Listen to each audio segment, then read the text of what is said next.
Right, so another big news that we are tracking at this point in time is that OPS is soon to join DMK. This is a big news this morning as OPS, who was negotiating, in fact, a reunification with EPS. EPS's AIADMK is now soon to join DMK party. You can see the visuals, OPS there. Of course, media personnel trying to capture the scene, because let's not forget that he was the Chief Minister of Tamil Nadu, and this unification with DMK comes after decades of rivalry with DMK. All right, I have my colleague Sharda on the phone line with us. Sharda, this is a big move. We have already seen how OPS was trying to negotiate with AIADMK, but finally joining DMK, a party that it was in rivalry with for decades. What more can you tell us, the latest in this? DMK is arrived at the DMK headquarters in Chennai. It shows that OPS is ready to join the DMK factor. But the only question that now looms is whether he's going to be joining the DMK as a functionary or whether as an independent candidate under the DMK is all in the question right now. He's meeting the DMK leader, M.K. Stalin, and also the DMK committee members who are in charge of the election in 2026. The promise made to OPS, according to our sources, is that an MLA seat will be provided to him if he joins the party, and that's the reason now OPS is at the DMK office speaking to the functionaries there, and also if in case he is joining the party, it's expected that O. Paneerselvam, who has been in rivalry with the DMK for a very long time, is officially joining the DMK very soon. And we know that OPS has been talking about the DMK in a very bad way in the last few years, but in the last 6 months, he's been supporting M.K. Stalin and his form of government in the state of Tamil Nadu. Sharda, this is a big move by OPS ahead of elections, because if he joins DMK, which is going to do shortly, a short while from now, it is going to be a big jolt for AIADMK, because their votes are going to split in the coming elections. It's like that might not be true, because O. Paneerselvam, who initially had a huge power in the state of Tamil Nadu, a huge following, now is not a great leader. In the last 5 years, his power among the AIADMK and the people, the popularity is also reduced. And the only question is now if the AIADMK votes will split or not in the particular district where he's standing as an MLA candidate only will be affecting. He has also stated that the DMK has been doing good, and the reason for him to leave the AIADMK is only because Edappadi K. Palaniswamy, the party general secretary, did not allow him to rejoin to the AIADMK, and the only reason that he is leaving the AIADMK is because Edappadi Palaniswamy did not allow him to join back in the AIADMK. If we ask the AIADMK, they call OPS the traitor and the party backstabber, and that's the reason it's a huge move done by the OPS, and it might affect only the DMK's votes, where there might be popularity for him, but the main question remains if the vote sharing would be distributed or not. Absolutely, Sharda, and we've already seen several of his loyalists earlier joining DMK party. So this, of course, comes as a big surprise, because he was in fact negotiating with EPS. But are we hearing anything from DMK? Well, the DMK is very forward to having OPS in their party. They've agreed multiple AIADMK functionaries joining the DMK. In the past, also multiple functionaries of the OPS factor, including the sitting MLAs Manoj Pandyan and also former MPs, big leaders from the AIADMK have joined DMK. And the only thing that M.K. Stalin and the DMK senior leaders have been telling is that AIADMK has lost its Dravidian ideology after joining NDA, and that BJP is taking a strong hold in that alliance, and that's the reason now ADMK is leaving, multiple people are leaving the ADMK to join the DMK, calling themselves the stronghold in Dravidianism. DMK is stating that they are the only party that still holds on to Dravidian ideology. And O. Paneerselvam today has moved towards the DMK. We know that the AIADMK, the former AIADMK leader, is an ardent follower of MJR and Jayalalitha, and he also tattooed Jayalalitha's face, the two-leaf symbol, and MJR's face on his hand. However, now we can see such a leader moving towards DMK, where DMK takes pride in it, whereas the AIADMK calls OPS a traitor because DMK has been their ideology enemy, their political enemy for the last 50 years now. But Sharda, this is definitely going to weaken the AIA-DMK NDA alliance for sure ahead of elections. This is a big jolt to them. DMK alliance is getting stronger day by day in the state of Tamil Nadu. The alliance seat-sharing talks have also begun now. The NDA is just waiting to have the start talking, but as we see in the ground, the DMK is shown as a party that is with Congress, the left party, which includes the Communists and the BCK, and the NDA giving a strong fight on the right side with the AIADMK as a right-wing party is evidently very clear. However, the AIADMK still feels that OPS and other leaders joining the DMK would not affect them because the party still stands strong for the symbol, and the two-leaf symbol still belongs to the AIADMK official party, which is part of the NDA. And they claim that OPS joining the DMK would not affect any vote share or any vote bank in the state of Tamil Nadu. Sharda, we have already seen conflict between APS and OPS related to leadership role. So what can we expect? What sort of role OPS will get in DMK? Well, according to our sources in the DMK, they've agreed for a MLA seat to be contested by Paneerselvam in his homeland, which is the Theni district, and whether it is a confirmed position for him and who is going to be opposing there with the AIADMK or with the BJP or with the PMK is what the question is all left now. DMK has promised that Paneerselvam will get an MLA seat and in case he wins, we can also look forward if he'll become a minister for the DMK or not, like how now the current leaders that include Sendil Balaji, Shekhar Babu all have an AIADMK background. They all started their political journey in AIADMK. Now the senior leaders in DMK. We have to wait and see if OPS also gets a ministerial position in DMK and whether he'll also be a loyalist of DMK or whether he's continuing to be the AIADMK. Individual fact of the DMK is all that remains now. Sharda, we are getting live visuals from DMK headquarters in Chennai, and we are also given to understand that MK Stalin has also reached DMK headquarters alongside expelled AIA-DMK leader, of course OPS joining DMK. He has also arrived at the DMK headquarters. What is the live action that is going on at the DMK headquarters? The visual show the important meeting that will be convened right now by MK Stalin with O Paneerselvam. The conversation is mostly going to be on which particular constituency should be given to O Paneerselvam. As we know, O Paneerselvam is a senior leader of the AIADMK, and in 2024 election, he stood as an individual candidate under the NDA alliance for the Lok Sabha elections. Now, with the state assembly elections now, it's a big move that he's joining the DMK. And all that remains now is to decide for the DMK if the functionaries of OPS will also be taken into consideration, or it's just OPS who will be holding a position in the DMK. The other part that we need to focus on right here is if OPS is joining the DMK's factor, if the AIADMK would agree to it or not, because ADMK calls O Paneerselvam, who was a loyalist factor of Jayalalitha, a traitor to the party, but this move will not be welcomed by the AIADMK, and he'll still face backlash for the decision that he's making right now. And the AIADMK leaders from our sources also already telling us that this move from the OPS is not just a traitor or a backstabber action, but also someone who was a big loyalist of Jayalalitha, who has always criticized the DMK government as evil force, joining the DMK and saying that he is also spoiling the name as a follower of Jayalalitha. Absolutely, Sharda. And talking about what sort of position he'll get in DMK, he held his traditional seat of Bodhayana Kannur, and people are anticipating that this is what he'll get as an MLA.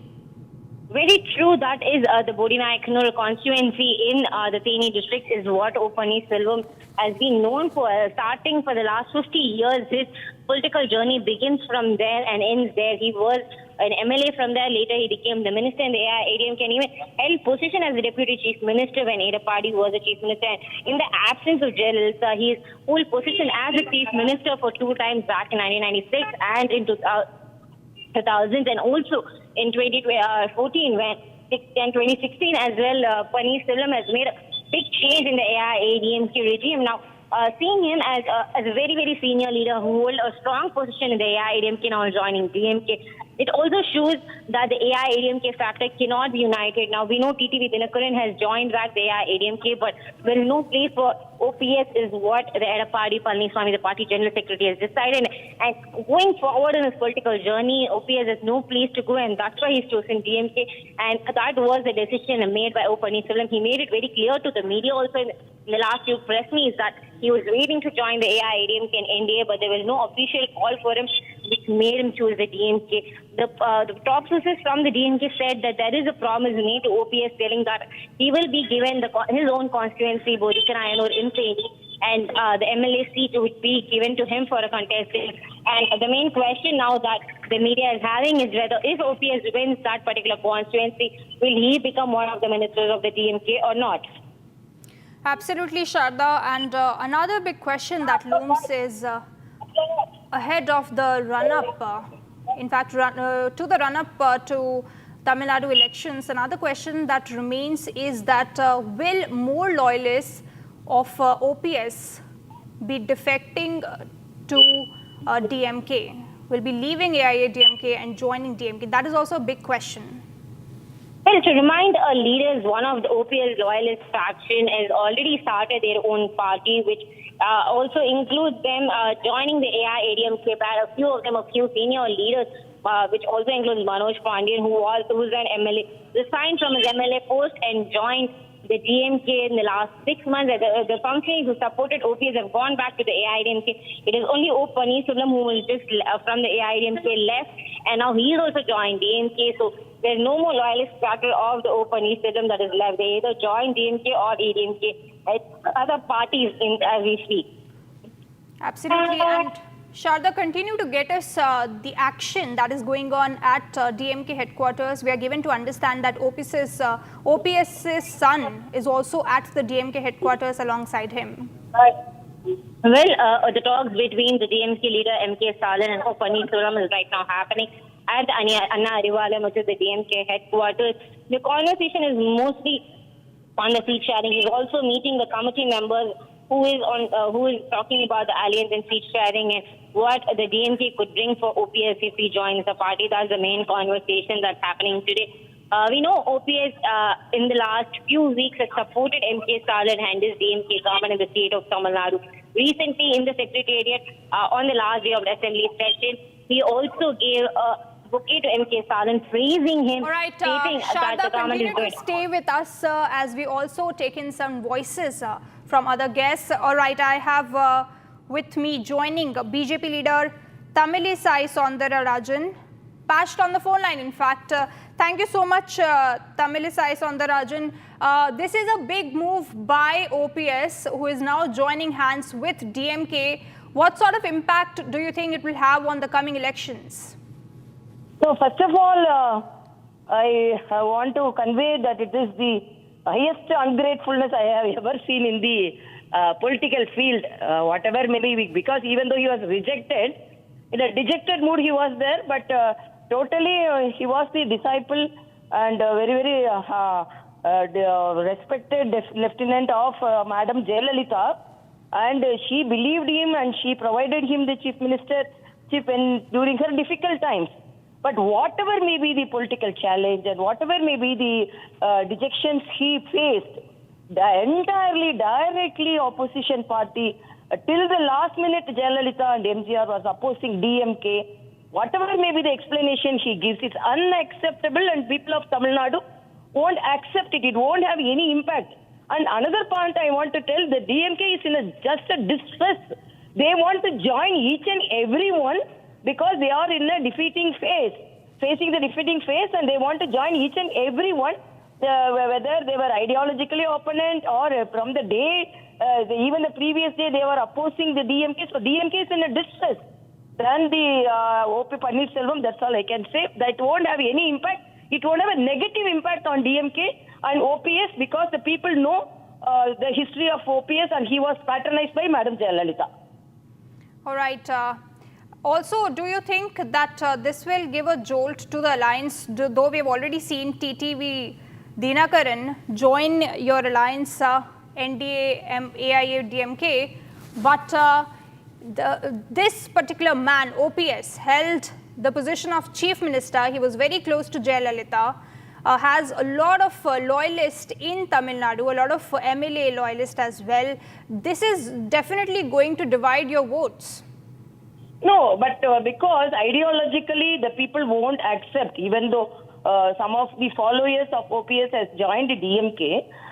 When the Ayyappan, his follower, talked about DMK should come to power again, the most of the ADMK people, even the followers of OPS, did not accept that word. That because for the whole lifetime, Madam was opposing. And when he told only the DMK should regain the power, nobody accepted it. There was dissident voice from the OPS group also. So selfish motive people have joined, but the people who followed Madam Jayalalitha and OPS during their lifetime won't accept it, and people also will understand. Because for the selfish motive, if they go and join the exactly opposite group, it won't have any impact, because people understand, no? This type of shifting, people really understand. He also says that DMK is the party who represents true Dravidian politics. What is your response to that? Actually, he is a person who goes to temple morning, evening, and he prays God. I know OPS, how he is, ideologically he respects Sanathan, I know. And if he is telling they are the following Dravidian ideology, then what was his answer to Madam Jayalalitha or MG Ramachandran, Honorable MGR, whom they were telling this is evil force. Till last minute they were telling DMK was the evil force. So now they are telling if a Dravidian force, then they can tell anything. But people should accept, no, from which mouth they are talking, they are now mouth which was telling us evil force. Now the same mouth is telling us it is the Dravidian force. People won't accept, no. If they shift, then it's not meant that even the people's mindset immediately shift. They are isolated. That's all I can. They are dejected, isolated. That's all I can say. All right. Thank you so much, Saundarya Rajan, for speaking with Republic. Thank you once again. All right. I have my colleague Sharda tracking this big development in Tamil Nadu politics. Sharda, what is the latest from the DMK headquarters in Chennai?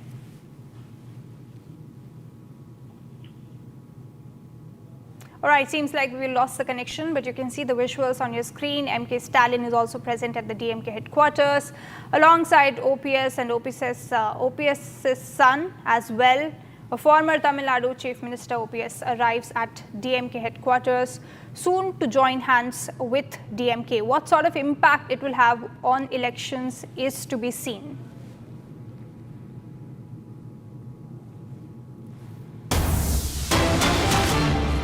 All right, in a big breaking news, we have OPS joining hands with DMK. Finally, after decades of rivalry, joins hands with DMK after failed reunification talks with AIA-DMK. This is a big news that we are tracking at this point in time ahead of Tamil Nadu elections. A very important figure in Tamil Nadu politics now joins hands with DMK. I have my colleague Sharda again on the phone line. Sharda, he has finally joined hands with DMK. What is the latest? Are you able to hear any voices from OPS or DMK in this? The OPS, who is a big loyalist of Jayalalitha and MGR, has joined the DMK today. It comes as a very big news for the ADMK because he's been supporting Jayalalitha and MGR for a very long time. And recently his statements supporting MK Stalin and the DMK government was a big shocker for the AIA-DMK, and they called him the backstabber and traitor of the party, because we know the ADMK and the DMK rivalry goes on for almost 50 years now. And after this is a very big attack by the Paneerselvam, and also the question that still is in the AIA-DMK is why OPS would make that decision. It was always spoken bad about the DMK. What made him make this decision? As we know, he was not allowed to join the AIADMK or the NDA, and the call from the NDA was also not given to OPS now. He's making the big decision to join the DMK. The promise made by the DMK is to give the Bodi Naikanur constituency in Theni, which is the strong factor of Open East Selvam, and he says that he'll continue to stand in that constituency as an MLA is a promise made to him, and that's the reason he's joined the DMK today. All right, thank you so much, Sharda, for getting us all of these details. Continue to get us more voices from ground. Now, moving on, taking a short break, coming up in another news that we are tracking at this point in time, tensions between Afghanistan and Pakistan, where Afghanistan strikes Pakistan along Durand line, dozens of Pakistani soldiers killed, 15 Pakistan military posts captured.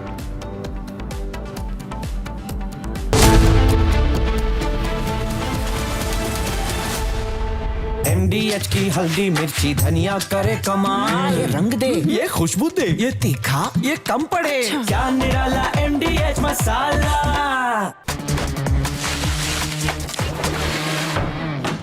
अरे tension किस बात की? Century प्रोवुड का premium plus है ना, low emission है, high density है, water resistant भी, टर्माइट एंड बोरो रेजिस्टेंट भी है, यानी ये है जहां नो टेंशन वहां। Premium plus by Century प्रोवुड।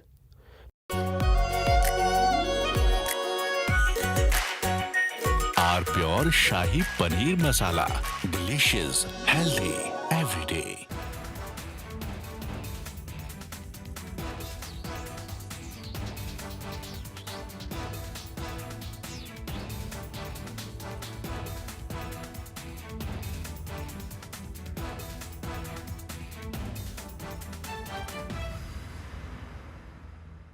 दादी के हाथों का जादू और खुशबू से महकता घर, माँ की मुस्कुराहट और खाने की सुगंध। MDH गरम मसाला, क्योंकि हर रिश्ता है स्वाद से जुड़ा।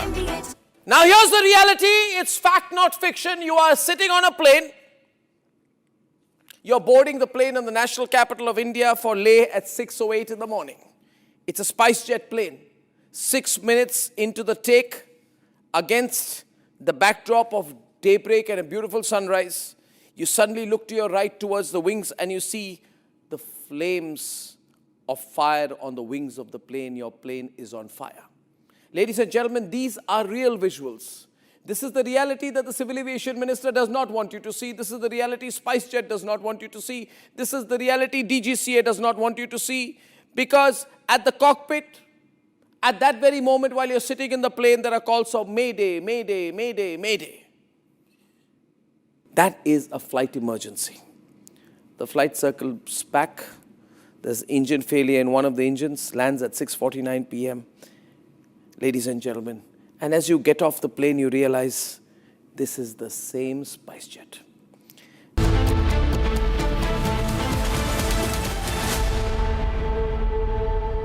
Powered by Century Ply Club Prime. रहो बेफिकर।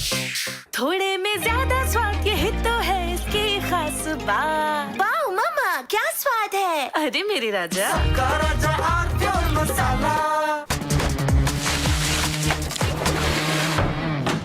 अरे टेंशन किस बात की? सेंचुरी प्रोवुड का प्रीमियम प्लस है ना, लो एमिशन है, हाई डेंसिटी है, वाटर रेजिस्टेंट भी, टर्माइट एंड बोरो रेजिस्टेंट भी है, यानी ये है जहां नो टेंशन वहां। Premium plus by Century Prowood. अब छोलिया हो या लोबिया, सफेद चने या काले चने, सब कुछ मजेदार बने। Now here's the reality. It's fact, not fiction. You are sitting on a plane. You're boarding the plane in the national capital of India for Leh at 6:08 in the morning. It's a SpiceJet plane. 6 minutes into the take, against the backdrop of daybreak and a beautiful sunrise, you suddenly look to your right towards the wings and you see the flames of fire on the wings of the plane. Your plane is on fire. Ladies and gentlemen, these are real visuals. This is the reality that the Civil Aviation Minister does not want you to see. This is the reality SpiceJet does not want you to see. This is the reality DGCA does not want you to see.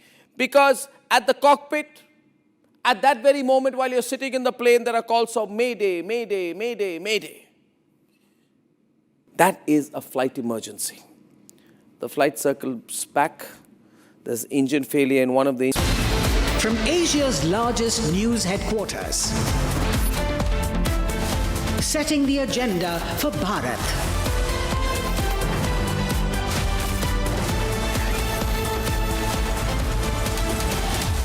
You're watching Republic.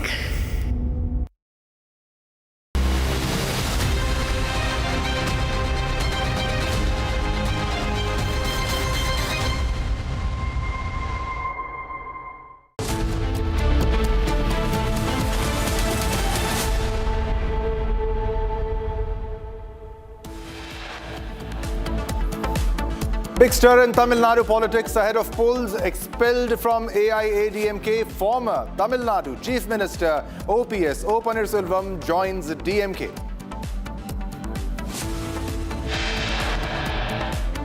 Afghanistan launches retaliatory attacks on Pakistani border posts, escalating tensions along the Afghanistan-Pakistan border.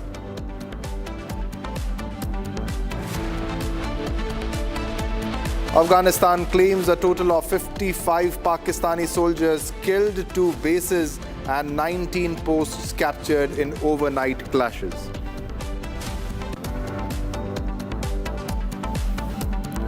Pak Defence Minister Khwaja Asif declares open war against Afghanistan, says Taliban turned Afghanistan into a colony of India.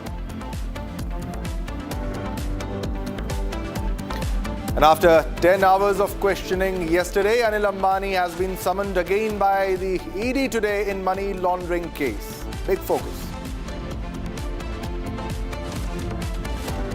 Several police personnel injured in JNU protests after some protesters allegedly threw stones and shoes at Delhi police. Fresh video surface, 14 arrested so far.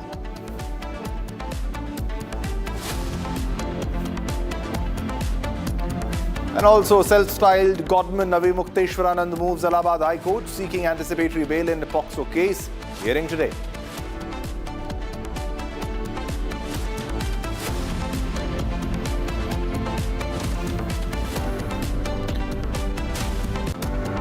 All right, viewers, let's begin this bulletin with the big breaking news that is coming in right now at this moment. And big breaking news coming in from the JNU protest. Patiala House Court has granted bail to all the 14 protesting students on a personal bond of 25,000. Now, all 14 accused in the JNU case were produced before the Patiala House Court, where the Delhi police requested judicial custody to proceed with the investigation. However, the accused's lawyer stated that they were willing to cooperate and provide a written undertaking.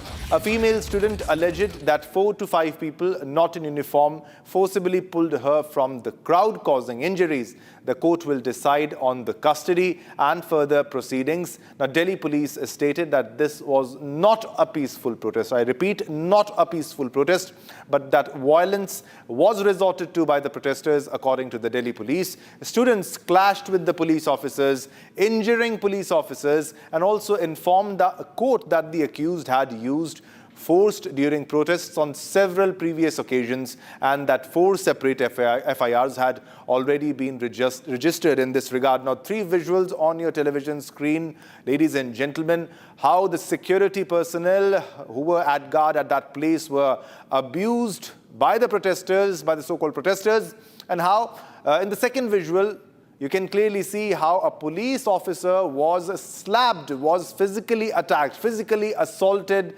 by one of the protesters. And also in the third visual, as you can see, the sticks, how sticks were thrown at the police and also the guards who were present at that location. Now, this is a major update there. Now, breaking news that is coming in from the JNU protest. Now, 14 have been granted bail. Patiala House Court has given bail to all 14 protesting students on a personal bond of rupees 25,000. All 14 accused in the JNU case were produced before the Patiala House Court. So, in total, 14 were arrested and now they were produced before the court, before Honorable Court. The Patiala House Court has granted bail to all 14 protesting students on a personal bond of 25,000.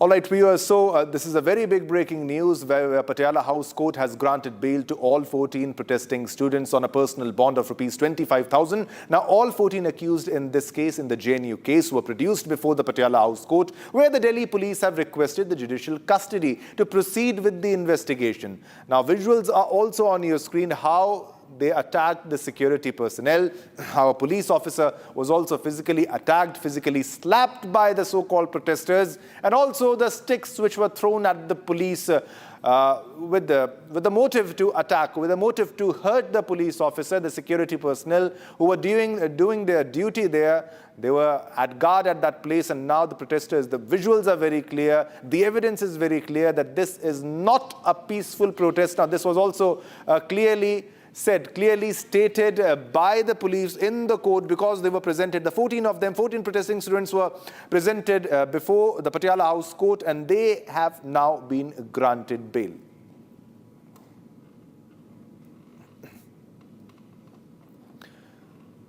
All right, viewers, from this story, let's move on to another big news of the day, the big international story. The Afghan Ministry of National Defense has released a statement claiming to have captured 2 bases and around 19 to 20 posts and killing 55 Pakistani soldiers. Now, the operation carried out last night targeted Pakistani military forces. Now, the Afghan forces reported achieving their objectives and seizing weapons and supplies. Now, the operation came in response to an earlier attack by the Pakistani forces that killed Afghan civilians. On the map, ladies and gentlemen, as you can see very clearly, these are the provinces of Afghanistan on the border with Pakistan, the Durand line.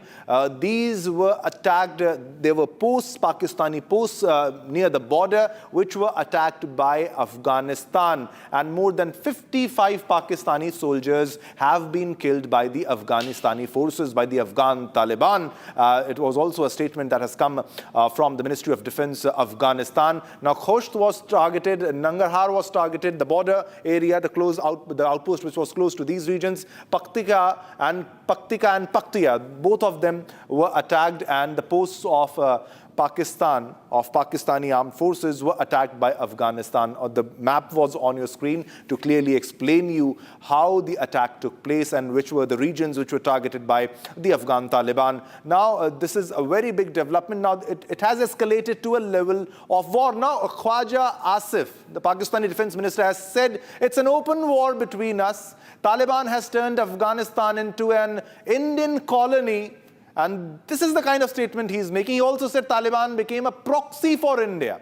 So this is the statement coming from the top leaders of Pakistan. He said our forces giving decisive response. They are targeting civilians actually, and he's claiming to give a decisive response. And he said we hosted 5 million Afghans. We helped Afghans during the time of troubles, and Afghans earned their livelihood on our soil. So he's trying to prove himself to be brother of Afghanistan while they were killing Afghanis. And he also said that we are your neighbors and we know your ins and outs and we know how to attack you, and we are not somebody who stays far away from you. We share borders, hence we will retaliate and there will be strong action. And Pakistan indeed has attacked Afghanistan. There has airstrikes also has taken place after that. No clear statement by the defense minister, by Khwaja Asif. He says that we know your ins and outs, and this has escalated. This has escalated to a level that Afghanistan again claims that airstrikes have been conducted on Kandahar, Kabul, and at various places where civilians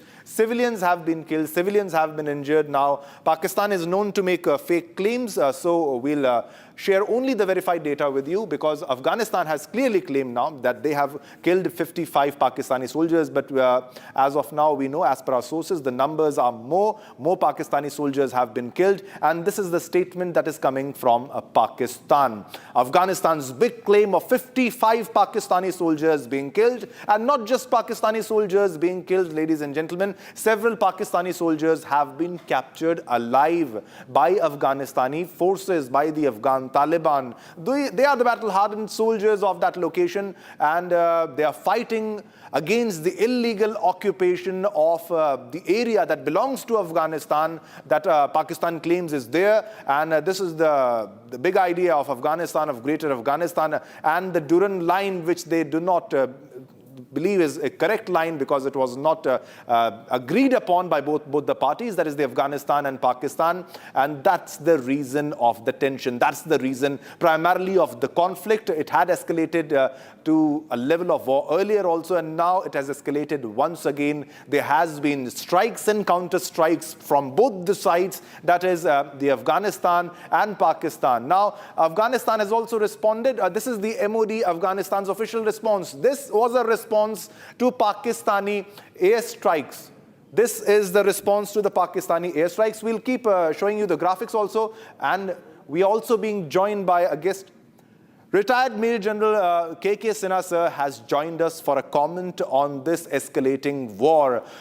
Major General Sinha, sir, as you can see, this has escalated to a level of war between Afghanistan and Pakistan. Your initial comment on what will happen in the near future. How is Afghanistan going to respond? Because Pakistan has a very strong armed forces along with the air force, which the Taliban lacks as of now, but they have battle-hardened soldiers, sir. How do you think the war will move forward, sir? Good morning, and Jayant. Yeah, this war now, what Pakistan has declared is as a war, declared war from Pakistan. The Pakistan, what you are asking, how it's going to, the situation is already escalated to an extent that the Afghanistan has decided once for all that the Durand line, which they don't recognize, and the Pakistan, what they are doing it all around this, they are not going to tolerate. Pakistan may have, those air power and the strike, but air power itself can't change the situation on ground. The boots on ground and the actions on ground actually dictate the exchange of territory in this area. Now, as on today, you know that, more than 15 posts which has been taken, a lot of casualties Pakistani army has got. Pakistani army is not a battle-hardened army. They do not do things on ground. Yes. They do by proxy, and they do the things by, a power, which others don't have, like terrorism. And now in this case, the air power, the way they have done it during the Ramadan period, and killing the innocent life, thinking that, that Afghanistan will, go down with their, hegemonic behavior. So they have retaliated, and what I visualize is that, it is going to be concluded, absolutely concluded on ground. And, the weaponry is one thing. All right, sir. Behind the weaponry matters. So thanks a lot for your comment for this story. There's a big breaking news that is coming in right now at this moment, and very big development in the Pakistan-Afghanistan conflict. No, this is, we're moving on to another story right now. All right, so these are the visuals of President of India, Draupadi Murmu, in Jaisalmer. Latest visuals coming in from Jaisalmer on your television screen. Draupadi Murmu in Jaisalmer. Latest visuals, it's a developing story. We'll share the details with you. This is the chopper, and Draupadi Murmu, she has reached Jaisalmer, arrives in Jaisalmer for a 2-day visit to watch Vayu Shakti 2026 at Pokhran today. Live visuals which are coming from Jaisalmer. President Murmu arrives in Jaisalmer for a 2-day visit to watch Vayu Shakti 2026 at Pokhran today. And these are the latest visuals that is coming in.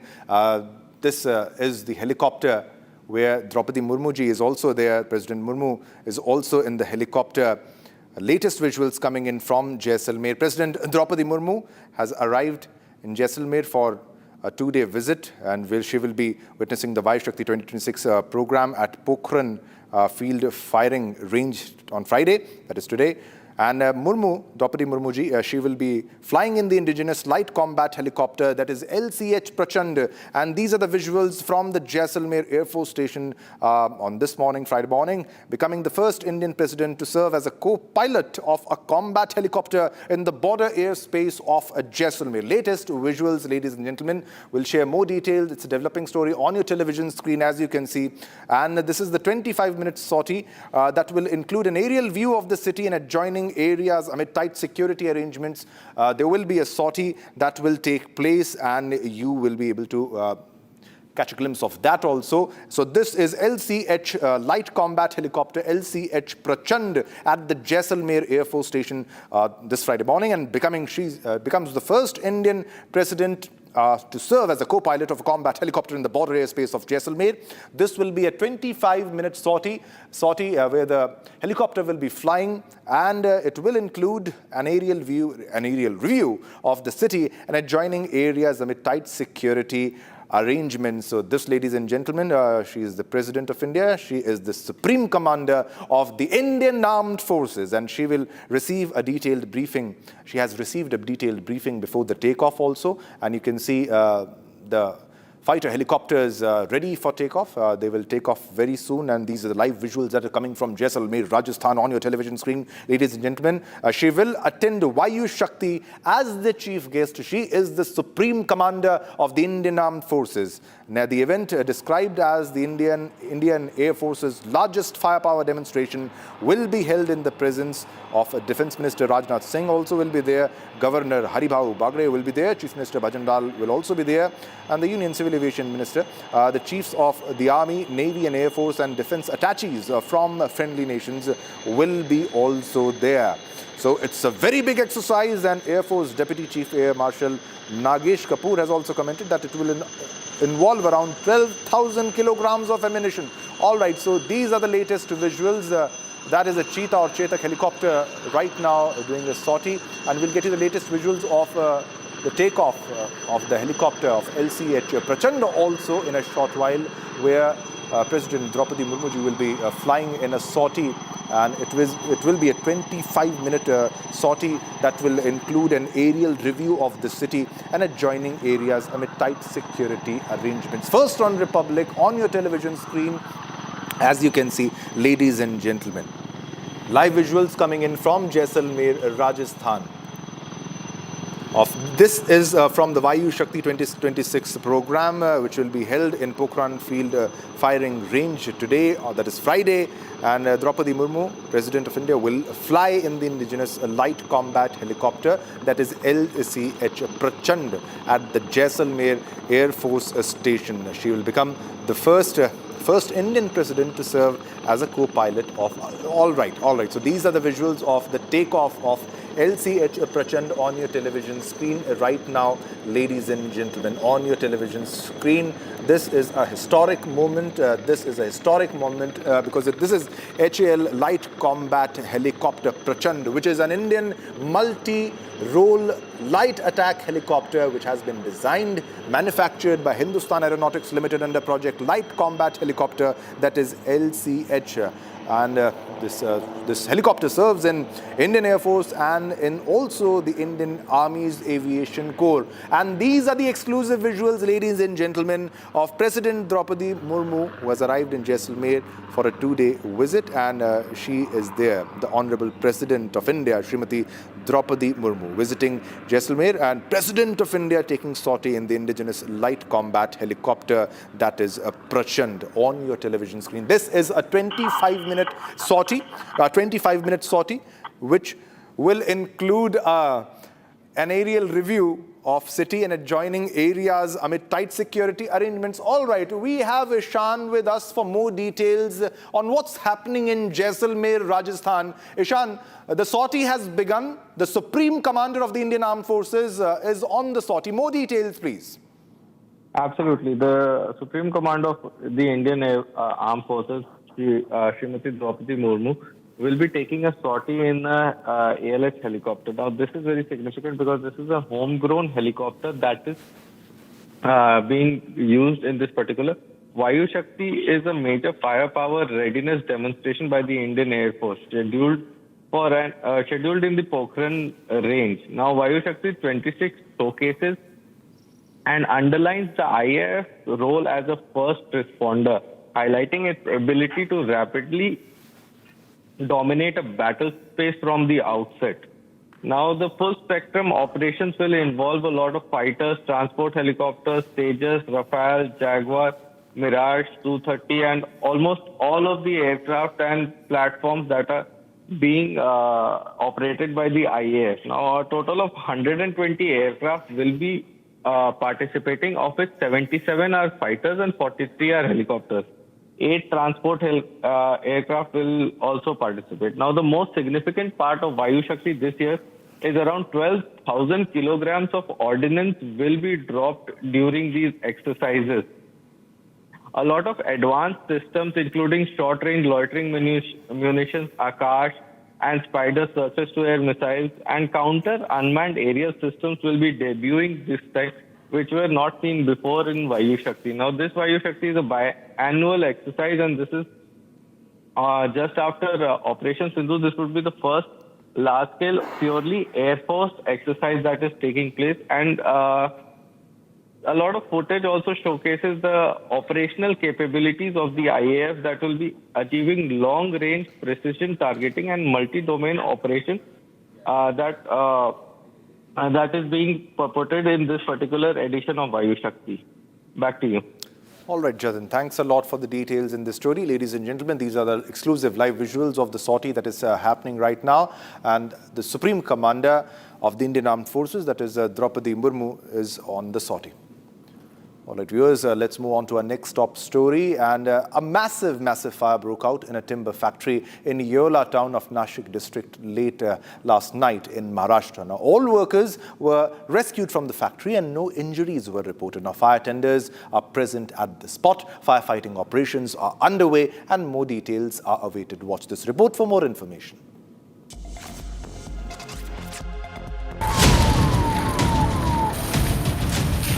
A massive fire broke out at a timber factory in Nashik. The incident took place late last night. Factory located in Yeola town suddenly caught fire. Upon receiving information of a massive fire, fire tenders were rushed to the spot. Firefighters worked effortlessly to douse off the fire. Fortunately, no casualties or injuries took place in the incident. All workers were rescued from the factory on time. Firefighting operations were carried out. Visuals show massive fire that engulfed the factory. More details are awaited in the incident and the cause of the fire is being ascertained.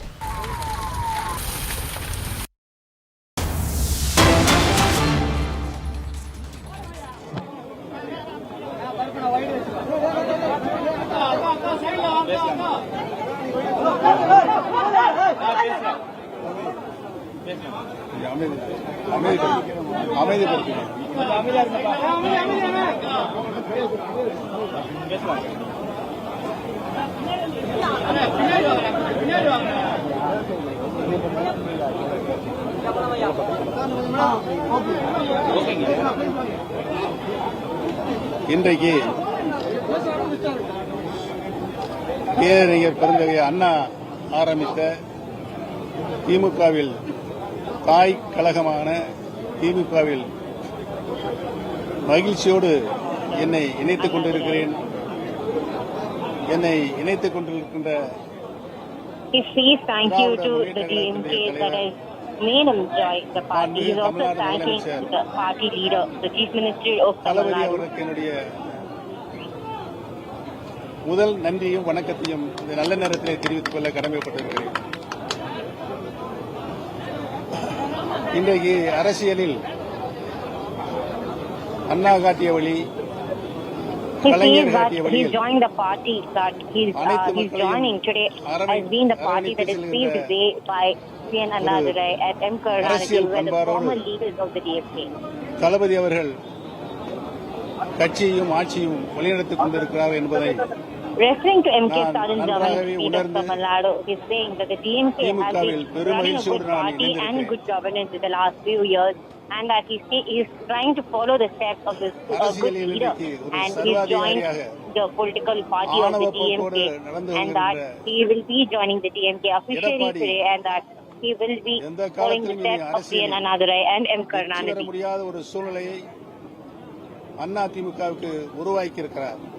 Pointing out at the AIADMK, he's saying that the Edapadi K. Palaniswamy and the AIADMK government has been running a capitalist government and that after Jayalalitha's death, the AIADMK has lost the ideology of Dravidianism, and that DMK is the only party right now having that ideology, and that's the reason he's joined DMK, leaving out the AIADMK. Dravida Munnetra கழகத்தில் தங்களை இணைத்துக் கொண்டிருக்கிறார்கள் என்று நாடு தளபதி அவர்களை உற்று நோக்கிக் கொண்டிருக்கிறது. He says that he's officially joining the DMK under the leadership of the Chief Minister M.K. Stalin today.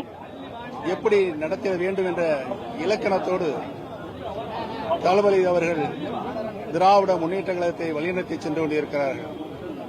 He sees M.K. Stalin following the footsteps of his father M. Karnanidhi, still leading the DMK party now, and in the last 5 years, DMK as Chief Minister of Tamil Nadu M.K. Stalin, as both the Dravidian leader and also looking forward for the state government, has done a good job. He sees M.K. Stalin in the last 5 years has worked for the betterment of people and has worked for their தமிழக மக்களுக்கு தந்து கொண்டிருக்கிறார்கள் என்பது பல்வேறு சாதனைகளை அவர்கள் புரிந்து கொண்டிருக்கிறார்கள் என்பதை நாடு உன்னிப்பாக கவனித்துக் கொண்டிருக்கிறது. OPS sees that the entire world has been watching M.K. Stalin and his work for the state of Tamil Nadu that he is done. தளபதி அவர்கள் சிறப்பான ஆட்சியை நடத்திக் கொண்டிருக்கின்ற நிலையை அதிலும் பெண்கள் He sees M.K. Stalin has not just done good governance but also worked very well for the people of Tamil Nadu and has brought in good plans for the state of Tamil Nadu that is for the betterment of the people. தங்களுடைய குடும்பங்களை வழிநடத்த செல்கின்ற அனைத்து உதவிகளையும் மாண்புமிகு முதலமைச்சர் தந்து கொண்டிருக்கின்ற என்பதையும் இந்த நேரத்தில் இந்த நல்ல நேரத்தில் சுட்டிக்காட்ட கடமைப்பட்டிருக்கிறேன். He says that the situation, his only option was to join the DMK, and taking back into history, he says DMK under Karnanidhi and Annadurai has done very good governance, and now M.K. Stalin is also following the footsteps of his father, and that's why O. Paneerselvam has joined the DMK under the leadership of M.K. Stalin. தாயில்லத்தோடு அனைத்து உறுப்பினர்களுக்கும் சமபங்கான பேசுகின்ற உரிமையை தந்து he says DMK treats its party functionaries and cadres equally and even respects every individual for their work, and also states that they will be given equal opportunity in the party. அனைவரையும் கவர்ந்திருக்கிறது என்பதை நான் இந்த நல்ல நேரத்தை தெரிவித்துக் கொள்ள கடமைப்பட்டிருக்கிறேன். நடந்து முடிந்த நாடாளுமன்ற தேர்தலில் மகத்தான வெற்றி பெற்றிருக்கிறது. Pointing out to the 2024 Lok Sabha election, he says that the DMK has single-handedly won all 39 seats of the Lok Sabha elections and proven their unity and also strength among the people of Tamil Nadu, and being chosen by the people of Tamil Nadu for their work. எல்லா தரப்பு மக்களுக்கும் ஏற்பட்டிருக்கிறது என்பதையும் நான் இங்கு மகிழ்ச்சியோடு தெரிவித்துக் கொள்ள கடமைப்பட்டிருக்கிறேன்.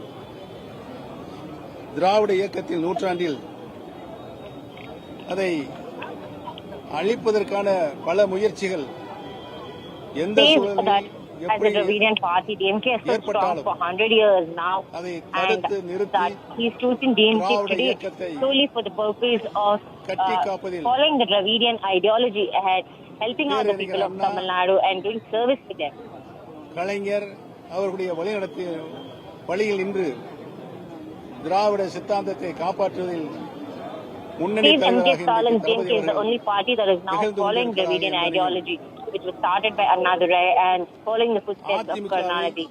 Stalin is doing a good job and saying that the AIADMK General Secretary, AIADMK, is only running a capitalist government and a capitalist party, and that he wouldn't agree for that, and also pointing out that the people wouldn't agree for capitalism in the state of Tamil Nadu.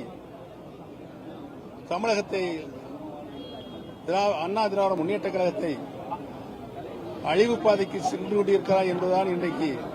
He is making a major accusation against the AIADMK, saying that the current leader Edappadi K. Palaniswamy taken his position as a party leader and was also the chief minister, as when he was a chief minister, has only taken Tamil Nadu in the steps of destroying and never in the steps of going forward or improving. எந்த ஒரு தலைவரும் வந்துவிடக்கூடாது என்பதை திரு எடப்பாடி பழனிசாமி அவர்கள் கவனமாக இருந்து தென் மாவட்டத்தில் இருக்கின்ற அனைத்து இந்திய அன்னார முன்னேற்ற கழகத்தினுடைய அனைத்து நிலைகளிலும் Viewers, top headlines are coming in. Big stir in Tamil Nadu. Politics ahead of polls. Expelled from AIDMK, former Tamil Nadu CMO Paneerselvam joins the DMK. Afghanistan launches retaliatory attacks on Pakistan border. Polls escalating tensions along the Afghanistan-Pakistan frontier.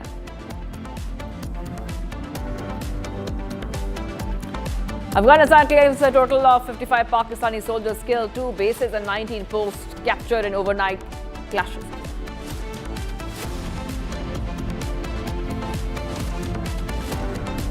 Pakistan Defence Minister Khwaja Asif declares open war against Afghanistan, says Taliban turn Afghanistan into a colony of India.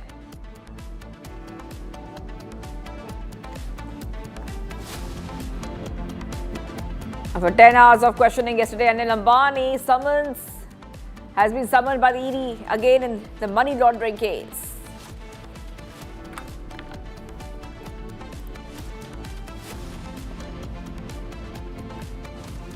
Patiala House Court grants bail to all 14 protesting students of JNU in a personal bond after fresh video surfaced of students assaulting police personnel.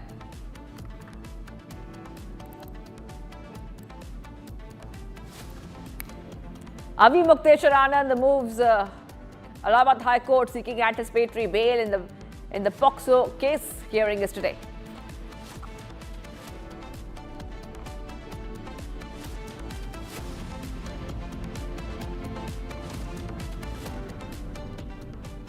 Hello viewers, we are live and we are breaking up. Shivangi Shukla getting you the latest coming in. So today we're expecting some more developments of Anil Ambani, and Anil Ambani will be called for questioning today. Every second day there's news about Anil Ambani and his appearance, or rather non-appearance, before the investigation agencies in connection with his complex financial transactions.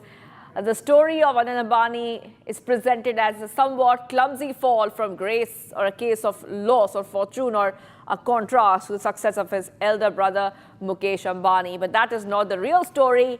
The real story is that of a man who over a 15-year period has made hundreds of attempts to defraud the Indian financial system, who has stolen money from banks to enrich himself and his family, and who is much more than a financial wastrel, a financial fraud. If the papers with the Republic are true, then Anil Ambani is one of the biggest fraudsters. We are waiting for more updates coming in because Anil Ambani is being summoned once again for further questioning. So we are getting these updates coming on Republic TV. It was 10 hours of questioning that happened yesterday. And I want to go across to my colleagues. We are being joined by Shambhavi and Saurabh joining us live. Let's go across to our reporters. Shambhavi is outside the ED office, and so is Saurabh is also outside the ED office. So let's go first to Shambhavi. Shambhavi, yesterday 10 hours of questioning. Anil Ambani was called to the ED office. He was summoned again. He was questioned. And there was more trouble for him because CBI has also filed a fresh case against Anil Ambani. We also saw a lot of raids taking place yesterday at his office and residence. Just to help our viewers understand what is in store for Anil Ambani today.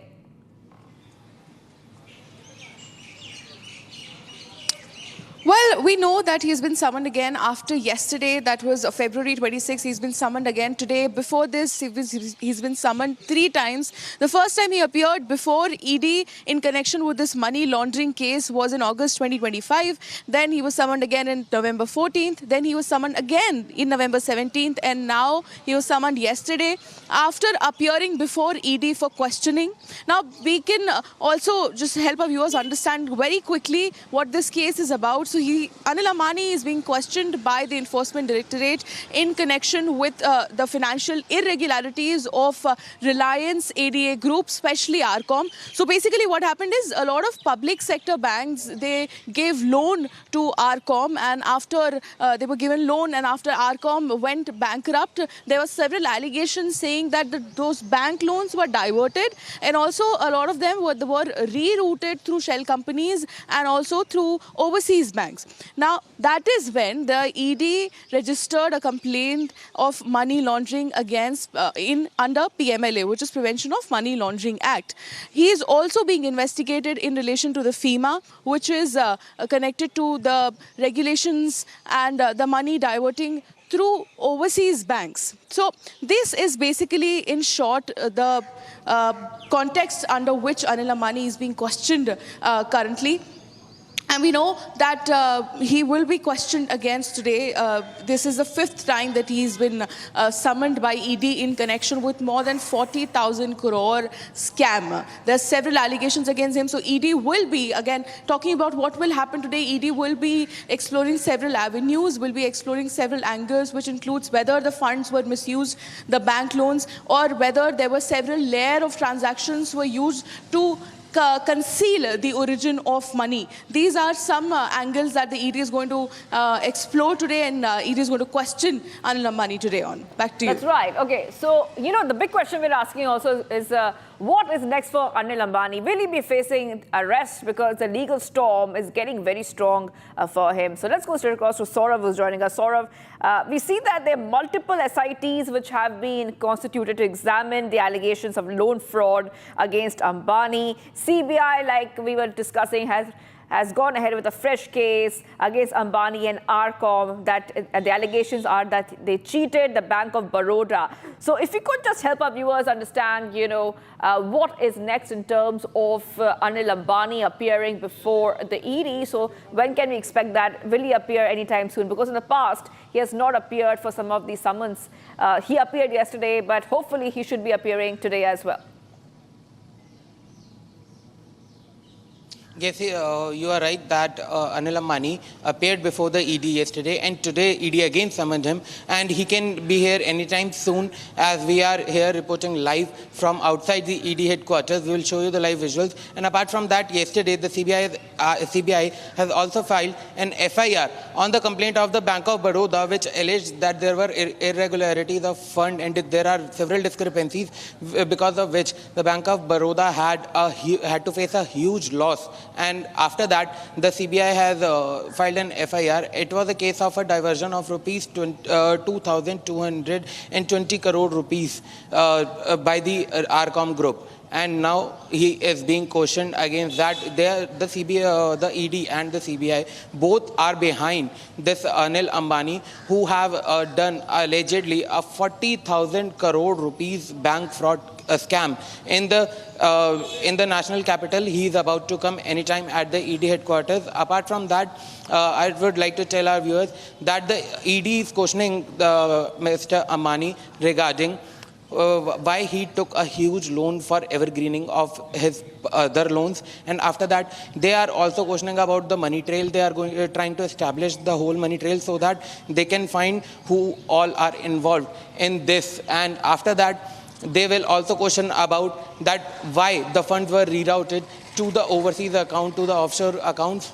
This is the main line of questioning which Anil Ambani is facing. Back to you. All right. Okay, so we're getting these updates coming in, viewers of Republic. Let's go back to Shambhavi, who's joining us. Shambhavi, you know, we are getting a lot of updates in terms of what Republic TV has found out. Republic TV's exclusive investigation and scoop has found out a lot of details. If you could just help our viewers, you know, understand what Republic TV's investigation is pointing towards, because it is pointing towards a lot of fraud. It's pointing towards how Anil Ambani has been doing this for a very, very long time. He has been getting away with fraud for so long. And the question is that will he be facing arrest after more action could be taken?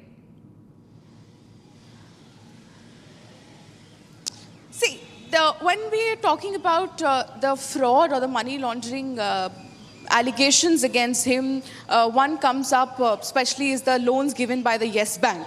Now, there is a possibility, which even the ED currently is exploring, that whether there was a possibility of a quid pro quo transaction between Yes Bank and Anil Ambani. Apart from this, as very rightly pointed out by my colleague about the Bank of Baroda, similarly, Yes Bank. So, as we have been telling our viewers, several public sector banks have loaned their money, and there was allegedly huge amount of those loans diverted, misused, public money misused. Every single penny of public money that has been misused is being interrogated by the ED. Now, when we're talking about what are the possibilities of happening in the future, of course, there is a chance that he may be summoned again as the investigation deepens. ED, Enforcement Directorate, may call him again tomorrow or at an appropriate date to be questioned regarding these money laundering, because as we very rightly pointed out, with investigation of Republic TV as well as the ED, as it is deepening, new facts are coming up, new pointers are coming up. And apart from that, there is a because the Supreme Court has also asked the ED and CBI to speed up the process of investigating in this financial irregularity, and SIT has been formed to make sure that what this can happen is judicial oversight can help speed up the process. Before I let it go, you know, this is one of the biggest financial scams, and Republic TV has been talking about this, and we have seen that we have broken a lot of documents. And there's some documents which show that Anil Ambani received substantial funding from 3 major Chinese state-owned banks with a total outstanding exposure of 13,558 crore. These documents which are reviewed, we saw that a lot of lending came from China Development Bank. This is a lot of updates because this is exclusive scoop by Republic TV. And it really shows, you know, the kind of very nefarious financial activities which were happening behind the scenes, Shambhavi. So, of course, we're waiting for some more information to come in as Anil Ambani reaches. But what could be the line of questioning which we can expect today before I let you go, Shambhavi? Just a quick response from you. So there are 3 angles that can be explored here. A, whether the funds were misused, whether the funds received were misused. Second, whether there were layering of transactions made to conceal the origin of money, as you pointed out, the money which was received from the Chinese entity, whether they were being concealed to conceal the origin of money. And the third would be that whether this amount was rerouted through some shell entities or some entities in the overseas banks. So these are the 3 possibilities that might be, you know, ED would be questioning Anil Ambani on. We'll see. Republic will keep updating you with the latest updates from this Anil Ambani story. Back All to right, you. exactly. Shambhavi and Saurabh, I will be coming back to both of you once Anil Ambani reaches for the second round of questioning in the past 48 hours. Let's move ahead, viewers, to some of the other stories we're tracking. Next is Bharat in 1 minute. We'll get to all the details coming in.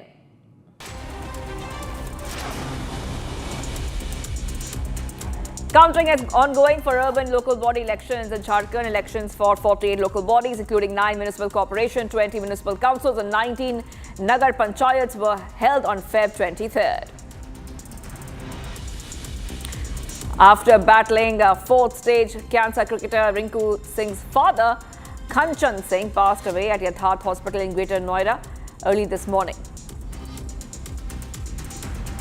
Dr. Preeti Adani, chairperson of the Adani Foundation at historic civilizational moment, stated that India's future will be shaped by millions of women living in small villages and towns. She spoke at the Sashakt Nari Viksit Bharat conference organized by the Chintan Research Foundation. Dr. Adani explained that women in rural India are becoming the main drivers of the country's progress. She mentioned that while many women in deep rural areas have low education levels, they are gaining confidence through new opportunities.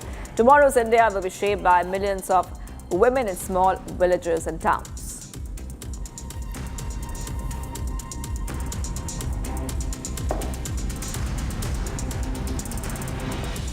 It's a very successful 2-day visit of Prime Minister Modi in Israel, which comes amid rising US-Iran tensions and fears of a major conflict. Despite the risks, India is exploring potential mega defense deals like the Rampage missiles, AI terrorist detection tech, Pegasus sharing and Iron Dome collaboration for India's Sudarshan Chakra umbrella. Modi's powerful Knesset speech on terrorism unites the 2 nations against the common enemies. Take a look as Major General G.D. Bakshi breaks down Prime Minister Modi's Israel visit and talks about the $8 billion defense deal. Prime Minister Modi's sudden visit to Israel has taken most of the world by surprise. people were worrying whether there is chances of a major conflict breaking out between Israel, Iran, United States, and hence was it the right time for the Prime Minister? It was very risky. What if combat started? What if fighting started while he was there? So people were quite obviously concerned about the safety of the Prime Minister and the timings of this visit. But it has started very well. The Prime Minister was received very warmly at the airport. The Prime Minister Netanyahu and his wife had gone in person to receive Prime Minister Modi, and the lady, Mrs. Netanyahu, was wearing a saffron dress very appropriately. The simple fact is, what occasions this visit? There is a lot of speculation. There are chances of a free trade agreement being finalized. There are chances of defense deals worth over $8 billion in various compartments. India might buy the Rampage ballistic missile, which is launched from aircraft, fighter aircraft. This had proved very effective in the last round of fighting with Iran, and it has deep penetration capabilities, etc. So we could be buying this. There is talk of some AI software that Israel is prepared to share with India, with the help of which it can identify terrorists from helicopters, from fighter aircraft, sharing of Pegasus communication software, etc. and a lot of other things which have not been clearly specified, because Israel likes to keep these defense technology deals highly classified. The simple fact is that the Israeli Prime Minister was talking of a hexagonal alliance. You know, in the past, India has been talking of the India, Israel, Middle East, Europe corridor, IMET. Unfortunately, that was severely disrupted by the 7th October incident and its aftermath. And possibly when peace returns to Gaza, these will be resumed. There is also the I2U2 initiative, which we hope to take forward. India and Israel are very trusted friends.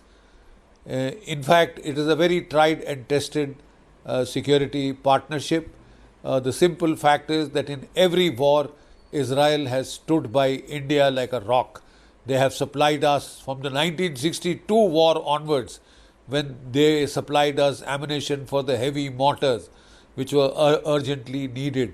Again, in the 1965 war, in the 1971 war, Israel has been giving all-out support in the Kargil conflict, very, very markedly, and thereafter also till as the most recent Operation Sindoor, Israel's support has been unstinted. India now wants to make the Sudarshan Chakra,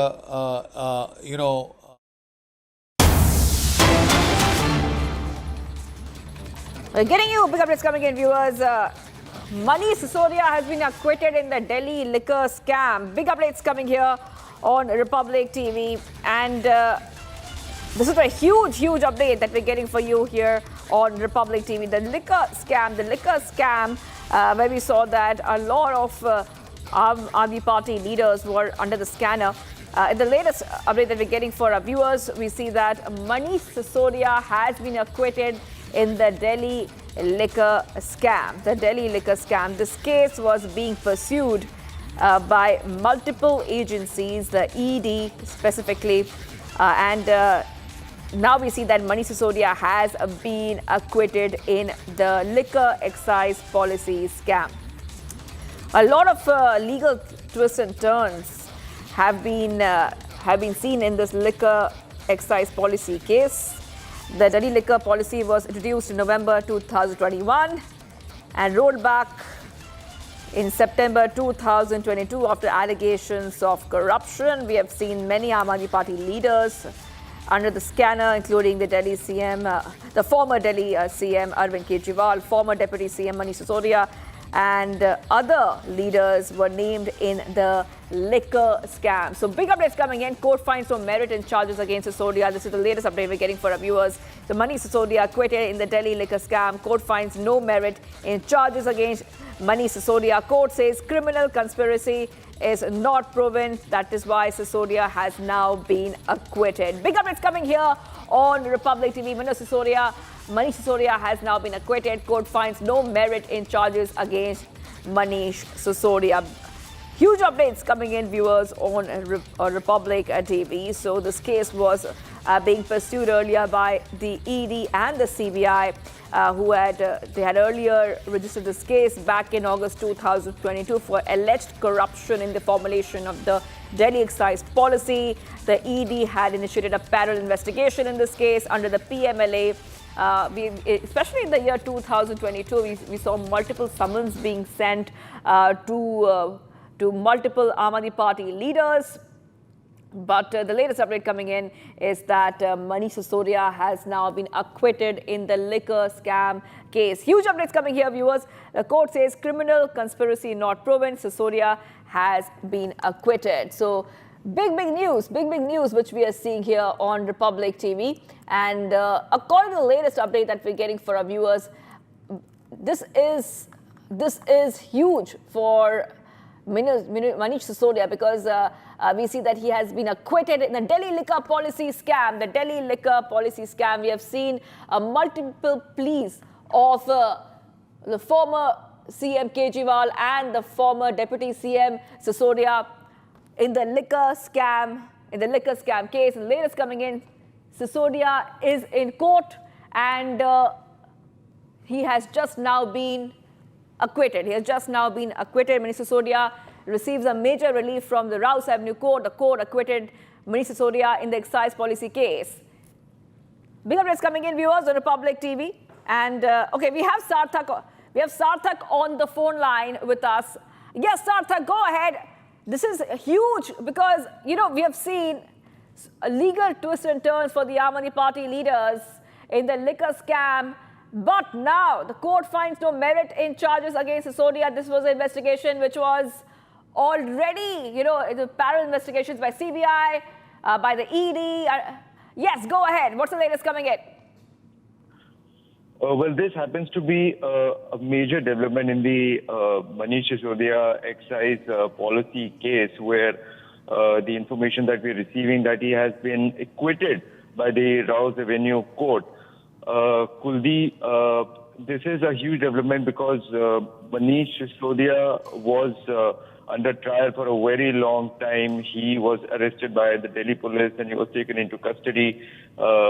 He was in jail for a very long time and the trial was going on regarding this excise policy case. And it is a huge development while where he has been acquitted by the Rouse Avenue Court. What all evidences have been... Getting some more breaking news coming in, viewers. The former Delhi CM Arvind Kejriwal has received a major relief in the CBI case related to the Delhi liquor policy. Arvind Kejriwal has also been acquitted in the CBI case, which was related to the Delhi liquor policy. Rouse Avenue Court stated that no evidence was found against Kejriwal. The court stated that a fair investigation is essential for a fair trial. So, former Delhi CM and Aam Aadmi Party chief Arvind Kejriwal has also been acquitted, and also Manish Sisodia. So, we're getting these updates coming in, viewers, on Republic TV. And this is huge coming in. So, after Manish Sisodia was acquitted in the Delhi liquor scam, the court finds no merit in charges against Manish Sisodia. And now, the latest is that Kejriwal and Sisodia, both of them, have been cleared of all charges in the liquor scam. This is huge coming in. Like we said, this was a parallel investigation which was by the CBI, by the ED, the entire 2022 to 2023 and 24. We have seen this case and a lot of discussion about this case, and a lot of action was taken legally. Okay, let's go straight back to Sarthak. Sarthak, yes, Sarthak. So we see that both Kejriwal and Sisodia They both have been acquitted. Huge updates coming here. What did the Rouse Avenue court say? They say they have no evidence was found against Kejriwal. Yes, the Rouse Avenue court has identified that there were no charges were found against Manish Sisodia and Arvind Kejriwal regarding the criminal conspiracy that was being alleged by Delhi, by CBI in this particular case. The court has identified that since they haven't really been able to find any sort of trace regarding the criminal conspiracy, Kuldeep. Sarthak, hold on for a second. I'm being joined by Shravan Sen, our Deputy Executive Editor. Shravan, you know, we highlighted the Delhi liquor scam here, and there was continuous coverage with parallel investigation by CBI, ED. Now we see that both of them have got relief. Yes, go ahead, Shravan.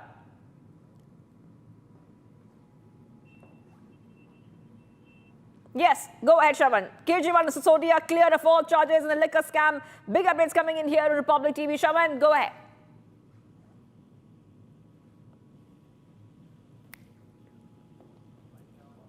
All right, we'll go back to Shravan in a short while from now. The former Delhi CM, Arvind Kejriwal, has received a major relief in the CBI case related to the Delhi liquor policy scam. Arvind Kejriwal acquitted in the CBI case. Rouse Avenue Court stated that no evidence was found against Kejriwal. Court stated that a fair investigation is important for a fair trial. Yes, let's get to Shravan back. Shravan, over to you. Well, in fact, the Delhi High Court has basically stepped in, discharging former Chief Minister of Delhi, Arvind Kejriwal, and former Deputy Chief Minister Manish Sisodia. In fact, both were accused number 1 and accused number 2 in the cases that were being probed by the Enforcement Directorate as well as the Central Bureau of Investigation. More clarity likely to come in from the order which is likely to be uploaded in a short while from now in terms of on what basis has the court basically granted a discharge to Arvind Kejriwal and Manish Sisodia. If I'm to take our viewers through the arguments that have essentially been made by Arvind Kejriwal as well as Manish Sisodia in the discharge plea that was essentially filed, they've basically argued the fact that there was no money trail that was essentially established by both the agencies. As far as criminal conspiracy is concerned, that was a charge that was leveled by the Central Bureau of Investigation.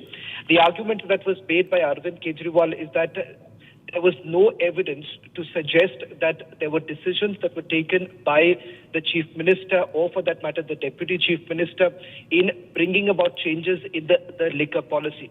As far as the case is concerned, both the agencies contended that there was a massive loss to the exchequer following changes that were brought into the liquor policy.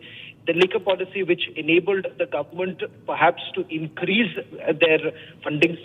That is exactly what Arvind Kejriwal and Manish Sisodia basically argued in the court, stating that the government at that point in time essentially benefited from the changes that were brought into the liquor policy. Right. Okay. Shravan is getting us all these details. Shravan, you know, like we were saying, there were 2 cases: CBI case, criminal conspiracy, corruption, favoritism, and policy drafting; ED case, PMLA, money laundering, alleged kickback trail, alleged use of funds in elections. But the latest update we're getting for our viewers is that Arvind Kejriwal has received a major relief in the CBI case. CBI case. Is it only the CBI case, Shravan?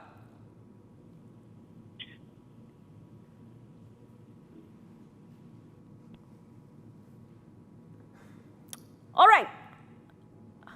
Okay, let's go to Sarthak. Sarthak, yes. Go ahead, Sarthak. I also want to know from you what the court has said. The Rouse Avenue Court has said a fair investigation is essential for a fair trial. Yes, go ahead, Sarthak. What did the Rouse Avenue Court say? Well, the judges stated that the statements of the witnesses that were recorded in the charge sheet, that happens to be inconsistent. And it's one of the contentions that was put forth by CBI regarding this Delhi liquor policy case. And on that ground, specifically, the case has found that no charges were found against Manish Sisodia in this case. And they couldn't really found the money,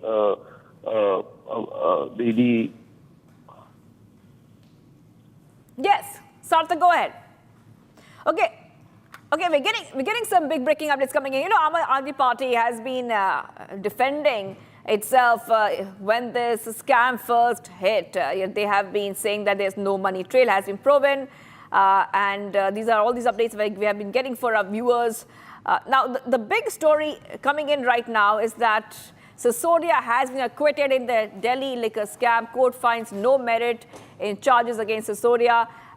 Similarly, in the latest update we're getting for our viewers is that when it comes to Arvind Kejriwal, we are also seeing that he has received a major relief in the CBI case. Kejriwal has been acquitted in the CBI case in relation with the Delhi liquor policy. The Rouse Avenue court said that no evidence was found against Kejriwal. Yes, let's go back to Sarthak. Sarthak, yes, continue. You were saying, you were just continuing about what the Rouse Avenue court has said. Take us through what the Rouse Avenue court has said.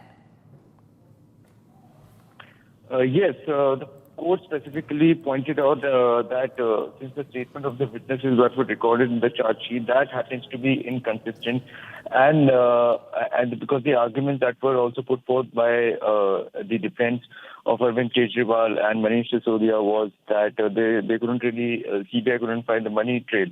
Therefore, the court couldn't find any charges against Manish Sisodia in this liquor policy case. The court found no merit specifically in these charges level that were levied by CBI in this case. So, specifically on a criminal conspiracy ground, court did not find any merit, and therefore they decided to acquit Manish Sisodia in this particular case. But for what we know of, there are multiple cases against Manish Sisodia and Arvind Kejriwal and other leaders of Aam Aadmi. This is specifically related to the CBI case that was filed in this liquor policy case in the Rouse Avenue court. So what else will transpire in the other cases, that is something that only time will tell. Back to you.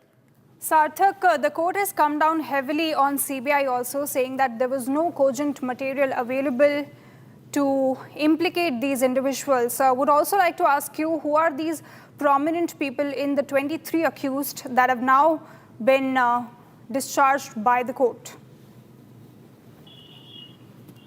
Well, since we do not have the court order with us that is going to be uploaded by the court in some while, we would only be getting the details of the number of accused that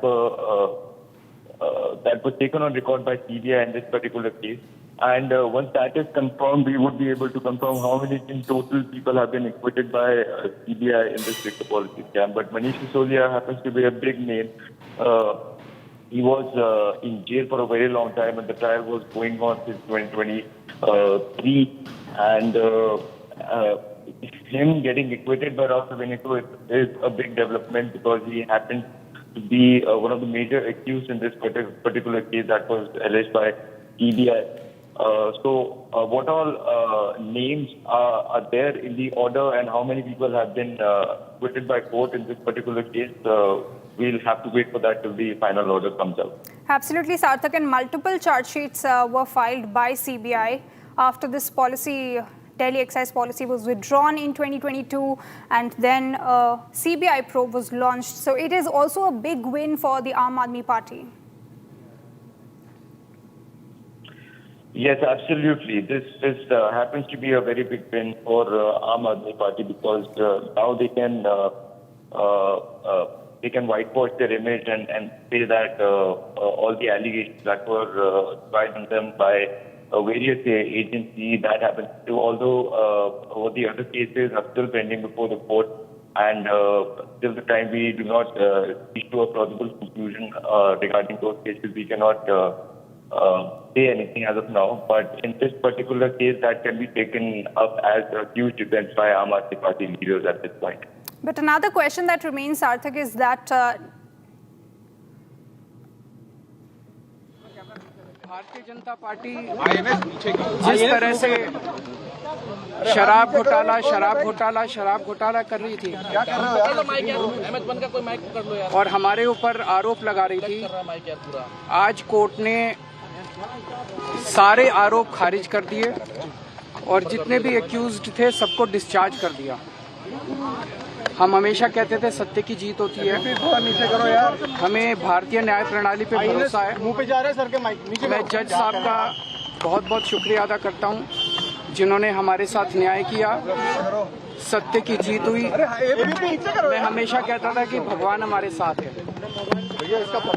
Modi ji ने और अमित शाह जी ने मिल के आजाद भारत का सबसे बड़ा राजनीतिक षड्यंत्र रचा। आम आदमी पार्टी को खत्म करने के लिए आम आदमी पार्टी के सबसे बड़े 5 नेताओं को जेल में डाल दिया गया। यहाँ तक कि सिटिंग चीफ मिनिस्टर, जो आज तक भारत के इतिहास में कभी नहीं हुआ, सिटिंग चीफ मिनिस्टर को उसके घर से घसीटकर जेल में डाला गया और 6 महीने तक जेल में रखा गया। हमारे उप मुख्यमंत्री मनीष सिसोदिया जी, उनको लगभग 2 साल तक जेल में रखा गया। पूरा का पूरा फर्जी केस था। हमारे ऊपर कीचड़ फेंका गया। 24 घंटे टीवी चैनलों के ऊपर डिबेट चलते थे, खबरें दिखाई जाती थी केजरीवाल भ्रष्ट है, केजरीवाल भ्रष्ट है।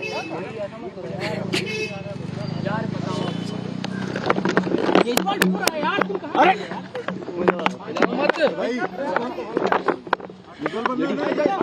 हो गया सर,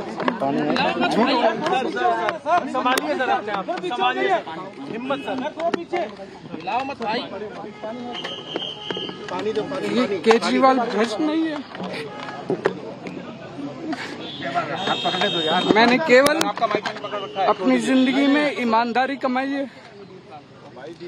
इन्होंने झूठा केस लगाया और आज ये साबित हो गया।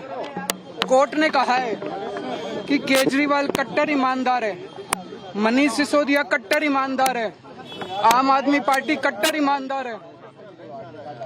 मैं प्रधानमंत्री जी से कहना चाहता हूं, सत्ता के लिए इस तरह से खिलवाड़ मत कीजिए देश के साथ, इस तरह से संविधान के साथ खिलवाड़ मत कीजिए। आपको सत्ता चाहिए, अच्छे काम कीजिए। आज देश के सामने इतनी बड़ी बड़ी समस्याएं हैं, महंगाई है, बेरोजगारी है, पूरे देश में सड़कें टूटी पड़ी है, चारों तरफ पोल्यूशन ही पोल्यूशन हो रहा है, चारों तरफ देश में इतनी समस्याएं हैं। उन समस्याओं का समाधान करके सत्ता में आइए ना। केजरीवाल पे, आम आदमी पार्टी पे झूठे केस क्यों करते हैं? अच्छा काम करके सत्ता में आइए।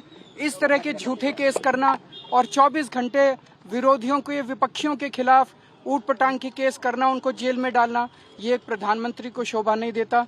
इससे देश आगे नहीं बढ़ेगा। देश आगे तब बढ़ेगा जब जनता की समस्याओं का समाधान किया जाएगा। आज एक बार फिर गर्व हो रहा है देश के संविधान पर, बाबा साहब अम्बेडकर पर, जिन्होंने इतना शानदार संविधान दिया और सत्य की जीत हुई है। सर सीबीआई के ऊपर भी sir Right, so there you have former Delhi Chief Minister Arvind Kejriwal breaking down in tears and saying that he always stood by truth, and today court also supported him with this big verdict where he is now acquitted along with 23 other accused. You can see the visuals on your screen. He said that the liquor scam was a made-up thing, and quote, he says that quote. All right, I have with me Aam Aadmi Party's leader Priyanka Kakkar on the phone line with us. Priyanka Kakkar, this is a big win for your party, for Aam Aadmi Party. Of course, we have seen statements by Arvind Kejriwal and also Manish Sisodia. What is your first reaction?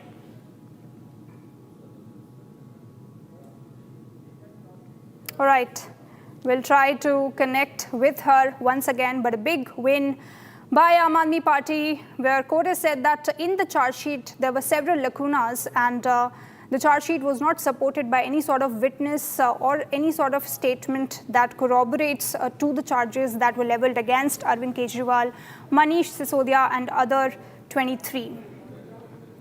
I have to say all statements have been seen, perused by the court, and after perusing everything, it is not a apprehension, it is not a suspicion, it is a court who has gone through everything, and after going through everything, every statement, every document, it has held that there is no charge which is made out against Mr. Kejriwal on the other accused person, which includes Mr. Manish Sisodia. Sir काफी Court जो है वो court ने court की है कि भी जो प्रोफेशनल स्टेटमेंट था प्रोसिक्यूशन विटनेस का वही चार्जशीट में नहीं सीबीआई ने लगाया, इन लेखों पे क्या कोर्ट ने कहा है?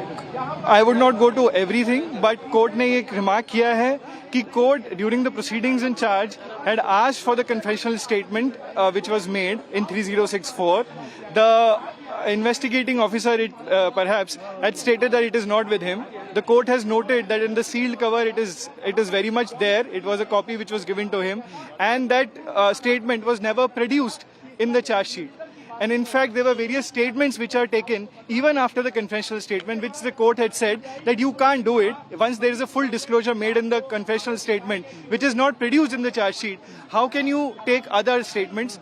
Apart from that, the court has very emphatically stated that the rule of law has to be preserved.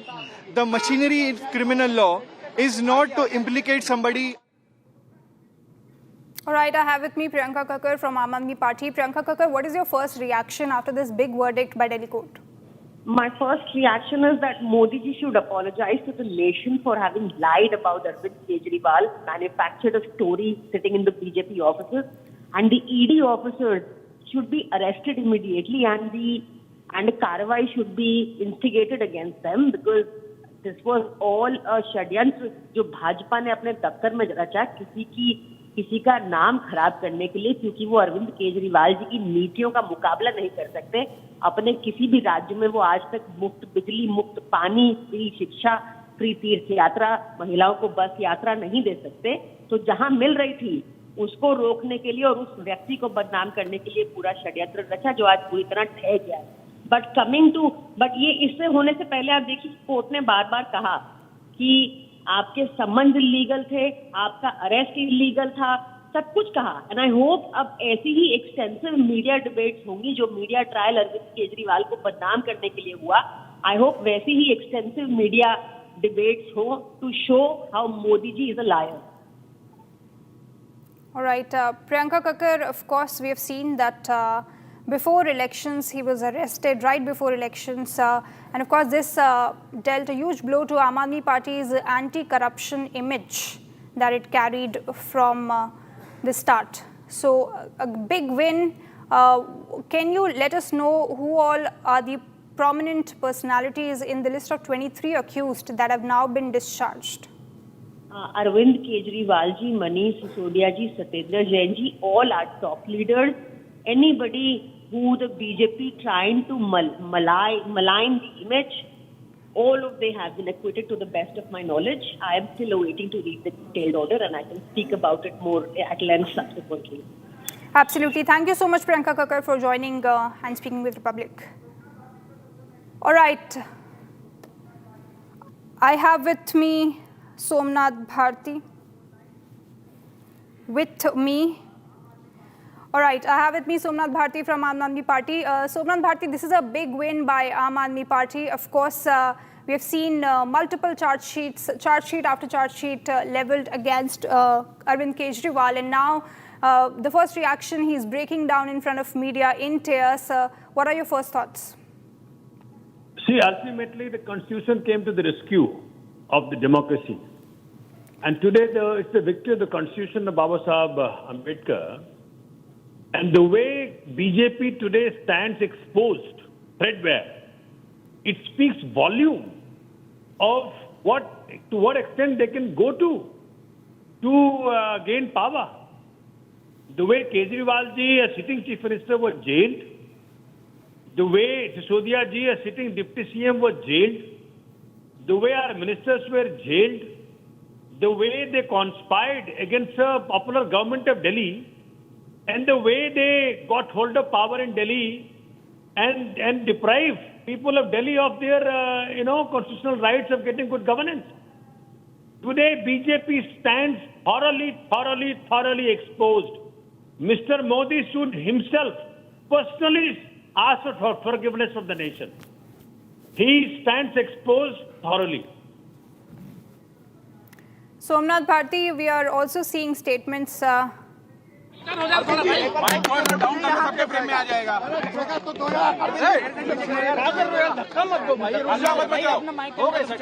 पिछले कुछ सालों से भारतीय जनता पार्टी जिस तरह से शराब घोटाला कर रही थी और हमारे ऊपर आरोप लगा रही थी, आज कोर्ट ने सारे आरोप खारिज कर दिए और जितने भी एक्यूज्ड थे सबको डिस्चार्ज कर दिया। हम हमेशा कहते थे सत्य की जीत होती है, हमें भारतीय न्याय प्रणाली पे भरोसा है। मैं जज साहब का बहुत बहुत शुक्रिया अदा करता हूं जिन्होंने हमारे साथ न्याय किया, सत्य की जीत हुई। मैं हमेशा कहता था कि भगवान हमारे साथ है। मोदी जी ने और अमित शाह जी ने मिल के आजाद भारत का सबसे बड़ा राजनीतिक षड्यंत्र रचा। आम आदमी पार्टी को खत्म करने के लिए आम आदमी पार्टी के सबसे बड़े 5 नेताओं को जेल में डाल दिया गया। यहाँ तक कि सिटिंग चीफ मिनिस्टर, जो आज तक भारत के इतिहास में कभी नहीं हुआ, सिटिंग चीफ मिनिस्टर को उसके घर से घसीटकर जेल में डाला गया और 6 महीने तक जेल में रखा गया। हमारे उप मुख्यमंत्री मनीष सिसोदिया जी, उनको लगभग 2 साल तक जेल में रखा गया। पूरा का पूरा फर्जी केस था। हमारे ऊपर कीचड़ फेंका गया। 24 घंटे टीवी चैनलों के ऊपर डिबेट चलते थे, खबरें दिखाई जाती थी केजरीवाल भ्रष्ट है, केजरीवाल भ्रष्ट है।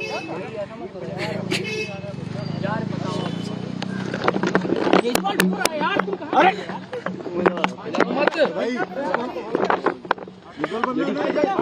हो गया संभालिए सर, अपने आप संभालिए, हिम्मत सर, पीछे लाओ मत भाई, पानी दो, पानी। जिस तरह से शराब घोटाला कर रही थी और हमारे ऊपर आरोप लगा रही थी, आज कोर्ट ने सारे आरोप खारिज कर दिए और जितने भी एक्यूज्ड थे सबको डिस्चार्ज कर दिया। हम हमेशा कहते थे सत्य की जीत होती है, हमें भारतीय न्याय प्रणाली पे भरोसा है। मुंह पे जा रहा है सर के माइक। मैं जज साहब का बहुत बहुत शुक्रिया अदा करता हूं जिन्होंने हमारे साथ न्याय किया, सत्य की जीत हुई। मैं हमेशा कहता था कि भगवान हमारे साथ है। मोदी जी ने और अमित शाह जी ने मिल के आजाद भारत का सबसे बड़ा राजनीतिक षड्यंत्र रचा। आम आदमी पार्टी को खत्म करने के लिए आम आदमी पार्टी के सबसे बड़े 5 नेताओं को जेल में डाल दिया गया।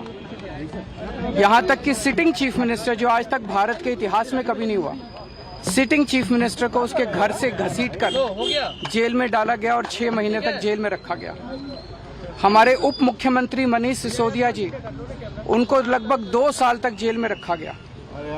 पूरा का पूरा फर्जी केस था। हमारे ऊपर कीचड़ फेंका गया। 24 घंटे टीवी चैनलों के ऊपर डिबेट चलते थे, खबरें दिखाई जाती थी केजरीवाल भ्रष्ट है, केजरीवाल भ्रष्ट है।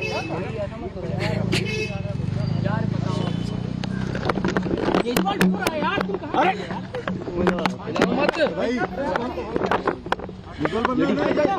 हो गया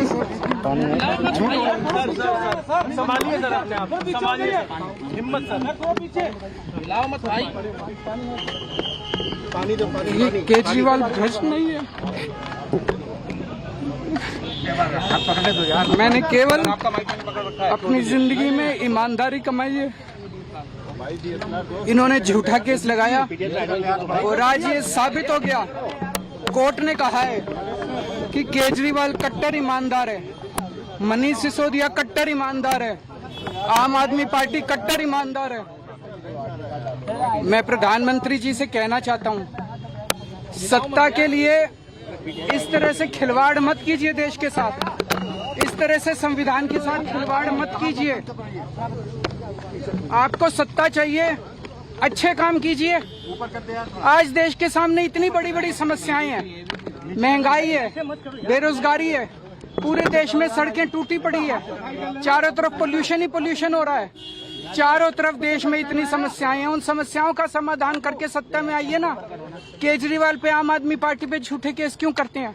अच्छा काम करके सत्ता में आइए। इस तरह के झूठे केस करना और 24 घंटे विरोधियों के, विपक्षियों के खिलाफ ऊट पटांग के केस करना, उनको जेल में डालना, ये एक प्रधानमंत्री को शोभा नहीं देता। इससे देश आगे नहीं बढ़ेगा। देश आगे तब बढ़ेगा जब जनता की समस्याओं का समाधान किया जाएगा। जिस तरह से शराब घोटाला कर रही थी और हमारे ऊपर आरोप लगा रही थी, आज कोर्ट ने सारे आरोप खारिज कर दिए और जितने भी एक्यूज्ड थे सबको डिस्चार्ज कर दिया। हम हमेशा कहते थे सत्य की जीत होती है। हमें भारतीय न्याय प्रणाली पे भरोसा है। मैं जज साहब का बहुत बहुत शुक्रिया अदा करता हूं जिन्होंने हमारे साथ न्याय किया, सत्य की जीत हुई। मैं हमेशा कहता था कि भगवान हमारे साथ है। मोदी जी ने और अमित शाह जी ने मिल के आजाद भारत का सबसे बड़ा राजनीतिक षड्यंत्र रचा। आम आदमी पार्टी को खत्म करने के लिए आम आदमी पार्टी के सबसे बड़े 5 नेताओं को जेल में डाल दिया गया। यहाँ तक कि सिटिंग चीफ मिनिस्टर, जो आज तक भारत के इतिहास में कभी नहीं हुआ, सिटिंग चीफ मिनिस्टर को उसके घर से घसीटकर जेल में डाला गया और 6 महीने तक जेल में रखा गया। हमारे उप मुख्यमंत्री मनीष सिसोदिया जी, उनको लगभग 2 साल तक जेल में रखा गया। पूरा का पूरा फर्जी केस था। हमारे ऊपर कीचड़ फेंका गया। 24 घंटे टीवी चैनलों के ऊपर डिबेट चलते थे, खबरें दिखाई जाती थी, केजरीवाल भ्रष्ट है, केजरीवाल भ्रष्ट है।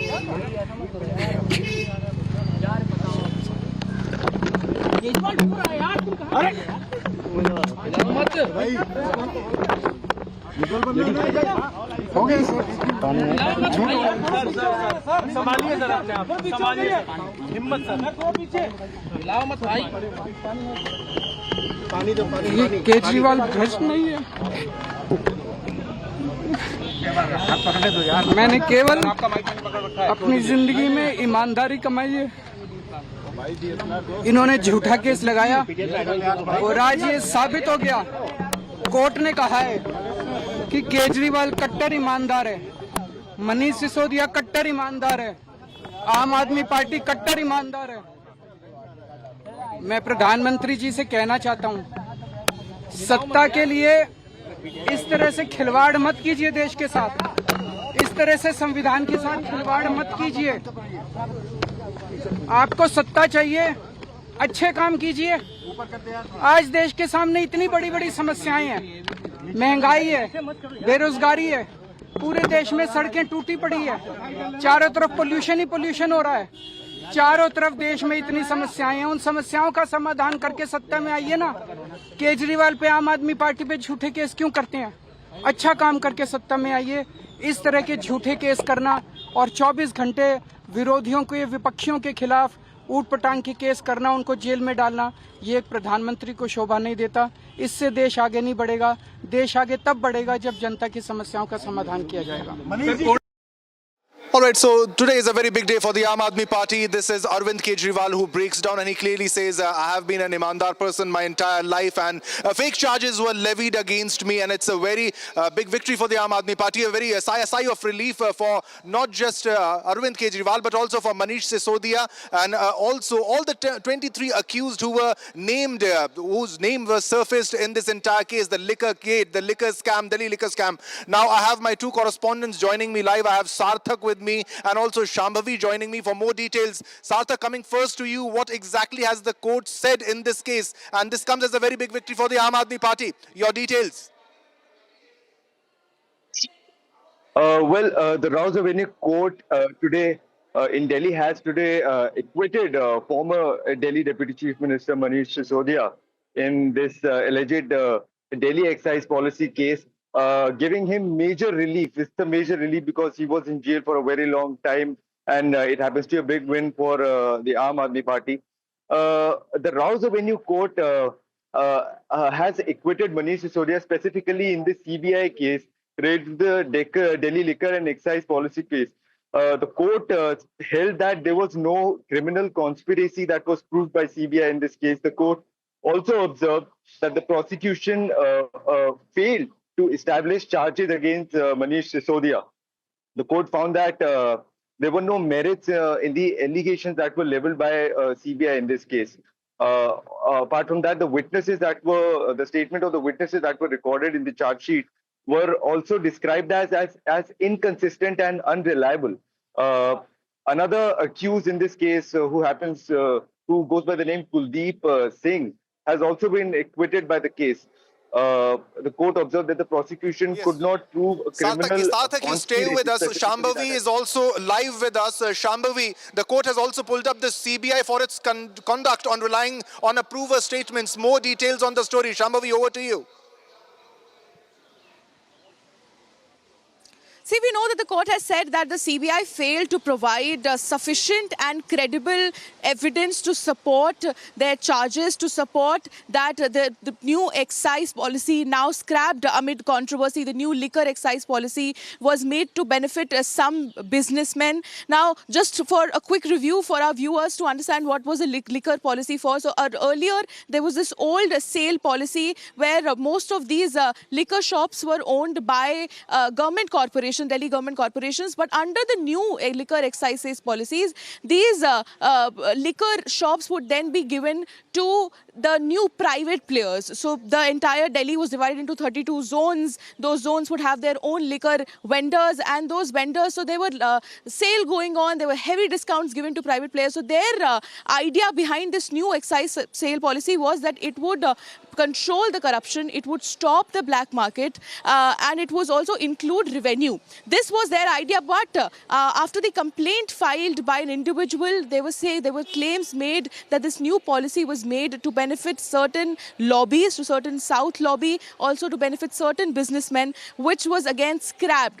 And now the court has given huge relief to Arvind Kejriwal and 22 other accused, Arvind Kejriwal, Manish Sisodia, and 21 other accused in this matter, where several leaders of AAP were arrested. Manish Sisodia was in jail for 2 years, in fact. So this comes as a huge relief, where the court has categorically said that the CBI failed to provide sufficient and credible information, that there was no overarching controversy in this entire matter, and has acquitted all of them. Back to you. All right, Shambhavi, stay with us. Sarthak, you also stay with us. Let us once again play the entire sequence of Arvind Kejriwal breaking down and his statement after this big relief from the court.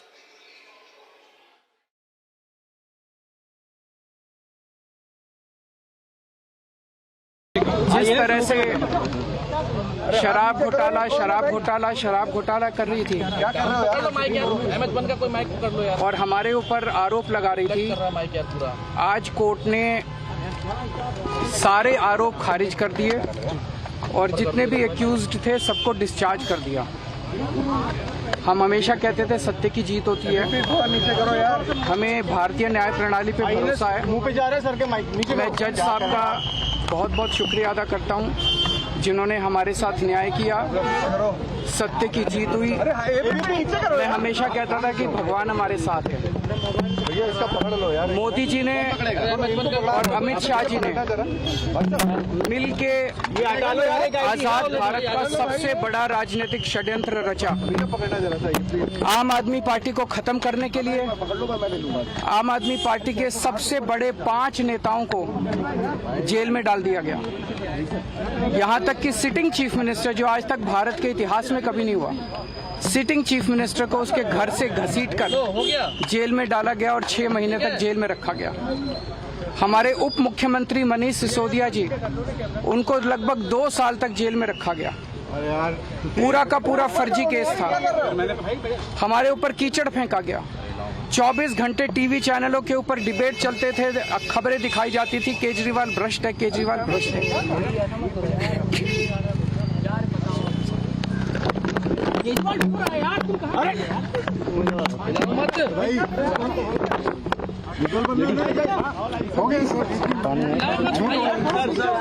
संभालिए sir अपने आप, संभालिए, हिम्मत sir, हिलाओ मत भाई। ये केजरीवाल भ्रष्ट नहीं है।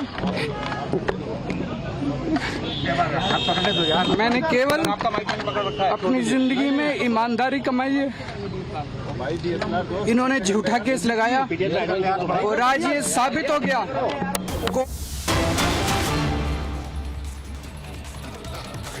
All right, there's another big breaking news that is coming in right now at this moment, and Shravan is also joining me from the newsroom. Shravan, a big development in this story. Well, in fact, two important news to be highlighted here. One, with regards to the fact that this is undoubtedly a big setback for the Central Bureau of Investigation, where the court is saying that there isn't enough material to prosecute the former Chief Minister of Delhi, Arvind Kejriwal, and the Deputy Chief Minister, Manish Sisodia, leaving no other option before the Central Bureau of Investigation to basically move a higher court. In this case, it would be the High Court that we are given to understand that the Central Bureau of Investigation would be making an appeal.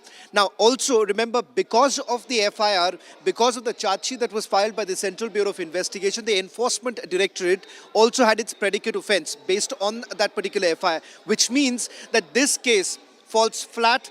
It has a direct ramification as far as the money laundering angle is concerned, which was being probed by the Enforcement Directorate, and that's where the Enforcement Directorate is essentially indicating right now that they are going to evaluate the order, wait for the steps that have been taken by the Central Bureau of Investigation, and whether at all they will have to basically step in at some point in time, because here the question is about evidence, here the question is about material, and more importantly, the statements that were basically recorded by the Central Bureau of Investigation. If that has been completely sort of disregarded or discarded here, then it's going to be a big trouble for the Central Bureau of Investigation, because even in the High Court, the question that will be asked to the central agency is to why exactly were the statements not really produced, and does it really have an impact there or not? All right, so does this mean also an action on the CBI officials and also the ED officials? Not really, given the fact that when it comes to a matter like this, it is about the merits of the case.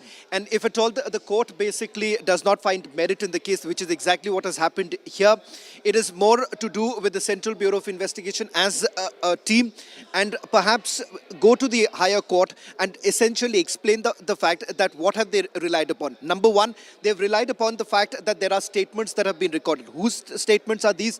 These are statements of those who have worked with the Delhi Chief Minister as well as Deputy Chief Minister. The question here is about whether at all changes were made in the liquor policy effectively benefiting, and more importantly, was there a quid pro quo? Because they're largely talking about the corruption case, and the fact that an allegation that was leveled against the Adani Party was that the bribes that they allegedly received was actually used for party funds. All right, Rhythm is also live with us, Executive Editor Legal. Rhythm is also joining us live. Rhythm, today is a big day for the Adani Party. Now, they are portraying this more as a political battle victory, apart from being a legal victory. Rhythm, over to you. Yes. So let's tell our viewers why this case, and this is very clear, like Shravan was telling us, is critical, is because a lot of them had been charge sheeted by the CBI. Today, the CBI's court, the Rose Avenue court, has come down extremely heavily on them. The CBI case was registered on the complaint earlier of the Lieutenant Governor V.K. Saxena in 2022. The probe agency said the Adani Party, its leaders, had received kickbacks from the liquor manufacturers due to manipulation of the policy. In fact, there were several cases that had been seen in this. The ED case had been filed. The PMLA case was there. What followed was a series of arrests of these leaders who were critical at that time and had been criticized as being politically motivated. There was an allegation that it had been a criminal conspiracy hatched by Adani Party leaders, including Sisodia and Kejriwal and other people, and this is what the liquor policy really came to be known. These loopholes, the conspiracy, it was said, were there. It was allegedly created, and there were certain loopholes that were there to favor some liquor licenses and conspirators post the tender processes. Now, remember, Arvind Kejriwal spent nearly 156 days in prison. More than 400 days was spent by Manish Sisodia in prison. It was the Supreme Court later that granted them relief. Today is going to be seen as relief coming in for Arvind Kejriwal, Manish Sisodia, because they've been discharged by the Delhi Rose Avenue Court in the liquor policy case. The court has wrapped the CBI for implicating them without any material. The Special Judge Jitendra Singh of the Rose Avenue Court has discharged Aam Aadmi Party leader Manish Sisodia in the case. The judge has discharged all 23 accused people in the matter. The court, in very strong words, has wrapped the CBI for lapses in the investigation, said the voluminous charge sheet has many lacunas not supported by any witnesses in this case. I also want to tell our viewers, for context, Sisodia had spent 530 days in prison. Arvind Kejriwal spent 156 days. That was across 2 periods. The judge has said, in absence of fundamental material, without any statement or evidence, attribution to Kejriwal of the controversy cannot be sustained. So let me tell our viewers what the court has said, after which I'll tell our viewers that the CBI is going to be moving a higher court against the Rose Avenue Court's judgment of the special judge, Judge Jitendra Singh. While pronouncing the verdict, the court has said the CBI charge sheet ran into thousands of pages. There was material which did not support any of the witness statements.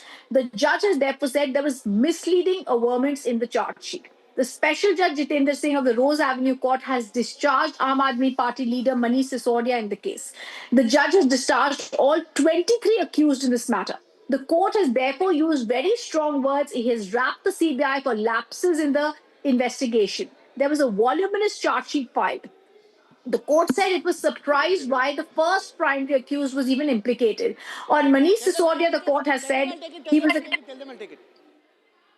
I'm also right now being told, okay, let me tell our viewers that Mudit Jain, I'm trying to wait and go across and give this to lawyer of Arvind Kejriwal, Mudit Jain, who will be joining us shortly, which I'm being told will happen any moment right now. So I'm just waiting for that.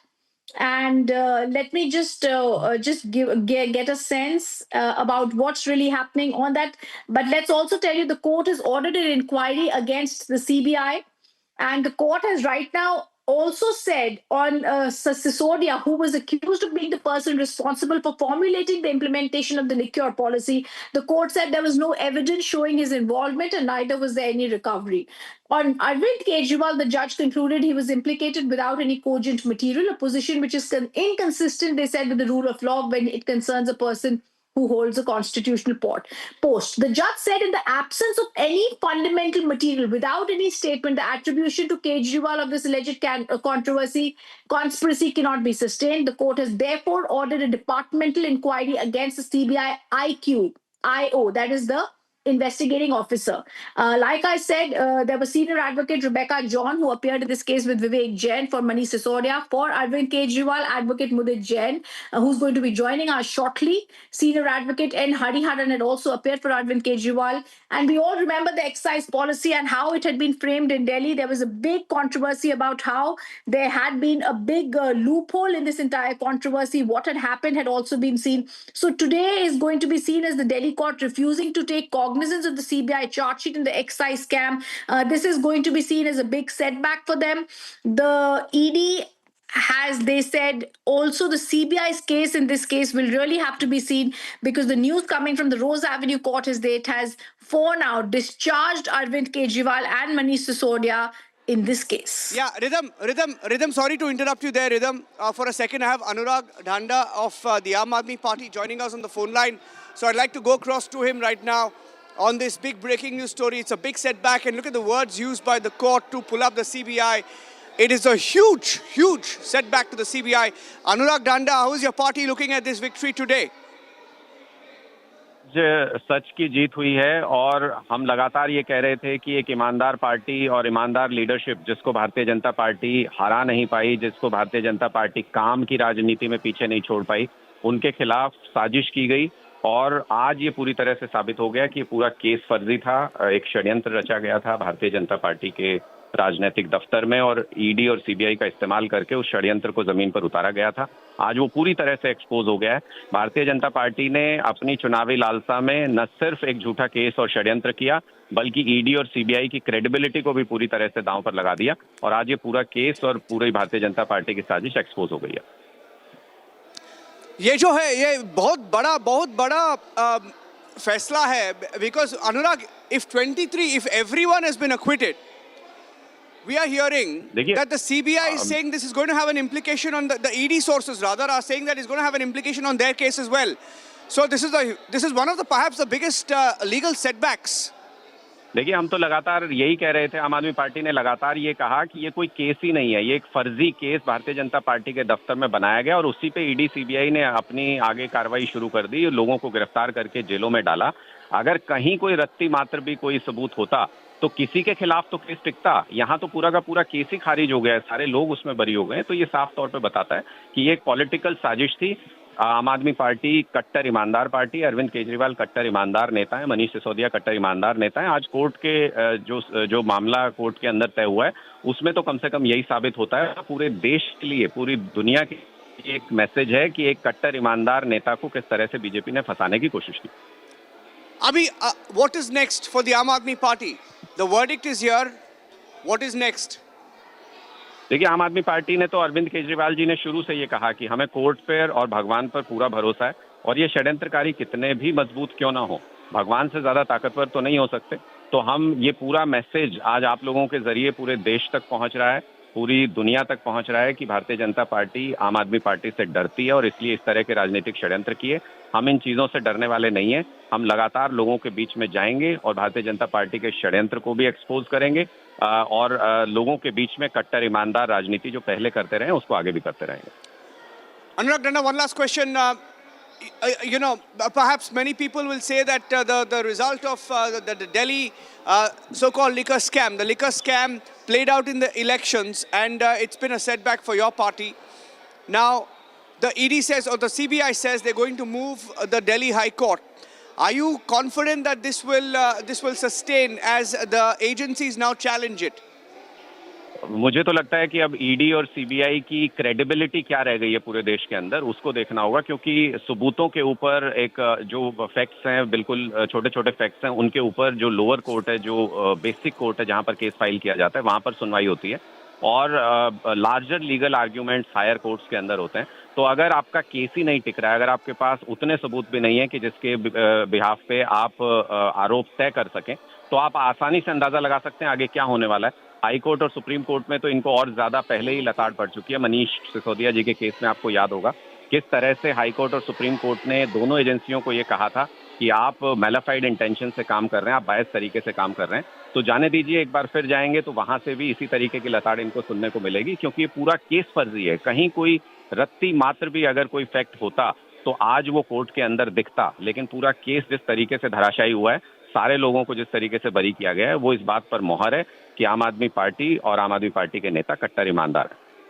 Thank you, Anurag Danda, for speaking to Republic TV. The first response there from the Aam Aadmi Party to the verdict, saying that, you know, the slogan of Kattar Imandar has stood tall today. Now they've had the last word is what the Aam Aadmi Party is saying. I'm handing it over to Rhythm. Rhythm is joining us live. She's getting all the finer aspects of this judgment and why it's so critical with what the court has also observed against the agencies. Rhythm, over to you.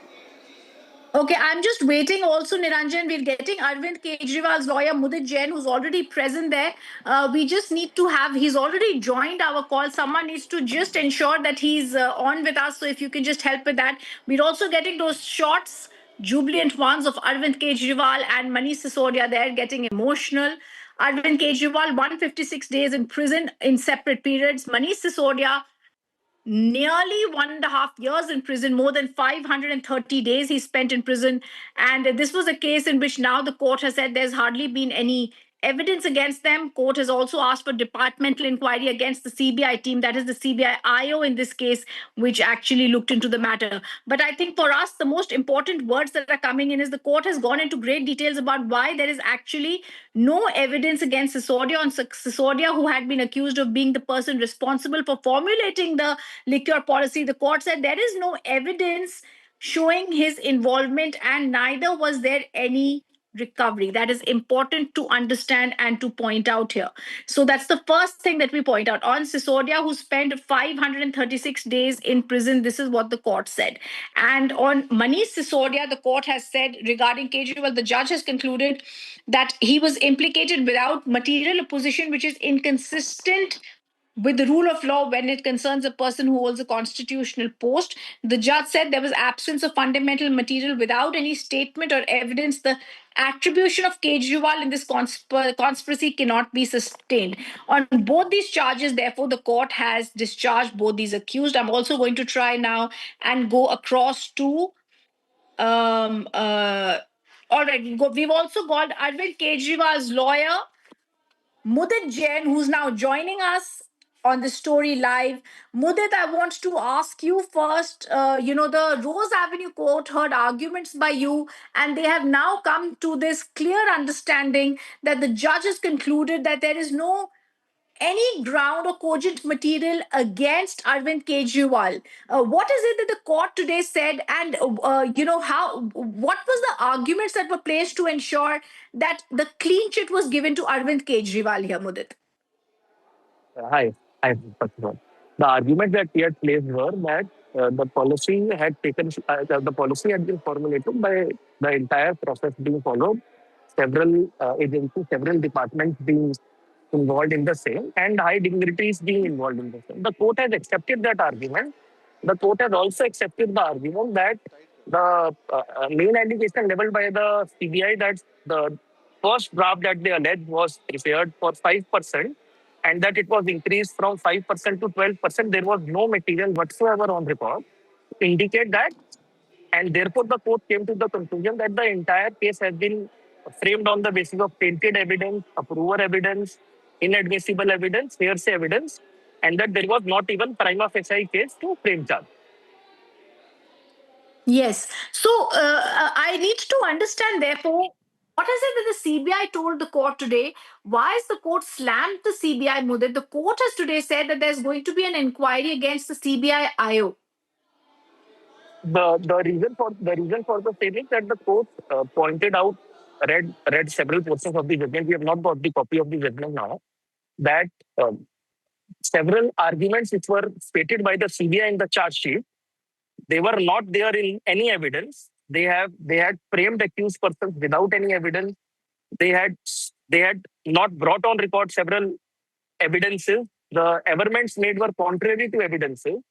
So a systematic effort was there to mislead the court. That is the sum and substance of the reason the court felt that there should be an inquiry as to why mainly accused number one was framed as accused number one without there being any evidence against it. The court went into great detail that policy matters cannot be challenged merely because subsequently somebody has a different view. Mudit, the larger question, when the case was going on, were you getting a sense that the judge was understanding the kind of material you were putting forward and the lawyers for... Rhythm, I lost your voice. Sorry. I lost your voice. Yes, Can you repeat your question? Yes. Mudit, when the hearing was happening, we are seeing very emotional scenes right now. When the hearing was happening, were you getting a sense that the CBI was losing ground and the kind of arguments that were being placed forward by Senior Advocate Rebecca John and Senior Advocate Hariharan and Mudit yourself, were you getting a sense that the judge was getting concerned about the arguments by the CBI? How did this suddenly happen after the liquor scam made such a big outraged headline last to last year for many years? That is what our argument was, that it was only headlines and there was nothing, no substance in the main allegation. And we did not, it was, honest to God, we got to know just when you got to know. So no sense, nothing. It was, the judge was hearing everybody very patiently. We took day-to-day hearing and then this is the final order. So how did the final order come? Was it put for orders today by the court? No, the order was reserved in the, I think on 7th of February. Yes. The court was hearing arguments in the first half, then recording everybody's argument as we understanding reading the file. Then any queries which fell, the court was asking either us or the CBI. And we were taking the court through, we were assisting the court in the best manner we know. And then this final order has come. Okay, so we were expecting the order today. Usually what happens is they sit on the order. It's not given immediately, after so many years of practice, we don't expect anything. We just just hope for the best and prepare for the best. Yes, and I also want to ask you, Mudit, the court has said there was no overarching conspiracy or criminal intent in the excise policy. But when we were going through the kind of, I would say, what we were reading, what we were researching, we were told that the excise policy, the liquor scam, so as to say at that time, there was something wrong in it. But now the court, looking at the evidence by the CBI, has suddenly said something that's coming out of the blue, that there was no conspiracy or criminal intent in it at all. But because what you saw was selective version, but the court saw was the entire version from the Ravi Dhawan report to the public comments being sought, then the group of ministers, which documents were not even the main argument that there were some legal opinions which were ignored. Those were also not placed before the court. When court went through each draft, then the processes which have been gone through, and thereafter the court, as was dictated, as you heard, the court found that entire process as required for any policy was followed, and there was complete transparency. There was no alleged secret meeting which took place either by Mr. Sisodia or by Mr. Kejriwal. So to impute something merely on the opinion of the investigating officer, because investigating officer cannot form opinions without there being any corroborative material. So this case stood basically on inadmissible and tainted evidence, and tainted evidence is required to be corroborated in particulars, and there was no corroboration whatsoever. So therefore the court did not agree with what the CBI presented. Media trial is separate. The court did not consider it proper looking at the entire material. And I'm told all 23 Mudit have now been discharged. This also includes Kavitha. It includes the names that were at that time doing the rounds, Vijay Nair. Of course, they've passed an indictment when it came to the names of Kuldeep Singh, saying how he was even the first accused of something they can't even understand. But even the crucial names that were coming at that time, Kavitha, Durgesh Pathak, Sarat Chandra Reddy, all 23 have today been discharged. Yes, all 23 have been discharged. As far as we understand, as far as courts are concerned, names do not matter, facts matter, and facts were speaking for themselves, and facts very clearly spoke, as you heard, as we heard. All right. Congratulations to you, Mudit. Another feather in your cap. However, the court, we're also hearing the CBI is going to move the higher court, so there's another battle that lies ahead for you. But enjoy this victory for the time being. Mudit Jain, lawyer in many such cases when it comes to the Rose Avenue Court and all other courts for these celebrities. A huge congratulations. I think what we're going to see ahead is what in the High Court, but staying with those pictures, we've just spoken to Kejriwal's lawyer. Thank you, Mudit. And now staying with those pictures, we're really trying to see, we're also now being told Arvind Kejriwal's wife is going to be speaking up. We're being told that as of now, there are fast-moving developments that are coming in this, first, we're being told that, Kejriwal's wife is now going to be speaking first. And so lots of actions coming in. All right. So we've just spoken there. And, I'm just going to hand it back to the studio for a minute. All right. So this is the very big development as in for Aam Aadmi Party. Let's once again listen into the reactions that is coming in, and also how Arvind Kejriwal has reacted. He breaks down as he gets the verdict. जिस तरह से शराब घोटाला कर रही थी और हमारे ऊपर आरोप लगा रही थी, आज कोर्ट ने सारे आरोप खारिज कर दिए और जितने भी एक्यूज्ड थे सबको डिस्चार्ज कर दिया। हम हमेशा कहते थे सत्य की जीत होती है, हमें भारतीय न्याय प्रणाली पे भरोसा है। मैं जज साहब का बहुत बहुत शुक्रिया अदा करता हूं जिन्होंने हमारे साथ न्याय किया, सत्य की जीत हुई। मैं हमेशा कहता था कि भगवान हमारे साथ है। मोदी जी ने और अमित शाह जी ने मिल के आजाद भारत का सबसे बड़ा राजनीतिक षड्यंत्र रचा।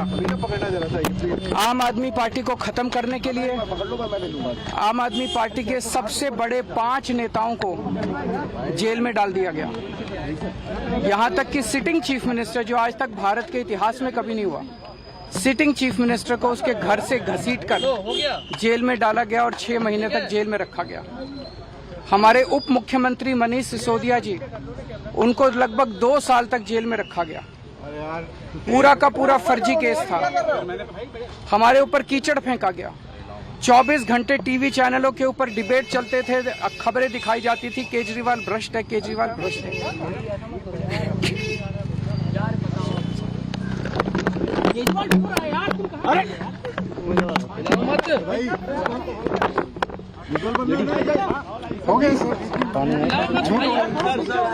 संभालिए सर अपने आप, संभालिए, हिम्मत सर, हिलाओ मत भाई।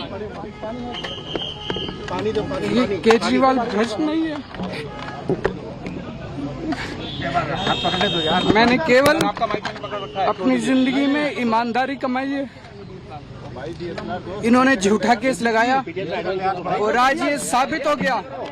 कोर्ट ने कहा है कि केजरीवाल कट्टर ईमानदार है, मनीष सिसोदिया कट्टर ईमानदार है, आम आदमी पार्टी कट्टर ईमानदार है। मैं प्रधानमंत्री जी से कहना चाहता हूं, सत्ता के लिए इस तरह से खिलवाड़ मत कीजिए देश के साथ, इस तरह से संविधान के साथ खिलवाड़ मत कीजिए। आपको सत्ता चाहिए, अच्छे काम कीजिए।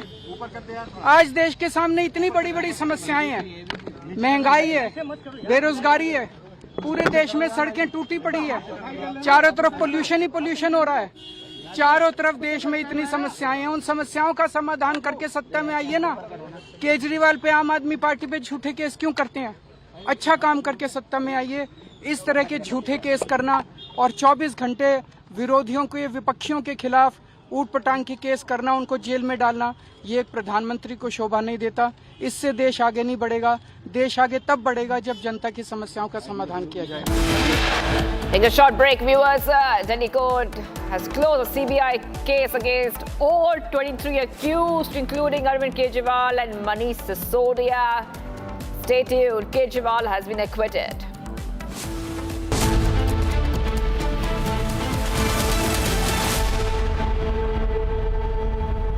प्योर सूजी पास्ता उबालो, मिलाओ और खाओ, 8 मिनट में तैयार। क्या टेस्ट है, सबका राजा hardcore masala.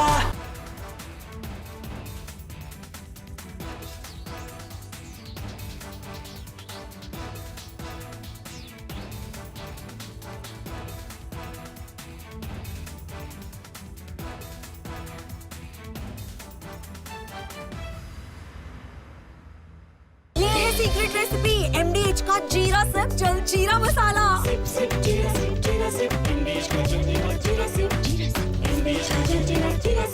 Now here's the reality. It's fact, not fiction. You are sitting on a plane. You're boarding the plane in the national capital of India for Leh at 6:08 in the morning. It's a SpiceJet plane. 6 minutes into the take, against the backdrop of daybreak and a beautiful sunrise, you suddenly look to your right towards the wings and you see the flames of fire on the wings of the plane. Your plane is on fire. Ladies and gentlemen, these are real visuals. This is the reality that the Civil Aviation Minister does not want you to see. This is the reality SpiceJet does not want you to see. This is the reality DGCA does not want you to see, because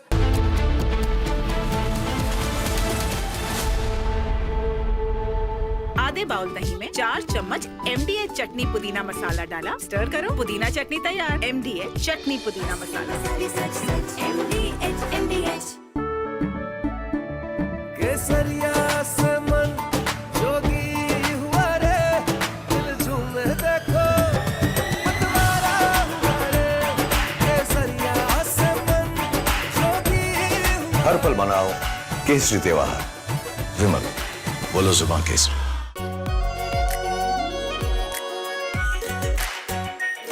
pure shahi paneer masala, delicious, healthy, every day. Now here's the reality. It's fact, not fiction. You are sitting on a plane. You're boarding the plane in the national capital of India for Leh at 6:08 in the morning. It's a SpiceJet plane. 6 minutes into the take, against the backdrop of daybreak and a beautiful sunrise, you suddenly look to your right towards the wings and you see the flames of fire on the wings of the plane. Your plane is on fire. Ladies and gentlemen, these are real visuals. This is the reality that the Civil Aviation Minister does not want you to see. This is the reality SpiceJet does not want you to see. This is the reality DGCA does not want you to see, because at the cockpit, at that very moment while you're sitting in the plane, there are calls of Mayday, Mayday, Mayday, Mayday. That is a flight emergency. The flight circles back. There's engine failure in one of the engines, lands at 6:49 p.m.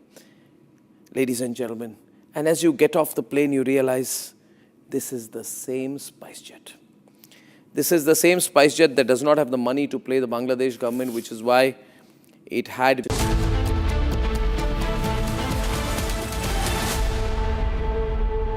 दादी के हाथों का जादू और खुशबू से महकता घर, माँ की मुस्कुराहट और खाने की सुगंध। MDH गरम मसाला, क्योंकि हर रिश्ता है स्वाद से जुड़ा।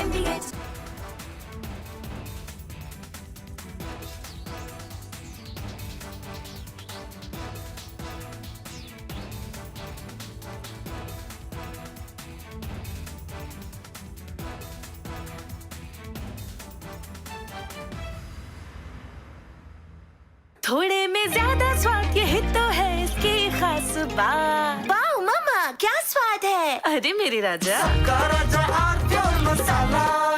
Now here's the reality. It's fact, not fiction. You are sitting on a plane. You're boarding the plane in the national capital of India for Leh at 6:08 in the morning. It's a SpiceJet plane. 6 minutes into the take, against the backdrop of daybreak and a beautiful sunrise, you suddenly look to your right towards the wings and you see the flames of fire. Pradeep ji, ये 8 साल का बच्चा coma में है। Police 5 दिन से कुछ नहीं कर पाई है अभी तक। वो जो पिस्टल है, लाइसेंस पिस्टल है, वो तक बरामद नहीं कर पाई है। आपके विधानसभा के लोग हैं सर, जवाब मांग रहे हैं आपसे। प्रदीप जी, एक जवाब, आपके ही लोग हैं, आपसे सर, एक बच्चा 8 साल का, आप बिल्कुल आप भोजन कर लीजिएगा। एक 8 साल का अपराधी है, उसमें उसको सजा मिलेगी। पुलिस ने FIR दर्ज करा ली, वो अरेस्ट करेगी। सर 5 दिन हो गए बच्चा। कोई बात नहीं है ना, पुलिस ने FIR दर्ज कर ली ना। अभी 5 दिन में क्योंकि अभी तक उनको वो लाइसेंस वेपन है वो भी बरामद। विधानसभा में चली, विधानसभा से आई तो माता वैष्णो देवी चले गए। अभी कल लौटे, कल उसके परिवार के लोग आए थे। आपकी उनके परिवार वालों से अभी तक बात हो पाई? कल उन परिवार में संस्कार आया था, मेरे को नहीं पता क्या परिवार में है, लेकिन मैंने उनसे कहा कि जो भी मदद हुई करेगी।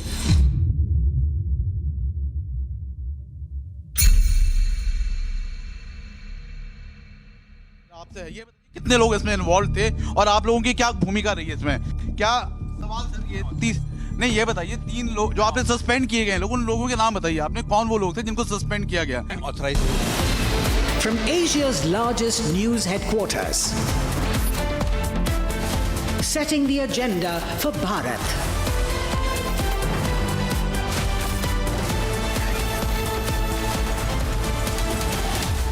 You're watching Republic.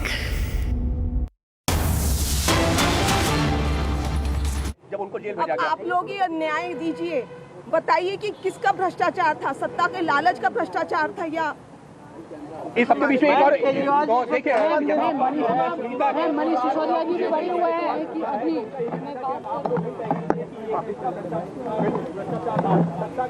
They're holding a news conference, speaking to the media minutes after her husband Arvind Kejriwal was acquitted along with 22 others, 23 in all, acquitted by the Delhi court. Arvind Kejriwal has been cleared of all charges in the Delhi liquor scam. I want to play out first up that soundbite of Arvind Kejriwal. The moment the court gave its verdict, he left the courtroom, spoke to the media. Here's that soundbite where he broke down while talking about the case against him.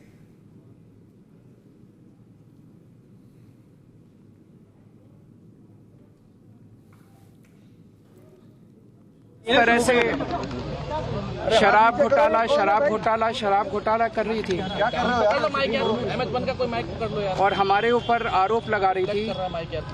आज court ने सारे आरोप खारिज कर दिए और जितने भी एक्यूज्ड थे सबको डिस्चार्ज कर दिया। हम हमेशा कहते थे सत्य की जीत होती है, हमें भारतीय न्याय प्रणाली पे भरोसा है। मैं जज साहब का बहुत बहुत शुक्रिया अदा करता हूं जिन्होंने हमारे साथ न्याय किया, सत्य की जीत हुई। मैं हमेशा कहता था कि भगवान हमारे साथ है। मोदी जी ने और अमित शाह जी ने मिल के आजाद भारत का सबसे बड़ा राजनीतिक षड्यंत्र रचा। आम आदमी पार्टी को खत्म करने के लिए आम आदमी पार्टी के सबसे बड़े 5 नेताओं को जेल में डाल दिया गया। यहाँ तक कि सिटिंग चीफ मिनिस्टर, जो आज तक भारत के इतिहास में कभी नहीं हुआ, सिटिंग चीफ मिनिस्टर को उसके घर से घसीटकर जेल में डाला गया और 6 महीने तक जेल में रखा गया। हमारे उप मुख्यमंत्री मनीष सिसोदिया जी, उनको लगभग 2 साल तक जेल में रखा गया। पूरा का पूरा फर्जी केस था। हमारे ऊपर कीचड़ फेंका गया। 24 घंटे टीवी चैनलों के ऊपर डिबेट चलते थे, खबरें दिखाई जाती थी केजरीवाल भ्रष्ट है, केजरीवाल भ्रष्ट है।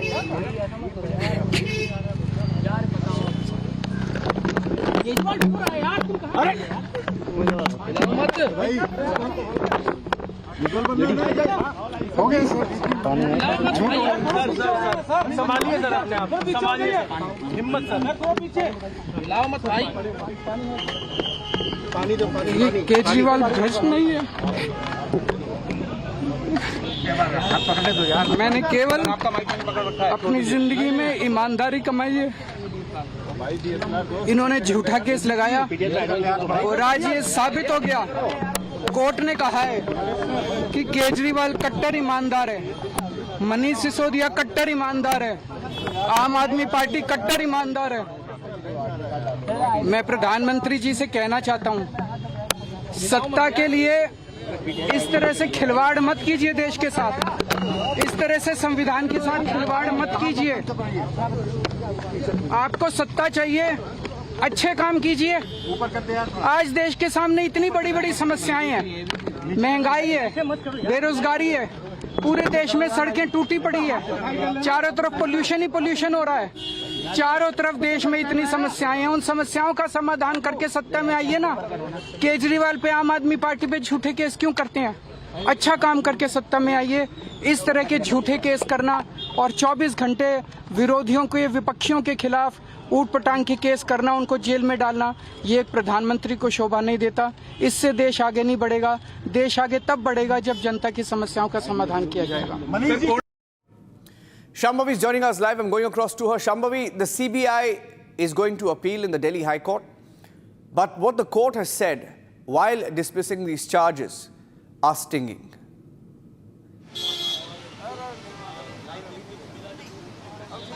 Well, the first thing that the court has said is it has categorically declined that any substantive material was found in the charge sheet which was filed by CBI. Basically, what they're saying that there was no sufficient evidence. There was no sufficient evidence which was found in the claims that were being made. I want to go across straight to you. We saw the wife come out and speak. Let's go full frame to Shambhavi. Shambhavi, hold it from there. Show us what's happening there. Give us a mood of how the Aam Aadmi Party cadre is feeling today, given that they've had a huge setback in the elections. Full frame. This is... Yes. So you can see that there's a lot of people who have collected here because Sunita Kejriwal was set to speak, although she spoke barely 2 seconds and then she went inside. Now Kejriwal is set to address the media at 4 p.m. today, so we'll see what he has to say. But this comes in as a huge relief for Kejriwal and their team, his party members, because several major people, they were accused in this case. Now, this comes when Rao's Avenue Court has acquitted Arvind Kejriwal, the former Delhi Chief Minister, along with former Deputy Chief Minister Manish Sisodia and several others, more than 20 others in this very high-profile Delhi liquor excise scam. And let us quickly also tell our viewers while showing around that what was this liquor excise case was. Earlier there was this rule where most of these liquor shops were owned by the government, Delhi government authorities or Delhi government corporations. But then they introduced this new liquor policy where they said that private entities are going to take care of it. All these liquor shops will be sold to private entities, because of which Delhi was divided into several zones. More than 32 zones were divided and each zone had several vendors. Now there were liquor licenses sold on this. Several discounts were given to these sellers. So what the party, what CBI was basically alleging here was that there were kickbacks allegedly received by the party. There was favorism going on between some members of the South lobby, and that this was not done for the betterment, which the AAP was claiming that we are doing this to generate revenue. We are doing this to make sure that there's black market does not operate. There's no black market, and these were the main claims which was made by AAP. But then CBI filed a charge sheet saying that there was money laundering going on and that there were alleged kickbacks received by AAP. We are right outside. We'll again show you the situation here. The Sunita Kejriwal was here just a few moments ago. She went inside. She barely spoke for 10 seconds and then she went inside. But it's not that we'll not hear from the Kejriwal family. We will be hearing from Arvind Kejriwal himself at 4 p.m. today when he'll be addressing the media. And let us also tell our viewers what the court ruled. The court ruled that CBI has failed to produce sufficient credible evidence to support the claims, the support of irregularities, the claim of irregularities, financial irregularities, that there was no proper claim and that there was no overarching scheme, there was no overarching conspiracy in this entire new policy scam. This new liquor policy, this new liquor excise policy has been again discarded amid the controversy because there was so much controversy around it. But there was allegations of several thousand crores of this, where several main faces of the Aam Admi Party, they were sent to jail. Arvind Kejriwal spent more than 150 days in jail. Manish Sisodia was in jail for almost 2 years. And even other several ministers, senior ministers of the Aam Admi Party were put in jail. So this comes in as a huge relief, but a huge setback for CBI as well. Back to you. I'm going to stay with this. Shambhavi, stay with me. I want to play out the soundbite of Arvind Kejriwal, but I'm coming back to you. I want to hear from you because anytime now we're expecting the wife of Arvind Kejriwal. She came for a few seconds but went back inside the residence. She will speak to the media. But here's what Arvind Kejriwal said and then we'll go live to Shambhavi again. जिस तरह से शराब घोटाला कर रही थी और हमारे ऊपर आरोप लगा रही थी, आज कोर्ट ने सारे आरोप खारिज कर दिए और जितने भी एक्यूज्ड थे सबको डिस्चार्ज कर दिया। हम हमेशा कहते थे सत्य की जीत होती है, हमें भारतीय न्याय प्रणाली पे भरोसा है। मैं जज साहब का बहुत बहुत शुक्रिया अदा करता हूं जिन्होंने हमारे साथ न्याय किया, सत्य की जीत हुई। मैं हमेशा कहता था कि भगवान हमारे साथ है।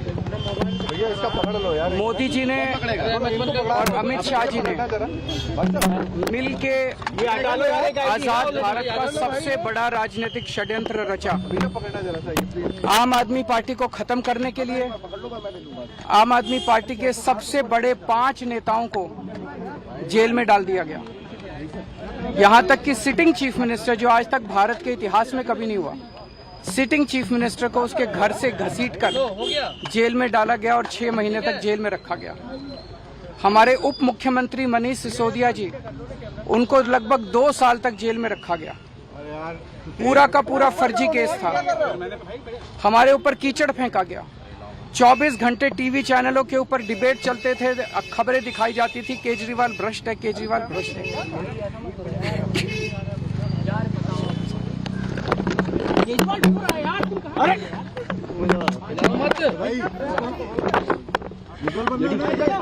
हो गया सर, संभालिए सर अपने आप, संभालिए हिम्मत सर, हिलाओ मत भाई। पानी दो, ये केजरीवाल भ्रष्ट नहीं है।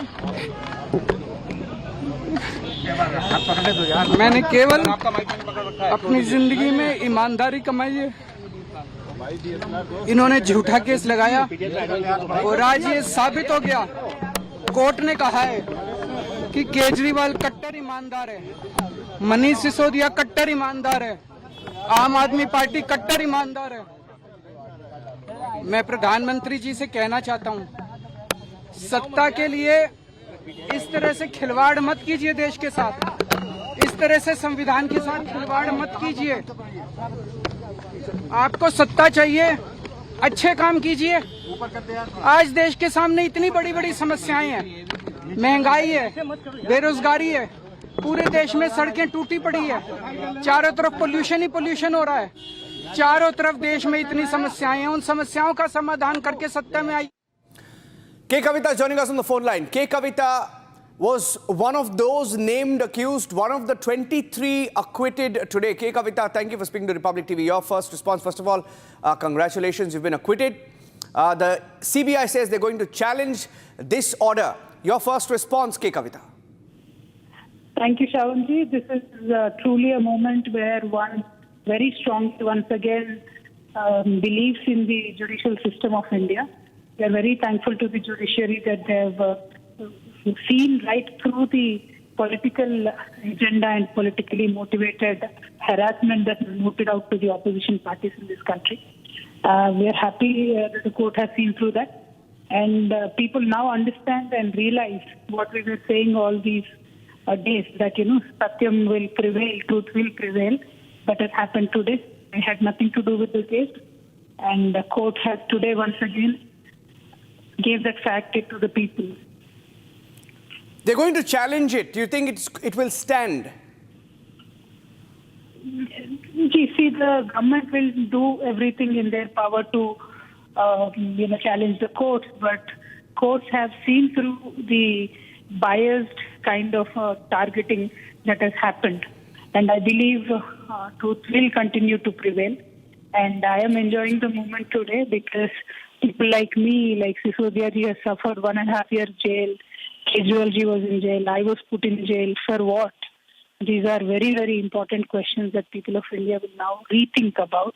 And that's why once again I'm very thankful to the judiciary to seeing through the political vendetta that is being mooted through certain agencies. I'm happy. I'm really happy for today. You were in jail, Kavitha. We remember seeing those pictures when you came out of jail. You were there for a while, and your family also stood by you. So today must be a bittersweet moment for you, isn't it? Because back then you were a leader in the BRS, a party founded by your father, your family. You were a part of that entire struggle. Today you moved out of BRS. You've been acquitted. Now, we don't know what happened in between. Of course, you've spoken to Republic briefly about it. You spoke to our editor-in-chief. But today, so much has, flown under the bridge. And how do you feel looking back at your time in jail and acquittal today? This was a very tough time in my life. But when I look back at it, I remember all the faces of the people who have supported me through this difficult time. The first call, despite the strained relations, was to my mother. I sought her blessings. And I'm very happy. My husband's side family also supported me completely. So we're all rejoicing the moment. But who is going to make up for the lost time of 5.5 months with my kids? And who is going to make up for the lost reputation? That is a bigger question in front of me. But then anyway, as I said, I've done nothing wrong. And the court has today given all of us a clean sheet. So I'm very, very happy. I'm really not able to find more words. Shavanji, hopefully you understand the situation. Yeah. My last question, Shavan, this is Niranjan here. Shavan will just be joining us in a bit. Have you spoken to your family, your father or brother specifically? Have you spoken to them today after this worry? No, I have not. I've only spoken with my mother. Okay. Okay, congratulations once again, Kavitha. It's a big day for you. I'm sure you must be feeling a sense of relief today, irrespective of what legal challenges lie ahead. Thank you for speaking to Republic TV. That's Kavitha, former BRS leader. She too was jailed because there was a term given. They called it the South Liquor Lobby. That was a term given, and many businessmen were arrested as part of this investigation into the liquor scam. And all of them, all 23, have today been acquitted. It's a big verdict, given the language used by the judge and the court to pull up the CBI. In fact, there is also an investigation against the CBI investigating officer. Republic spoke to Aam Aadmi Party spokesperson. This is Anurag Dhanda, while speaking to Republic TV, saying bring it on as far as the legal challenges ahead are concerned. Anurag Dhanda, how is your party looking at this victory today? सच की जीत हुई है और हम लगातार ये कह रहे थे कि एक ईमानदार पार्टी और ईमानदार लीडरशिप जिसको भारतीय जनता पार्टी हरा नहीं पाई, जिसको भारतीय जनता पार्टी काम की राजनीति में पीछे नहीं छोड़ पाई, उनके खिलाफ साजिश की गई। और आज ये पूरी तरह से साबित हो गया कि ये पूरा केस फर्जी था, एक षड्यंत्र रचा गया था भारतीय जनता पार्टी के राजनीतिक दफ्तर में और ईडी और सीबीआई का इस्तेमाल करके उस षड्यंत्र को जमीन पर उतारा गया था। आज वो पूरी तरह से एक्सपोज हो गया है। भारतीय जनता पार्टी ने अपनी चुनावी लालसा में न सिर्फ एक झूठा केस और षड्यंत्र किया, बल्कि ईडी और सीबीआई की क्रेडिबिलिटी को भी पूरी तरह से दांव पर लगा दिया और आज ये पूरा केस और पूरी भारतीय जनता पार्टी की साजिश एक्सपोज हो गई है। ये जो है, ये बहुत बड़ा फैसला है, because Anurag, if everyone has been acquitted, we are hearing that the CBI is saying this is going to have an implication on the ED sources rather are saying that it's going to have an implication on their case as well. So this is one of the perhaps the biggest legal setbacks. देखिए, हम तो लगातार यही कह रहे थे, आम आदमी पार्टी ने लगातार ये कहा कि ये कोई केस ही नहीं है, ये एक फर्जी केस भारतीय जनता पार्टी के दफ्तर में बनाया गया और उसी पे ईडी सीबीआई ने अपनी आगे कार्रवाई शुरू कर दी, लोगों को गिरफ्तार करके जेलों में डाला। अगर कहीं कोई रत्ती मात्र भी कोई सबूत होता तो किसी के खिलाफ तो केस टिकता। यहाँ तो पूरा का पूरा केस ही खारिज हो गया है, सारे लोग उसमें बरी हो गए। तो ये साफ तौर पे बताता है कि ये एक पॉलिटिकल साजिश थी। आम आदमी पार्टी कट्टर ईमानदार पार्टी, अरविंद केजरीवाल कट्टर ईमानदार नेता है, मनीष सिसोदिया कट्टर ईमानदार नेता है। आज कोर्ट के जो मामला कोर्ट के अंदर तय हुआ है उसमें तो कम से कम यही साबित होता है पूरे देश के लिए, पूरी दुनिया के लिए एक मैसेज है कि एक कट्टर ईमानदार नेता को किस तरह से बीजेपी ने फंसाने की कोशिश की। अभी what is next for the आम आदमी party? The verdict is here. What is next? देखिए, आम आदमी पार्टी ने तो अरविंद केजरीवाल जी ने शुरू से ये कहा कि हमें कोर्ट पर और भगवान पर पूरा भरोसा है और ये षड्यंत्रकारी कितने भी मजबूत क्यों ना हो, भगवान से ज्यादा ताकतवर तो नहीं हो सकते। तो हम ये पूरा मैसेज आज आप लोगों के जरिए पूरे देश तक पहुंच रहा है, पूरी दुनिया तक पहुंच रहा है कि भारतीय जनता पार्टी, आम आदमी पार्टी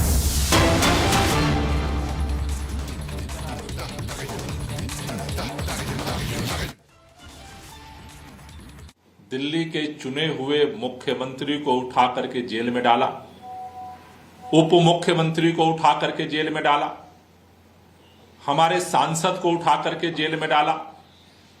जिस तरह से आम आदमी पार्टी के तमाम नेताओं को फर्जी केस लगा करके शराब घोटाला, शराब घोटाला, शराब घोटाला का झूठा प्रोपेगेंडा फैला करके अत्याचार और संविधान लोकतंत्र की हत्या की गई। आज अदालत ने अपना फैसला सुना करके ये साफ संदेश दिया है कि सत्य परेशान हो सकता है, पराजित नहीं हो सकता। भारत के इतिहास में पहली बार चुने हुए मुख्यमंत्री को, प्रचंड बहुमत के मुख्यमंत्री को उठा करके जेल में डाल दिया गया,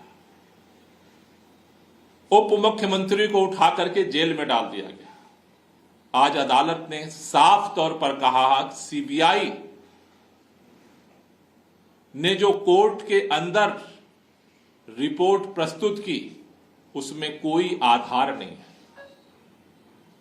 साफ तौर पर आज अदालत के फैसले के बाद यह स्पष्ट हो गया है कि भारतीय जनता पार्टी की सरकार ने, प्रधानमंत्री ने फर्जी शराब घोटाला नहीं हुआ था, यह सीबीआई घोटाला हुआ था।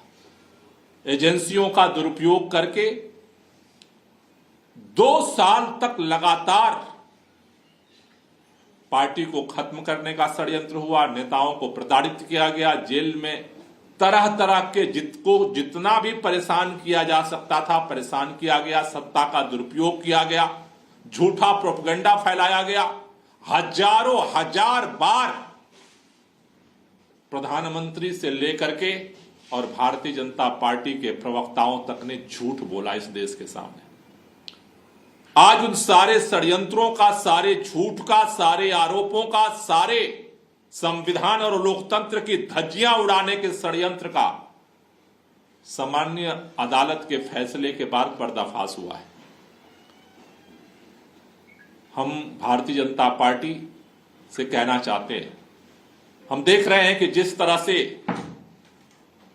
केंद्र की सरकार ने जिस तरह से षड्यंत्र करके हमारे पार्टी के राष्ट्रीय संयोजक को, पार्टी के तमाम नेताओं को फंसा करके आम आदमी पार्टी की आवाज को दबाने की कोशिश की, गुजरात के अंदर भी उसी तरह से भारतीय जनता पार्टी की सरकार लगातार फर्जी पे फर्जी मुकदमे लगा करके हमारे नेताओं को जेल में डालने की कोशिश कर रही है, आवाज को दबाने की कोशिश कर रही है। लेकिन हम भारतीय जनता पार्टी से कहना चाहते हैं, इनके सरकार से कहना चाहते हैं, काम करिए। देश में आपको काम करने का मौका है, सरकार ने काम करने का मौका जनता ने दिया है, काम करके राजनीति में आइए। ये सत्ता का दुरुपयोग करके, लोगों की आवाज को दबा करके, षड्यंत्र करके, एजेंसियों का दुरुपयोग करके आप अगर ये सोचते हैं कि हम पूरे देश को चुप कर देंगे, कोई बोलने वाला नहीं बचेगा, ऐसा नहीं होने वाला। अदालत की आज फैसले ने इस बात को साबित किया है कि देश के अंदर न्याय अभी जिंदा है। और ये जो फैसला आया है ये सिर्फ आम आदमी पार्टी के लिए नहीं, एक लोकतंत्र में एक उम्मीद लेकर के आया है, क्योंकि जिस तरह से इस सत्ता का दुरुपयोग हुआ है, आज अदालत के फैसले ने ये साबित किया है कि अदालत में न्याय अभी जिंदा है और हमें भरोसा है।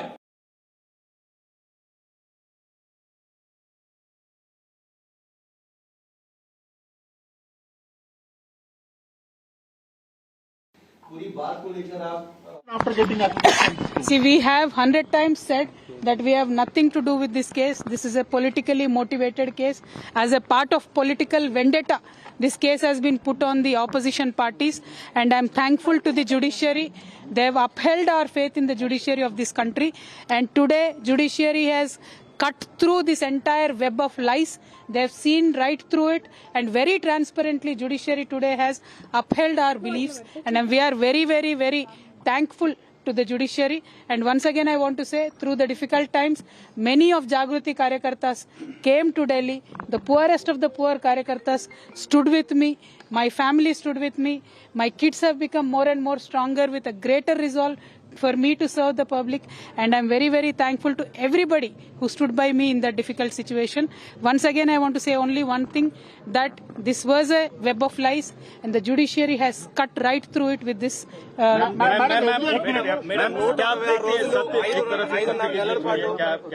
बिल्कुल बिल्कुल सत्य की ही जीत हुई है। आज सत्य को छुपाया जा सकता है, बहुत देर अंधेरे में रखा जा सकता है, लेकिन सत्य को कभी भी पराजित किया नहीं जा सकता है।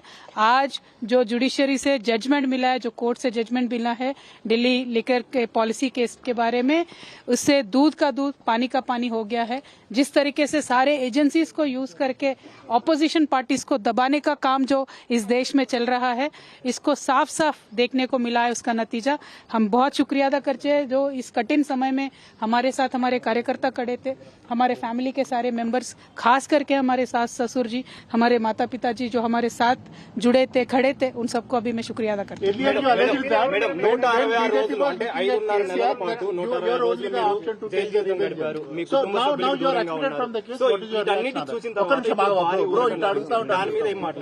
See, fundamentally, not only me, KCR Garu himself has time and again said that this is a vendetta on BRS party, this is a vendetta on KCR Garu, that has been reflected on Kavitha.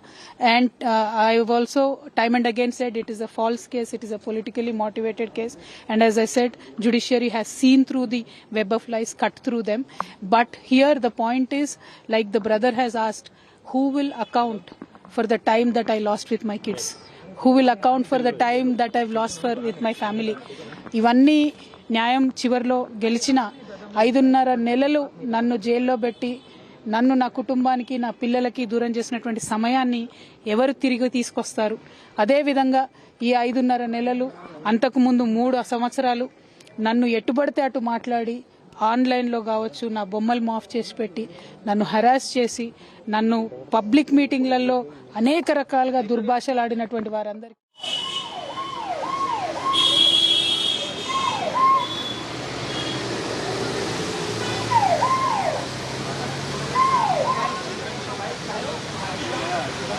One of the founder members of the Aam Aadmi Party, Kejriwal's aide. Okay, we've lost the audio there, but that's a news conference that is coming live. What we'll do at this point is we'll take a break. It's a big story.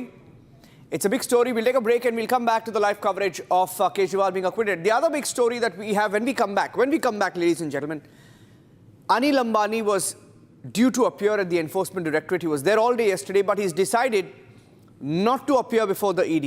He's decided to take a flight back to Mumbai. He skipped the ED summons. That story is getting bigger as well. We'll take a break and come back with the breaking news update on Anil Ambani after this break. Stay tuned.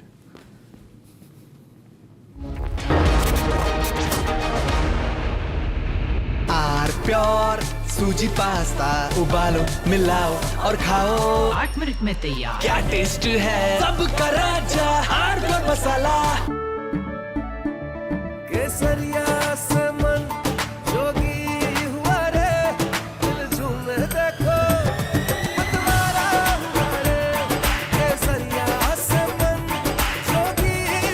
हर पल मनाओ केसरी त्योहार। विमल, बोलो जुबान केसरी। ये है secret recipe MDH का जीरा SIP जल जीरा मसाला। सिप सिप जीरा सिप जीरा सिप MDH का जल जीरा सिप जीरा सिप MDH का जल जीरा SIP. Now here's the reality. It's fact, not fiction. You are sitting on a plane.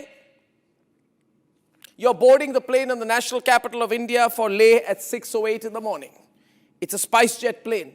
6 minutes into the take, against the backdrop of daybreak and a beautiful sunrise, you suddenly look to your right towards the wings and you see the flames of fire on the wings of the plane. Your plane is on fire. Ladies and gentlemen, these are real visuals. This is the reality that the Civil Aviation Minister does not want you to see. This is the reality SpiceJet does not want you to see. This is the reality DGCA does not want you to see. Because at the cockpit, at that very moment while you're sitting in the plane, there are calls of Mayday, Mayday, Mayday, Mayday. That is a flight emergency. The flight circles back. There's engine failure in one of the engines, lands at 6:49 p.m. Ladies and gentlemen, and as you get off the plane, you realize this is the same SpiceJet. This is the same SpiceJet that does not have the money to play the Bangladesh government, which is why it had been, I don't know the present situation, not allowed to fly in Bangladeshi airspace. They're out of money. Who is the owner of SpiceJet? This is the same SpiceJet, ladies and gentlemen, when another SpiceJet took off from Patna to Delhi. पैर नहीं दिए तो ED का case तभी खड़ा होता है जब कोई सीबीआई के अंदर केस हो, एसीबी में केस हो, इकोनॉमिक ऑफेंस में केस हो। तो क्या करती है ईडी? ईडी कहती है भाई कोई भ्रष्टाचार का मुकदमा दर्ज हुआ है, अगर भ्रष्टाचार हुआ है तो मनी लॉन्ड्रिंग तो हुआ ही होगा। समझ लो तो मनी लॉन्ड्रिंग तो हुआ ही होगा। तो मनी लॉन्ड्रिंग का मुकदमा दर्ज करके सीबीआई से तेज ईडी दौड़ने लगती है। 600 जगह छापे मारे ईडी ने, दिल्ली में, पंजाब में, गुड़गांव में, हैदराबाद में, बॉम्बे में, बेंगलोर में, सब आपके चैनलों पे छपता था, सब चलता था।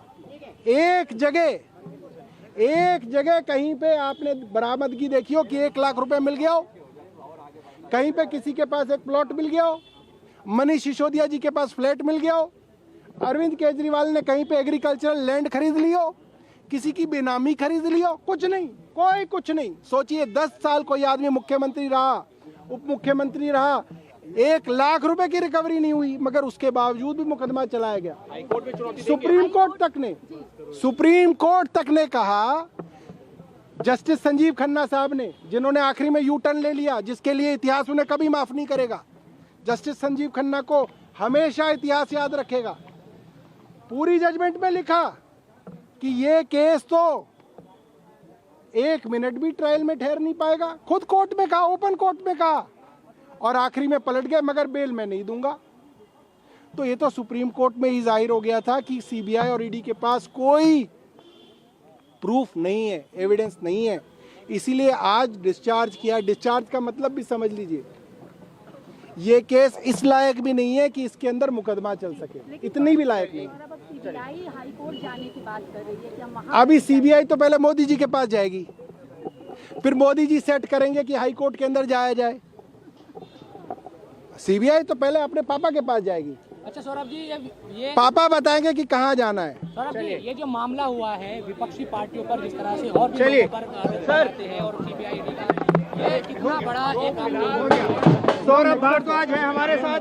एक मिनट सौरभ भारद्वाज है हमारे साथ बातचीत के लिए। सौरभ, पहला रिएक्शन बनी रहा था आम आदमी पार्टी के लिए, देखिए बहुत बड़ी राहत is there, and it's a very big day for the Aam Admi Party. And a big sigh of relief for Arvind Kejriwal, for Manish Sisodia, and the 23 others accused who have been acquitted. A big day for the Aam Admi Party, and these are the visuals of Arvind Kejriwal after the verdict, and you can clearly see tears in his eyes, and he breaks down after the verdict because he has been acquitted. A big development here.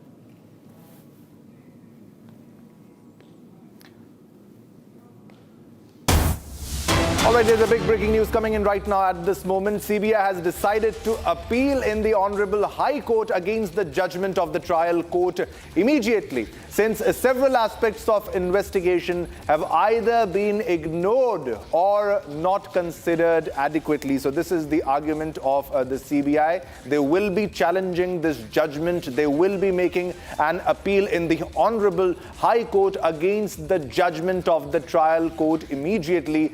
As per them, several aspects of investigation have either been ignored or not considered adequately. Now, as per CBI, there was ample evidence that was provided by the CBI, and now it was a major setback for the CBI because the court has also pulled up CBI, and there will be an inquiry on the CBI investigating officer also, and also a major setback for the investigative agencies. But there's a very big development here. CBI releases official statement on a court order. Very big development, big breaking news on your television screen. CBI decides to appeal in High Court, and CBI will move forward with this case because they have done a lot of investigation in this matter today. However, it is a very big day for the Aam Aadmi Party, for Arvind Kejriwal, who said we were being harassed and we are kattar imandar, we are very honest, and we have finally won this case. And there's a very big development here. Now, CBI will pursue this case even further, and CBI has released an official statement in this case on the liquor scam investigation. Now, CBI has decided to appeal the matter in High Court, and it will move to the High Court for this investigation. Now, CBI has decided to appeal in the Honorable High Court against the judgment of the trial court immediately. As per the CBI, several aspects of investigation have either been ignored or not considered adequately. Big development here, big development. The CBI has decided to appeal in the Honorable High Court against the judgment of trial court immediately. This is the official statement released on the court order. They're saying that many parts of the investigation have been ignored or it has not been considered adequately. So more than 23 have been acquitted in this case. Big development, big day for Aam Aadmi Party and Kavitha. A big sigh of relief for all of them. They were alleging harassment by the ruling government and also harassment by the CBI and ED in this case, and they have been discharged. A big sigh of relief by the court, and the court has also pulled up CBI and the investigative agencies in this matter. Big development. All 23 acquitted, which includes K. Kavitha, Durgesh Pathak, Arvind Kejriwal, Manish Sisodia. A big development here. Press conference was done by Saurav Bharadwaj also. Saurav Bharadwaj also addressed the press and tried to pull up the CBI and put allegations against the CBI. Now, CBI has been pulled up because the court has said no evidence to show involvement, and also said the charge sheet suffers from contradictions, and contradictions strike at the root of conspiracy theory and also implicated without cogent material, an absence of fundamental material without statement or evidence, and attribution of conspiracy on Kejriwal won't sustain. Let's once again listen to how Arvind Kejriwal reacted after the court verdict. जिस तरह से शराब घोटाला कर रही थी और हमारे ऊपर आरोप लगा रही थी, आज कोर्ट ने सारे आरोप खारिज कर दिए और जितने भी एक्यूज्ड थे सबको डिस्चार्ज कर दिया। हम हमेशा कहते थे सत्य की जीत होती है, हमें भारतीय न्याय प्रणाली पे भरोसा है। मैं जज साहब का बहुत बहुत शुक्रिया अदा करता हूं जिन्होंने हमारे साथ न्याय किया, सत्य की जीत हुई। मैं हमेशा कहता था कि भगवान हमारे साथ है।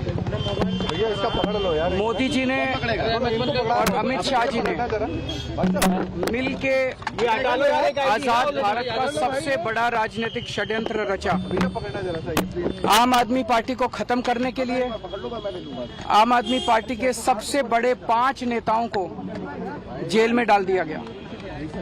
यहां तक कि सिटिंग चीफ मिनिस्टर, जो आज तक भारत के इतिहास में कभी नहीं हुआ, सिटिंग चीफ मिनिस्टर को उसके घर से घसीटकर जेल में डाला गया और 6 महीने तक जेल में रखा गया। हमारे उप मुख्यमंत्री मनीष सिसोदिया जी, उनको लगभग 2 साल तक जेल में रखा गया। पूरा का पूरा फर्जी केस था। हमारे ऊपर कीचड़ फेंका गया।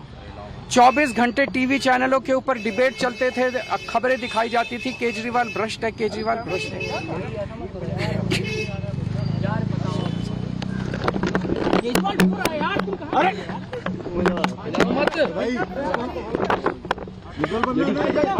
हो गए संभालिए सर, अपने आप संभालिए, हिम्मत सर, लाओ मत भाई, पानी दो, ये केजरीवाल भ्रष्ट नहीं है। मैंने केवल अपनी जिंदगी में ईमानदारी कमाई है। इन्होंने झूठा केस लगाया और आज ये साबित हो गया। कोर्ट ने कहा है कि केजरीवाल कट्टर ईमानदार है, मनीष सिसोदिया कट्टर ईमानदार है, आम आदमी पार्टी कट्टर ईमानदार है।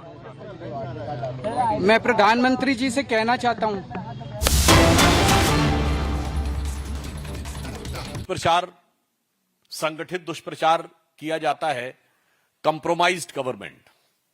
तो आज हम कांग्रेस पार्टी के द्वारा सर्वकालीन सर्वशक्तिशाली माने जाने वाली प्रधानमंत्री श्रीमती इंदिरा गांधी जी के सरेंडर की दास्तान और कंप्रोमाइज्ड को कंसाइज फॉर्म में आपके सामने रखने का प्रयास करेंगे। श्रीमती इंदिरा गांधी जी के संदर्भ में चूंकि कांग्रेस ने किताब की शुरुआत की है, तो कांग्रेस को ध्यान रखना चाहिए कि किताब का हिसाब बहुत खराब है उनके हिसाब से। तो किताब का हिसाब किताब उनके लिए बहुत सी चुनौतियां लेके आ रहा है। तो मैं सिर्फ कोट करना चाहूंगा कि पॉल मैगोर की बुक है। All right, so this was a press conference by the BJP, but coming back to our story, big day for Aam Aadmi Party, big day for Arvind Kejriwal, and a big sigh of relief for Aam Aadmi Party and Arvind Kejriwal, Kavitha, and all the 23 accused who have been acquitted in the liquor gate, in the Delhi liquor gate, the liquor scam. It was a very long investigation, but now the court observation, the court has strongly pulled up even the CBI inquiry will happen against the investigative officer of the CBI also. Big development.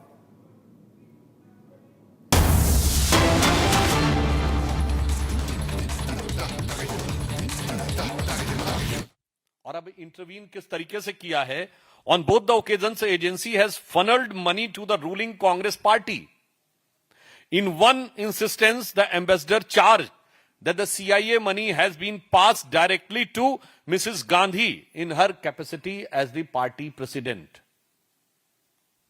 मुझे लगता है कि अब इस compromise को analyse करने में किसी को बहुत समस्या नहीं होनी चाहिए।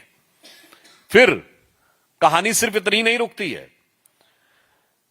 इसके बाद के ये सब पब्लिक डोमेन में है। ये भी मैं कांग्रेस पार्टी से कहना चाहता हूं, ऐसा नहीं कि हम कोई एक नई चीज खोज के ला रहे हैं, हम सिर्फ जो सामने खड़ी चीज है उस पर से पर्दा उठा रहे हैं। VK Menon retained considerable influence with Indira Gandhi, though Krishna Menon Mrs Gandhi has been so imbued with the ideas which closely fit the Soviet requirements. फिर उसके बाद सोवियत संघ के साथ एफिलिएशन की बात आती है, और उसके उपरांत ये तो सीआईए का उदाहरण है। अब मित्रोकिन्स आर्काइव में केजीबी के संदर्भ में अब लिखा हुआ है कि साहब पोलित ब्यूरो की तरफ से 2 मिलियन रुपीस, यानी उस जमाने में 20 लाख रुपए 1976 में कांग्रेस पार्टी को दिए गए, और एक बार पुनः 10 लाख रुपए दिए गए। उस जमाने में 10 लाख 20 लाख रुपए आज से 50 साल पहले बहुत बड़ी रकम हुआ करती थी, और ये वहां के पूर्व अधिकारियों ने लिखा है। अब आइए साहब, इसके आगे वसेली मित्रोकिन एक अधिकारी था केजीबी का, जो सोवियत संघ के विघटन के बाद बहुत सारे दस्तावेज वहां से लेकर चला गया, और लंदन में जाके उसने 2006 में केजीबी के दुनिया भर में ऑपरेशंस के ऊपर किताब लिखी 2 भाग में, Mitrokhin's archive KGB and the world, part 1 and part 2। Part 2 में भारत के बारे में लिखा है अब उसमें और भी गंभीर बात है। इन इंडिया लिखा हुआ है, in India on Moscow's insistence back in May 1976 that India altered the exchange rate of ruble on the import of Soviet goods from rupees 8.33 to rupees 10 to the ruble। यानी सीधे KGB के प्रभाव में compromise करके भारत की रुपए की विनिमय दर रूबल के संदर्भ में बढ़ाकर 8.33 से 10 कर दी गई, ताकि सोवियत संघ से अधिकाधिक आयात हो सके और उसकी कीमत भारत के लोगों को चुकानी पड़े।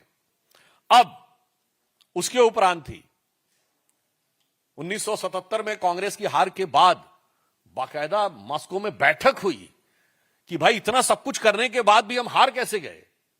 अब उसके बाद भी किसी को नहीं समझ में आता है कि क्या कंप्रोमाइज होता है, तो फिर उनको और बेहतर तरीके से समझना चाहिए। मैं ये भी कह रहा हूं, विकीलीक्स में जो लिखा है मैं नहीं कह रहा हूं ये पूर्णतः सत्य, पर आज तक कांग्रेस ने उसका खंडन नहीं किया है। विकीलीक्स में लिखा हुआ है कि जो न्यूक्लियर टेस्ट पाकिस्तान करने जा रहा था in the decade of early 80s, और इस बारे में एक अमेरिका के जो न्यूक्लियर इन्वेस्टिगेटिव एनालिस्ट हैं रिचर्ड बार्लो, उन्होंने भी अपनी किताब में लिखा कि इन अर्ली 1980s पाकिस्तान के कहूटा रिएक्टर को डिस्ट्रॉय करने के लिए एक प्रस्ताव आया और इजराइल उसमें सहयोग करने को तैयार था, मगर मिसेस गांधी इसके लिए तैयार नहीं हुई। और अगर ऐसा हो जाता तो आज भारत नहीं, उसने लिखा विश्व में बहुत सारी समस्याओं का समाधान हो सकता था। तो आज जवाब इस बात पे चाहिए कि आप तैयार क्यों नहीं हुए जब सब सारी चीजें तैयार थीं।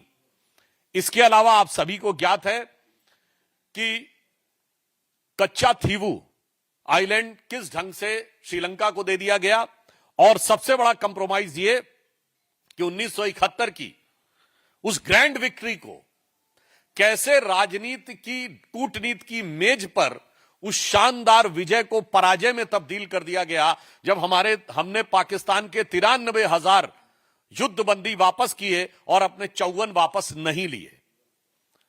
पाकिस्तान ने हमारा 30,000 स्क्वायर मील का जो इलाका कब्जे में है वो नहीं वापस किया, और आज का जो पाकिस्तान यानी तत्कालीन पश्चिमी पाकिस्तान का 2,500 से 3,000 स्क्वायर किलोमीटर जो हमारे कब्जे में था वो वापस कर दिया गया। मैं पूछना चाहता हूं 93,000 देके 54 वापस ना लेना, यह कौन सा कंप्रोमाइज था और यह किसके आधार पर किया गया था। और मैं तीसरा भी उदाहरण आप सबको बता देना चाहता हूं, 1974 का पोखरण का परमाणु विस्फोट भारत के अनाउंस करने से पहले रशिया और अमेरिका दोनों ने अनाउंस कर दिया था कि इंडिया हैज कंडक्टेड टेस्ट।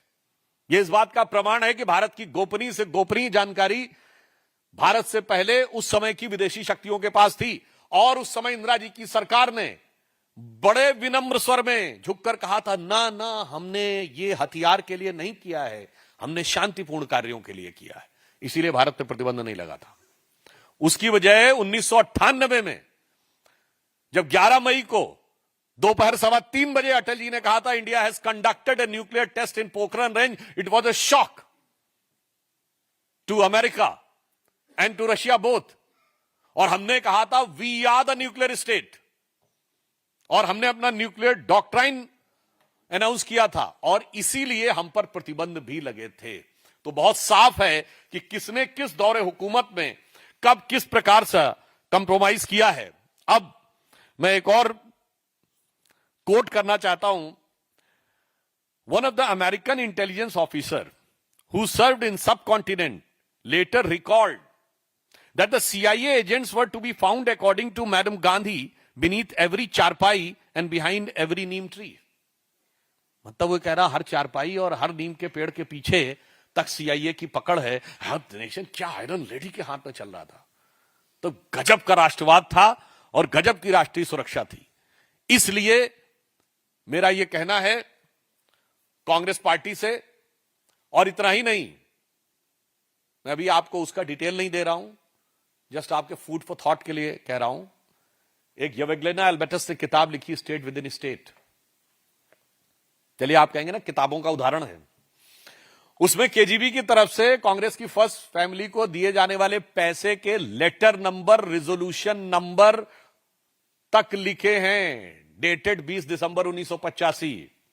और उसमें यह भी उल्लेख है कि 1992 में सोवियत संघ के विघटन के बाद रशियन गवर्नमेंट से जब कहा गया कि येवगेना एल्बर्टस की किताब स्टेट विद इन स्टेट में जो बातें लिखी हैं वो सच हैं क्या, भारत के अंदर पैसा दिए जाने की, you know what was the reply as per that book? What was the reply of the Russian government? Yes, it is true, but it was required to safeguard our ideological interest at the time. मुझे लगता है कि Congress party को और श्री राहुल गांधी जी को ये left hand spinners जो spin थमा रहे हैं, वो शायद आप लोगों को पता हो कि गुगली बॉल होती है ना, वो जो ऑफ स्पिन बॉल जो लेग स्पिन के एक्शन में फेंकी जाती है, उसका लेफ्ट हैंडर का जो काउंटर होता है वो चाइनामन होती है क्रिकेट में। तो लगता है कि लेफ्ट हैंडर वाले उनको क्लीन बोल्ड करवा कर ही छोड़ेंगे, जितनी बची खुची इज्जत है उसको भी उतरवा कर ही छोड़ेंगे। आधा नग्न तो उन्होंने खुद कर दिया था, और बाकी ये जो राहुल जी के एडवाइजर किताबें ला रहे हैं, ये किताबें लाके बची खुची भी इज्जत उतरवा देंगे। तो मैं कांग्रेस पार्टी से सिर्फ ये कहना चाहूंगा कि करोगे याद तो हर बात याद आएगी, गुजरते वक्त की हर किताब निकल आएगी। तो मुझे लगता है आज देश बहुत स्पष्ट रूप से पूछना चाहता है कि विदेशी एजेंसियों से पैसा लेने के सीधी बातें जिन किताबों में लिखी हुई हैं और आपके स्वयं के साथियों ने, ऑफिसर्स ने इस बात को लिखा है, कांग्रेस पार्टी ने आज तक उन किताबों पे कोई उत्तर तो देना छोड़िए, सवाल तक नहीं उठाया है। तो देश के सामने बहुत स्पष्ट है कि एक दौर वो है जब प्रधानमंत्री श्री नरेंद्र मोदी जी के नेतृत्व में भारत उस शक्ति के रूप में उभर रहा है कि विश्व का हर देश यह कह रहा है कि भारत एक नया स्वरूप में है। कल ही आपने देखा इजराइल के नेसेट में थे। और दूसरी तरफ अब ये किताबों का हिसाब जो निकल कर आ रहा है, उसने उनका वातावरण बहुत खराब कर दिया है। तो मैं सिर्फ कांग्रेस पार्टी से पूछना चाहता हूं कि आज अब देश को बताएं कि आपने कौन कौन सा कंप्रोमाइज किया गया था, और आपके कंप्रोमाइज के सरेंडर से देश का कैलेंडर भरा हुआ है। धन्यवाद। अपने प्रश्न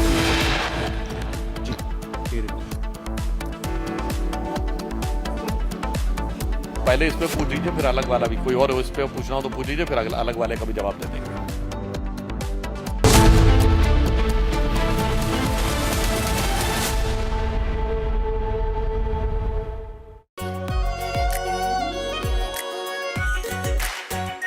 are pure shahi paneer masala, delicious, healthy everyday.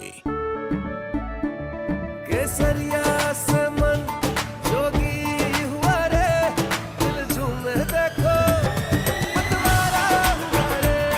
केसरिया से मन जोगी हुआ। हर पल मनाओ केसरी त्योहार, विमल बोलो जुबान केसरी। MDH की देगी मिर्च, देगी मिर्च का तड़का, अंग अंग फड़का। MDH की देगी मिर्च।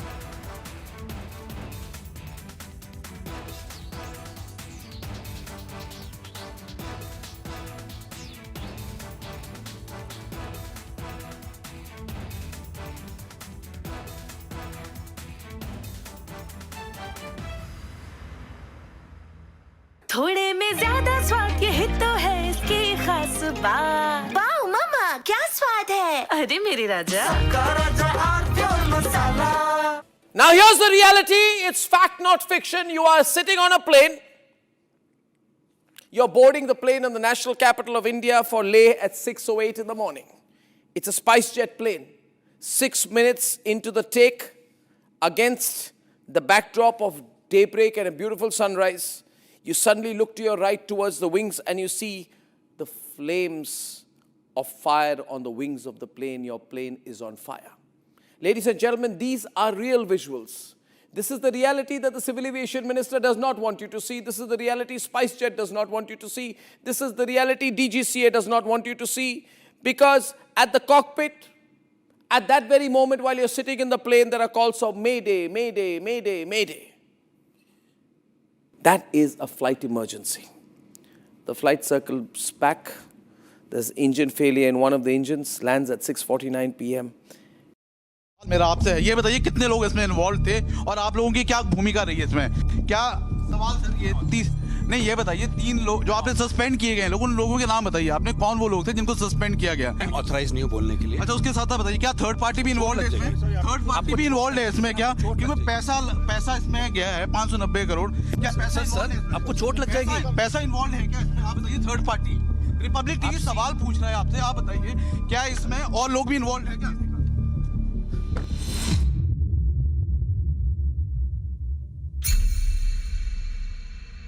MDH की हल्दी मिर्ची धनिया करे कमाल, ये रंग दे, ये खुशबू दे, ये तीखा, ये कम पड़े, क्या निराला MDH मसाला। रानी, इस घर में कुछ है जो टूटता नहीं। ये पिलर कभी नहीं टूटेगा। रुंगटा स्टील TMT से बना। रुंगटा नहीं तो घर स्ट्रॉन्ग नहीं। रुंगटा स्टील TMT बार एकदम solid. Are pure suji pasta, उबालो मिलाओ और खाओ, 8 मिनट में तैयार। क्या टेस्ट है सबका राजा R pure masala. Now here's the reality, it's fact not fiction. You are sitting on a plane. You're boarding the plane in the national capital of India for Leh at 6:08 in the morning. It's a SpiceJet plane. 6 minutes into the take, against the backdrop of daybreak and a beautiful sunrise, you suddenly look to your right towards the wings and you see the flames of fire on the wings of the plane. Your plane is on fire. Ladies and gentlemen, these are real visuals. This is the reality that the Civil Aviation Minister does not want you to see. This is the reality SpiceJet does not want you to see. This is the reality DGCA does not want you to see. Because at the cockpit, at that very moment while you're sitting in the plane, there are calls of Mayday, Mayday, Mayday, Mayday. That is a flight emergency. The flight circles back. There's engine failure in one of the engines, lands at 6:49 p.m. Ladies and gentlemen, and as you get off the plane, you realize this is the same SpiceJet. This is the same SpiceJet that does not have the money to pay the Bangladesh government, which is why it had been, I don't know the present situation, not allowed to fly in Bangladeshi airspace. They're out of money. Who is the owner of SpiceJet? This is the same SpiceJet, ladies and gentlemen, when another SpiceJet took off from Patna to Delhi on 19 June 2022. It caught fire soon after taking off from the airport. Flames were seen on the left wing of the aircraft. 2 blades were bent. So you should see the visuals then and now, ladies and gentlemen. Then and now. Look at that and now.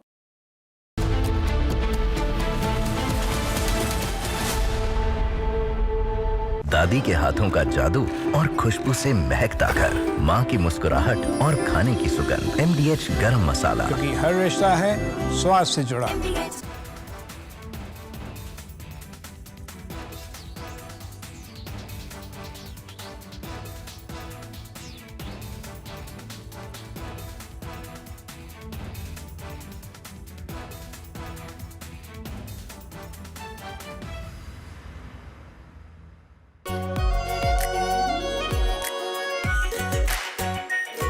Pure shahi paneer masala, delicious, healthy, everyday. Now here's the reality, it's fact not fiction. You are sitting on a plane. You're boarding the plane in the national capital of India for Leh at 6:08 in the morning. It's a SpiceJet plane. 6 minutes into the take, against the backdrop of daybreak and a beautiful sunrise, you suddenly look to your right towards the wings and you see the flames of fire on the wings of the plane. Your plane is on fire. Ladies and gentlemen, these are real visuals. This is the reality that the Civil Aviation Minister does not want you to see. This is the reality SpiceJet does not want you to see. This is the reality DGCA does not want you to see. Because at the cockpit, at that very moment while you're sitting in the plane, there are calls of Mayday, Mayday, Mayday, Mayday. That is a flight emergency. The flight circles back. There's engine failure in one of the engines, lands at 6:49 p.m. Ladies and gentlemen, and as you get off the plane, you realize this is the same SpiceJet. From Asia's largest news headquarters, setting the agenda for Bharat.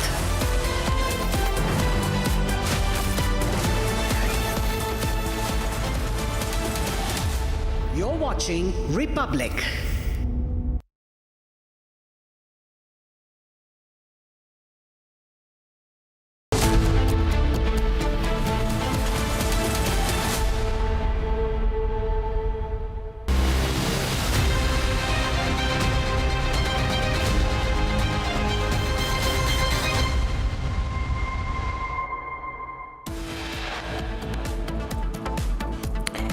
Top headlines in a big relief to Aam Aadmi Party, former Delhi CM Arvind Kejriwal acquitted in the liquor scam case.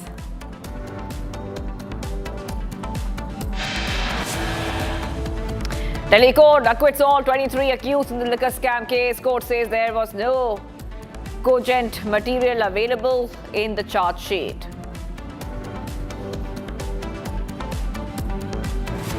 Court also wraps CBI saying the agency's voluminous charge sheet has many lacunae not supported by any witness or statement.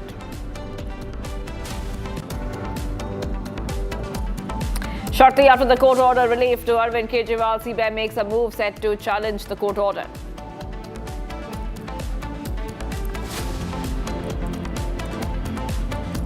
After 10 hours of questioning yesterday in a money laundering case, Anil Ambani skips ED summons today.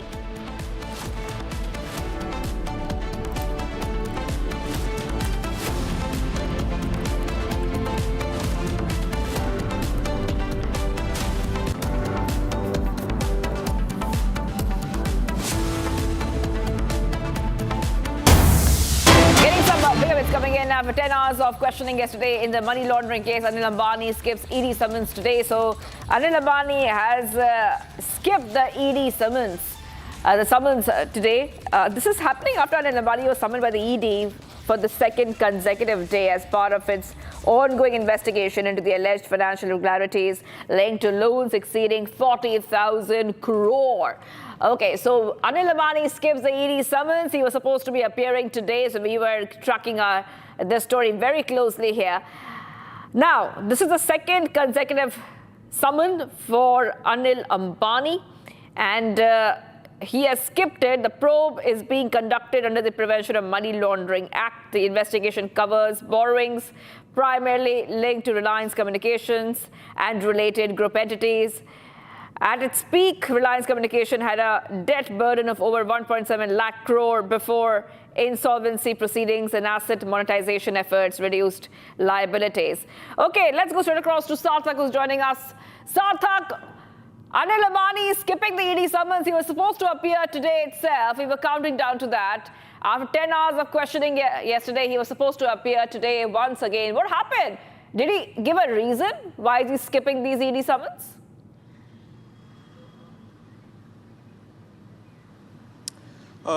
Well, as of now, we do not have any specific detail that did he give any specific reason for not attending the summon that was issued to him today. He was supposed to be at the ED office. Yesterday, he was questioned for 10 hours by ED about the bank loan fraud that is worth over 40,000 crores. There was another, we got hold of another CBI FIR that was filed on 25th February 2026 as well.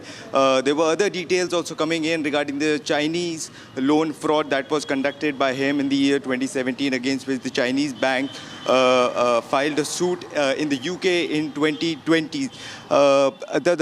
So far, ED has attached his assets worth over 15,000 crores, including his residence in Mumbai, which goes by the name Board.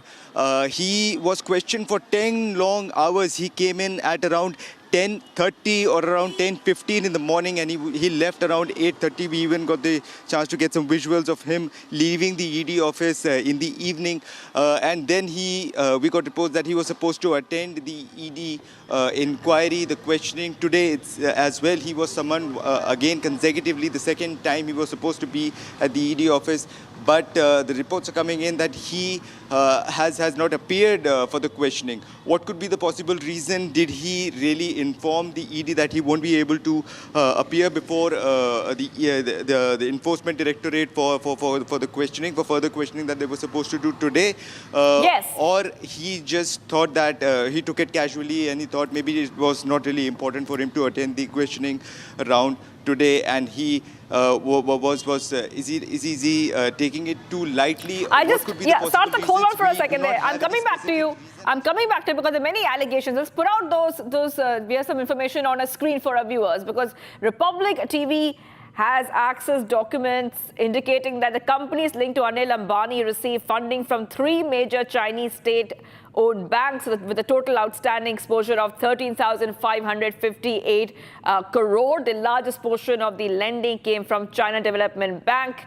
And combined, the total exposure from the 3 Chinese lenders stands at 13,558 crore. Loans from all 3 banks were contingent upon a personal guarantee. So this is one of the top updates, exclusive by Republic TV. Sarthak, there's so many allegations against Anil Ambani, and we also see the CBI's filed a fresh case.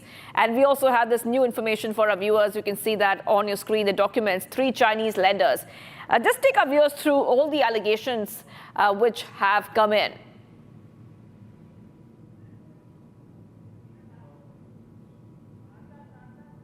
Well, previously, the information that we received, there were 3 banks who extended loan to Reliance Communication and another entity that belonged to Anil Ambani in the year 2017. The loan amount was nearly 13,000 crores, a little above 13,000 crores, and he was unable to repay the loan, against which the Chinese bank reached to the UK court, the High Court of England and Wales. They filed a suit in 2017. The High Court of England and Wales gave an order where they said that Anil Ambani would be personally liable to pay that amount. Similarly, we also got hold of a deed with CBI where Anil Ambani gave a personal guarantee. He was extended, the Reliance Communications and Reliance Infratel Limited were extended a loan in 2016, where he very explicitly mentioned that he gave a personal guarantee that in case his companies are unable to pay the loan amount back, he would be personally liable for that, and his assets could be seized in that case. That is also something that is being inquired and questioned to Anil Ambani regarding this. CBI filed another FIR against Anil Ambani under various provisions of criminal conspiracy, of cheating and preventions of corruption act of IPC. The total sanctioned loan over here that CBI has mentioned is worth 2,400 crores. So these are multiple cases that are going against Anil Ambani at this point. He was supposed to be at the ED office for further questioning by Enforcement Directorate, but he was summoned, but he refused to do that. Did he notify ED in advance? What could be the possible reason? Yes. Is he trying to avoid or ignore the entire inquiry, the entire probe? This is something that has to be looked upon, and we'll get the details. So Anil Ambani has flown back to Mumbai.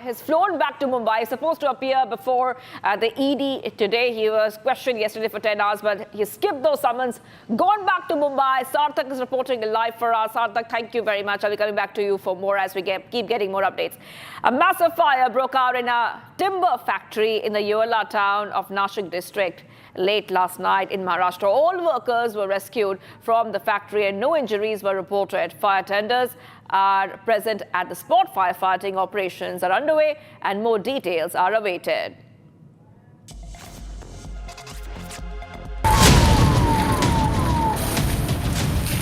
A massive fire broke out at a timber factory in Nashik. The incident took place late last night. Factory located in Yola town suddenly caught fire. Upon receiving information of a massive fire, fire tenders were rushed to the spot. Firefighters worked effortlessly to douse off the fire. Fortunately, no casualties or injuries took place in the incident. All workers were rescued from the factory on time. Firefighting operations were carried out. Visuals show massive fire that engulfed the factory. More details are awaited in the incident, and the cause of the fire is being ascertained. We're getting some updates coming in, viewers. The CBI has issued a statement on Kejriwal acquittal in the Delhi liquor scam case. Big updates coming in on Republic TV. CBI says will challenge judgment of trial court. CBI claims several aspects of investigation were ignored. CBI claims several aspects of investigation not considered adequately. Okay, so this is coming the backdrop of a major development in the Delhi excise policy case. Rouse Avenue Court has acquitted the former Delhi CM Arvind Kejriwal, the former Deputy CM Manish Sisodia, ruling that there was no evidence to support the charges filed by the CBI. And there's a statement, CBI will challenge judgment of the trial court. Okay, so the court had noted that the allegations failed judicial scrutiny and found no criminal intent on part of Sisodia.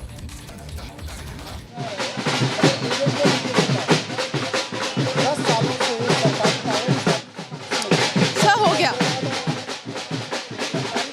Sir CBI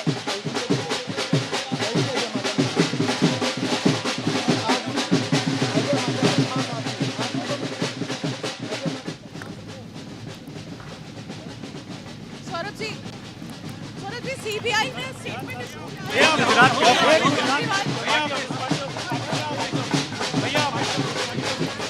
Okay, we're trying to get a reaction from Saurabh Bhardwaj on this matter. Just trying to get this reaction. Okay, let's go ahead and play out what Arvind Kejriwal had to say. He broke down post that verdict which had come out. जिस तरह से शराब घोटाला कर रही थी और हमारे ऊपर आरोप लगा रही थी, आज कोर्ट ने सारे आरोप खारिज कर दिए और जितने भी एक्यूज्ड थे सबको डिस्चार्ज कर दिया। हम हमेशा कहते थे सत्य की जीत होती है, हमें भारतीय न्याय प्रणाली पे भरोसा है। मैं जज साहब का बहुत बहुत शुक्रिया अदा करता हूं जिन्होंने हमारे साथ न्याय किया, सत्य की जीत हुई। मैं हमेशा कहता था कि भगवान हमारे साथ है। मोदी जी ने और अमित शाह जी ने मिल के आजाद भारत का सबसे बड़ा राजनीतिक षड्यंत्र रचा। आम आदमी पार्टी को खत्म करने के लिए आम आदमी पार्टी के सबसे बड़े 5 नेताओं को जेल में डाल दिया गया। यहां तक कि सिटिंग चीफ मिनिस्टर, जो आज तक भारत के इतिहास में कभी नहीं हुआ, सिटिंग चीफ मिनिस्टर को उसके घर से घसीटकर जेल में डाला गया और 6 महीने तक जेल में रखा गया। हमारे उप मुख्यमंत्री मनीष सिसोदिया जी, उनको लगभग 2 साल तक जेल में रखा गया। पूरा का पूरा फर्जी केस था। हमारे ऊपर कीचड़ फेंका गया। 24 घंटे टीवी चैनलों के ऊपर डिबेट चलते थे, खबरें दिखाई जाती थी केजरीवाल भ्रष्ट है, केजरीवाल भ्रष्ट है।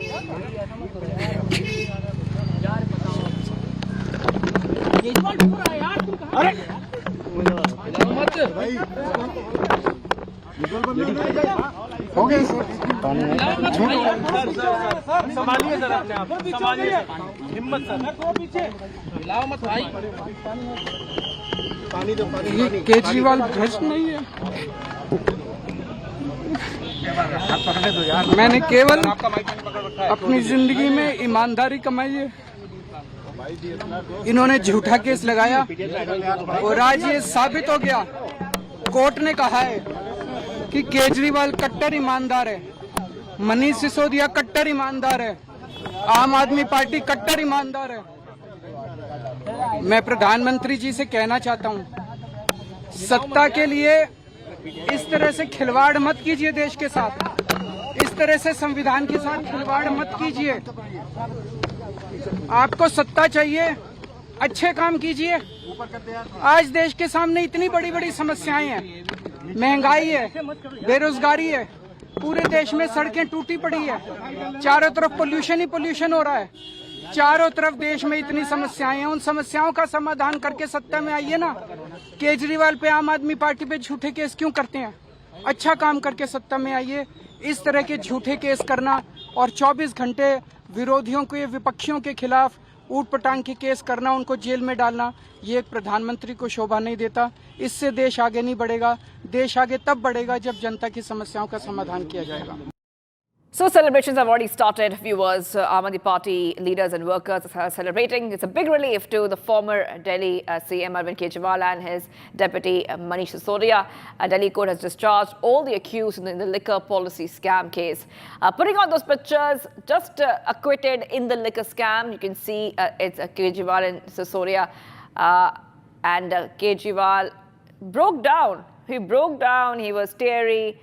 Saying that the corruption case against him was the biggest political conspiracy. Aam Aadmi Party celebrating the verdict which has come in from the Delhi court. So the Delhi court has acquitted Arvind Kejriwal, Sisodia and 21 others in the Delhi liquor scam case.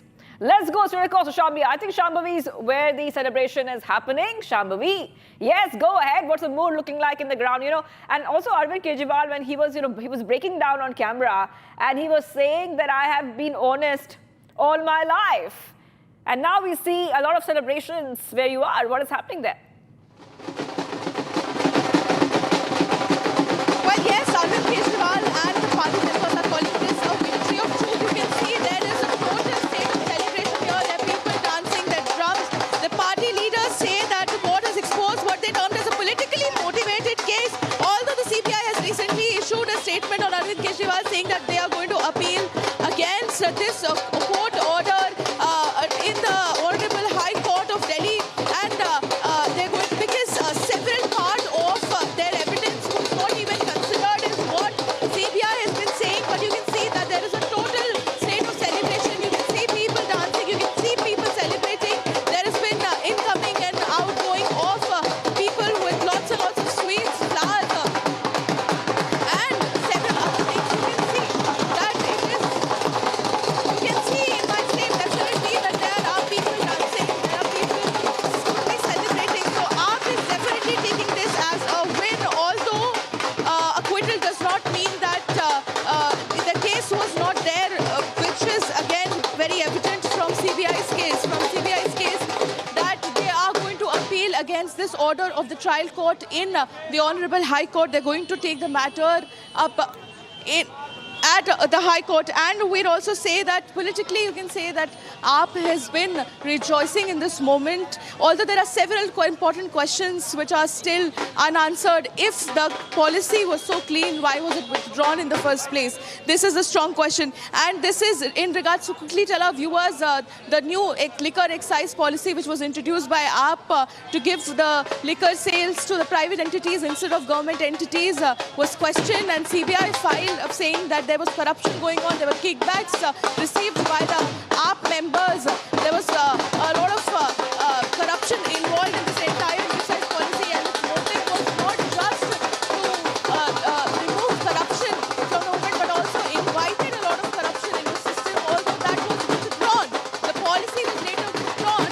The same policy on which the court has said that the CBI did not have sufficient evidence, the CBI did not have sufficient clarifications and evidence to prove that there was corruption going on. And Arvind Kejriwal, Manish Sisodia, who has spent lots of days in jail. Arvind Kejriwal has spent more than 150 days in jail. Manish Sisodia has spent around 2 years in jail. And other party members, several main faces of party of Aam Aadmi Party were involved in this case. All of them are acquitted, but acquittal does not mean that there was no case, because the CBI will be approaching the High Court for the same. Back to you. That's right. Okay, Shambhavi, this is a huge update coming in here on Republic. We can see there are a lot of celebrations, and of course it's very loud there. We can see a lot of celebrations, very loud there. I'm sure you can hear me. Keep this question short. The CBI will challenge the Delhi court order. They will challenge the Delhi court order. So perhaps the other celebrations a bit too early, because we see that there will be more legal movements here. Yes, Shambhavi.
celebration for the Aam Aadmi Party.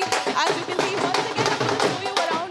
This is the situation of, you can see a lot of people talking. Modi ji जैसा व्यक्ति देश के प्रधानमंत्री की कुर्सी पे बैठ के ईडी को, सीबीआई को, सबको दुरुपयोग करेगा और किसी भी विपक्षी पार्टी को ख़त्म करने के लिए काम कर रहे नेताओं को जेल में डालेंगे, सारे कानूनों का दुरुपयोग करते हुए, संस्थाओं का दुरुपयोग करते हुए, तो कहीं ना कहीं बाबा साहब का बनाया हुआ संविधान उनकी रक्षा करेगा। आज बाबा साहब के बनाए हुए संविधान ने रक्षा की है और एक मैसेज है आज नरेंद्र मोदी जी के नाम और अमित शाह जी के नाम कि आपकी पार्टी को देश ने इतना बड़ा मैंडेट दिया है, कुछ देश के लिए सोचिए, कुछ अच्छा सोचिए। आप हमेशा सोचते रहते हैं विपक्षियों को ख़त्म कैसे किया जाए, ईडी को दुरुपयोग कैसे करें, चुनाव आयोग का दुरुपयोग कैसे करें, साम दाम दंड भेद से चुनाव कैसे जीतें।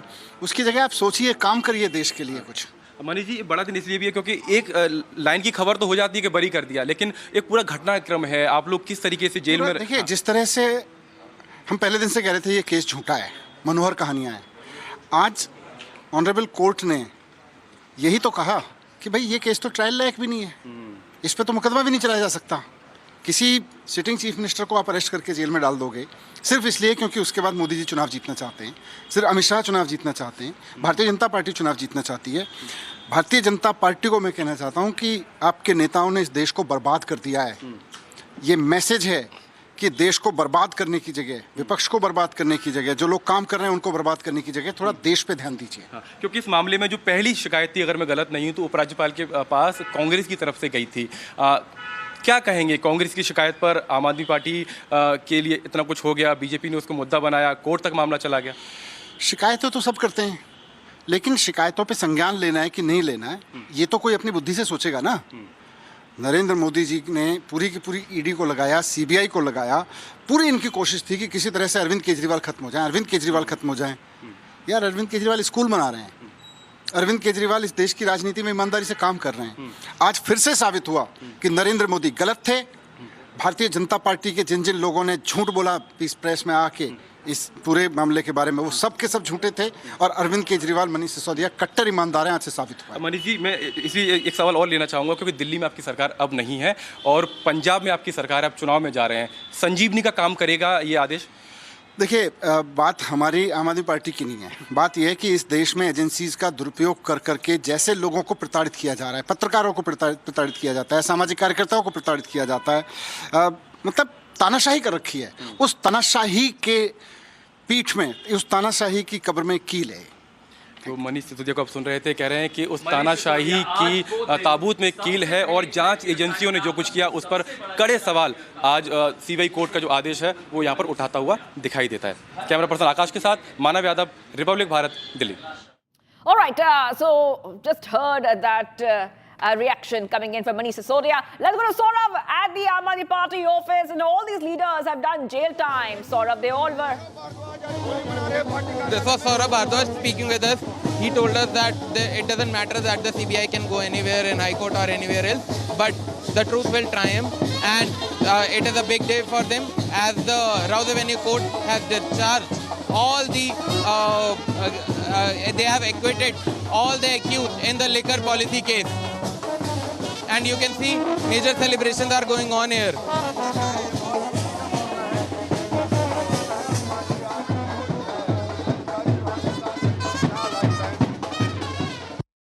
All right, okay, yeah, so you can see those pictures coming in there of celebrations at the Aam Aadmi Party office, and we can clearly see that Arvind Kejriwal, who has, of course, many of these Aam Aadmi Party leaders have done jail time in Tihar jail over the Delhi liquor scam. So they have got a big relief which has come in from the Delhi court. The Delhi court has said that no evidence, no conspiracy. Getting some reactions coming in, let's go ahead to that.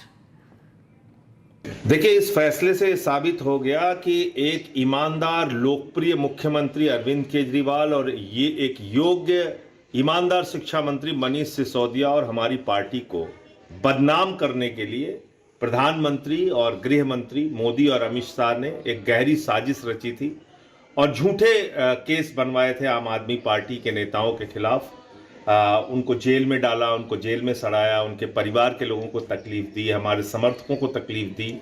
और पूरे देश में आज ये संदेश चला गया कि प्रधानमंत्री एक विध्वंसकारी सोच के व्यक्ति हैं, वो विनाश के देवता हैं, वो इस देश का विकास नहीं देख सकते। एक पार्टी जो शिक्षा पे, स्वास्थ्य पे, बिजली पे, पानी पे, स्कूलों पे काम कर रही थी, उस पार्टी को साजिश करके इन लोगों ने बदनाम किया और दिल्ली की सत्ता से हटाने का काम किया। आज अगर प्रधानमंत्री में जरा सी भी शर्म है तो उनको पूरे देश से माफ़ी मांगनी चाहिए और अरविंद केजरीवाल जी से, उनके परिवार से माफ़ी मांगनी चाहिए। प्रधानमंत्री जी, मैं आपको ये कहना चाहता हूँ कि राजनीति का घिनौना खेल लंबे समय तक नहीं चलता। सत्य परेशान हो सकता है लेकिन हार नहीं सकता। अंततः सत्य की ही जीत होती है। आज सत्य की जीत हुई है और तब भी हम लोग बार बार ये कहते थे कि भाई कोई सबूत हो हमारे खिलाफ, कोई रुपया मिला हो, कोई पैसा मिला हो, कोई ज़मीन के कागजात मिले हों, कोई प्लॉट मिला हो, कोई गहना सोना मिला हो तो बताओ, दिखाओ। लेकिन तब भी हमारी बात नहीं सुनी गई और आज इसी के कारण आपने देखा होगा कि एक नेता जिसकी सबसे बड़ी पूंजी ईमानदारी थी, वो फफक के रो पड़े खुशी के मारे जब ये फैसला आया केजरीवाल साहब। हम सब लोग आज बहुत खुश हैं और देश के लोग खुश हैं, हमारे चाहने वाले खुश हैं, हमारे समर्थक, हमारे परिवार के लोग आज खुशी के मारे रो रहे हैं कि जो तकलीफ़ें दी गई वो बिल्कुल झूठी, बेबुनियाद तरीके से केस बना के दी गई। And coming up, viewers, shortly after the court order relief for Arvind Kejriwal and others, CBI makes a move set to challenge the court order. So this is a next development we'll be tracking here. Stay tuned. We are live and we are breaking.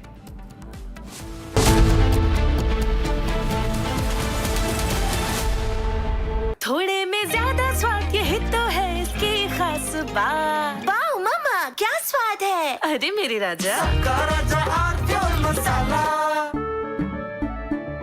केसरिया से मन जोगी हुआ रे, दिल झूमे देखो मतवारा हुआ रे, केसरिया से मन जोगी हुआ। हर पल मनाओ केसरी त्योहार। विमल, बोलो जुबान केसरी। MDH की हल्दी मिर्ची धनिया करे कमाल, ये रंग दे, ये खुशबू दे, ये तीखा, ये कम पड़े, क्या निराला MDH masala. Now here's the reality. It's fact, not fiction. You are sitting on a plane. You're boarding the plane in the national capital of India for Leh at 6:08 in the morning. It's a SpiceJet plane. 6 minutes into the take, against the backdrop of daybreak and a beautiful sunrise, you suddenly look to your right towards the wings and you see the flames of fire on the wings of the plane. Your plane is on fire. Ladies and gentlemen, these are real visuals. This is the reality that the Civil Aviation Minister does not want you to see. This is the reality SpiceJet does not want you to see. This is the reality DGCA does not want you to see. Because at the cockpit, at that very moment while you're sitting in the plane, there are calls of Mayday, Mayday, Mayday, Mayday. That is a flight emergency. The flight circles back. There's engine failure in one of the engines, lands at 6:49 p.m. Ladies and gentlemen, and as you get off the plane, you realize. Actually, coming up, viewers, shortly after the court order relief to Arvind Kejriwal, but the CBI will now make a move, will now challenge the court order. Stay tuned.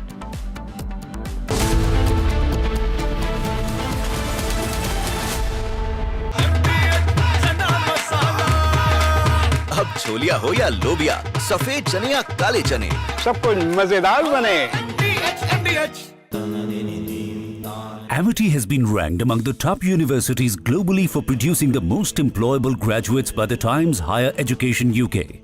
Yet another testimony to Amity's excellent placement record. थोड़े में ज्यादा स्वाद, यही तो है इसकी खास बात। वाओ मामा, क्या स्वाद है। अरे मेरे राजा, राजा और pure masala.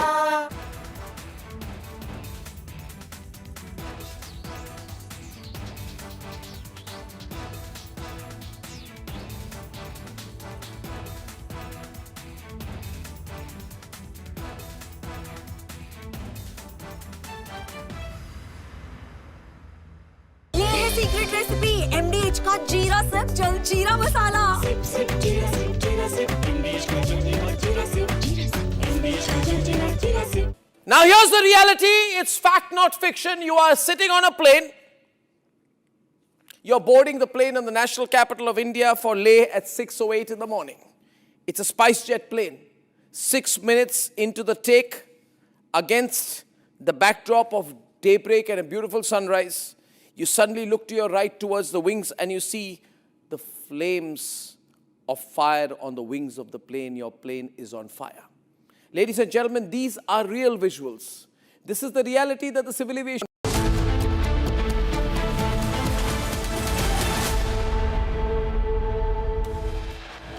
All right, let's take a look at the headlines at this hour. In a big relief to Aam Aadmi Party, former Chief Minister, Delhi Chief Minister Arvind Kejriwal acquitted in the liquor scam case.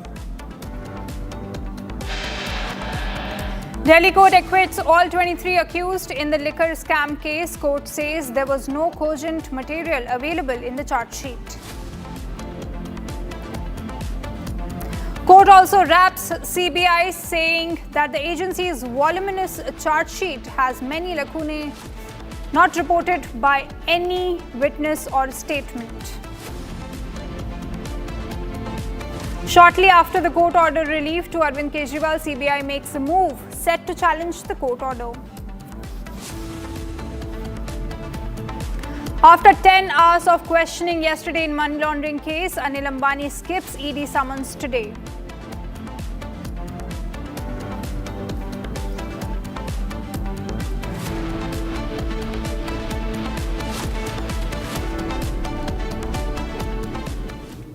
Now, viewers, in a big relief to former Delhi Chief Minister Arvind Kejriwal and his deputy Manish Sisodia, Delhi court discharged all the accused in the liquor policy scam case. Now, a special CBI judge, Jitendra Singh, declined to frame charges against any of the accused, finding no prima facie material for criminal conspiracy or criminal intent in the policy, giving a major blow to the CBI. So that's the big news that we are tracking this hour. You can see the visuals of Arvind Kejriwal breaking down in tears and saying that this was the largest conspiracy, political conspiracy by the BJP government in the history of independent India. Let's listen in.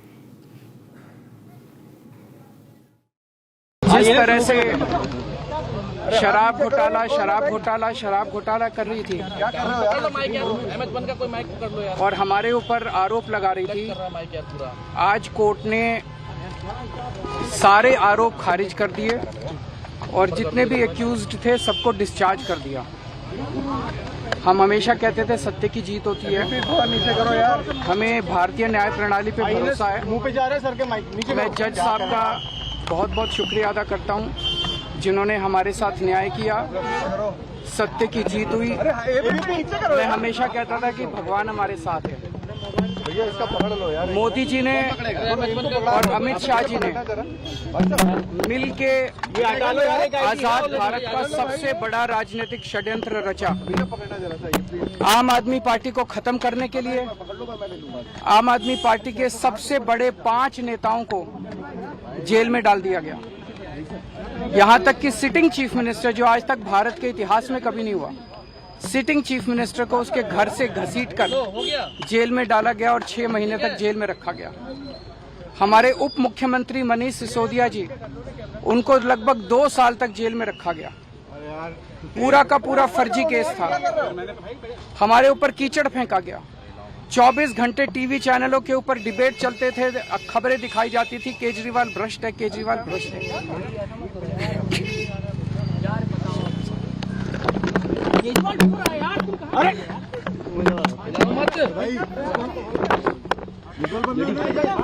हो गया संभालिए sir, अपने आप संभालिए, हिम्मत sir, पीछे लाओ मत भाई। पानी दो, पानी। केजरीवाल भ्रष्ट नहीं है। मैंने केवल अपनी जिंदगी में ईमानदारी कमाई है। इन्होंने झूठा केस लगाया और आज ये साबित हो गया। कोर्ट ने कहा है कि केजरीवाल कट्टर ईमानदार है, मनीष सिसोदिया कट्टर ईमानदार है, आम आदमी पार्टी कट्टर ईमानदार है। मैं प्रधानमंत्री जी से कहना चाहता हूं, सत्ता के लिए इस तरह से खिलवाड़ मत कीजिए देश के साथ, इस तरह से संविधान के साथ खिलवाड़ मत कीजिए। आपको सत्ता चाहिए, अच्छे काम कीजिए। आज देश के सामने इतनी बड़ी बड़ी समस्याएं हैं, महंगाई है, बेरोजगारी है, पूरे देश में सड़कें टूटी पड़ी है, चारों तरफ पोल्यूशन ही पोल्यूशन हो रहा है, चारों तरफ देश में इतनी समस्याएं हैं। उन समस्याओं का समाधान करके सत्ता में आइए ना। केजरीवाल पे, आम आदमी पार्टी पे झूठे केस क्यों करते हैं? अच्छा काम करके सत्ता में आइए। इस तरह के झूठे केस करना और 24 घंटे विरोधियों के, विपक्षियों के खिलाफ ऊट पटांग के केस करना, उनको जेल में डालना, ये एक प्रधानमंत्री को शोभा नहीं देता। इससे देश आगे नहीं बढ़ेगा। देश आगे तब बढ़ेगा जब जनता की समस्याओं का समाधान किया जाएगा।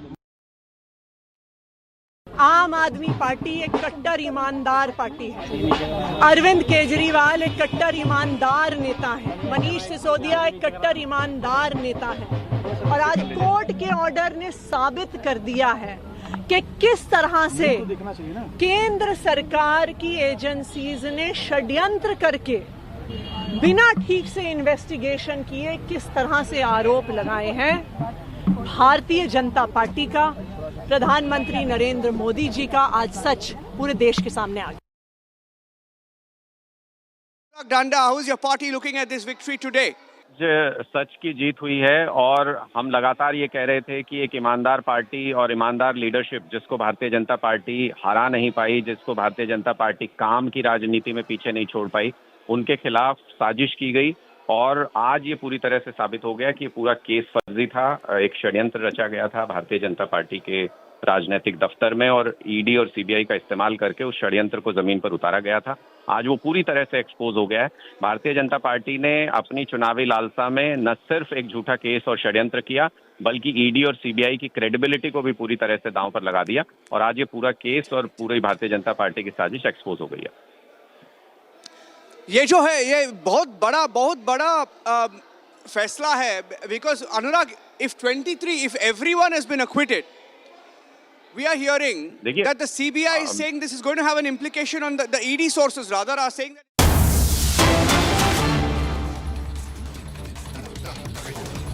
In time, an earthquake struck 3 kilometers from Bangladesh. Tremors also felt very strongly in neighboring cities. 4.9 Richter scale magnitude of the earthquake jolts Kolkata in West Bengal.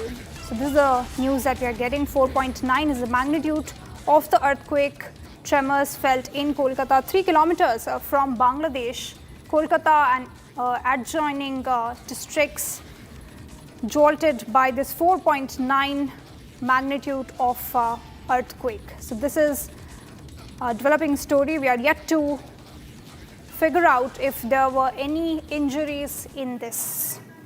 बहुत ही भयानक हुआ था, 4.9 था, तो अभी देखते क्या होता है। स्वागत है दी। হ্যাঁ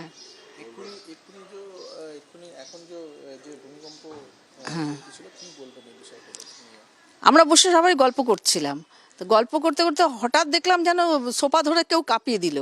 তো সবাই বসা আছি, এত মানে ভয় লেগে গেল, তখন বলছে ভূমিকম্প হচ্ছে, তিনজনই চিৎকার। All right, so you can listen to the eyewitnesses who are saying that the jolts that were felt by them were pretty strong. This was a 4.9 magnitude of earthquake. All right, I have my colleague Harsha on the phone line. Harsha, we are getting initial reports of an earthquake, the epicenter of which was about 3 kilometers from Bangladesh. What more can you tell us? Kulna region in the Bangladesh, 3 kilometers from the exact Dhaka spot. The tremors were very strongly felt not in the entire South Bangla region. And what we would like to tell you that at particular time we were in the newsroom and we felt the heavy tremor. All the most of the lights they started. The disturbance could clearly be felt. The jolt could clearly be felt in the newsroom and outside as well. In the several places, the people have come outside of their residence. They have clearly stated that they felt a strong tremor. tremors. The jolt was so strong, and according to the seismic department, they've clearly stated that the epicenter was the Kulna region and the magnitude was between 4.9 to 5. 5 is the reported magnitude which is being stated by the seismic department, and they've clearly stated that no casualties have been reported till now, but the strong tremors and the jolt was felt by the residents mostly in the South Bengal region, and it was 3 kilometers from the Bangladesh, the exact epicenter. The from Dhaka area, there's the Kulna region where exactly was the epicenter of this earthquake, of this tremor. The epicenter was that particular place, and therefore majorly the South Bangla region has been affected, and most of the people have come out of their residence till now. There have been no casualties reported, no injury reported, none as such of the vehicle damage of anything has been reported by the police officials in Bengal. But yes, the tremors were very strongly felt to us also in the newsroom, and we could clearly tell that when it was 1:30 p.m. in the afternoon when the tremors were felt, most of the people went out of the residence and the places they were exactly where they went out, but no casualties reported. 1:30 p.m. is the time. 5.0 is the magnitude.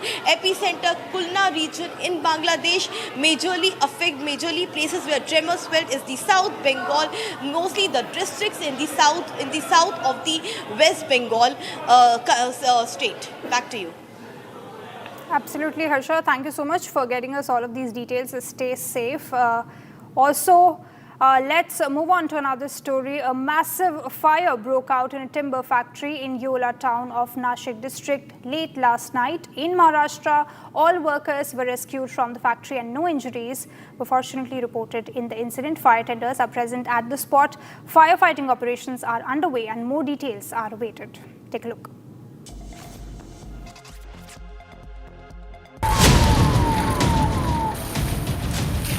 A massive fire broke out at a timber factory in Nashik. The incident took place late last night.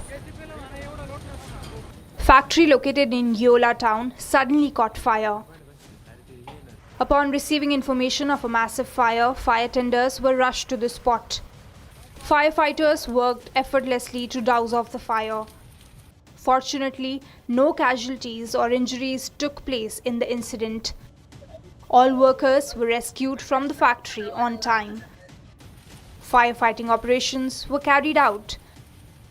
Visuals show massive fire that engulfed the factory. More details are awaited in the incident and the cause of the fire is being ascertained.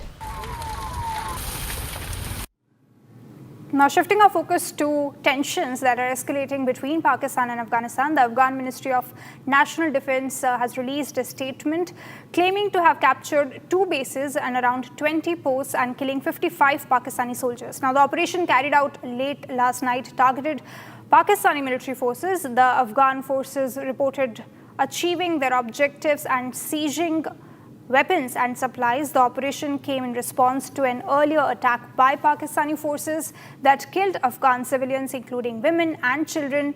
Now, the Afghan military reported 8 of the soldiers were killed and 11 others injured, while 13 civilians were injured in a Pakistani missile attack on a refugee camp in Nangarhar. So this is a big news, escalating tensions between both the countries. Back-to-back strikes by Pakistan and Afghanistan, but Afghanistan is also not sitting in silence. There is a retaliation that is taking place. Afghanistan carried out fresh airstrikes on Pakistan after Pakistani military killed innocent civilians in Afghanistan. So this is a big retaliation on the part of Afghanistan, who has, of course, carried out fresh airstrikes against Pakistan, capturing multiple Pakistani soldiers, killing some of them. You can see the visuals of the airstrikes that were carried out by Pakistan by Afghanistan, in fact, on Pakistani soil. So this comes after a day after Pakistan carried out strikes on multiple locations, multiple border regions in Afghanistan, where innocent civilians were killed.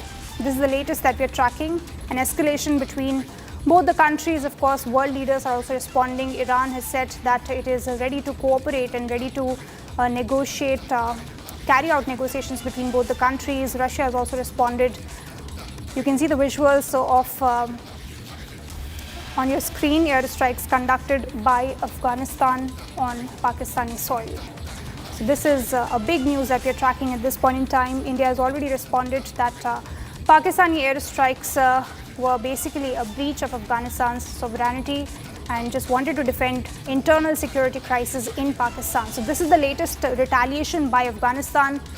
Taliban has already issued a warning to Pakistan that it will not sit in silence, and now we are seeing a retaliatory move by Afghanistan.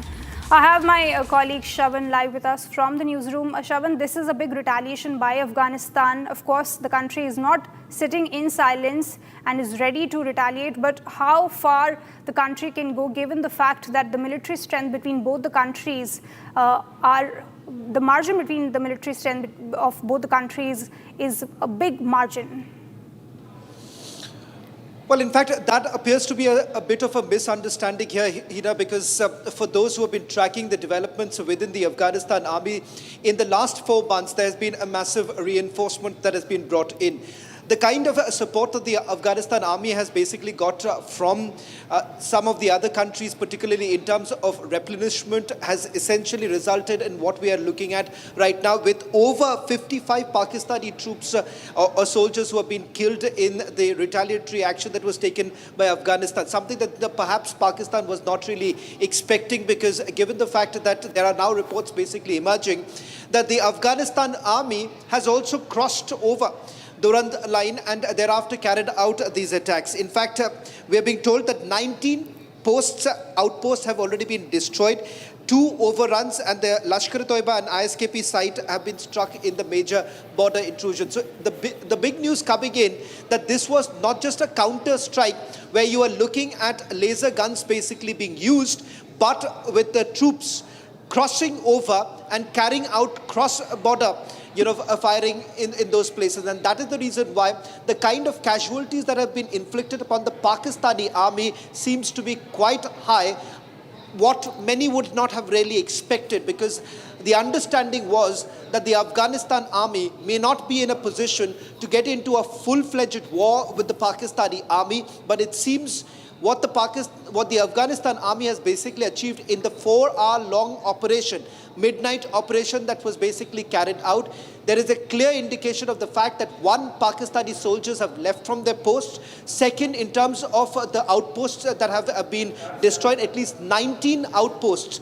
in Pakistan have been destroyed by the Afghanistan army. Shravan, would also like to ask you, are we still talking about the border areas, or the strikes are also being carried out in internal regions like Islamabad and other areas which are central to Pakistan? Well, as far as Afghanistan's counter-strikes are concerned, this was particularly along the Durand line. As far as Pakistan is concerned, the claim that they have made is that they too have carried out a counter-strike, and they say that airstrikes were carried out in the capital city of Kabul. Having said that, the Afghan Defense Ministry is yet to put out any official statement with regards to whether at all airstrikes was carried right inside Kabul, or was this only perhaps restricted to Nangarhar province and a few others along the Durand line. Now that confirmation yet to come in from Afghan Defense Ministry. Afghanistan has made it very clear that this was only a response to the counter-strikes that were carried out. The reason why Pakistan basically says that they need to carry out these strikes is basically they say that they're eliminating the terrorists, the TTP terrorists. In fact, this is a result of what many would have thought that, Pakistan thought that there was going to be a strategic depth that they're going to get with Taliban coming to power. But it seems that Taliban has turned around asking Islamabad for a clear response as far as Durand line is concerned, because they say that remains the sticking point at this stage. And secondly, there is an attempt that has been made by the Pakistanis to try and control Afghan Taliban. The same Taliban that was essentially being funded and given home to by the Pakistani. Absolutely, Shravan. Also would like to ask you, these strikes are going on. We do not know how long this will continue, but if it persists, it's going to bring instability in the South Asian region.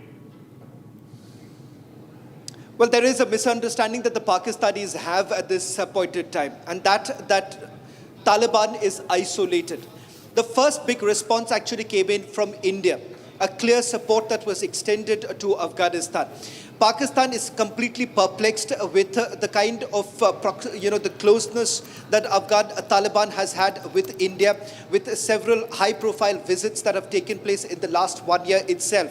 They were always under the impression that Afghanistan Taliban was under their thumb. That hasn't been the case. Secondly, as far as Islamabad is concerned, they seem to have been stretched out completely, with several attacks being carried out in Khyber Pakhtunkhwa, with Baloch rebels also taking on the Pakistani army. The result is this: starting from Kargil to Balochistan, what has essentially happened is that Pakistani army is leaving behind their own soldiers. There are reports now coming in, credible information basically coming out, stating that there are several outposts from where the Pakistanis have actually left. Shravan, we have already seen these sort of strikes by Pakistan when Muttaqi visited India, as you also rightly mentioned. What is the significance of the timing? Because we've already seen attacks in Pakistan, security breaches in Pakistan. Why is it that Pakistan is raising this issue of TTP being sheltered by Taliban now?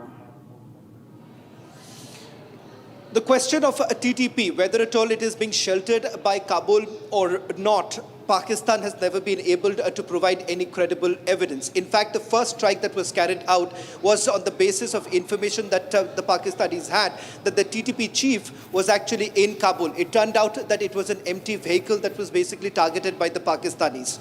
So there has been no proof whatsoever. That is the reason why Afghan Taliban time and again has basically pointed out the fact that these are strikes that are being carried out targeting civilians, women, children. They have all been targeted by Pakistani armed forces, and not once. We are looking at least 4 such strikes that have taken place. Innocent lives have been lost, children have lost their lives, elderly people have lost their lives in these strikes that have been carried out by Pakistan. In fact, proof to the effect that the places that were basically targeted, these were civilian areas that were targeted by the Pakistanis. Absolutely, Shravan. And what all reactions we are getting from world leaders? We've already heard from Iran talking about that wants to extend its support to carry out negotiation between both the countries. What all reactions are trickling in?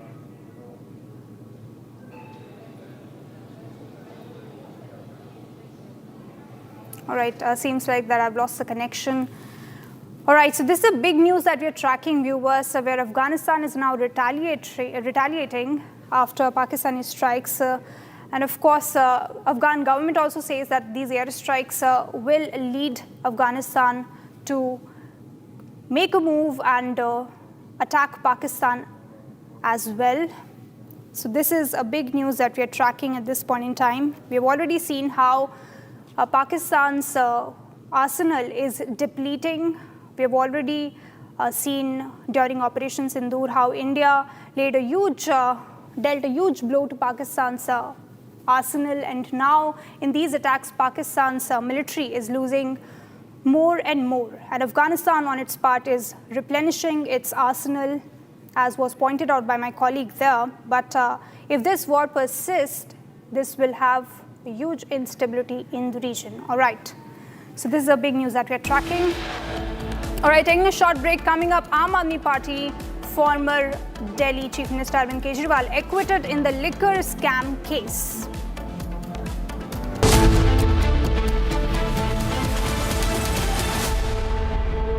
दादी के हाथों का जादू और खुशबू से महकता घर, माँ की मुस्कुराहट और खाने की सुगंध। MDH गरम मसाला, क्योंकि हर रिश्ता है स्वाद से जुड़ा। केसरिया से मन जोगी हुआ रे, दिल झूमे देखो मतवारा हुआ रे। केसरिया से मन जोगी हुआ। हर पल मनाओ केसरी त्योहार। विमल, बोलो जुबान Kesari.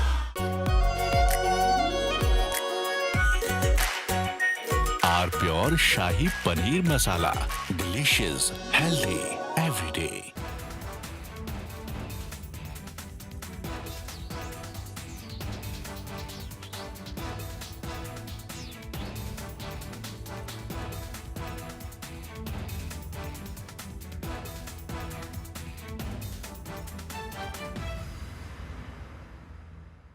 Now here's the reality. It's fact, not fiction. You are sitting on a plane. You're boarding the plane in the national capital of India for Leh at 6:08 in the morning. It's a SpiceJet plane.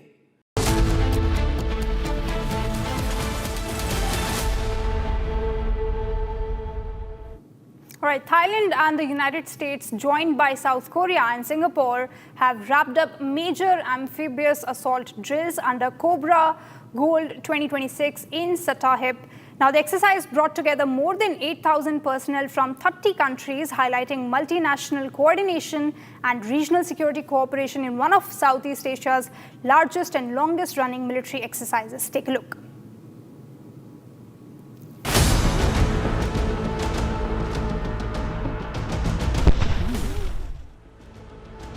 Thailand, the United States, South Korea and Singapore launched joint amphibious drills under the framework of Cobra Gold 2026 in Satahip on Thursday. Helicopters rode overhead as a simulated airstrike targeted coastal defenses, signaling the start of the large-scale beach assault exercise.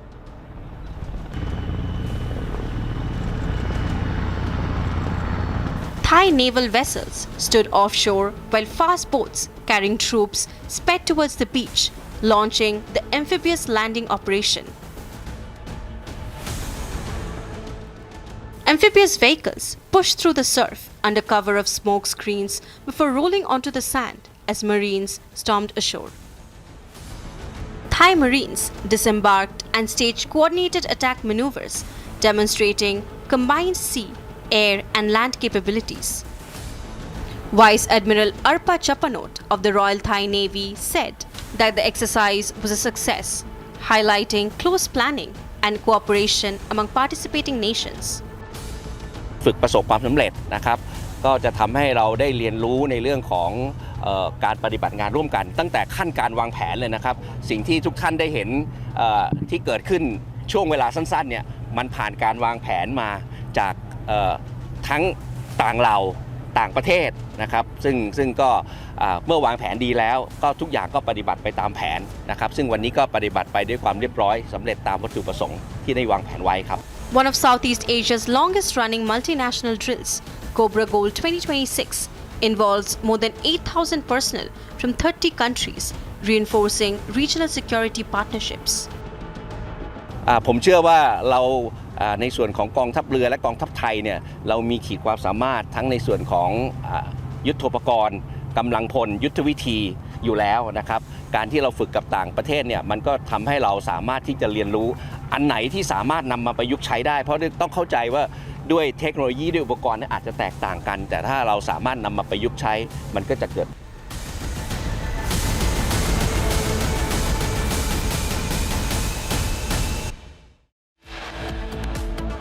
Coming up, in a big relief to Aam Aadmi Party, former Delhi Chief Minister Arvind Kejriwal acquitted in the liquor scam case.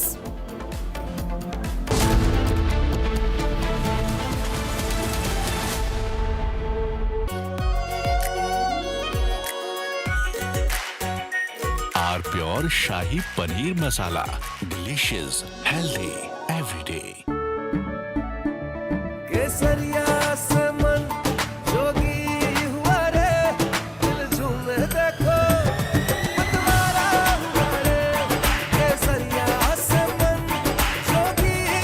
हर पल मनाओ केसरी त्योहार विमल बोलो जुबान Kesari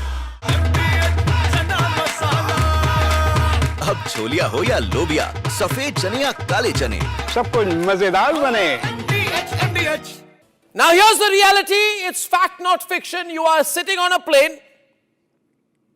You're boarding the plane in the national capital of India for Leh at 6:08 in the morning. It's a SpiceJet plane. 6 minutes into the take, against the backdrop of daybreak and a beautiful sunrise, you suddenly look to your right towards the wings and you see the flames of fire on the wings of the plane. Your plane is on fire. Ladies and gentlemen, these are real visuals. This is the reality that the Civil Aviation Minister does not want you to see. This is the reality SpiceJet does not want you to see. This is the reality DGCA does not want you to see. Because at the cockpit, at that very moment while you're sitting in the plane, there are calls of Mayday, Mayday, Mayday, Mayday. That is a flight emergency. The flight circles back There's engine failure in one of the engines, lands at 6:49 p.m. Ladies and gentlemen, and as you get off the plane, you realize this is the same SpiceJet. This is the same SpiceJet that does not have the money to pay the Bangladesh government, which is why it had been, I don't know the present situation, not allowed to fly in Bangladeshi airspace. They're out of money. Who is the owner of SpiceJet? This is the same SpiceJet, ladies and gentlemen, when another SpiceJet took off. Pradeep ji, ये 8 साल का बच्चा coma में है, police 5 दिन से कुछ नहीं कर पाई है अभी तक। वो जो पिस्टल है, लाइसेंस पिस्टल है, वो तक बरामद नहीं कर पाई है। आपके ही विधानसभा के लोग हैं सर, जवाब मांग रहे हैं आपसे। प्रदीप जी, एक जवाब, आपके ही लोग हैं, आपसे बात। सर, एक बच्चा 8 साल का, आप बिल्कुल आप भोजन कर लीजिएगा। एक 8 साल का अपराधी है, उसमें उसको सजा मिलेगी। पुलिस ने FIR दर्ज करा ली, वो लश्कर करेगी। सर, 5 दिन हो गए बच्चा। कोई बात नहीं है ना, पुलिस ने FIR दर्ज कर ली ना। अभी 5 दिन में क्यों? क्योंकि अभी तक उनको वो लाइसेंस वेपन है, वो भी बरामद। विधानसभा में चली, विधानसभा से आई तो माता वैष्णो देवी चले गए। अभी कल लौटे, कल उसके परिवार के लोग आए थे। आपकी उनके परिवार वालों से अभी तक बात हो पाई? कल परिवार में संस्कार आया था, मेरे को नहीं पता परिवार में है, लेकिन मैंने उनसे कहा कि जो भी मदद हुई करेगी।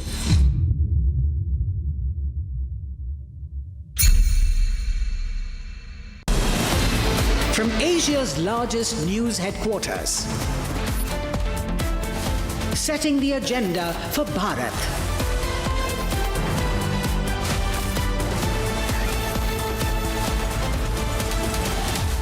You're watching Republic.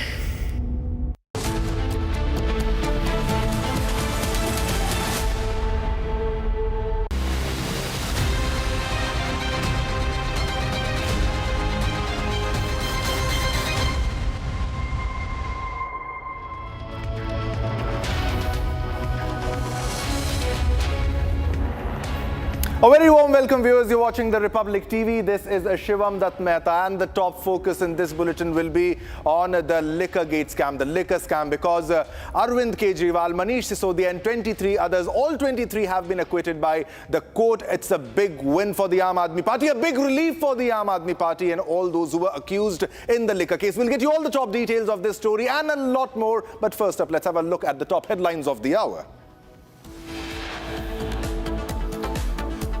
In a big relief to Aam Aadmi Party, former Delhi Chief Minister Arvind Kejriwal acquitted in liquor scam case.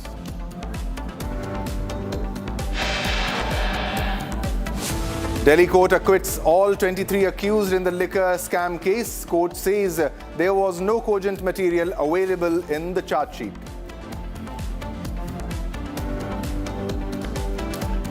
Court also wraps CBI, saying that the agency's voluminous charge sheet has many lacunae not supported by any witness or statement.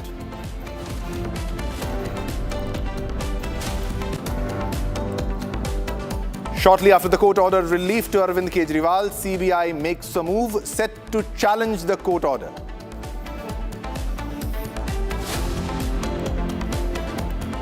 After 10 hours of questioning yesterday in money laundering case, Anil Ambani skips ED summons today.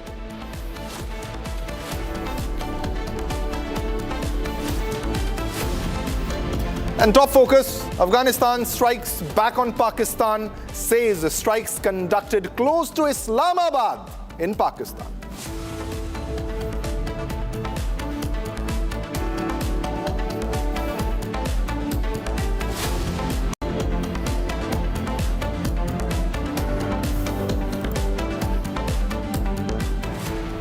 All right, viewers, let's begin this bulletin with the top focus story, the top story of the day. Now, in a big relief to former Delhi Chief Minister, that is Arvind Kejriwal, and his deputy, that is Manish Sisodia, the Delhi court has discharged all the accused. Now, this means 23 accused have been acquitted, 23 have been discharged, which includes a lot of leaders, a lot of names. 23 accused have been discharged, Kavitha including all the accused in the liquor policy scheme. scam, the Liquorgate case of Delhi. Now, special CBI Judge Jitendra Singh declined to frame charges against any of the accused, finding no prima facie material for criminal conspiracy or criminal intent in the policy, giving a major blow to the CBI. In fact, the court has pulled up the CBI for this. And a big sigh of relief for Arvind Kejriwal, and you can clearly see he breaks down after the court's observation after the verdict. These are the visuals just after the verdict was given, just after the observation was given. Now, in a major move, CBI is now set to move to Delhi High Court against the acquittal to challenge the Kejriwal acquittal because they are alleging that the evidence was not looked at properly. These are the graphics that explain the entire case. Now, as per the court also has pulled up the CBI. Court said implicated without proof. Now, all 23 accused have been discharged in this case. A big development, a big sigh of relief for Arvind Kejriwal and his family, and also Manish Sisodia, many of them who have served jail term. Kavitha and also Manish Sisodia. Arvind Kejriwal, he was a sitting chief minister while he was in jail. He did not resign. He continued to operate from the jail. He continued to be the chief minister from the jail, and after those times. All right.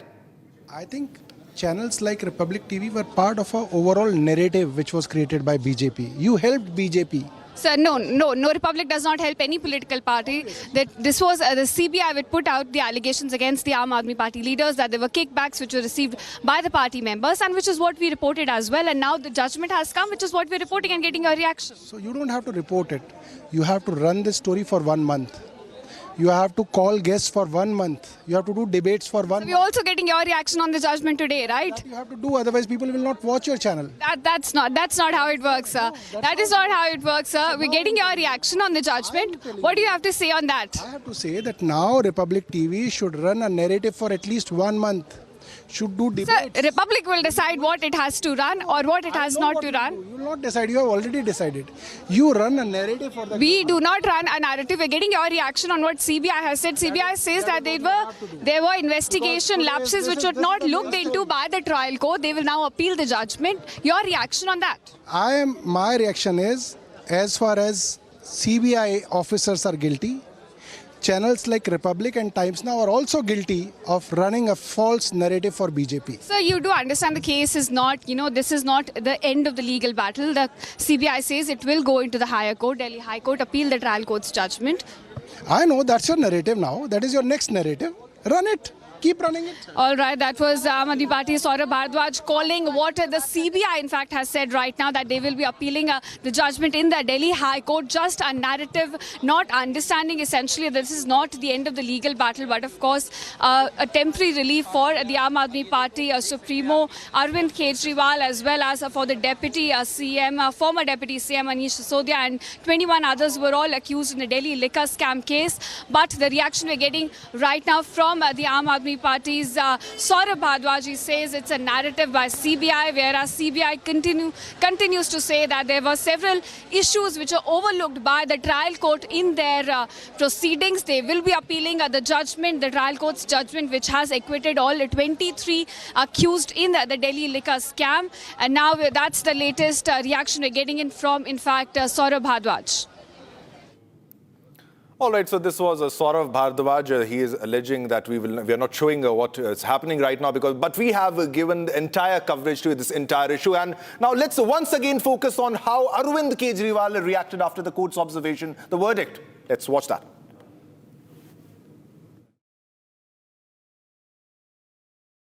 जिस तरह से शराब घोटाला कर रही थी और हमारे ऊपर आरोप लगा रही थी, आज कोर्ट ने सारे आरोप खारिज कर दिए और जितने भी एक्यूज्ड थे सबको डिस्चार्ज कर दिया। हम हमेशा कहते थे सत्य की जीत होती है, हमें भारतीय न्याय प्रणाली पे भरोसा है। मैं जज साहब का बहुत बहुत शुक्रिया अदा करता हूं जिन्होंने हमारे साथ न्याय किया। सत्य की जीत हुई। मैं हमेशा कहता था कि भगवान हमारे साथ है।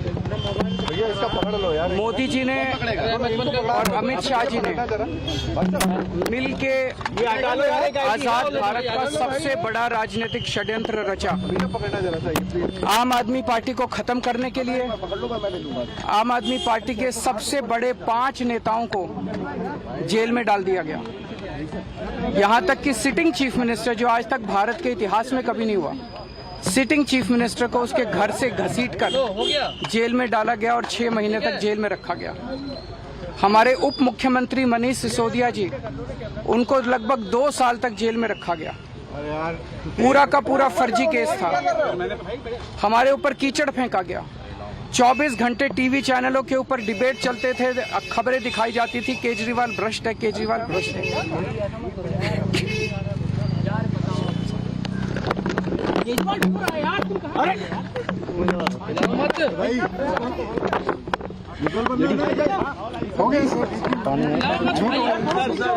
संभालिए सर, अपने आप संभालिए, हिम्मत सर, हिलाओ मत भाई। पानी दो, ये केजरीवाल भ्रष्ट नहीं है। मैंने केवल अपनी जिंदगी में ईमानदारी कमाई है। इन्होंने झूठा केस लगाया और आज ये साबित हो गया। कोर्ट ने कहा है कि केजरीवाल कट्टर ईमानदार है, मनीष सिसोदिया कट्टर ईमानदार है, आम आदमी पार्टी कट्टर ईमानदार है। मैं प्रधानमंत्री जी से कहना चाहता हूं, सत्ता के लिए इस तरह से खिलवाड़ मत कीजिए देश के साथ, इस तरह से संविधान के साथ खिलवाड़ मत कीजिए। आपको सत्ता चाहिए, अच्छे काम कीजिए। आज देश के सामने इतनी बड़ी बड़ी समस्याएं हैं, महंगाई है, बेरोजगारी है, पूरे देश में सड़कें टूटी पड़ी है, चारों तरफ पोल्यूशन ही पोल्यूशन हो रहा है, चारों तरफ देश में इतनी समस्याएं हैं। उन समस्याओं का समाधान करके सत्ता में आइए ना। केजरीवाल पे, आम आदमी पार्टी पे झूठे केस क्यों करते हैं? अच्छा काम करके सत्ता में आइए। इस तरह के झूठे केस करना और 24 घंटे विरोधियों के, विपक्षियों के खिलाफ ऊट पटांग के केस करना, उनको जेल में डालना, ये एक प्रधानमंत्री को शोभा नहीं देता। इससे देश आगे नहीं बढ़ेगा। देश आगे तब बढ़ेगा जब जनता की समस्याओं का समाधान किया जाएगा। देखिए, इस फैसले से साबित हो गया कि एक ईमानदार लोकप्रिय मुख्यमंत्री अरविंद केजरीवाल और ये एक योग्य ईमानदार शिक्षा मंत्री मनीष सिसोदिया और हमारी पार्टी को बदनाम करने के लिए प्रधानमंत्री और गृह मंत्री मोदी और अमित शाह ने एक गहरी साजिश रची थी और झूठे केस बनवाए थे आम आदमी पार्टी के नेताओं के खिलाफ। उनको जेल में डाला, उनको जेल में सड़ाया, उनके परिवार के लोगों को तकलीफ दी, हमारे समर्थकों को तकलीफ दी और पूरे देश में आज ये संदेश चला गया कि प्रधानमंत्री एक विध्वंसकारी सोच के व्यक्ति हैं, वो विनाश के देवता हैं, वो इस देश का विकास नहीं देख सकते। एक पार्टी जो शिक्षा पे, स्वास्थ्य पे, बिजली पे, पानी पे, स्कूलों पे काम कर रही थी, उस पार्टी को साजिश करके इन लोगों ने बदनाम किया और दिल्ली की सत्ता से हटाने का काम किया। आज अगर प्रधानमंत्री में जरा सी भी शर्म है तो उनको पूरे देश से माफी मांगनी चाहिए और अरविंद केजरीवाल जी से, उनके परिवार से माफी मांगनी चाहिए। प्रधानमंत्री जी, मैं आपको ये कहना चाहता हूं कि राजनीति का घिनौना खेल लंबे समय तक नहीं चलता। सत्य परेशान हो सकता है लेकिन हार नहीं सकता। अंततः सत्य की ही जीत होती है। आज सत्य की जीत हुई है और तब भी हम लोग बार बार ये कहते थे कि भाई कोई सबूत हो हमारे खिलाफ, कोई रुपया मिला हो, कोई पैसा मिला हो, कोई ज़मीन के कागजात मिले हों, कोई प्लॉट मिला हो, कोई गहना सोना मिला हो तो बताओ, दिखाओ। लेकिन तब भी हमारी बात नहीं सुनी गई और आज इसी के कारण आपने देखा होगा कि एक नेता जिसकी सबसे बड़ी पूंजी ईमानदारी थी, वो फफक के रो पड़े खुशी के मारे जब ये फैसला आया केजरीवाल साहब। हम सब लोग आज बहुत खुश हैं और देश के लोग खुश हैं, हमारे चाहने वाले खुश हैं, हमारे समर्थक, हमारे परिवार के लोग आज खुशी के मारे रो रहे हैं कि जो तकलीफ़ें दी गई वो बिल्कुल झूठी, बेबुनियाद तरीके से केस बना के दी गई। देखिए, सीबीआई की इज्जत आज कुछ नहीं बची। आज ले दे के सिर्फ सीबीआई का डर है। आप सोचिए ना, सीबीआई और इज्जत और ईडी की क्या इज्जत बची है? कि एक घर में काम करने वाली नौकरानी भी नकली ईडी बन के आ जाती है। आप सोचिए, ईडी का स्तर एक नौकरानी के स्तर पे आ गया है कि घर की नौकरानी भी कहती है कि मैं ईडी बन के इनको लूट लूं, और लूट लेते हैं। क्यों? क्योंकि ईडी का स्तर उन नौकरों के जरिए जितना ही है जो आके लूटपाट कर सकते हैं। आप ये समझिए।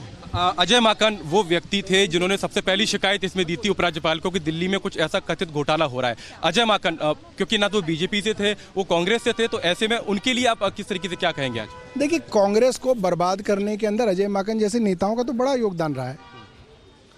और 10 साल की हमारी सरकार के अंदर सरकारी कागज अजय माकन को कौन देता था? वो सरकारी अफसर पहले एलजी को देते थे और एलजी अजय माकन को देते थे। और आज भी एलजी ऑफिस में अजय माकन के खास लोग काम कर रहे हैं, तो सब लोग जानते हैं एलजी ऑफिस अजय माकन के खास लोगों के सहारे चल रहा है। तो ये नेक्सस जो है अजय माकन का कि कांग्रेस के अंदर है और काम बीजेपी का करते हैं, वो तो सबको मालूम है। लेकिन कांग्रेस तो खुद कहती है कि जांच एजेंसी को इस्तेमाल पॉलिटिकल वेंडेटा के तहत किया जाता है। करना चाहिए, मगर डबल एजेंट भी है ना। अजय माकन जैसे लोग डबल एजेंट हैं, वो कांग्रेस में भी है, बीजेपी में भी है। हम तो लगातार शुरुआत से कह रहे थे कि केस पूरा का पूरा फर्जी है, एक भी सबूत कोर्ट के, एक भी सबूत सीबीआई के पास नहीं है। लेकिन सीबीआई डेट पे डेट मांग रही थी। लेकिन आज ये साबित हो गया कि दिल्ली के बेटे अरविंद केजरीवाल को कोर्ट ने बाइज्जत बरी करके ये साबित कर दिया कि अरविंद केजरीवाल कट्टर ईमानदार, कट्टर देशभक्त हैं। लेकिन मुझे इस बात का गर्व है कि इतने 6 महीने जेल में रहने के बाद भी एक देश में इतना बड़ा राजनीतिक वो हुआ कि राजनीतिक द्वेष के कारण अरविंद केजरीवाल जी को 6 महीने जेल में डाला गया। अरविंद केजरीवाल जी को, मनीष सिसोदिया को 1.5 साल जेल में रखने का काम किया गया। लेकिन आज मुझे इस बात का गर्व है कि मेरे नेता अरविंद केजरीवाल जी ना झुके, ना वो भाजपा की वॉशिंग मशीन में धुले, वो चट्टान की तरह खड़े रहे और कोर्ट ने आज ये साबित कर दिया। सीबीआई कह रही है कि वो हाई कोर्ट का दरवाजा खटखटाएगी। कहीं भी जाएं, वो इतने दिन सबूत ही नहीं दे पा रहे कोर्ट के अंदर, और सीबीआई तोता मैना के मुंह पे तमाचा मार दिया कोर्ट ने। सर, तो कमिंग इलेक्शंस में कैसे गुजरात और गोवा के अंदर एक बड़ा फायदा आम आदमी पार्टी को मिलेगा।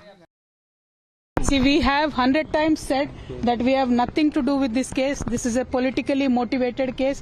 As a part of political vendetta, this case has been put on the opposition parties, and I am thankful to the judiciary. They have upheld our faith in the judiciary of this country, and today judiciary has cut through this entire web of lies. They have seen right through it, and very transparently judiciary today has upheld our beliefs, and we are very, very, very thankful to the judiciary. And once again I want to say, through the difficult times, many of Jagruti Karyakartas came to Delhi. The poorest of the poor Karyakartas stood with me. My family stood with me. My kids have become more and more stronger with a greater resolve for me to serve the public, and I'm very, very thankful to everybody who stood by me in that difficult situation. Once again I want to say only one thing, that this was a web of lies, and the judiciary has cut right through it with this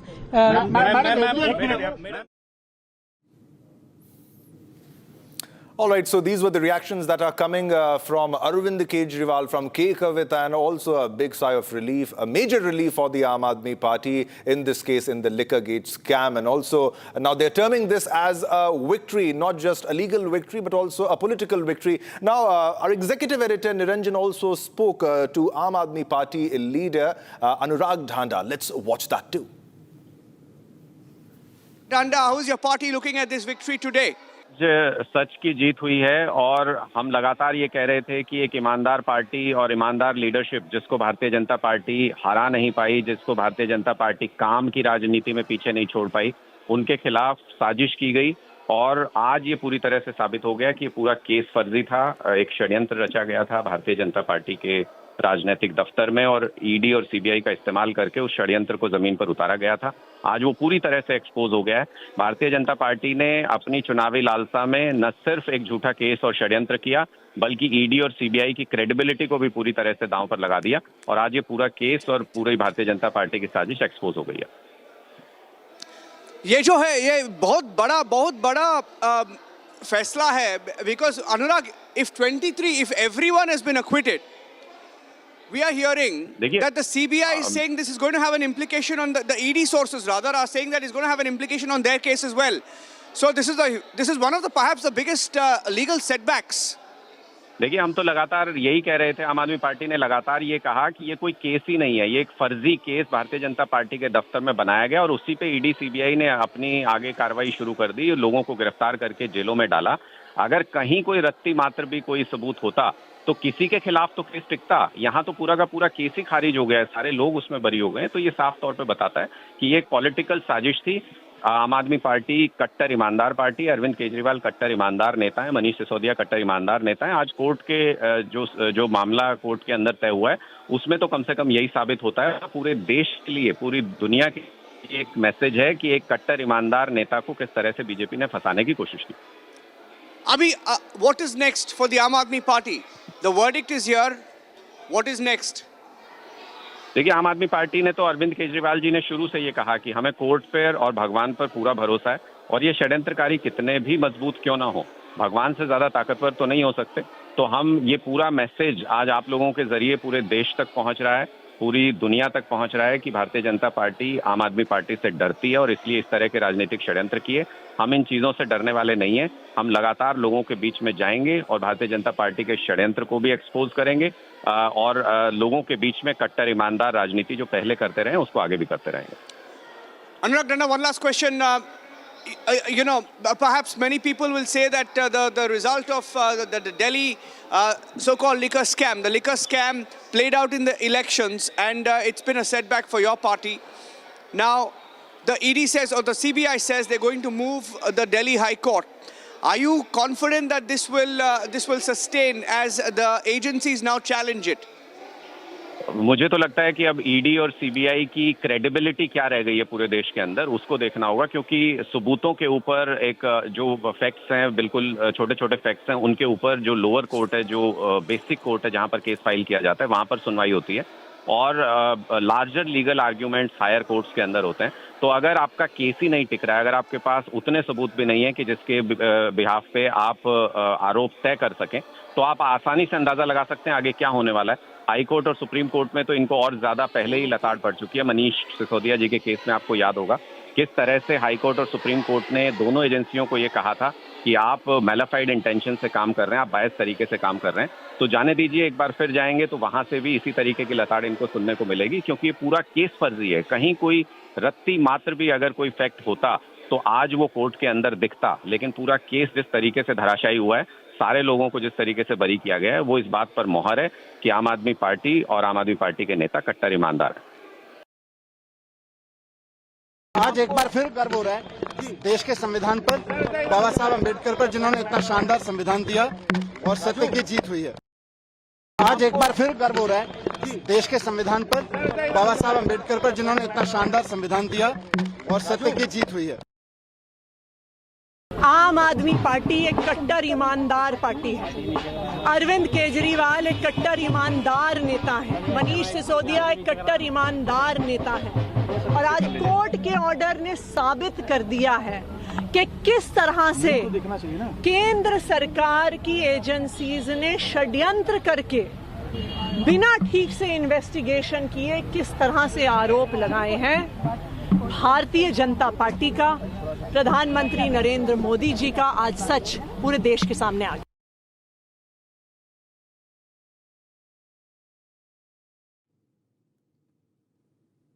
All right, so these are the reactions that are coming in. And also, these are the visuals of Arvind Kejriwal. Arvind Kejriwal after the court's observation. He was clearly you can see him weeping. All right, Ishita is joining us. I have my two colleagues joining me, Ishita and Shambhavi. One is at Arvind Kejriwal's residence, and other Ishita is right now joining me from the Aam Aadmi Party office. Now, what kind of reactions are you getting from that location? Also, it's a very celebratory mood for the Aam Aadmi Party. All the leaders are there, everybody is there, and the kind of reactions they are giving, they are terming this to be as a political victory also, apart from being a legal victory. Over to you, Ishita. Right, of course, Shivam, I'm present inside the Aam Aadmi Party office, and a celebratory mood all around. It seems the Holi, in fact, has arrived early for the Aam Aadmi Party workers, and the leaders all are here. Sweets are getting distributed, dholwalas are here, and all the leaders, the top brass is also present here. They're terming the judgment by the Delhi Rouse Avenue Court, which acquitted all 23 accused in the Delhi liquor scam, including the party supremo Arvind Kejriwal, the former deputy CM Manish Sisodia, including other leaders like Vijay Nair, Durgesh Pathak, all have now been acquitted, given a clean sheet by the court, which says that there was not enough evidence put up by the CBI in this case to establish a criminal intent or a conspiracy by these leaders, which in fact the leaders here are terming it as a big victory for them, not just a legal, as you mentioned, but also a big political victory for them. Celebratory mood all around. Leaders are coming in, coming out, they're celebrating, sweets are getting distributed, and what they essentially say that it is a moment where justice has arrived for Arvind Kejriwal. Remember, he spent about 5 months inside jail. Manish Sisodia spent about 17 months inside jail, and now the Aam Aadmi Party leaders terming this judgment by the Delhi Rouse Avenue Court as a big moment, a big win for them. In fact, we also spoke to Saurabh Bharadwaj a while ago, and he says it is a big conspiracy by the BJP, in fact, that has now come to light, that has been exposed, and all the leaders here terming it as a big win for the party and a moment of justice for them, in fact. But this is not the end, Ishita. When it comes to the CBI, they have decided that they will challenge this in the High Court. They will take up this matter to the High Court also. Right, of course, the CBI has clearly said. All right, stay with us, Ishita. Stay with us. Shambhavi is also joining us live, and she is with Somnath Bharti right now. Over to you, Shambhavi. Yes. So now, today, Arvind Kejriwal has been acquitted. But CBI has been saying that they will approach the High Court because several part of the evidences were ignored. See, let's stop calling CBI. The line between CBI and BJP has been blurred. Everybody has seen. It is not CBI, it is BJP. BJP can say anything. BJP tried its hard to ensure that Arvind Kejriwal's politics is over. But time and again, God has come to his rescue. God has been very kind to Aam Aadmi Party, to Arvind Kejriwal, to all of us. That every conspiracy hatched against him by BJP, by Congress, by BJP and Congress together, that have not worked at all. And so has been the case now. If you look at it, what they did, they tried to malign a person who was income tax commissioner. He left his such a lucrative career and joined as an NGO. He worked in Delhi's slum area. He dedicated his life.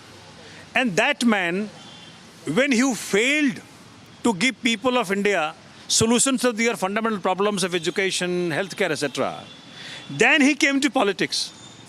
And he came as a hope. The education model which he gave to Delhi, the healthcare model which he gave to Delhi, electricity model, water model, the way he solved people's problems was not sort of digested by BJP as well as Congress. And that's why they had this conspiracy. This conspiracy, I want to say it firmly, was hatched by BJP and Congress together.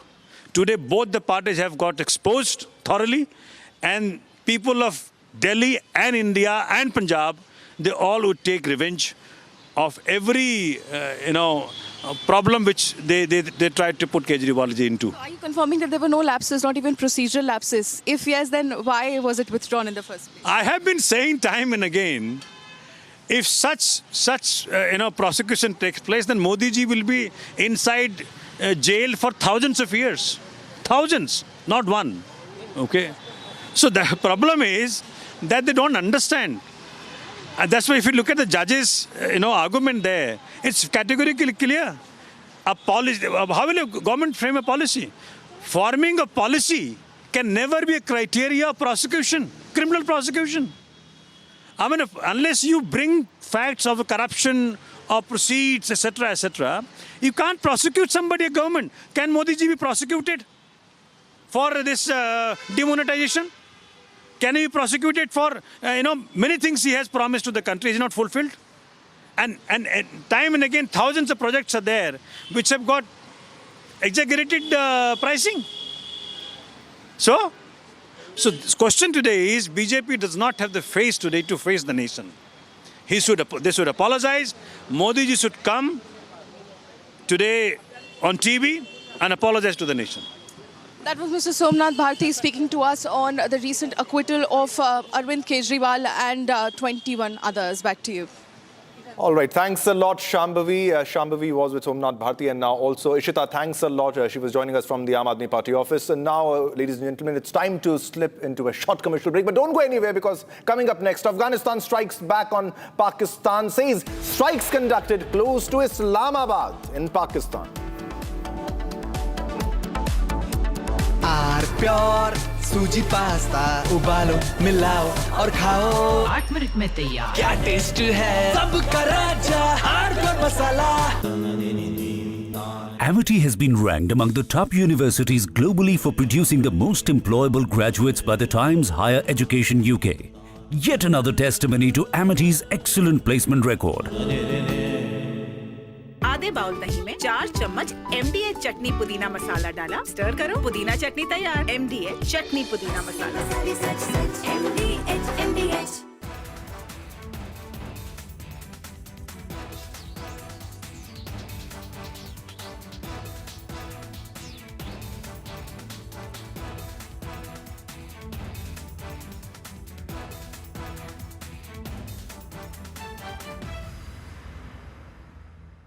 थोड़े में ज्यादा स्वाद यही तो है इसकी खास बात। वाओ मामा, क्या स्वाद है? अरे मेरे राजा। Now here's the reality. It's fact, not fiction. You are sitting on a plane. You're boarding the plane in the national capital of India for Leh at 6:08 in the morning. It's a SpiceJet plane. 6 minutes into the take, against the backdrop of daybreak and a beautiful sunrise, you suddenly look to your right towards the wings and you see the flames of fire on the wings of the plane. Your plane is on fire. Ladies and gentlemen, these are real visuals. This is the reality that the Civil Aviation Minister does not want you to see. This is the reality SpiceJet does not want you to see. This is the reality DGCA does not want you to see. Because at the cockpit, at that very moment while you're sitting in the plane, there are calls of Mayday, Mayday, Mayday, Mayday. That is a flight emergency. The flight circles back. There's engine failure in one of the engines, lands at 6:49 p.m. Ladies and gentlemen, and as you get off the plane, you realize this is the same SpiceJet. This is the same SpiceJet that does not have the money to pay the Bangladesh government, which is why it had been, I don't know the present situation, not allowed to fly in.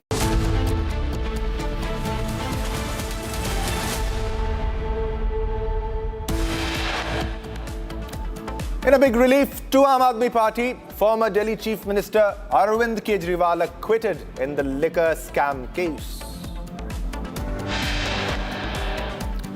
Delhi court acquits all 23 accused in the liquor scam case. Court says that there was no cogent material available in the charge sheet.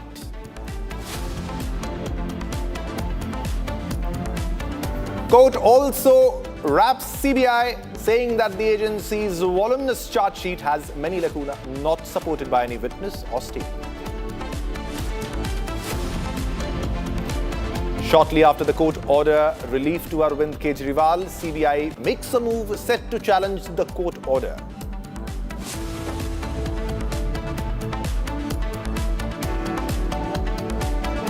And after 10 hours of questioning yesterday in money laundering case, Anil Ambani skips ED summons today.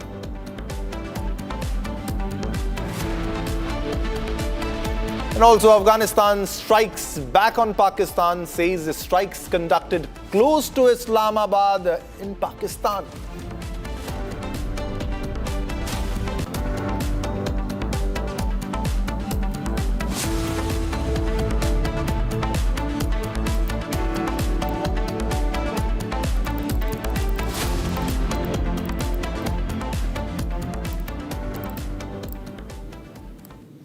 All right, viewers, let's begin with the first top story, big development that is coming between Afghanistan and Pakistan. There's a big update we broke a while ago here at Republic, and that is that Afghanistan has now struck back. It has hit back very hard. Now, Afghanistan has claimed striking Pakistan very close to Islamabad and Abbottabad. Now, these are the two major Pakistani cities, ladies and gentlemen. Now, Afghanistan has earlier already claimed that 55 Pakistani soldiers were killed and more than 19 Pakistani outposts were destroyed earlier. That includes the two bases of Pakistan which have been captured by Afghanistan army. That is the Taliban. Now, Afghanistan government says airstrikes were conducted close to Islamabad, targeting military postings and installations.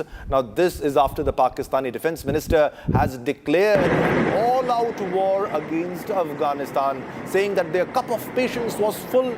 The Pakistani minister said that Taliban has turned Afghanistan into an Indian territory. He actually called it a colony of India. The Taliban is making Afghanistan an Indian colony. Now, Pakistani top leadership, including the Prime Minister, Shehbaz Sharif, and President, are now warning of even further more responses. And now, the Afghan government has said it conducted strikes across major Pakistani cities. Because, ladies and gentlemen, after Afghanistan retaliated to the previous airstrikes, which was conducted by Pakistani Air Force, Pakistan Air Force again launched an airstrike aimed at Afghanistan, and they attacked the major cities, which included Kabul and Kandahar. Now, there has been a major update here. That is that Afghanistan has retaliated and carried out again an airstrike response. As a response, it has conducted an airstrike. Now, this is a very big development by Pakistan against by Afghanistan against Pakistan. Very strong response. And now, this was the official statement from Ministry of Defense Afghanistan earlier, that 19 Pak posts have been captured and more than 55 soldiers, Pakistani soldiers, have been killed. And they said our soldiers also got martyred. Now, this graphic explains in detail how Afghanistan attacked Pakistan. Now, this is the Durand line, and these are the major provinces, the bordering provinces between Afghanistan and Pakistan, which were the posts which were held by the Pakistani army, which were attacked, and more than 55 Pakistani soldiers were killed. Nuristan, Khosht, Nangarhar, and Paktia and Paktika. Now, these are very close to Pakistan. These are at the border region. The border region, the major reason of the conflict is the Durand line, which Afghanistan does not adhere to, does not believe to be a correct line. And this is the reason of conflict between Afghanistan and Pakistan. This is the latest exclusive visual, ladies and gentlemen, of the strikes. Now, remember, Pakistan had conducted a strike, and again, a response was given by Afghanistan also. So this is the strike visual that is coming in. This is the latest visual that is coming in. Seems to be a drone video as of now. We'll get you more details. It's a very big developing story. More details coming in right now at this moment. Now, these are the visuals of the strike. Afghanistan has just conducted an airstrike. All right, these are the airstrikes on Pakistan, which have been conducted on Pakistan by Afghanistan. Now, this is a very major development, very big achievement, I would like to say, for Afghanistan, who has struck back very hard against Pakistan. All right, we have Major General A.K. Siwat joining us live to comment for more insight into this story. Thanks a lot, Major General Siwat Saab, for joining us at this moment. It's a very big development that has happened right now, Major General Saab, that Afghanistan has reacted, has given a very strong response to Pakistan, and that too, Afghanistan has conducted an airstrike. If you can put this into perspective with more details, sir.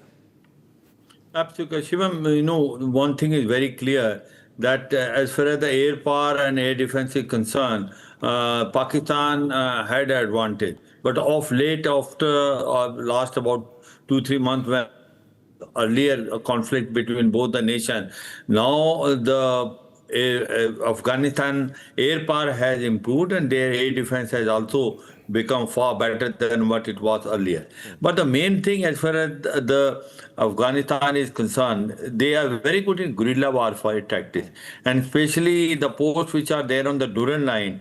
There, the guerrilla war tactics is very, very successful, and that's why you find that the upper hand when they are fighting against Pakistan, especially on Durand line, find that they have taken about 10 to 12 posts, and also they have managed to kill almost 40 to 50 Pakistani soldiers. Definitely, sir. More than 55 soldiers have been killed. Now, but this comes as a very big development, sir. What would you like to say on this? Would like Afghanistan might have been using drone technology in this case, sir, or do they have other technologies available at their disposal, like missile strike or other technologies available to them, sir? Absolutely. See, two things are there. One is that, in fact, Americans also left behind about $3 billion weapons. That also been made use by Afghanistan. At the same, the drones have been used now extensively by Afghanistan. They have procured drones, and that is where they are far better than Pakistani in this. Air power is limited. I still say it is not air power which is at par with Pakistan. It is limited. But where they are good is that they have got artillery, they have got motors, they have also got drones. I think the attack which has been done now by the Afghan Taliban on Pakistan possibly is of the drones. Thanks a lot, sir, for joining us and putting this into perspective and for your detailed analysis on this story. Thanks a lot, sir. All right, viewers, let's move on to a big breaking news, a big development that is coming in right now at this moment, and it's about Avi Mukteshwaranand, the self-styled godman. Avi Mukteshwaranand's case will be heard in the High Court at around 3:45 p.m. So it will be heard in a short while. An anticipatory bail petition has been filed in the Allahabad High Court. The hearing has been postponed for a short time. Very big development in the Avi Mukteshwaranand case. Court to hear Avi Mukteshwaranand's plea. Very soon we'll get you all the details of this. The hearing has been postponed for a very short time. So Avi Mukteshwaranand, Swami Avi Mukteshwaranand, has moved to Allahabad High Court seeking anticipatory bail in the POCSO case. Now, he's alleging that the UP police and the administration is working together to foist a fake case against him. So he's alleging that a fake case has been leveled against him, fake charges against him. Now he has moved towards Allahabad High Court for an anticipatory bail after being booked by the Uttar Pradesh police for alleged sexual harassment of minors.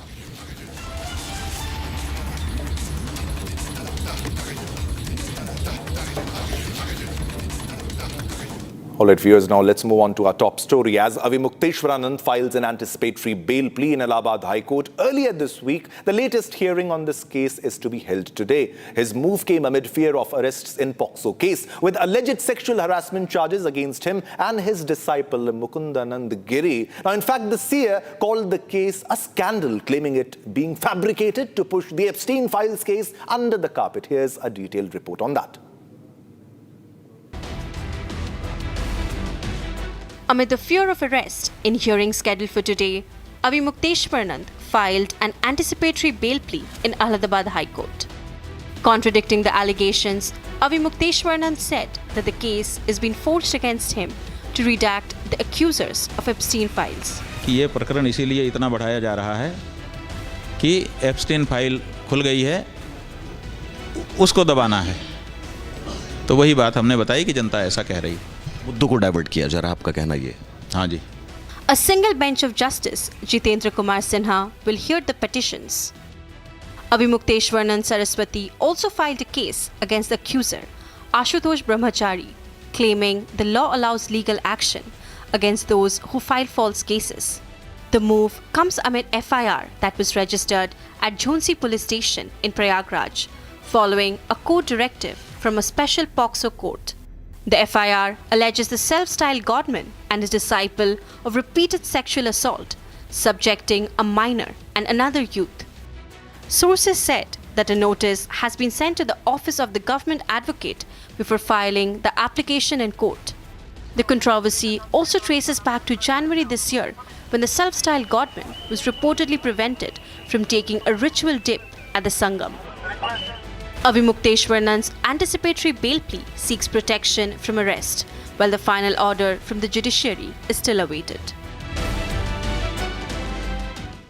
All right, viewers, now let's move on to our next top story. Industrialist Anil Ambani skips ED summons issued to him by the Enforcement Directorate in a money laundering case. Now, he was asked to appear at the agency's headquarters in Delhi today. Now, this as legal trouble mounts for the industrialist. He was questioned by the Enforcement Directorate yesterday for nearly 10 long hours. And when he was asked to appear again for questioning in the FEMA case, he skipped the summons today. He was grilled for more than 10 hours by the agency, and now he skips the ED summons. Now, he has done a very big fraud amounting to thousands of crores of rupees. Now, he had to come. He was summoned by the ED, but he has skipped the summon. He was asked to appear again for the questioning in the FEMA case because big revelation was done by Republic TV. Also, we clearly showed how he was taking loans from Chinese lenders and how a consortium of Indian banks helped him in getting more loans, and how he made various trusts to siphon off the entire money, the entire amount, and what comes out to be one of the biggest frauds in the history of this country. Now, Anil Ambani skips ED summons. This is the latest development that is happening in this case. He was supposed to appear in front of ED. He was summoned by the ED, but he chose to skip because there's something wrong. He has done a very big fraud. All right. We have Sarthak joining us live for more details on the story. Sarthak, Anil Ambani was supposed to appear in front of the ED. He chose to not come in front of the ED. What reasons might have been there? He was grilled for more than 10 hours yesterday, and we gave the exclusive information about how he was taking loans from the Chinese lenders. Over to you. Well, you rightly put it, Shivam. He was questioned for 10 long hours yesterday. He came in around 10:15 in the morning, and he left around 8:30 in the evening. We even got the visuals of him leaving the ED office. He was questioned on various things, the 40,000 crore loan fraud that he is that is under probe right now, and so far his assets have been attached by ED, that is worth over 15,000 crores. And Republic was even able to gain access to some previous international loan frauds that Anil Ambani and his company Reliance Communication and one more entity that is owned by Anil Ambani has done, where 3 Chinese banks had gained extended loan to Anil Ambani and Reliance Communication on a personal guarantee. They had even filed a case in the UK court in 2020. So therefore, on that ground as well, that may not be directly attached to the ED case here in India, but ED definitely would have taken that into consideration and may have asked Anil Ambani on that, that maybe he happens to be a repeated offender. So there were several questions being were raised in the previous on the last date where ED questioned him. In fact, CBI also filed another FIR on Anil Ambani, where they invoked various sections of IPC, including Criminal Conspiracy, Cheating, Prevention of Corruption Act, and these were offences that were alleged that took place in from 2013 to 2017, and the total sanctioned loan over here was nearly 2,400 crores.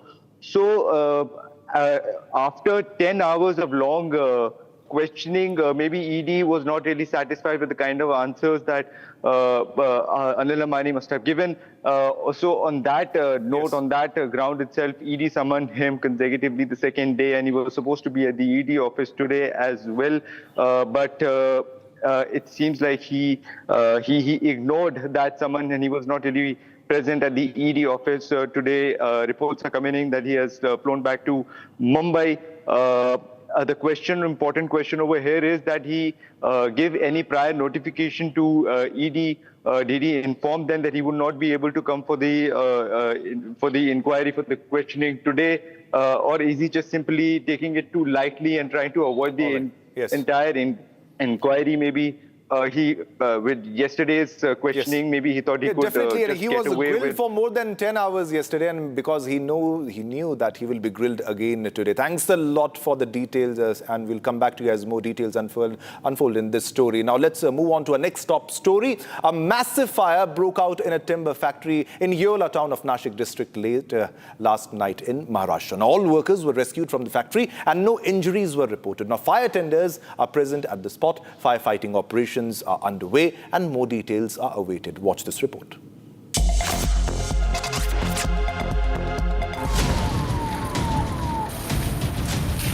A massive fire broke out at a timber factory in Nashik. The incident took place late last night. Factory located in Yola town suddenly caught fire. Upon receiving information of a massive fire, fire tenders were rushed to the spot. Firefighters worked effortlessly to douse off the fire. Fortunately, no casualties or injuries took place in the incident. All workers were rescued from the factory on time. Firefighting operations were carried out. Visuals show massive fire that engulfed the factory. More details are awaited in the incident and the cause of the fire is being ascertained. All right, viewers, now let's move on to our next top story. Now, in a big relief to former Delhi Chief Minister Arvind Kejriwal, that is our Supremo, and his deputy Manish Sisodia, Delhi court has discharged all the accused in the liquor policy scam case. Now, a special CBI judge, Jitendra Singh, declined to frame charges against any of the accused. Now, this includes the 23 accused, including Kavitha. Now, finding that no prima facie material for criminal conspiracy or criminal intent in the policy, giving a major blow to the CBI. Now, the court has also pulled up the CBI and an inquiry will be done on the CBI IO, that is the investigation officer. And now CBI also will move to court. They will challenge this decision because they alleged that all the evidence was not looked at carefully. Now, there's a very big development, a big sigh of relief for the Aam Aadmi Party. Celebrations are happening right now at Aam Aadmi Party office.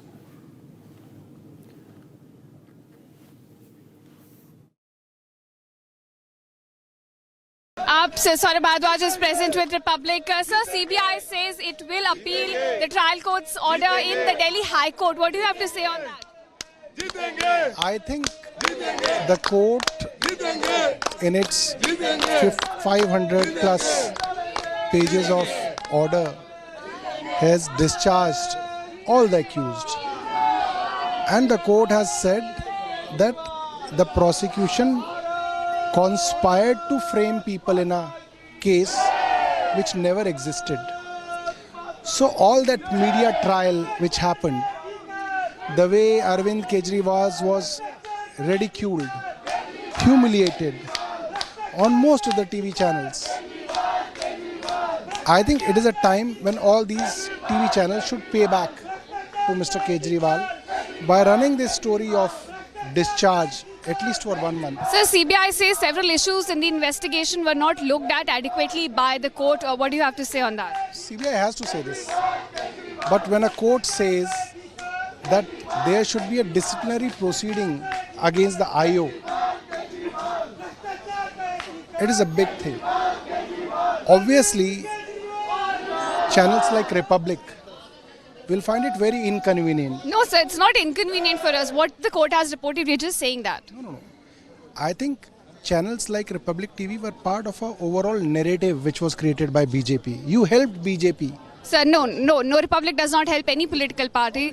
That this was the CBI would put out the allegations against the Aam Aadmi Party leaders that there were kickbacks which were received by the party members, and which is what we reported as well. And now the judgment has come, which is what we're reporting and getting your reaction. So you don't have to report it. You have to run this story for 1 month. You have to call guests for 1 month. You have to do debates for 1 month. We're also getting your reaction on the judgment today, right? That you have to do, otherwise people will not watch your channel. That's not how it works, sir. That is not how it works, sir. We're getting your reaction on the judgment. What do you have to say on that? I have to say that now Republic TV should run a narrative for at least 1 month should do debate. Sir, Republic will decide what it has to run or what it has not to run. You will not decide. You have already decided. You run a narrative for the. We do not run a narrative. We're getting your reaction on what CBI has said. CBI says that there were investigation lapses which were not looked into by the trial court. They will now appeal the judgment. Your reaction on that? My reaction is, as far as CBI officers are guilty, channels like Republic and Times Now are also guilty of running a false narrative for BJP. So you do understand the case is not, this is not the end of the legal battle. The CBI says it will go into the higher court, Delhi High Court, appeal the trial court's judgment. I know that's your narrative now. That is your next narrative. Run it. Keep running it. All right, that was Aam Aadmi Party's Saurabh Bhardwaj calling what the CBI in fact has said right now, that they will be appealing the judgment in the Delhi High Court. Just a narrative, not understanding essentially this is not the end of the legal battle, but of course a temporary relief for the Aam Aadmi Party. आतिशी जी क्या कुछ कहना चाहेंगी? पहला reaction क्या है? आज court ने बरी कर दिया है सभी आरोपियों को। देखिए, आज इस कोर्ट के आदेश ने दिखा दिया है कि सच्चाई के रास्ते में कितना भी संघर्ष हो, लेकिन जीत आखिरकार सच्चाई की होती है। भारतीय जनता पार्टी ने, प्रधानमंत्री नरेंद्र मोदी जी ने कितना षड्यंत्र किया, कितना कीचड़ उछाला, कितने झूठे आरोप लगाए, किस तरह से रेड करी, किस तरह से गिरफ्तारियां करी, किस तरह से जेल में रखा, लेकिन आखिरकार जीत सच्चाई की हुई, जीत ईमानदारी की हुई। आज जो कोर्ट का आदेश आया है उसने दो चीज़ें देश के सामने रख दी हैं, एक तरफ बीजेपी का षड्यंत्र और दूसरी तरफ केजरीवाल की ईमानदारी। कोर्ट ने कहा कोई क्रिमिनल इंटेंट नहीं है, लेकिन सुधांशु त्रिवेदी ये कह रहे हैं कि सारे सबूत जो है वो नष्ट किए गए थे। ये वही सुधांशु त्रिवेदी जी हैं जो छतों पे चढ़ चढ़ के कहते थे कि अगर सीबीआई ने अरेस्ट किया है तो कोई तो सबूत होगा, कि अगर कोर्ट बेल नहीं दे रहा कोई तो सबूत होगा। अब कहें, हिम्मत है तो आके कहें कि कोर्ट ने बरी किया है इसका मतलब केजरीवाल ईमानदार है, कोर्ट ने बरी किया है इसका मतलब है सीबीआई के आरोप गलत थे, कोर्ट ने बरी किया है इसका मतलब कोई भ्रष्टाचार नहीं हुआ। सुधांशु जी, ये डबल स्टैंडर्ड्स नहीं चले। सीबीआई ये कह रहे हैं कि अब वो हाई कोर्ट जाएगी, वो कहीं पर भी जाएं, पर आज तो साबित कर दिया कोर्ट ने कि कोई भी एविडेंस नहीं है। हाई कोर्ट भी यही कहेगा, सुप्रीम कोर्ट भी यही कहेगा। हम तो लगातार शुरुआत से कह रहे थे कि केस पूरा का पूरा फर्जी है, एक भी सबूत कोर्ट के, एक भी सबूत सीबीआई के पास नहीं है, लेकिन सीबीआई डेट पे डेट मांग रही थी। लेकिन आज ये साबित हो गया कि दिल्ली के बेटे अरविंद केजरीवाल को कोर्ट ने बाइज्जत बरी करके ये साबित कर दिया कि अरविंद केजरीवाल कट्टर ईमानदार, कट्टर देशभक्त हैं। लेकिन मुझे इस बात का गर्व है कि इतने 6 महीने जेल में रहने के बाद भी एक देश में इतना बड़ा राजनीतिक वो हुआ कि राजनीतिक द्वेष के कारण अरविंद केजरीवाल जी को 6 महीने जेल में डाला गया। अरविंद केजरीवाल जी को, मनीष सिसोदिया को 1.5 साल जेल में रखने का काम किया गया। लेकिन आज मुझे इस बात का गर्व है कि मेरे नेता अरविंद केजरीवाल जी ना झुके, ना वो भाजपा की वॉशिंग मशीन में धुले, वो चट्टान की तरह खड़े रहे और कोर्ट ने आज ये साबित कर दिया। सीबीआई कह रही है कि वो हाई कोर्ट का दरवाजा खटखटाएगी, कहीं भी जाएं वो इतने दिन सबूत ही नहीं दे पा रहे कोर्ट के अंदर, और सीबीआई तोता मैना के मुंह पे तमाचा मार दिया कोर्ट ने। सर, तो कमिंग इलेक्शंस में कैसे गुजरात और गोवा के अंदर एक बड़ा फायदा आम आदमी पार्टी को मिलेगा। All right, so these were all the reactions after a big victory for Aam Aadmi Party, and also how Saurabh Bhardwaj was accusing Republic for a narrative. Let me make it very clear for you.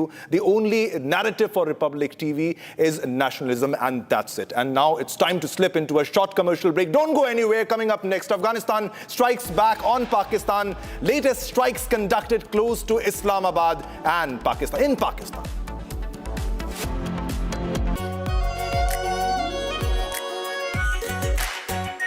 Are pure shahi paneer masala, delicious, healthy, everyday.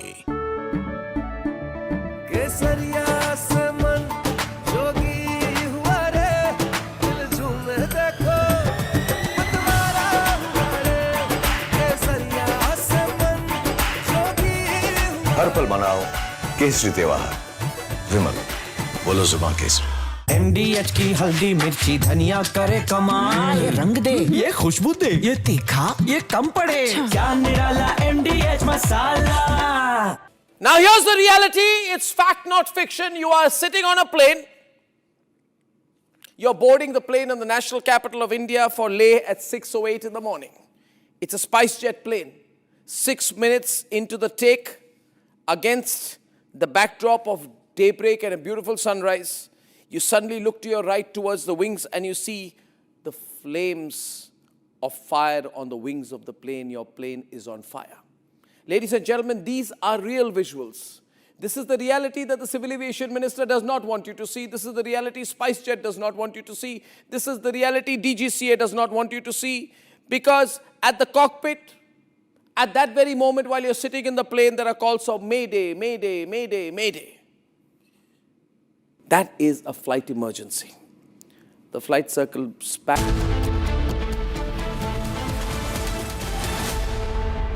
दादी के हाथों का जादू और खुशबू से महकता घर, माँ की मुस्कुराहट और खाने की सुगंध। MDH गरम मसाला, क्योंकि हर रिश्ता है स्वाद से जुड़ा।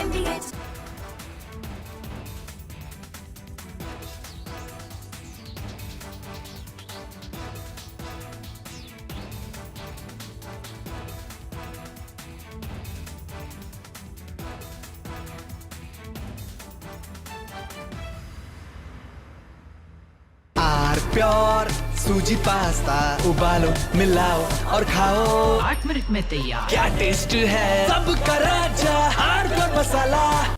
Now here's the reality. It's fact, not fiction. You are sitting on a plane. You're boarding the plane in the national capital of India for Leh at 6:08 in the morning. It's a SpiceJet plane.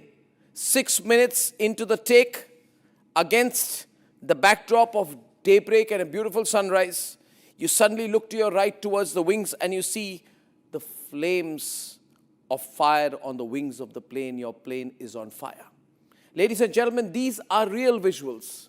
This is the reality that the Civil Aviation Minister does not want you to see. This is the reality SpiceJet does not want you to see. This is the reality DGCA does not want you to see. Because at the cockpit, at that very moment while you're sitting in the plane, there are calls of Mayday, Mayday, Mayday, Mayday. That is a flight emergency. The flight circles back. There's engine failure in one of the engines, lands at 6:49 p.m. Ladies and gentlemen, and as you get off the plane, you realize this is the same SpiceJet.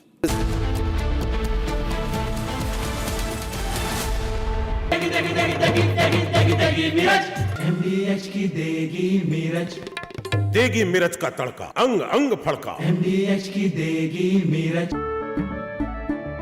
केसरिया से मन जोगी हुआ रे, दिल झूमे देखो मतवारा हुआ रे। केसरिया से मन जोगी हुआ। हर पल मनाओ केसरी त्योहार। विमल, बोलो जुबान केसरी। थोड़े में ज्यादा स्वाद, यही तो है इसकी खास बात। वाओ मामा, क्या स्वाद है। अरे मेरे राजा, Now here's the reality. It's fact, not fiction. You are sitting on a plane. You're boarding the plane in the national capital of India for Leh at 6:08 in the morning. It's a SpiceJet plane.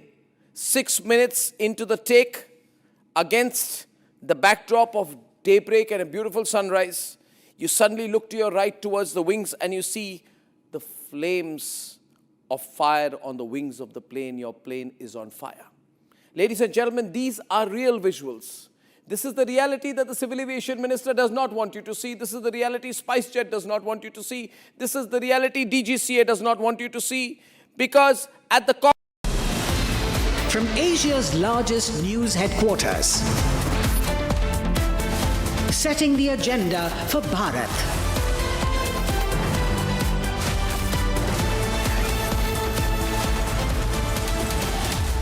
You're watching Republic.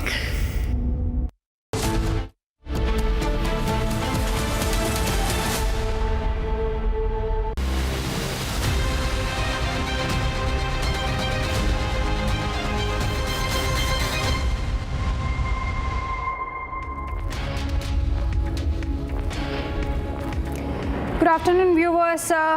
This is Hina Sharma. You're watching Republic TV. Now, in a big relief to Aam Aadmi Party, former Delhi Chief Minister Arvind Kejriwal has gotten acquitted in the liquor scam case. We'll tell you more about it. But first, let's take a look at the headlines. In a big relief to Aam Aadmi Party, former Delhi Chief Minister Arvind Kejriwal acquitted in the liquor scam case. Delhi court acquits all 23 accused in the liquor scam case. Court says there was no cogent material available in the charge sheet.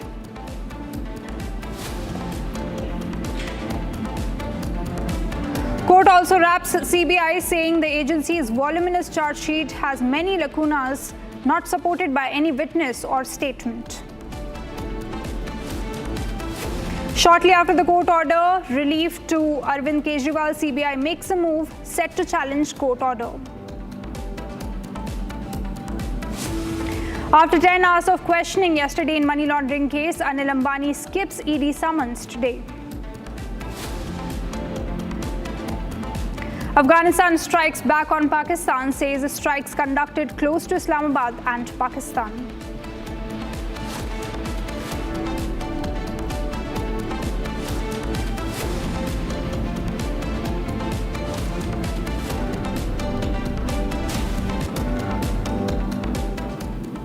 Now, in a big relief to former Delhi Chief Minister Arvind Kejriwal and its deputy Manish Sisodia, Delhi court discharged all the accused in the liquor policy scam case. A special CBI judge Jitendra Singh declined to frame charges against any of the accused, finding no prima facie material for criminal conspiracy or criminal intent in the policy, giving a major blow to CBI. So this is a big news that we are tracking since morning. Arvind Kejriwal acquitted in the liquor scam case that has been in which Arvind Kejriwal was being embroiled since 2022.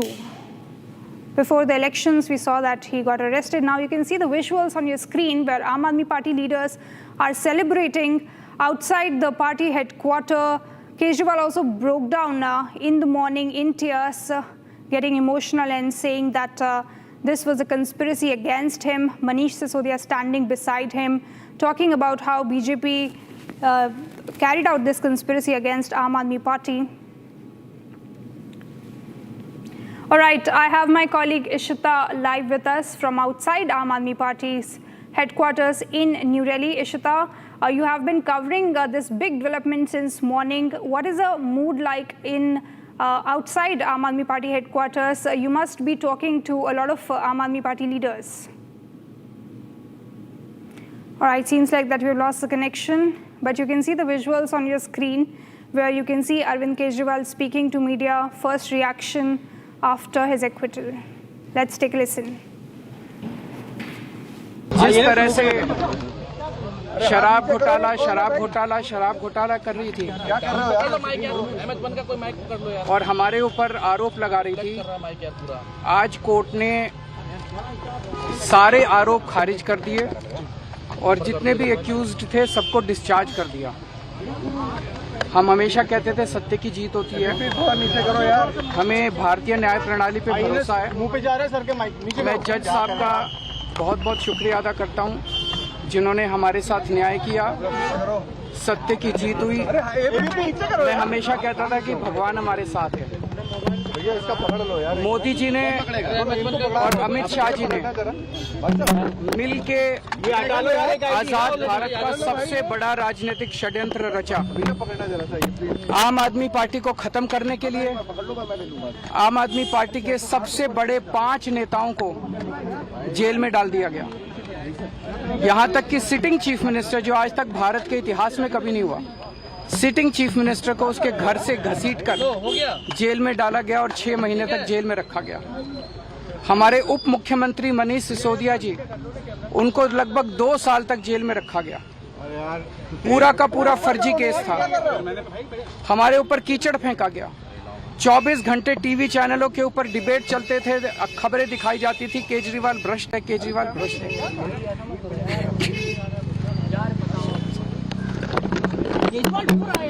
अरे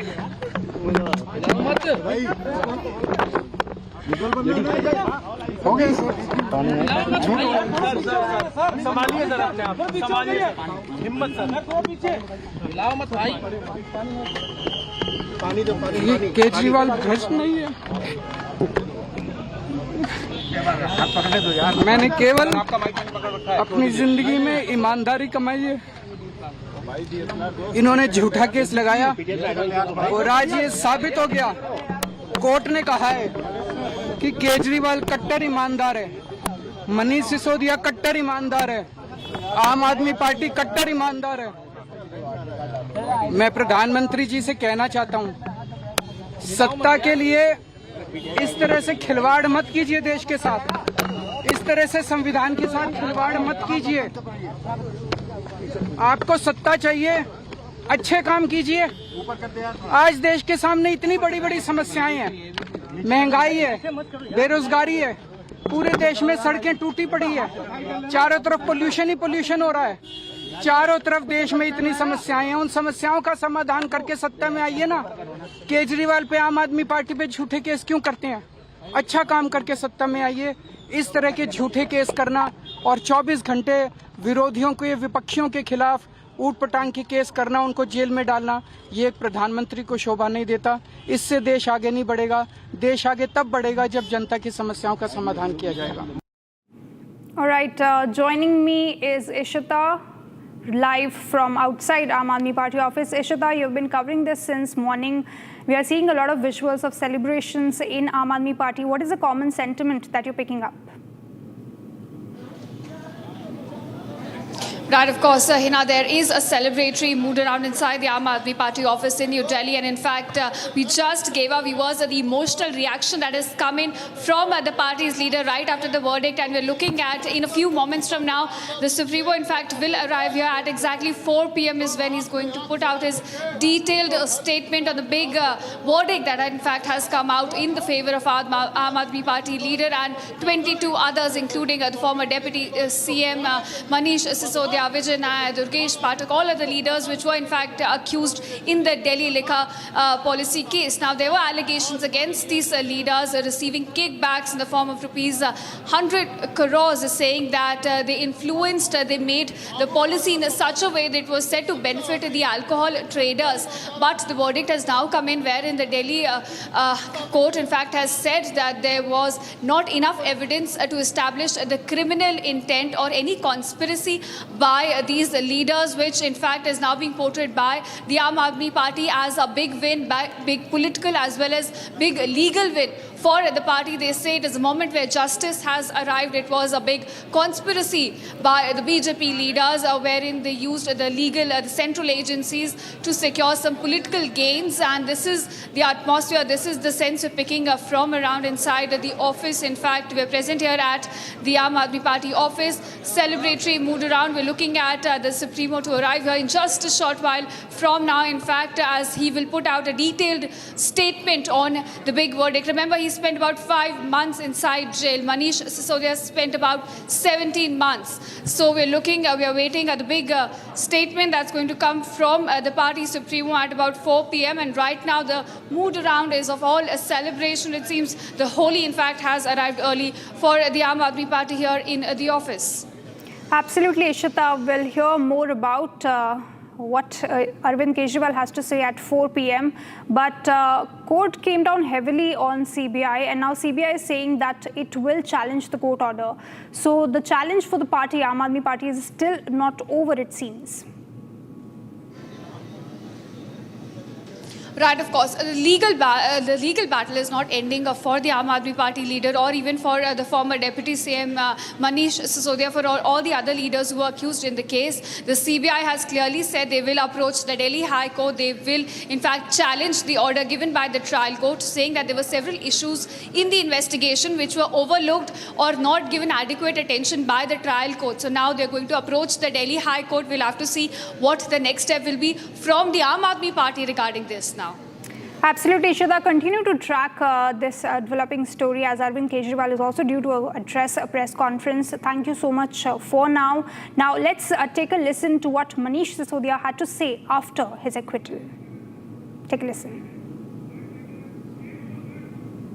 पूरे देश के लिए, पूरे देश की राजनीति के लिए बहुत महत्वपूर्ण दिन है कि नरेंद्र मोदी जी जैसा व्यक्ति देश के प्रधानमंत्री की कुर्सी पे बैठ के ईडी को, सीबीआई को, सबको दुरुपयोग करेगा और किसी भी विपक्षी पार्टी को ख़त्म करने के लिए काम कर रहे नेताओं को जेल में डालेंगे, सारे कानूनों का दुरुपयोग करते हुए, संस्थाओं का दुरुपयोग करते हुए, तो कहीं ना कहीं बाबा साहब का बनाया हुआ संविधान उनकी रक्षा करेगा।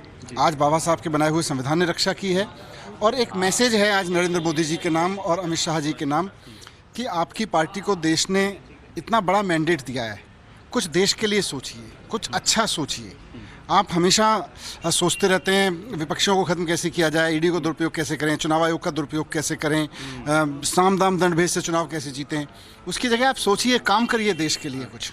मनीष जी, बड़ा दिन इसलिए भी है क्योंकि एक लाइन की खबर तो हो जाती है कि बरी कर दिया, लेकिन एक पूरा घटनाक्रम है। आप लोग किस तरीके से जेल में देखिए, जिस तरह से हम पहले दिन से कह रहे थे ये केस झूठा है, मनोहर कहानियाँ हैं, आज ऑनरेबल कोर्ट ने यही तो कहा कि भाई ये केस तो ट्रायल लायक भी नहीं है, इस पे तो मुकदमा भी नहीं चलाया जा सकता। किसी सिटिंग चीफ मिनिस्टर को आप अरेस्ट करके जेल में डाल दोगे सिर्फ इसलिए क्योंकि उसके बाद मोदी जी चुनाव जीतना चाहते हैं, सिर्फ अमित शाह चुनाव जीतना चाहते हैं, भारतीय जनता पार्टी चुनाव जीतना चाहती है। भारतीय जनता पार्टी को मैं कहना चाहता हूं कि आपके नेताओं ने इस देश को बर्बाद कर दिया है। ये मैसेज है कि देश को बर्बाद करने की जगह, विपक्ष को बर्बाद करने की जगह, जो लोग काम कर रहे हैं उनको बर्बाद करने की जगह थोड़ा देश पे ध्यान दीजिए। क्योंकि इस मामले में जो पहली शिकायत थी, अगर मैं गलत नहीं हूं तो उपराज्यपाल के पास कांग्रेस की तरफ से गई थी। क्या कहेंगे कांग्रेस की शिकायत पर? आम आदमी पार्टी के लिए इतना कुछ हो गया, बीजेपी ने उसको मुद्दा बनाया, कोर्ट तक मामला चला गया। शिकायतें तो सब करते हैं, लेकिन शिकायतों पे संज्ञान लेना है कि नहीं लेना है, ये तो कोई अपनी बुद्धि से सोचेगा ना। नरेंद्र मोदी जी ने पूरी की पूरी ईडी को लगाया, सीबीआई को लगाया, पूरी इनकी कोशिश थी कि किसी तरह से अरविंद केजरीवाल खत्म हो जाए, अरविंद केजरीवाल खत्म हो जाए। यार, अरविंद केजरीवाल स्कूल बना रहे हैं, अरविंद केजरीवाल इस देश की राजनीति में ईमानदारी से काम कर रहे हैं। आज फिर से साबित हुआ कि नरेंद्र मोदी गलत थे। भारतीय जनता पार्टी के जिन जिन लोगों ने झूठ बोला पीस प्रेस में आके इस पूरे मामले के बारे में, वो सब के सब झूठे थे, और अरविंद केजरीवाल, मनीष सिसोदिया कट्टर ईमानदार हैं, आज से साबित हुआ। मनीष जी, मैं इसलिए एक सवाल और लेना चाहूँगा क्योंकि दिल्ली में आपकी सरकार अब नहीं है और पंजाब में आपकी सरकार, आप चुनाव में जा रहे हैं। संजीवनी का काम करेगा ये आदेश?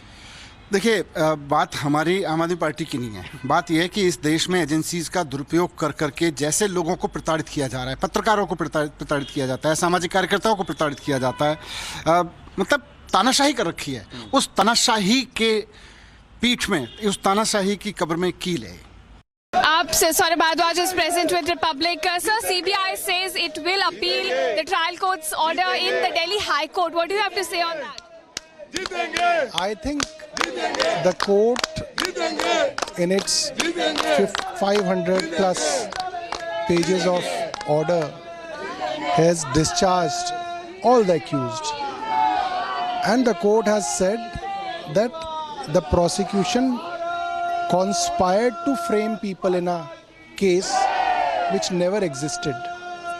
So all that media trial which happened, the way Arvind Kejriwal was ridiculed, humiliated on most of the TV channels, I think it is a time when all these TV channels should pay back to Mr. Kejriwal by running this story of discharge at least for 1 month. Sir, CBI says several issues in the investigation were not looked at adequately by the court. What do you have to say on that? CBI has to say this. But when a court says that there should be a disciplinary proceeding against the IO, it is a big thing.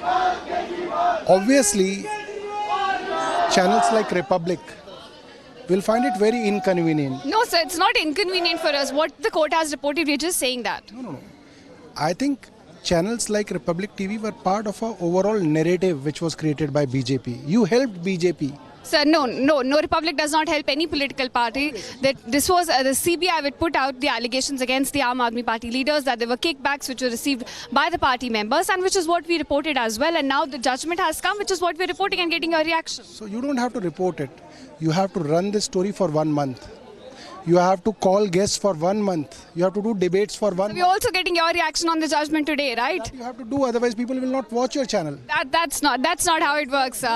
That is not how it works, sir. We're getting your reaction on the judgment. What do you have to say on that? I have to say that now Republic TV should run a narrative for at least 1 month. Should do debates. Sir, Republic will decide what it has to run or what it has not to run. You will not decide. You have already decided. You run a narrative for the We do not run a narrative. We're getting your reaction on what CBI has said. CBI says that there were investigation lapses which were not looked into by the trial court. They will now appeal the judgment. Your reaction on that? My reaction is, as far as CBI officers are guilty, channels like Republic and Times Now are also guilty of running a false narrative for BJP. So you do understand the case is not, this is not the end of the legal battle. The CBI says it will go into the higher court. Delhi High Court appeal the trial court's judgment. I know that's your narrative now. That is your next narrative.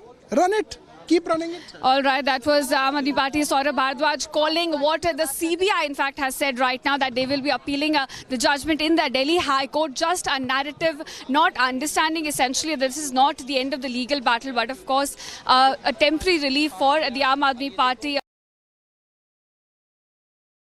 आतिशी जी क्या कुछ कहना चाहेंगी, पहला reaction क्या है? आज court ने बरी कर दिया है सभी आरोपियों को। देखिए, आज इस कोर्ट के आदेश ने दिखा दिया है कि सच्चाई के रास्ते में कितना भी संघर्ष हो, लेकिन जीत आखिरकार सच्चाई की होती है। भारतीय जनता पार्टी ने, प्रधानमंत्री नरेंद्र मोदी जी ने कितना षड्यंत्र किया, कितना कीचड़ उछाला, कितने झूठे आरोप लगाए, किस तरह से रेड करी, किस तरह से गिरफ्तारियां करी, किस तरह से जेल में रखा, लेकिन आखिरकार जीत सच्चाई की हुई, जीत ईमानदारी की हुई। आज जो एक कोर्ट का आदेश आया है उसने दो चीज़ें देश के सामने रख दी हैं, एक तरफ बीजेपी का षड्यंत्र और दूसरी तरफ केजरीवाल की ईमानदारी। कोर्ट ने कहा कोई क्रिमिनल इंटेंट नहीं है, लेकिन सुधांशु त्रिवेदी ये कह रहे हैं कि सारे सबूत जो है वो नष्ट किए गए थे। ये वही सुधांशु त्रिवेदी जी हैं जो छतों पे चढ़ चढ़ के कहते थे कि अगर सीबीआई ने अरेस्ट किया है तो कोई तो सबूत होगा, कि अगर कोर्ट बेल नहीं दे रहा कोई तो सबूत होगा। अब कहें, हिम्मत है तो आके कहें कि कोर्ट ने बरी किया है इसका मतलब केजरीवाल ईमानदार है, कोर्ट ने बरी किया है इसका मतलब है सीबीआई के आरोप गलत थे, कोर्ट ने बरी किया है इसका मतलब कोई भ्रष्टाचार नहीं हुआ। सुधांशु जी, ये डबल स्टैंडर्ड्स नहीं चले। सीबीआई ये कह रहे हैं कि अब वो हाई कोर्ट जाएगी, वो कहीं पर भी जाएं, पर आज तो साबित कर दिया कोर्ट ने कि कोई भी एविडेंस नहीं है। हाई कोर्ट भी यही कहेगा, सुप्रीम कोर्ट भी यही कहेगा। Let's understand, in the CBI case today, the matter was listed for the charge, and the Honorable Court has discharged all the accused in the matter. And Honorable Court has commented that the CBI has not placed a proper evidence. There was no fair investigation, though no material to frame the charges against the accused. And on the basis of it, all the accused have been discharged in the matter. I believe, sir, there is also an ED case pending before the court. How do you think this judgment will have an impact over the ED case? This judgment is this is very crucial, that once the schedule offence, which was today, there's a CBI case. Once CBI schedule offence or predicate offence collapses, the Enforcement Directorate case, which is under Prevention of Money Laundering Act, cannot go further. So that case automatically collapses. And we have reports are coming in that CBI will be appealing against this judgment. What do you have to say about that? Well, if they want to appeal against this order, it's their right. They can definitely file an appeal as this right. I can't comment whether they want to file an appeal or not. I have nothing to comment on that. If they want to do that, it's their right. I thank the judiciary of this nation for the support that I have got and for the web of lies that they have destroyed through this judgment. All right, BJP's Manoj Tiwari is apparently holding a press conference. Let's listen in. उनको जो करना था वो करते रहे। आज एक निचली अदालत से जो भी आया है, कानून का तो जवाब, कानून तो कोर्ट में ही बात करेगा, लेकिन हम आपको कुछ बात जरूर बताना चाहते हैं। हम थोड़ा हैरान भी हैं, लेकिन हमें पूरा विश्वास है कि झूठ हारेगा और दोषी को सजा मिलेगी। भ्रष्टाचारी अरविंद केजरीवाल का सत्य सारी दिल्ली को पता है, उन बहनों को, माताओं को पता है जिनके बच्चों को शराबी बनाने की कोशिश की गई, उन गलियों को पता है जहां पर गलियों में शराब के ठेके खोलने के लिए सारे नियम कानून को ताक पे रख दिए गए, उन माताओं बहनों को पता है जहां शराब पीने की उम्र घटाकर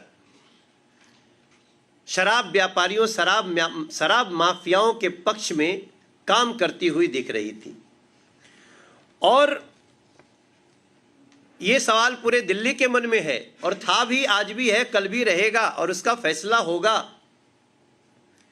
कि अगर दिल्ली का ये न्यू एक्साइज पॉलिसी, इसमें भ्रष्टाचार नहीं था, गड़बड़ी नहीं थी, तो उसको दिल्ली की अरविंद केजरीवाल सरकार ने क्यों हटाया?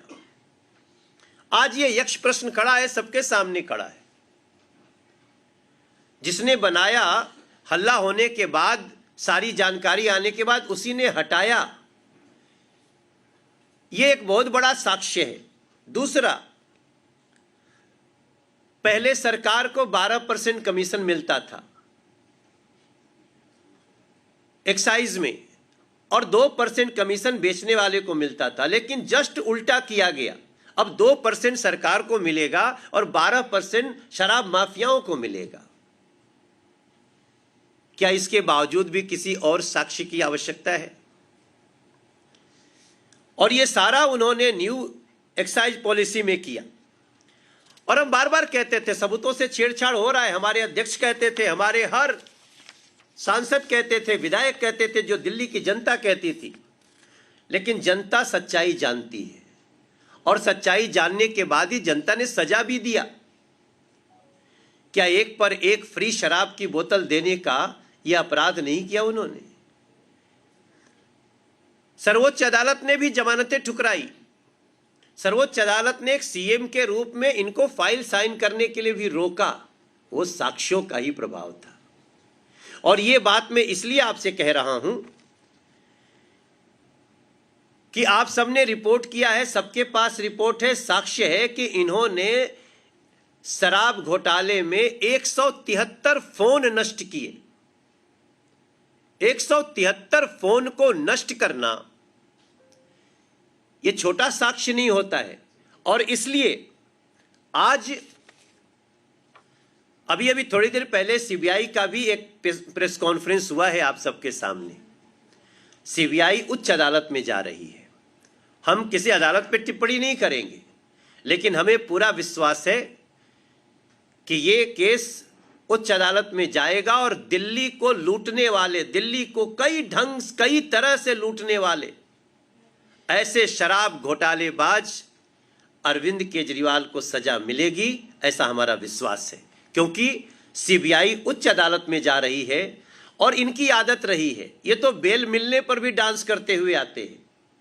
तो एक निचली अदालत के और ये कहते हुए कि हमें साक्ष्यों की कुछ कमी आ रही है, वो साक्ष्य सारे सीबीआई के पास हैं और वो साक्ष्य सारे उन सारी एजेंसियों के पास हैं। हमें पूरा विश्वास है कि ऐसे भ्रष्टाचारी को उच्च अदालत में सजा मिलेगी। धन्यवाद। आपके कोई प्रश्न? सर, कांग्रेस का ये कहना है कि सेंट्रल एजेंसीज यूज हो रही हैं इलेक्शन के लिए। अभी जब तमिलनाडु में इलेक्शंस होने हैं तो पीछे दमदम पे केस कर दिया, अरविंद केजरीवाल को डिस्चार्ज कर दिया है। वो कह रहे हैं कि जहां इलेक्शंस की बारी आ जाती है तो ये सिर्फ कांग्रेस को वीकन करने का एक तरीका है। देखिए, ये सब बेसलेस आरोप है। हम जो बातें कहते हैं हम अपने सत्य के और प्रूफ के आधार पे कहते हैं। आज सही मायने में एजेंसी स्वतंत्र रूप से काम कर रही है और कांग्रेस जो जैसा करता है वैसा ही दूसरों को देखता है। वो ऐसा करते होंगे। वर्तमान में सारी एजेंसी स्वतंत्र हैं और हमें उनकी निष्पक्षता, निर्भीकता पे विश्वास है। प्रदेश अध्यक्ष सौरभ भारद्वाज आरोप लगा रहे हैं अजय माकन पे कि भाजपा से मिलकर जो है वो इसीलिए वो ऐसे बोल रहे हैं क्योंकि भाजपा की टीम की तरह काम कर रहा है। अब ऐसे बेसलेस आरोपों का हम क्या कह सकते हैं, लेकिन हम हैरानी के साथ और सारे, चूंकि हम अदालतों का सम्मान करते हैं इसलिए कानून की बात तो अदालत में ही होगी और उसको हम ये लड़ेंगे भी, जीतेंगे भी, ऐसा हमारा विश्वास है।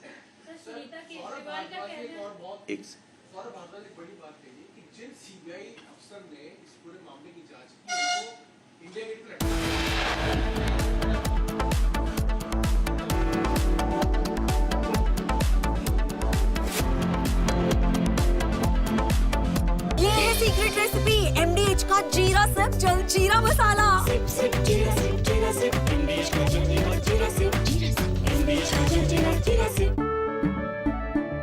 केसरिया से मन जोगी हुआ रे, दिल झूमे देखो मतवारा हुआ रे। केसरिया से मन जोगी हुआ हर पल मनाओ केसरी त्योहार। विमल, बोलो जुबान Kesari.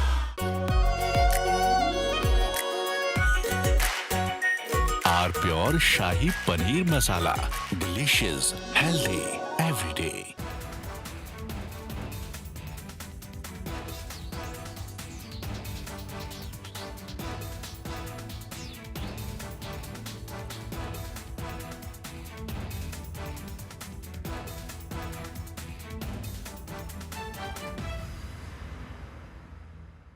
Now here's the reality, it's fact not fiction. You are sitting on a plane. You're boarding the plane in the national capital of India for Leh at 6:08 in the morning. It's a SpiceJet plane. 6 minutes into the take, against the backdrop of daybreak and a beautiful sunrise, you suddenly look to your right towards the wings and you see the flames of fire on the wings of the plane, your plane.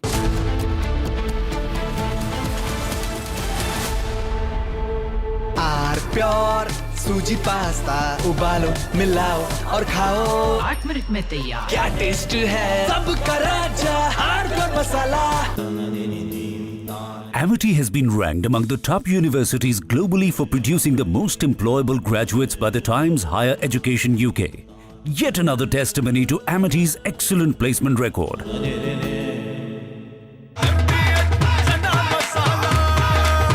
अब छोलिया हो या लोबिया, सफेद चने या काले चने, सब कुछ मजेदार बने। Now here's the reality, it's fact not fiction. You are sitting on a plane. You're boarding the plane in the national capital of India for Leh at 6:08 in the morning. It's a SpiceJet plane. 6 minutes into the take, against the backdrop of daybreak and a beautiful sunrise, you suddenly look to your right towards the wings and you see the flames of fire on the wings of the plane. Your plane is on fire. Ladies and gentlemen, these are real visuals. This is the reality that the Civil Aviation Minister does not want you to see. This is the reality SpiceJet does not want you to see. This is the reality DGCA does not want you to see. Because at the cockpit, at that very moment while you're sitting in the plane, there are calls of Mayday, Mayday, Mayday, Mayday. That is a flight emergency. The flight circles back. There's engine failure in one of the engines, lands at 6:49 p.m. Ladies and gentlemen, and as you get off the plane, you realize this is the same SpiceJet. This is the same SpiceJet that does not have the money to play the Bangladesh government, which is why it had been, I don't know the present situation, not allowed.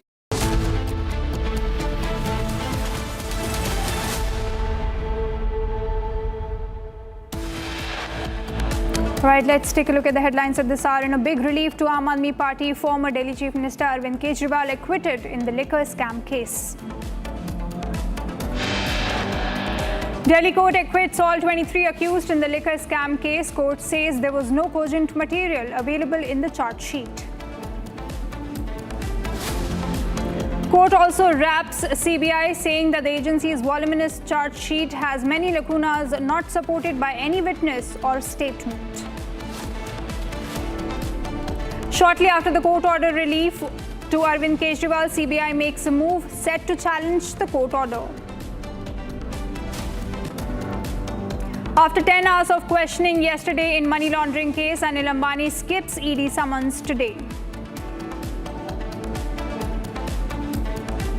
Afghanistan strikes back on Pakistan, says strikes conducted close to Islamabad in Pakistan.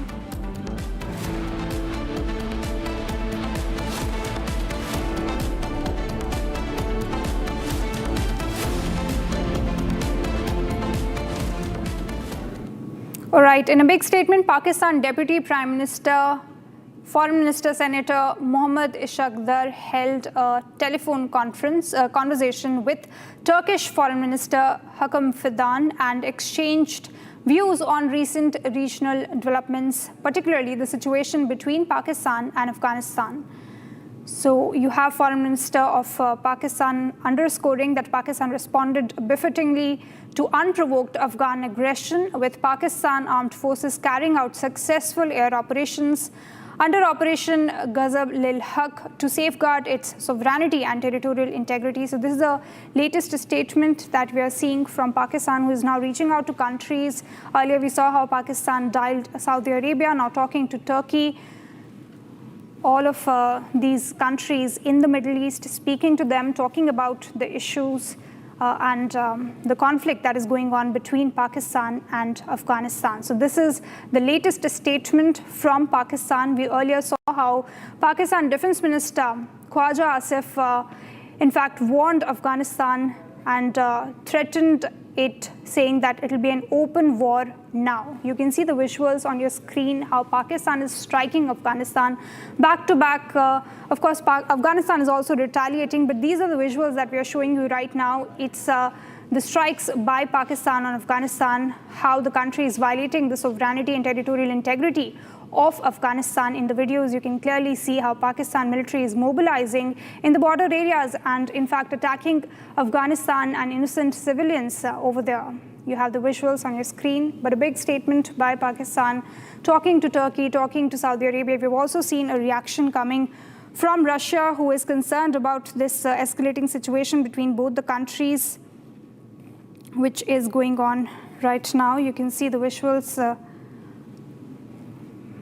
All right, I have my colleague Gursimran. We'll try and connect with him, but this is a big news coming out of Afghanistan. We've also seen Afghanistan retaliating. 55 of Pakistani troops have already been killed.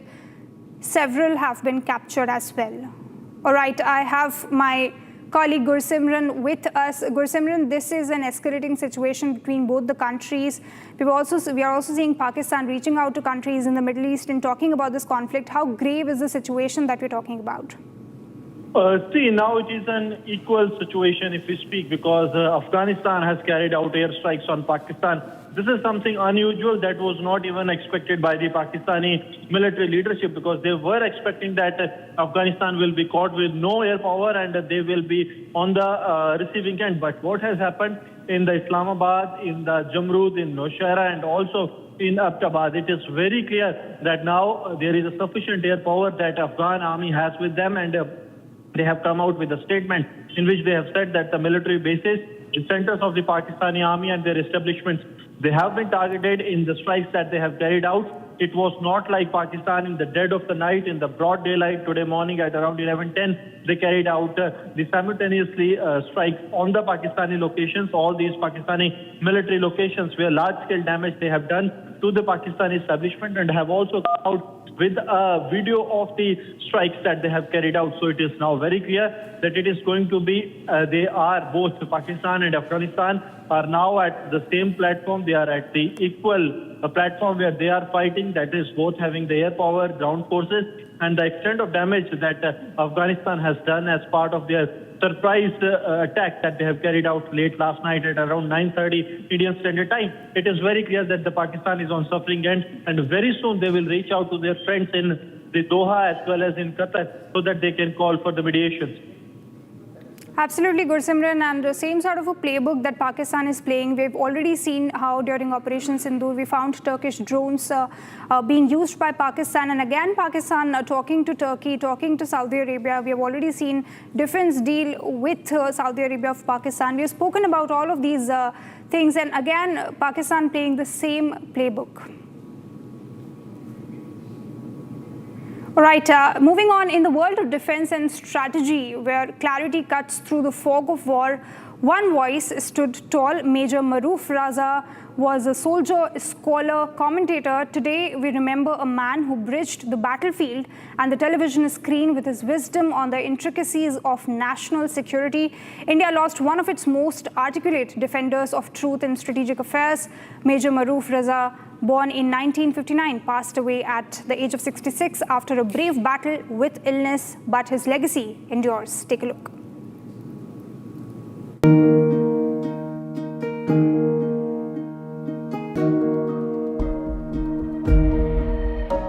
From the trenches of counter-insurgency to television screens. नमस्कार, आप सबका स्वागत है. Maroof Raza shaped how many in India understood our nation's security. Maroof's journey began in an army family, educated at the Mayo College, Ajmer and St. Stephen's College in Delhi, where he earned a history honours degree. Maroof went on to pursue an MA in War Studies from King's College, London, and an MPhil in International Relations from Cambridge University. He was commissioned into the Indian Army in 1980, serving with distinction in the Grenadiers and Mechanized Infantry Regiments until 1994, including as an instructor at the Indian Military Academy in Dehradun. But it was on television where Maroof Raza truly shone. As a host, he dissected global and national security with precision and poise. He then went on to take up the challenge of anchoring a show on Sansad TV. His commentary on India-Pakistan relations, the Kashmir conflict, and India-China border disputes have been unmatched. Tributes have poured in from across the country. Prime Minister Modi expressed grief, noting Maroof's rich contribution to journalism and his nuanced understanding of defense and national security. A family man, a mentor, a patriot, Maroof Raza's final battle was with illness, fought with the same courage he displayed in uniform.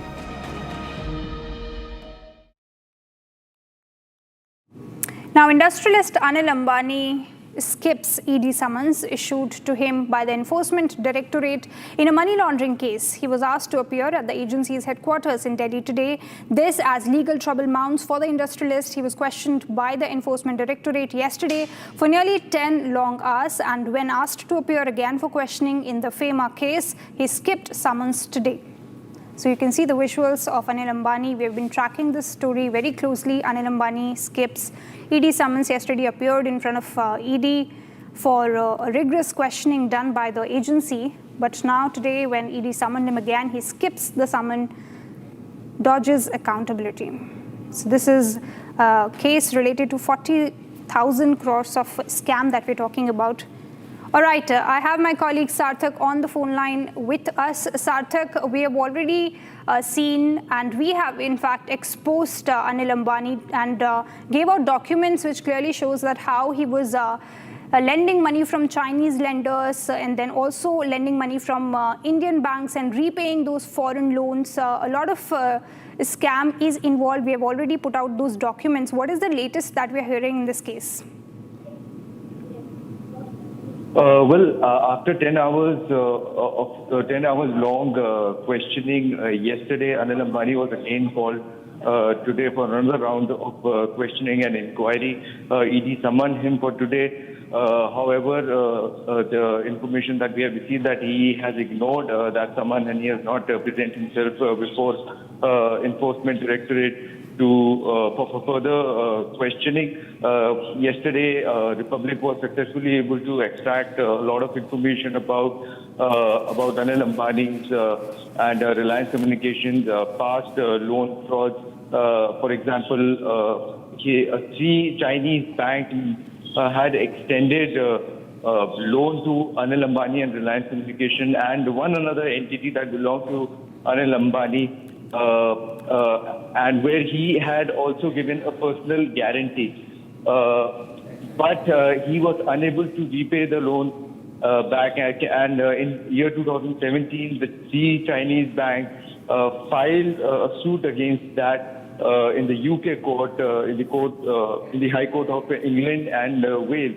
And in 2020, the High Court of England and Wales had also given an order where they had directed Anil Ambani, he is supposed to pay the loan back on a personal level if his company is unable to pay back that loan.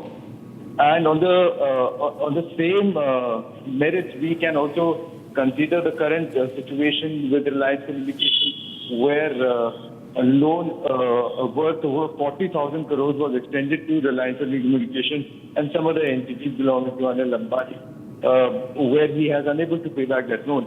Republic was also able to gain access to the deed that was signed by Anil Ambani with State Bank of India, where he had given a personal guarantee, which means that he would have had to pay the money on a personal level if his company fails to do so.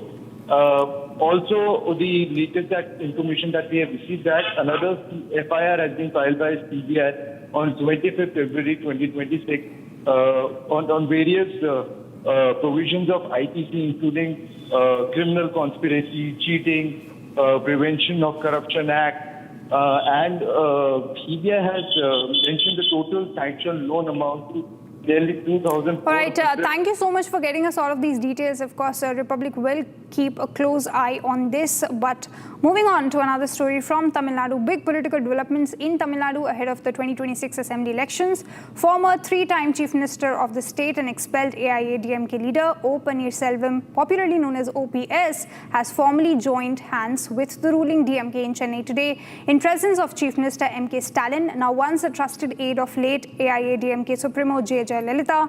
OPS was expelled from the AIADMK in 2022 after a bitter leadership battle with EPS. His dramatic move comes after a formal break with the BJP-led NDA alliance. His entry into the DMK is being seen now as a significant political shift ahead of the high-stakes 2026 polls. Here is a full report. O. Paneerselvam, a three-time Chief Minister of Tamil Nadu and a long-time loyalist of late AIADMK Supremo J. Jayalalitha. He stepped in as Chief Minister during key political crisis and was once considered a trusted face of the AIADMK. But in 2022, OPS was expelled from the AIADMK after an intense leadership battle with Party General Secretary Edapadi K. Palaniswamy. The dispute centered around amendments to party bylaws and control over the organization. Since then, OPS attempted reconciliation, explored alliances, and repositioned himself politically. OPS then aligned his group with the BJP-led National Democratic Alliance ahead of the 2024 Lok Sabha elections. However, tensions within the alliance grew and OPS formally quit the NDA last year.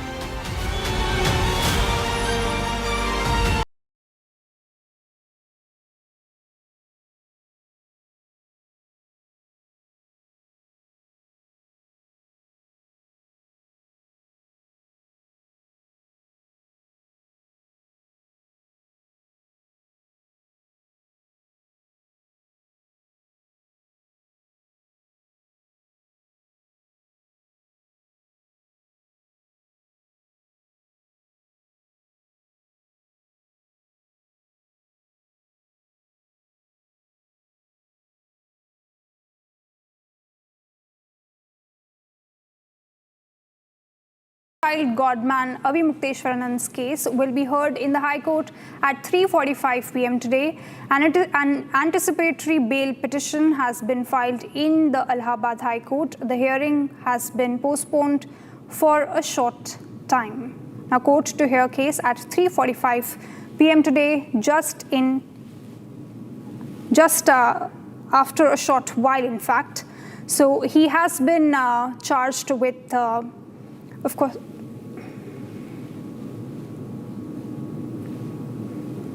देखिए, हमारे लिए तो हर दिन महत्वपूर्ण है, एक ही दिन महत्वपूर्ण नहीं है, सभी दिन महत्वपूर्ण। क्या लगता है महाराज जी, क्या बिल में आपका तरफ से जो ऐसा है कि अपने लोगों को अपनी बात कहने का दायित्व है। हम लोग अपनी बात कहेंगे, बाकी तो न्यायालय के अपने विवेक पर निर्भर करता है। ऐसा है कि झूठ की उम्र लंबी नहीं होती, फरेब जो है एक न एक दिन तराशाही हो जाता है। तो जो झूठ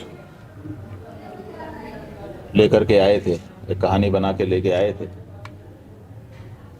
धीरे धीरे अब उसकी कलई खुल रही है, एक एक परत दर परत खुल रही है। इसलिए लोग जैसे जैसे इस बात को समझते जाएंगे कि ये बनावटी मामला है, वैसे वैसे लोग स्पष्ट होते जाएंगे। पुलिस ने भी कभी नहीं कहा कि बच्चे को जुवेनाइल बोर्ड में भेजो, बच्चों के माता पिता ने भी नहीं कहा कि हमारे साथ रहे बच्चा। बच्चा उन्हीं के साथ क्यों है? जो अखबार में समाचार आया था हरदोई के कि होटल में बच्चों को रखा गया है, पत्रकार भी बाहर खड़े थे, उनसे भी तो कहाँ मिलने दिया गया। तो जब बच्चे उसी के कब्जे में हैं, क्यों हैं? एक ऐसा व्यक्ति जो हिस्ट्री शीटर है, उसके साथ नाबालिग बच्चे उसी की कस्टडी में लगातार महीनों से बने हुए हैं। आखिर क्यों बने हुए हैं? आखिर क्यों उत्तर प्रदेश की पुलिस उसको ये मौका दे रही है आखिर इसके पीछे क्या उद्देश्य है? बात यह है कि जो व्यक्ति उतावला है बताने के लिए, एक एक बात बताते जा रहा है, जो सच है जो झूठ है सब बोलता चला जा रहा है। उसके पास लैपटॉप में कोई चीज़ हो और उसके बाद वो लैपटॉप को केवल बंद रखेगा। एक कहावत अपने पुराने लोगों ने कही है, बुजुर्गों ने, कि बंदी मुट्ठी लाख की और खुल गई तो खाक की। वो लैपटॉप जब तक बंद है तभी तक आप लोग उस पर कयासबाजी करके महत्व दे सकते हैं। जिस दिन वो लैपटॉप खुला पता चलेगा कि इसमें कुछ है ही नहीं। Now, as Avi Mukteshwaranand files an anticipatory bail plea in Allahabad High Court earlier this week, the latest hearing on the case is to be held today in a short while. His move came amid fear of arrest in POCSO case with alleged sexual harassment charges against him and his disciple Mukudanand Giri. In fact, the seer called the case a scandal, claiming it is being fabricated to push the Epstein files case under the carpet. Here is a detailed report. Amid the fear of arrest, in hearing scheduled for today, Avi Mukteshwaranand filed an anticipatory bail plea in Allahabad High Court. Contradicting the allegations, Avi Mukteshwaranand said that the case is being forged against him to redact the accusers of Epstein files. कि ये प्रकरण इसीलिए इतना बढ़ाया जा रहा है कि एप्स्टीन फाइल खुल गई है, उसको दबाना है। तो वही बात हमने बताई कि जनता ऐसा कह रही। मुद्दों को डाइवर्ट किया जा रहा, आपका कहना ये? हाँ जी। A single bench of Justice Jitendra Kumar Sinha will hear the petitions. Avi Mukteshwaranand Saraswati also filed a case against the accuser, Ashutosh Brahmachari, claiming the law allows legal action against those who file false cases. The move comes amid FIR that was registered at Jhansi Police Station in Prayagraj, following a court directive from a special POCSO court. The FIR alleges the self-styled godman and his disciple of repeated sexual assault, subjecting a minor and another youth. Sources said that a notice has been sent to the office of the government advocate before filing the application in court. The controversy also traces back to January this year, when the self-styled godman was reportedly prevented from taking a ritual dip at the Sangam. Avi Mukteshwaranand's anticipatory bail plea seeks protection from arrest, while the final order from the judiciary is still awaited.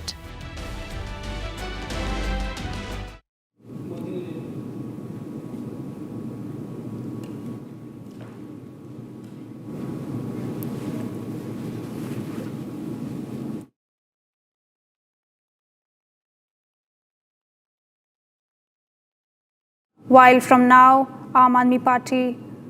Right, these are the visuals where we have Canadian Prime Minister Mark Carney arriving in Mumbai for an official state visit. You can see the visuals on your screen. This is an official visit to India from 27th of February to 2nd of March 2026.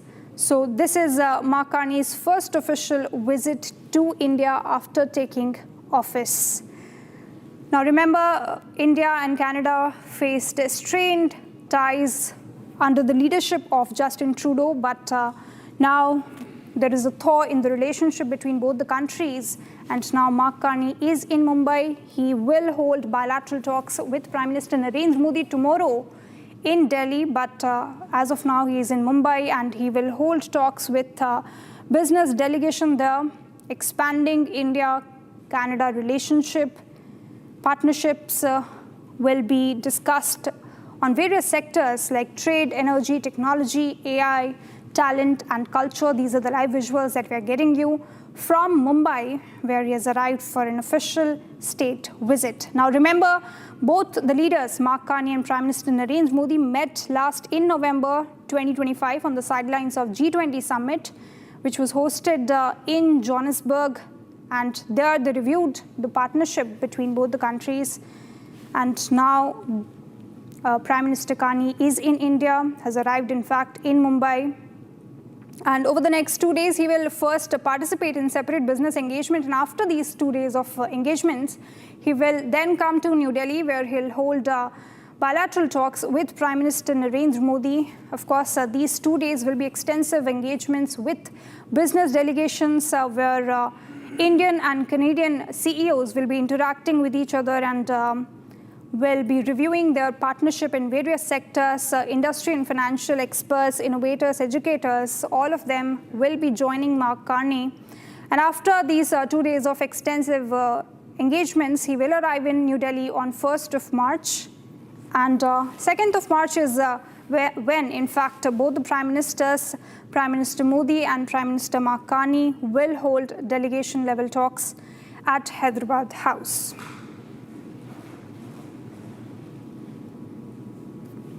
So these are the live visuals that we are getting you from Mumbai. Of course, we have already seen how the ties between both the nations, India and Canada, nosedived under the leadership of Justin Trudeau. But all right, I have my colleague Abhishek on the phone line with us. Abhishek, this is a good news for India. Now looking at a thaw between both the nations, what are the expectations from this visit? Well, you see, the expectations are a reset of the India-Canada ties that had got derailed, as you were rightly mentioning, during the earlier government of Justin Trudeau, and almost with a sense of personal vendetta, he went about wrecking the relationship. But in doing so, he caused harm to the not only to the ties, but even to the social fabric of Canada itself, with the kind of gang wars and criminal activity and violence that really got strengthened even in Canadian society, particularly in areas where the Khalistani elements that were being given a free run hold sway. So I think in that sense, the kind of radicalism that was being backed at that time, because Justin Trudeau blessed it, I think a break has been put to it. And we have seen Mark Carney, since he has taken over as Prime Minister, mending ties, course-correcting, and it's gotten reflected first up, in fact, when Prime Minister Modi was invited to the G7 summit in the Kananaskis, Alberta province of Canada last year. Subsequently, the two leaders met on the sidelines of the G20 summit in South Africa. And I think the leaders really hit it off well in those two meetings, leading to normalization of ties to the extent where, as a build-up to his visit to New Delhi and Mumbai, in fact, before New Delhi, we have seen the Canadian establishment hit the right notes. So, for example, taking away the citizenship of Tahavur Rana, who remains in custody of India, 2611 mastermind, or just before the visit started, we had reports emerging in Canadian media that the Canadian establishment or Ottawa does not see India as a source of violence in Canadian society or territory. And that's a big shift in position of Ottawa, given the fact that earlier Trudeau, using all the levers of establishment or agencies, sought to put the entire onus on India, that all these problems in Canada, as typified by the murder of Hardeep Singh Nijjar, are originating in India, while the facts were to the contrary. I mean, the fact is that today at least there are a dozen odd gangs operating out of Canadian soil, which create trouble for Indian law and order situation in Punjab, in Haryana, in Rajasthan, and even in Delhi. I mean, if you look at the Bishnoi gang, the Barar gang, the Goldi Barar gang, other associates, and I'm not even mentioning the Khalistanis yet. I mean, the clear law and order situation that emerges because of the activities of these gangs have some connection or the other with Northern America. Not necessarily just Canada, but even the United States. Now, coming to the Khalistanis, I think that's another issue, but I think the build-up has been fantastic. National Security Advisor Ajit Doval was there a fortnight back, and you can expect a reset, clear reset between India and Canada with the visit of Mark Carney. Absolutely. Thank you so much, Abhishek, our senior executive editor, getting us the live details. So you have the visuals of Mark Carney in India. You can see he arrived in Delhi, a big diplomatic reset between India and Canada as Mark Carney arrives in Mumbai for a state visit. आधे bowl दही में 4 चम्मच MDH चटनी पुदीना मसाला डाला, stir करो, पुदीना चटनी तैयार। MDH चटनी पुदीना मसाला। केसरिया से मन जोगी हुआ रे, दिल झूमे देखो मतवारा हुआ रे। केसरिया से मन जोगी हुआ। हर पल मनाओ केसरी त्योहार। विमल, बोलो जुबान Kesari.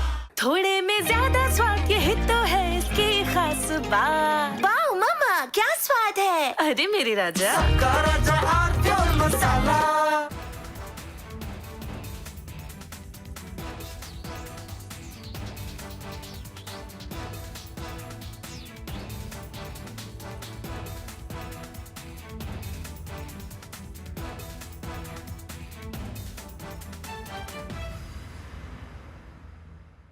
Now here's the reality, it's fact not fiction. You are sitting on a plane.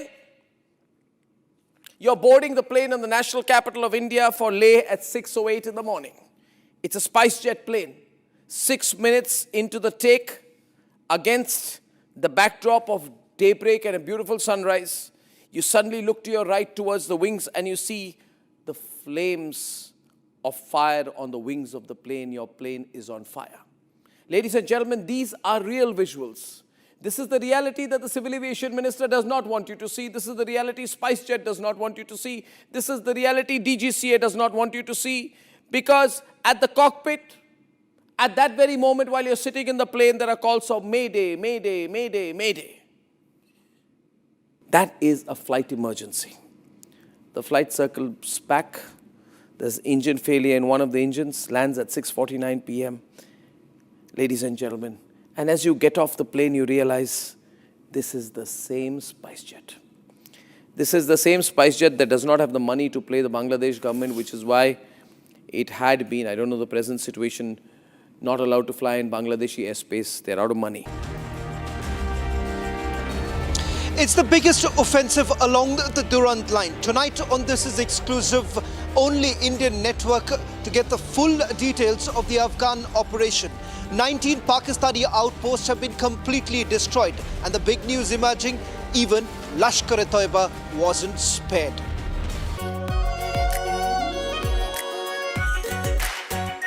R pure shahi paneer masala, delicious, healthy, everyday.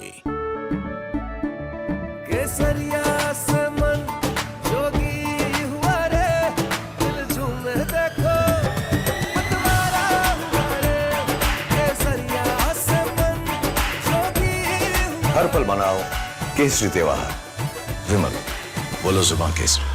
MDH की हल्दी मिर्ची धनिया करे कमाल, ये रंग दे, ये खुशबू दे, ये तीखा, ये कम पड़े, क्या निराला MDH masala.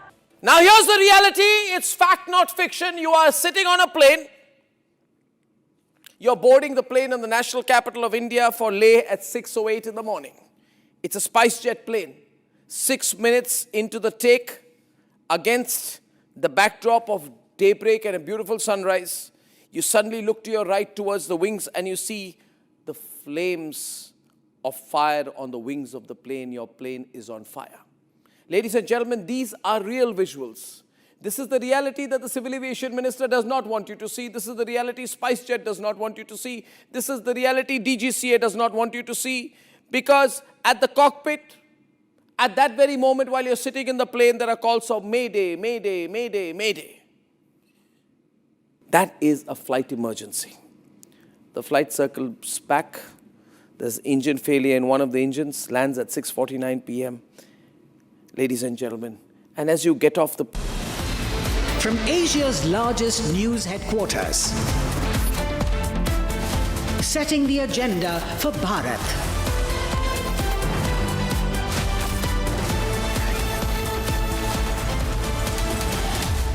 You're watching Republic.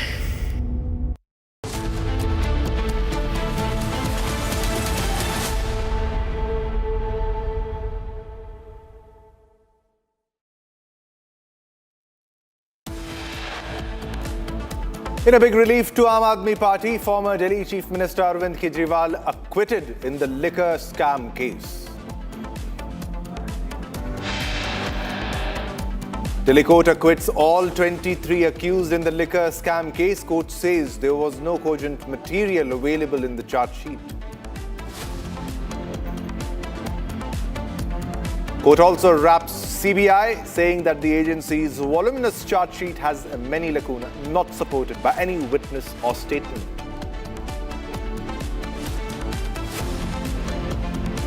Shortly after the court order relief to Arvind Kejriwal, CBI makes a move set to challenge the court order.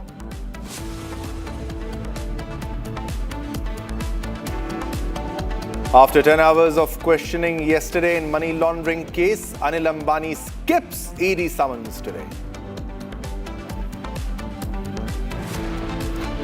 Afghanistan strikes back hard on Pakistan, says strikes conducted close to Islamabad in Pakistan.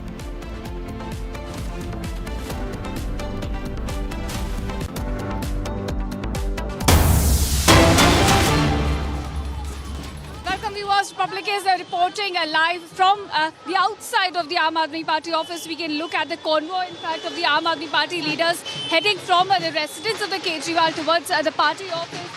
Kejriwal is there present at the top of the car. He's holding a portrait of Dr. B.R. Ambedkar as well as a Gadha to portray this as a moment of justice, where justice has arrived for the Aam Aadmi Party Supremo and 22 others who've now been acquitted by the trial court in the Delhi liquor policy scam case. Now viewers, Aam Aadmi Party Supremo, in fact, Arvind Kejriwal spent about 5 months in jail.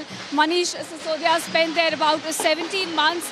We're looking at a moment of celebration right outside their office now, as the trial court today acquitted all the 23 accused in the case. Now, the court here said that there was not enough evidence by the CBI to establish the criminal intent, to establish a conspiracy by these political leaders in the policy scam. In fact, CBI had alleged that there were kickbacks received worth about rupees 100 crore by these leaders through a South lobby to influence their policy making in the liquor scam to benefit the alcohol operators and traders. But the court here now saying that there isn't enough evidence to establish or to substantiate these claims against all the 23 accused who were charge sheeted by the CBI in this case. In fact, and now they've given a clean sheet by the court, all 23 acquitted, and now we're looking at celebrations, in fact, panning out. We'll take you, in fact, this is a convoy that's traveling from the residence of the former Chief Minister towards the party office. You can look at how the celebrations are now, in fact, underway right outside the office. We're getting you visuals. This is a convoy of the Supremo, and along with other leaders, he's moving towards the party office right now. This, as security has also been ramped up outside the office. We're getting you visuals of those celebrations underway right now at the office. They're raising slogans against ED, against CBI. Remember, both the central agencies have been investigating this scam in which there were allegations against the Aam Aadmi Party leaders receiving kickbacks, getting influenced by a South lobby to frame a policy to, in fact, benefit the alcohol traders. But now we're looking at the rally where slogans are being raised. They're saying it was a big conspiracy by the BJP to use central agencies against their political opponents. That's the narrative that Aam Aadmi Party is now putting it out, as the big judgment has come in today in their favor. But remember, this is not the end of the legal battle for the Aam Aadmi Party, or in fact the 22 others who've been acquitted today by the trial court. CBI says it will approach the Delhi High Court now to ensure that there were several issues which are overlooked or not looked adequately by the trial court. They are going to ensure that the Delhi High Court now takes up this matter. But at this point of time, temporary relief coming in for Aam Aadmi Party, and celebrations are underway. They're portraying this as a moment of justice, as a moment where, in fact, all what they have been saying, that it's a political conspiracy, has come true for them. And we're looking at Kejriwal participating in those celebrations. We'll try and get you some visuals. In fact, of Kejriwal, he's holding a gada in his hand. He's trying to portray this as a moment of justice for him, wherein he has won this battle against the central government, against the ED and the CBI.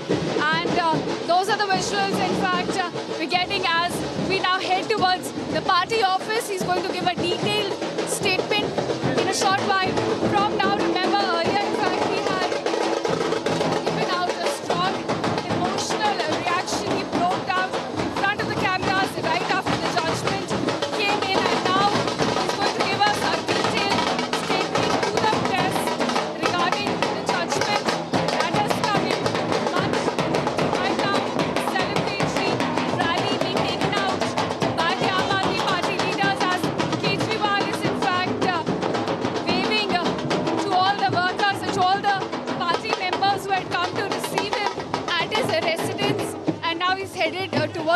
the party office. He's waving towards all the leaders who had come. You know, we have Saurabh Bharadwaj here, we have Kuldeep Singh as well. Several leaders, Vijay Nair also present here, Durgesh Pathak. Those are the other accused who were also acquitted in the court today.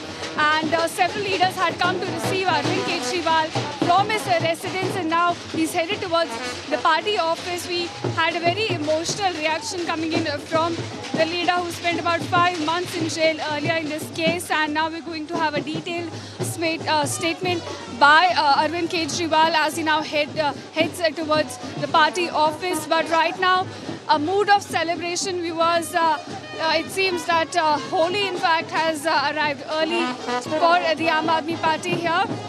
But again, remember, not the end of the legal battle here. Delhi High Court will be approached by the CBI is what we're given to understand. In fact, ED is also probing this case under PMLA. Meanwhile, Aam Aadmi Party says that it was a big conspiracy by the central government to use central agencies against their political opponents. They say it was a big conspiracy to win the assembly elections in Delhi, which has now been exposed. But this narrative, continuing with this narrative, they're also celebrating right now. We'll get you some visuals. In fact, you can take a look at Kejriwal, how he's on the top of the car waving to his supporters as he was welcomed by the party workers just a short while ago, and now he's headed towards the party office. He's going to give a detailed statement to the press, his detailed reaction on the big judgment that came in today, acquitting all 23 accused in the Delhi liquor policy scam. Remember, Aam Aadmi Party leaders were in fact alleged to have received kickbacks. They had influenced, it was alleged.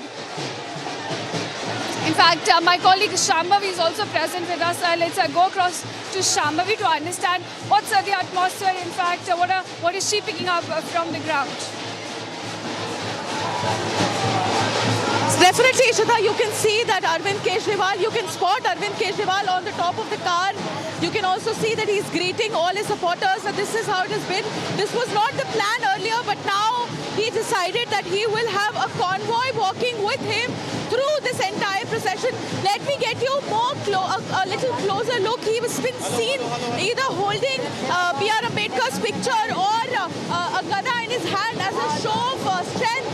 And that is what has been going at even Arvind Kejriwal's residence, where all the senior party leaders, be it Saurabh Bharadwaj, be it Manish Sisodia, RTP, everybody, they are here and they have also joined him in his demonstration. He's now joining his hands as a show of gratitude. Let me also tell our viewers, he has been acquitted by the Rouse Avenue Court. He, along with 22 other people, Arvind Kejriwal, Manish Sisodia and 21 other people have been acquitted. You can see there is a lot of show of flowers being showered at him. He's getting that this has been the situation since the decision has come from the Rouse Avenue Court, where there were cars full of sweets were brought and also flowers were showered. Now you can see he's went inside the car now. You can see the procession. He's now getting out of the car and is moving towards the party office along with other senior members of the Aam Aadmi Party. Let me also give you a little closer look. We're going inside. He's now officially going inside, and there for a press conference will be addressing the media people at 4 p.m. This is very quickly for our viewers. This was again the new liquor excise policy that the AAP government introduced in 2021-22, where it said that the alcohol shops will not be owned by government corporations. Instead, they'll be owned by private entities. But then it was alleged that there was a lot of fraud and corruption going on. Now we are going to go back to Ishita. Ishita is going to tell us what she's seeing around her.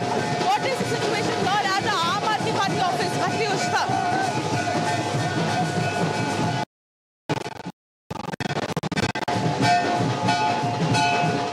Inside the Aam Aadmi Party office, Kejriwal has now gone inside. He's going to hold a detailed press conference. But what you can see now is a celebration. In fact, out of it right now, all of the party workers members have arrived to welcome the leader, and now they're raising slogans to portray this as a big win for the party, not just a legal win but also a political win. This conspiracy by the BJP to ensure that they win the assembly elections, to use the central agencies in their favor. And now we're looking at celebrations underway inside the office. You can see the leaders all around, they're dancing in joy, and this, as the big verdict has come in their favor. In fact, Arvind Kejriwal was just here a short while ago. He's now gone inside the party office. He's interacting with the top brass. You have former Deputy CM Manish Sisodia, Saurabh Bharadwaj, all are present inside. He's going to interact with those leaders, and then in a short while from now, we're going to have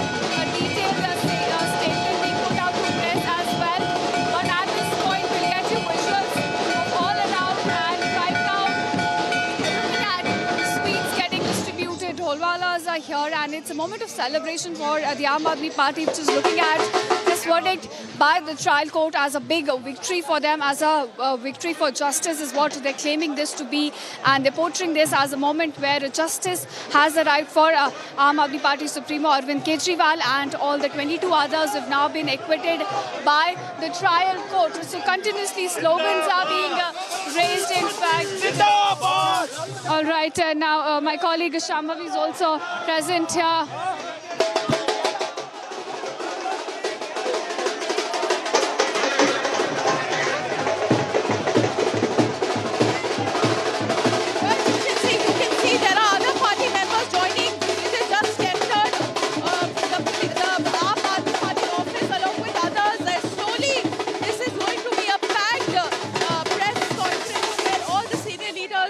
Of the Aam Aadmi Party who will be joining. You can see the celebration continues. There are still a lot of bands and dhols which are being played, and now that officially it is the time for the press conference. We'll see what Arvind Kejriwal has to say, although Arvind Kejriwal has earlier addressed the media outside the court, where he said that this was a victory of the truth, and that is what all the senior party leaders, Aam Aadmi Party leaders, they've been affirming, that this has been the victory of a truth, and that this was a whole politically motivated campaign against them.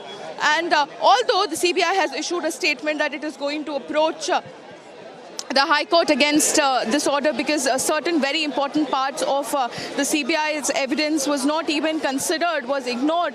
But for now, this is definitely a relief for the Aam Aadmi Party, as we know that they are going to be celebrating this. This has been the situation since morning outside his residence. There's been incoming, outgoing of several ministers, people who are coming here to congratulate him.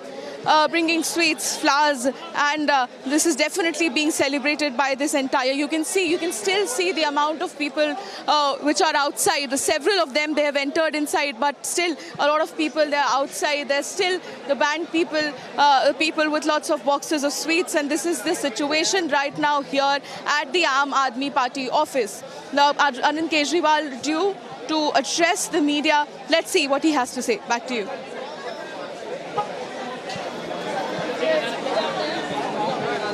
Right, of course, as Shambhavi mentioned that in a short while from now, Arvind Kejriwal is going to give out a detailed statement to the press. His first big reaction, a detailed reaction that will come in after the judgment, in fact, which acquitted all 23, including himself, in the Delhi liquor policy scam. Now the question is that the CBI has already stated it will approach the Delhi High Court. It's saying that there were several issues which were overlooked by Bharatiya Janata party ने पिछले 4 साल से इस शब्द का भारतीय राजनीति में खूब इस्तेमाल किया। आज उसमें जो आदेश आया उस पर भी चर्चा करेंगे। न्यायालय ने, हमारे जस्टिस सिस्टम ने इसमें एक बहुत ऐतिहासिक फैसला दिया है। इसके लिए मैं जुडिशरी का बहुत बहुत धन्यवाद करना चाहता हूं, जज साहब का बहुत बहुत धन्यवाद करना चाहता हूं। आज के इस माहौल में जब सारी संस्थाओं को, सारे अथॉरिटीज को डराया जा रहा है, धमकाया जा रहा है, ऐसे में इतना बड़ा न्याय करने के लिए जज साहब ने वाकई बहुत हिम्मत दिखाई है। मैं उन सभी वकील भाइयों का धन्यवाद करना चाहता हूं जिन्होंने एक एक कदम हम लोगों का साथ दिया, हमारी ये लड़ाई न्यायालय में लड़ी। मैं खासकर नाम लेना चाहता हूं, अभिषेक मनु सिंघवी साहब का धन्यवाद करता हूं, हरिहरन साहब का धन्यवाद करता हूं, रिबेका मैडम का धन्यवाद करता हूं, विक्रम चौधरी जी का, दयान कृष्णन जी का, रमेश गुप्ता जी का, शादान का, मोहित माथुर जी का, विवेक जैन, रजत, मोहम्मद इरशाद, करण, मुदित जैन और भी कई नाम है, अगर मेरे से कुछ रह गए हो। बहुत सारे वकीलों ने हमारा साथ दिया और उन सारे देश भर के लोगों का जिन्होंने पिछले 4 साल से जिस तरह से हमारे ऊपर अत्याचार किया जा रहा था, इतने कठिन समय में हम लोगों का साथ दिया, उनका धन्यवाद करना चाहता हूं। आप जान रहे हैं कि किस तरह से पिछले 4 साल से ईडी को, सीबीआई को, सारी संस्थाओं को इस्तेमाल करके हमारे ऊपर एक शराब घोटाला नाम का एक आरोप लगाया गया। सीबीआई ने, ईडी ने उसमें चार्जशीट फाइल की। आज कोर्ट को प्राइमा फेसी ये निर्णय लेना था कि क्या सबूत और गवाहों के बयानों के आधार पे सफिशिएंट मटेरियल है कि इसमें मुकदमा चलाया जाए। अभी मुकदमा चला नहीं था। कोर्ट को यह निर्णय लेना था कि क्या मुकदमा चलाने लायक सफिशिएंट मटेरियल है, और कोर्ट ने लगभग 600 पेज के आदेश में सारे सबूतों और सारे गवाहों को मद्देनजर रखते हुए ये कहा है कि इतना भी सबूत नहीं है, इतने भी गवाहों के बयान नहीं है, एक निक्का सा भी सबूत नहीं है कि इसमें मुकदमा तक चलाया जा सके। अगर मुकदमा चलाया जाता, 15-20 साल मुकदमा चलता, उसमें बहुत सारे गवाह बुलाए जाते, सबूत रखे जाते, उसके बाद होता, वो तो अलग बात है। कोर्ट का ये कहना है कि इतना टुच्चा केस है, इतना फर्जी केस है, इतना बेकार केस है, इतना गलत केस है। ये मैं नहीं कह रहा, ये भाषा है। आप कोर्ट का ऑर्डर पढ़िए। ये ऑर्डर जो है ये ऐतिहासिक ऑर्डर है। कोर्ट ने कहा है कि इतना फर्जी केस है, इतना फर्जी केस है, एक भी सबूत नहीं है, एक भी गवाह नहीं है कि इसमें मुकदमा भी नहीं चलाया जा सकता। ये पूरा षड्यंत्र किसने रचा, क्यों रचा? ये पूरा षड्यंत्र 2 लोगों ने मिलकर रचा, नरेंद्र मोदी जी और अमित शाह जी। और आज उन दोनों को पूरे देश से माफी मांगनी चाहिए। उन दोनों ने मिलकर षड्यंत्र रचा कि आम आदमी पार्टी को खत्म किया जाए, आम आदमी पार्टी को बर्बाद किया जाए। और उस षड्यंत्र के तहत आजाद भारत का सबसे बड़ा और सबसे घिनौना षड्यंत्र रचा उन लोगों ने। वो देख रहे थे कि दिल्ली में वो हमें नहीं हरा सकते। वो देख रहे थे कि दिल्ली की जनता हमारे कामों से बहुत खुश है। वो देख रहे थे दिल्ली में कामों की राजनीति के आधार पे वो कहीं खड़े नहीं होते। तो उन्होंने एक षड्यंत्र रचा। जनता जानती है कि केजरीवाल ईमानदार, उन्होंने कहा केजरीवाल की ईमानदारी पे चोट करो। जनता जानती है कि आम आदमी पार्टी ईमानदारी, उन्होंने कहा आम आदमी पार्टी की ईमानदारी पे चोट करो। उन्होंने आम आदमी पार्टी को खत्म करने के लिए षड्यंत्र रचा और बोले केजरीवाल बेईमान है, केजरीवाल बेईमान है, केजरीवाल बेईमान है। केजरीवाल ने शराब घोटाला किया, केजरीवाल पैसे खा गया, केजरीवाल ने 100 करोड़ रुपए खा लिए। मैंने जिंदगी में केवल ईमानदारी कमाई है, मैंने जिंदगी में केवल इज्जत कमाई है। एक नया पैसा नहीं कमाया मैंने अपनी जिंदगी में। इन लोगों की तरह नहीं हूं मैं। मैंने जिंदगी में एक नया पैसा नहीं कमाया, केवल ईमानदारी कमाई है। और ये उस ईमानदारी के ऊपर चोट करना चाहते थे, उसके लिए इन्होंने षड्यंत्र रचा था। आज कोर्ट के ऑर्डर के बाद ये साबित हो गया देश के सामने, केजरीवाल कट्टर ईमानदार है, मनीष सिसोदिया कट्टर ईमानदार है, संजय सिंह कट्टर ईमानदार है, दुर्गेश कट्टर ईमानदार है, आम आदमी पार्टी कट्टर ईमानदारी है। हम नहीं कह रही है, कोर्ट ने सारे देश के सामने बोला है। कई लोग ये कहते हैं जेल से आने के बाद केजरीवाल चुप क्यों हो गया, केजरीवाल गायब हो गया, केजरीवाल कहां गया?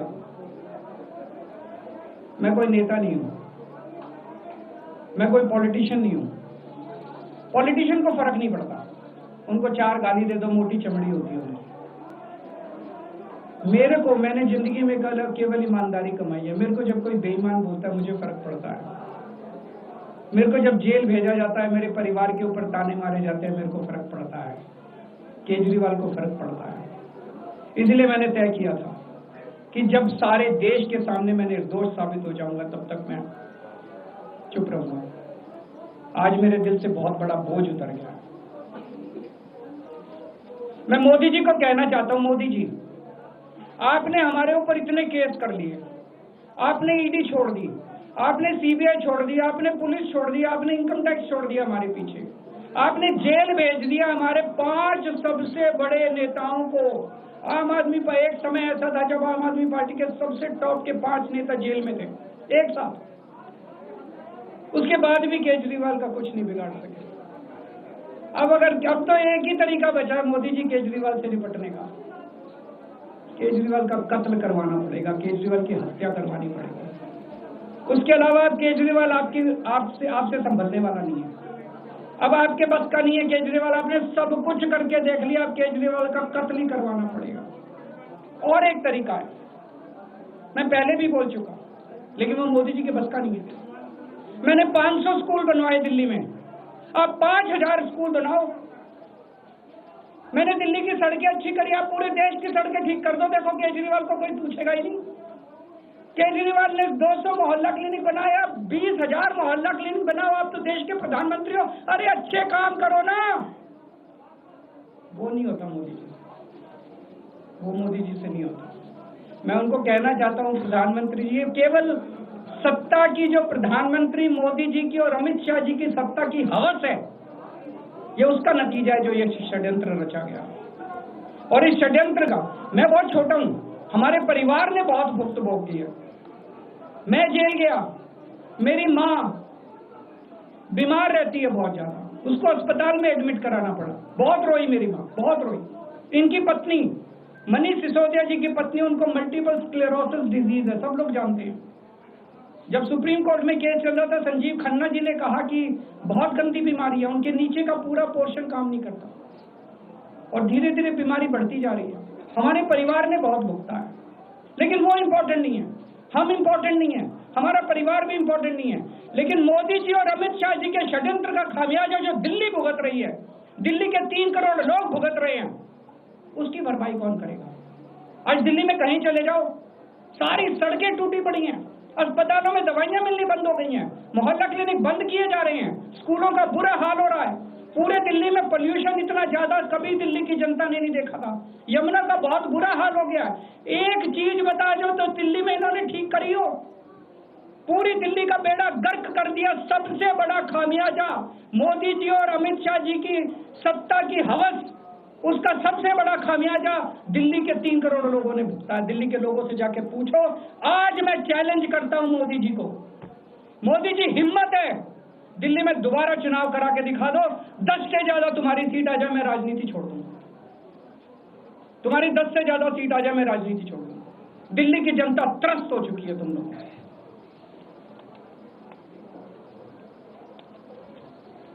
मैं मोदी जी को कहना चाहता हूं, अगर आपने सत्ता हासिल करनी है, कुछ पॉजिटिव काम करके सत्ता हासिल करो। आज देश के सामने इतनी बड़ी बड़ी समस्याएं हैं। आज देश का युवा दुखी है, देश का व्यापारी दुखी है, देश का उद्योगपति दुखी है। आज अमेरिका हमें आंखें दिखा रहा है। मोदी जी की हिम्मत नहीं है जो ट्रंप के खिलाफ एक शब्द बोल दें। ट्रंप के खिलाफ रोज ट्रंप गालियां देता है मोदी जी को, रोज ट्रंप गालियां देता है भारत को, रोज ट्रंप गालियां देता है हमारे देश को। मोदी जी के हमारा प्रधानमंत्री भीगी बिल्ली बना हुआ है। अरे देश संभालिए ना, आपको हमने देश चलाने को दिया था और अब केजरीवाल में उलझ गए, आप आम आदमी पार्टी में उलझ गए। पॉजिटिव काम करके सत्ता हासिल कीजिए, ये नेगेटिव काम करना बंद कीजिए। अगर आपके कोई 1-2 प्रश्न है तो क्या आपको उम्मीद है कि आप ईडी के मामले को भी? ईडी मामला खत्म हो गया। सीबीआई के मामले के बेस पे ईडी था, वो फॉर्मेलिटी बची है। हम अगले हफ्ते एप्लीकेशन डालेंगे, ईडी का मामला खत्म हो जाएगा। कांग्रेस कह रही है कि ये बीजेपी ने जो है कांग्रेस को नुकसान पहुंचाने के लिए आपको जो है गिरफ्तार दिलवा दी है। मैं आपसे पूछना चाहता हूँ, केजरीवाल जेल गया, रॉबर्ट वाड्रा जेल गया, संजय सिंह जेल गया, क्या राहुल गांधी जेल गया? मनीष सिसोदिया जेल गया, सोनिया गांधी जी जेल गई? किस मुंह से बात करते हैं? शर्म नहीं आती कांग्रेसियों? सीबीआई केस को ऊपर कोर्ट में ले जाएगी। ले जाए, वो तो ले जाए, उनका हक है। सुप्रीम कोर्ट भी जाएंगे, हाई कोर्ट भी जाएंगे। जैसे निचली कोर्ट में न्याय हुआ, ऐसे ऊपरी कोर्ट में भी न्याय हुआ। जब कोई सबूत है ही नहीं, जब कोई गवाह है ही नहीं, तो ऊपर के कोर्ट में भी कहां से लाएंगे सबूत, कहां से लाएंगे गवाह? आज कोई छोटा मोटा उन्होंने डिस्चार्ज कर दिया है हमें, उन्होंने कहा कोई आरोप ही नहीं बनता। इन्वेस्टिगेटिंग ऑफिसर सीबीआई के ऊपर उन्होंने, कोर्ट ने टिप्पणी की है कि सीबीआई अपने दोषी अधिकारियों के खिलाफ डिसिप्लिनरी एक्शन, कभी ऐसा ऑर्डर देखा है? इसका मतलब कितना फर्जी मुकदमा था कि सीबीआई के अफसरों के खिलाफ डिसिप्लिनरी एक्शन लिया जाएगा। आप कुछ कहना चाहते हैं? सर, बीजेपी कह रही है कि आप सारे एविडेंसेस डिस्ट्रॉय कर दिए, इस वजह से लोअर कोर्ट का ऐसा ऑर्डर आया और वो उम्मीद जता रहे हैं कि हायर कोर्ट में आपके खिलाफ जो है कार्रवाई दोबारा से। कहाँ पे? जज के कमरे में जाके डिस्ट्रॉय कर दिए? कहाँ डिस्ट्रॉय कर दिए? कहाँ डिस्ट्रॉय कर दिए? मैं जेल में था, ये जेल में था, संजय सिंह जेल में थे, कहाँ डिस्ट्रॉय कर दिया? पगला गए हैं वो। जब हम लोगों को जेल में डाला जा रहा था तो यही बीजेपी वाले चीख के कहते थे सारे सबूत हैं, सारे सबूत हैं, सारे सबूत। अब कहाँ गए सबूत? तो अभी तो देखिए, आजकल YouTube पर खूब सारे वीडियोस चल रहे हैं कि कौन किसके इशारे पे नाचता है। अब सीबीआई अब ये किसके इशारे पे नाचते हैं, YouTube के वीडियो देख के आपको पता चल जाएगा। सीबीआई इनके इशारे पे नाचती है, वो सब जगह जाएगी। पर आज साबित हो गया कि सीबीआई इनके इशारे पे नाचती है। भारतीय जनता पार्टी आपके आंसुओं पर भी सवाल खड़े करने दो, कोई फर्क नहीं पड़ता। आज जब आप घर आए थे तो मैडम कविता जी के साथ जो है वो कहा जो कैमरे पे कैप्चर हुआ। देखिए, मेरे परिवार ने बहुत भोगा है इसमें, और मैं समझता हूँ कि जब इस पूरी यात्रा की शुरुआत हुई थी, जब इसमें कूदे थे, तो हमें पता था कि जब आप सिस्टम बदलने चलते हैं, व्यवस्था बदलने चलते हैं, तो बहुत कठिनाइयां आती हैं। पूरा सिस्टम आपके ऊपर पूरी ताकत के साथ आपके ऊपर वार करता है। वो किया उन्होंने, और आज जनता के सामने सारा सिस्टम नंगा हो चुका है। ये सब लोग नंगे हो चुके हैं जनता के सामने। ये तो होना ही था। सत्य को एक न एक दिन देर हो सकती है, अंधेर नहीं है। पंजाब और गुजरात में चुनाव आज की वर्ष के बाद ये केवल एक आध चुनाव की बात नहीं है, ये पूरे सिस्टम को ललकारने की बात है। जिस तरह से सिस्टम का दुरुपयोग इन लोगों ने किया, और जिस तरह से सिस्टम का दुरुपयोग करके इन लोगों ने, पता है, ये सिटिंग चीफ मिनिस्टर को अगर ये जेल में डाल देंगे तो फिर क्या बचा? और इतने फर्जी केस में फिर तो कुछ भी नहीं बचा। कल को स्टालिन साहब को जेल में डाल देंगे, ममता बनर्जी को, जो जहां इनकी पार्टी हारेगी उस मुख्यमंत्री को पकड़ के जेल में डाल दो। जनतंत्र ही नहीं बचा। आज बाबा साहब अंबेडकर के संविधान के सामने एक तानाशाह को झुकना पड़ा है। ये बहुत बड़ी बात है। बहुत बहुत शुक्रिया।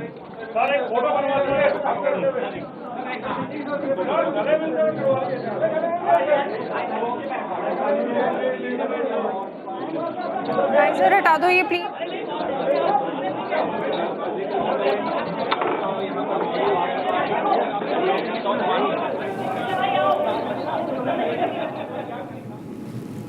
Right, there you had former Delhi Chief Minister Arvind Kejriwal attacking BJP in all the manner that's possible, challenging Prime Minister Narendra Modi to hold another election against him, saying that he will not let him win even 10 seats. And he has ruined Delhi is what he's claiming. Of course, outrageous remarks coming from Arvind Kejriwal. He broke down earlier in tears. He also said that court said that there is no sufficient evidence that we can run the trial against him. He said that how the government from past 4 years is using ED, CBI, all sorts of central agencies and putting allegations on him in relation to the liquor scam. He also thanked the judges who gave this ruling in favor of him, acquitting him from the liquor scam, also saying that the judge has shown great courage in this era where all the agencies were threatened. Now remember, these are the first remarks that we are getting you from Aam Aadmi Party office, where he held a conference a short while back. He also said that this is such a bogus and false case against him that a trial could not be conducted against him. Let's take a listen to him once again. We'll just play that particular bite for you. But attacking BJP and also saying that why Rahul Gandhi and other leaders from Congress, why they were not put behind bar. That is also what Arvind Kejriwal said. But of course, attacking BJP in all sorts of ways possible, saying that the government has been using central agencies against political leaders and no evidence whatsoever was found in this liquor scam in which there were huge charges against him, but none of them could be proved. He also asked a straightforward question: who was the one who orchestrated this entire political conspiracy against him? All right, let's take a listen to what Saurabh Bhardwaj in fact said.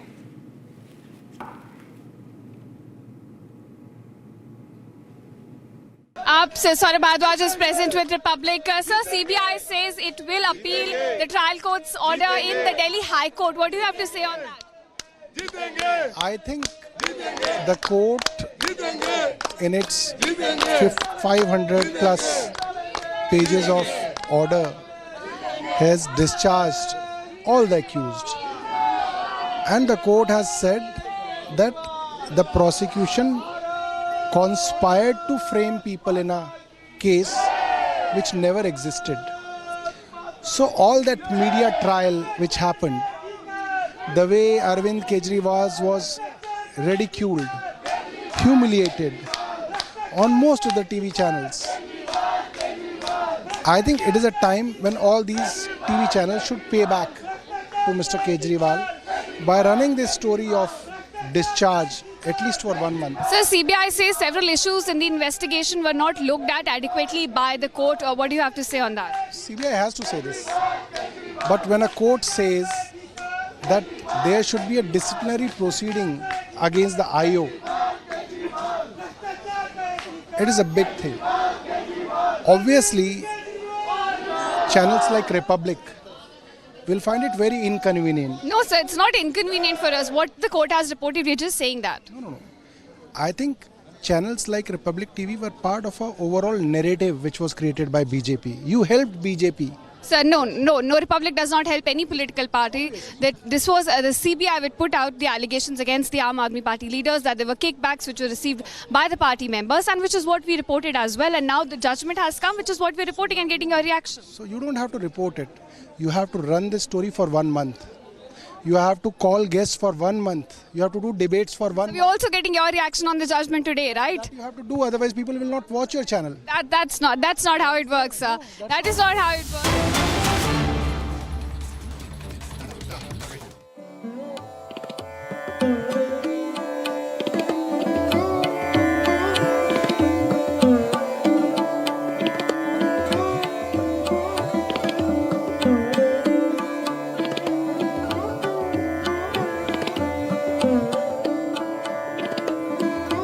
Right, this is a Vayu Shakti exercise 2026 that has been taking place in Jaisalmer in Rajasthan. A very important display of the might of Indian Army, Indian Air Force.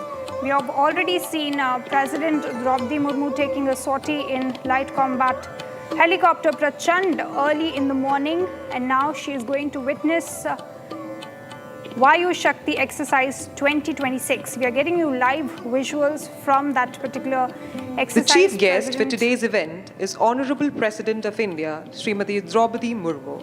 In a short while, we shall witness her arrival at the Pokhran range.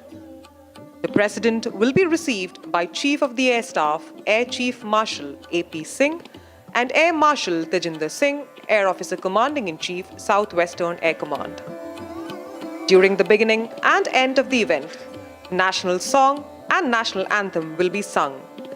Everyone is requested to stand up during the same. कार्यक्रम की शुरुआत और अंत में राष्ट्रगीत और राष्ट्रगान गाया जाएगा। आप सभी से अनुरोध है कि राष्ट्रगीत और राष्ट्रगान के दौरान अपने अपने स्थान पर खड़े हो जाएं। During the rendition, 3 Chetak helicopters of the Indian Air Force bearing the national flag, the Air Force ensign, and the Operation Sindoor flag will troop the grandstand in a solemn tribute.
दादी के हाथों का जादू और खुशबू से महकता घर, माँ की मुस्कुराहट और खाने की सुगंध। MDH गरम मसाला, क्योंकि हर रिश्ता है स्वाद से जुड़ा। केसरिया से मन जोगी हुआ रे, दिल झूमे देखो मतवारा हुआ रे। केसरिया से मन जोगी हुआ। हर पल मनाओ केसरी त्योहार। विमल, बोलो जुबान Kesari.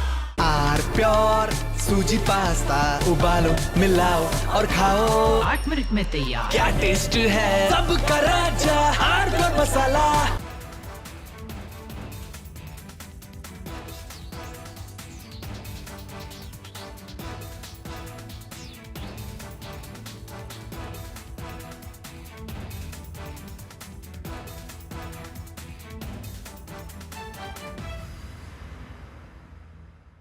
Now here's the reality, it's fact not fiction. You are sitting on a plane.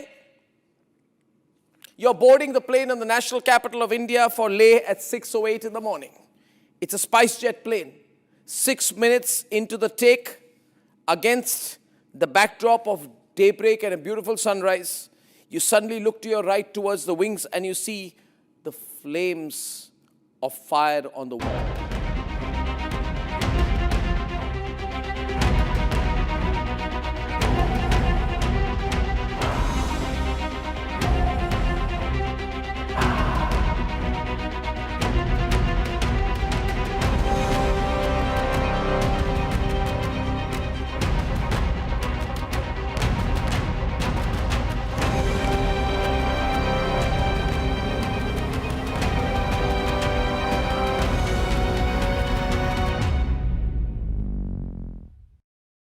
थोड़े में ज्यादा स्वाद, यही तो है इसकी खास बात। वाओ मामा, क्या स्वाद है। अरे मेरे राजा, रानी, इस घर में कुछ है जो टूटता नहीं। ये पिलर कभी नहीं टूटेगा। रुंगटा स्टील TMT से बना। रुंगटा नहीं तो घर स्ट्रॉन्ग नहीं। रुंगटा स्टील TMT बार एकदम solid.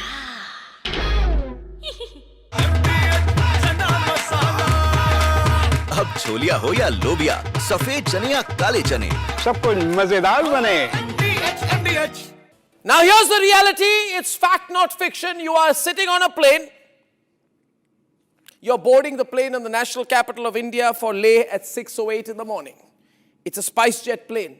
6 minutes into the take, against the backdrop of daybreak and a beautiful sunrise, you suddenly look to your right towards the wings and you see the flames of fire on the wings of the plane. Your plane is on fire. Ladies and gentlemen, these are real visuals. This is the reality that the Civil Aviation Minister does not want you to see. This is the reality SpiceJet does not want you to see. This is the reality DGCA does not want you to see. Because at the cockpit, at that very moment while you're sitting in the plane, there are calls of Mayday, Mayday, Mayday, Mayday. That is a flight emergency. The flight circles back. There's engine failure in one of the engines, lands at 6:49 p.m.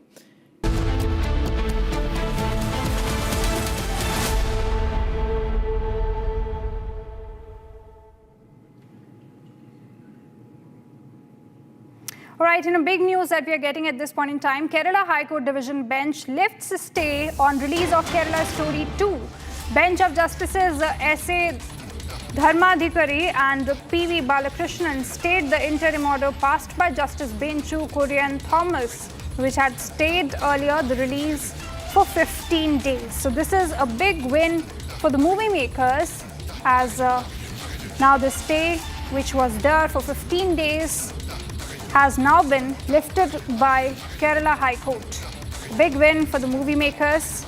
Now remember, earlier the single judge bench directed consideration of the petitioner's revision for 2 weeks, but after that particular order, now the Kerala High Court has paved the way for release of this movie, Kerala Story 2 Goes Beyond.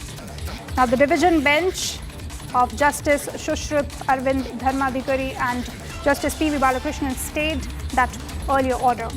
All right, I have my colleague Shankar live with us. Shankar, this is a big win for the movie makers. Now the stay has been lifted, which was there, put in place for 15 days. It's a big win for them, but what exactly the court said in its argument?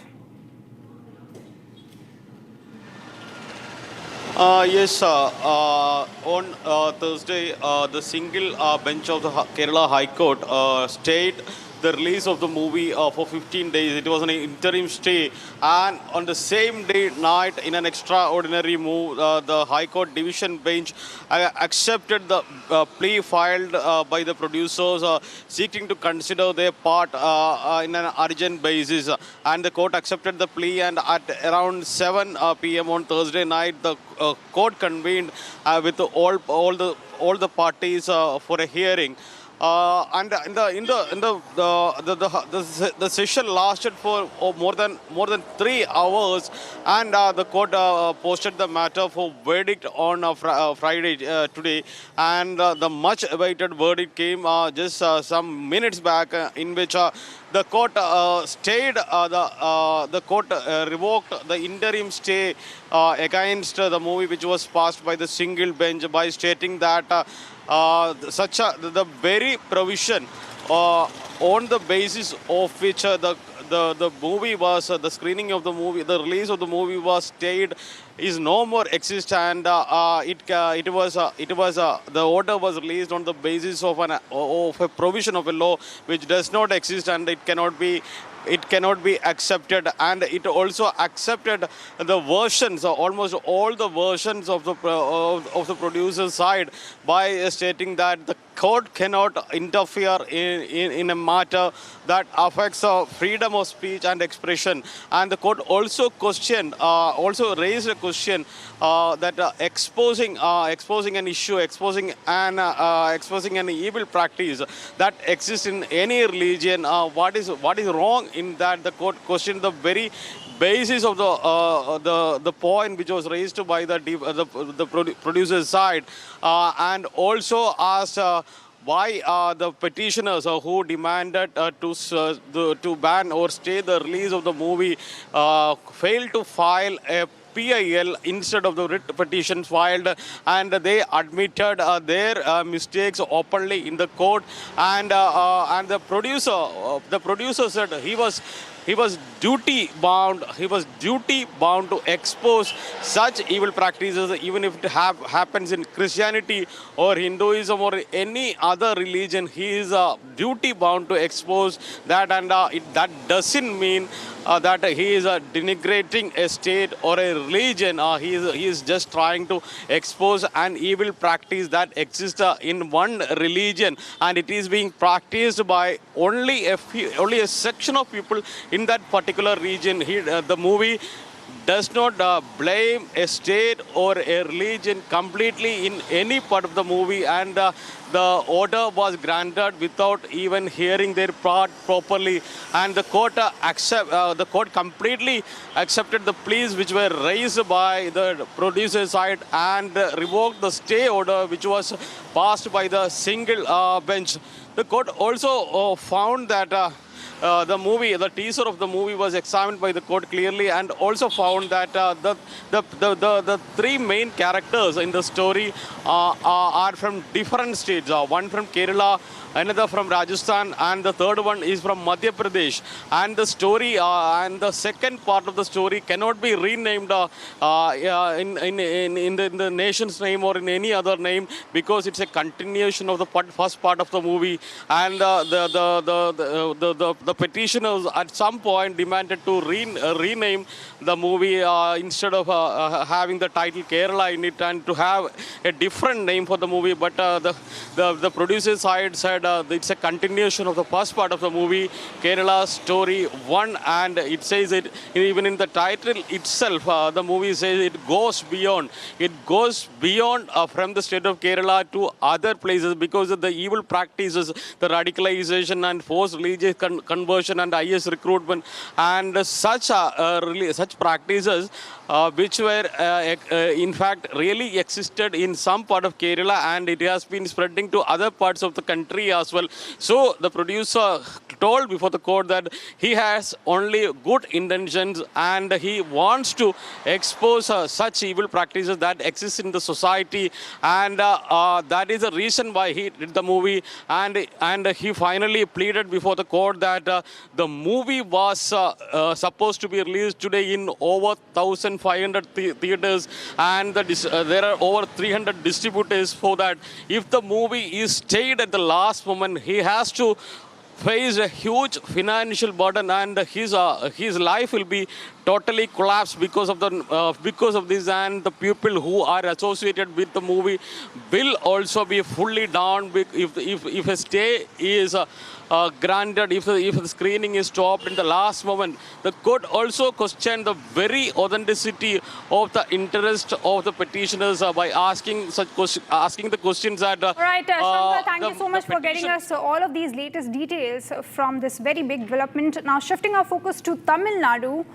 Big political developments in Tamil Nadu ahead of the 2026 assembly elections. Former three-time chief minister and expelled AIADMK leader O. Selvam, popularly known as OPS, has formally joined hands with the ruling DMK in Chennai today in the presence of Chief Minister M.K. Stalin, once a trusted aide of late AIADMK Supremo J. Jayalalitha. OPS was expelled from the party AIADMK in 2022 after a bitter leadership battle with EPS. His dramatic move comes after a formal break with the BJP-led NDA alliance. His entry into the DMK is now being seen as a significant political shift ahead of the high-stakes 2026 polls. Here is a full report. O.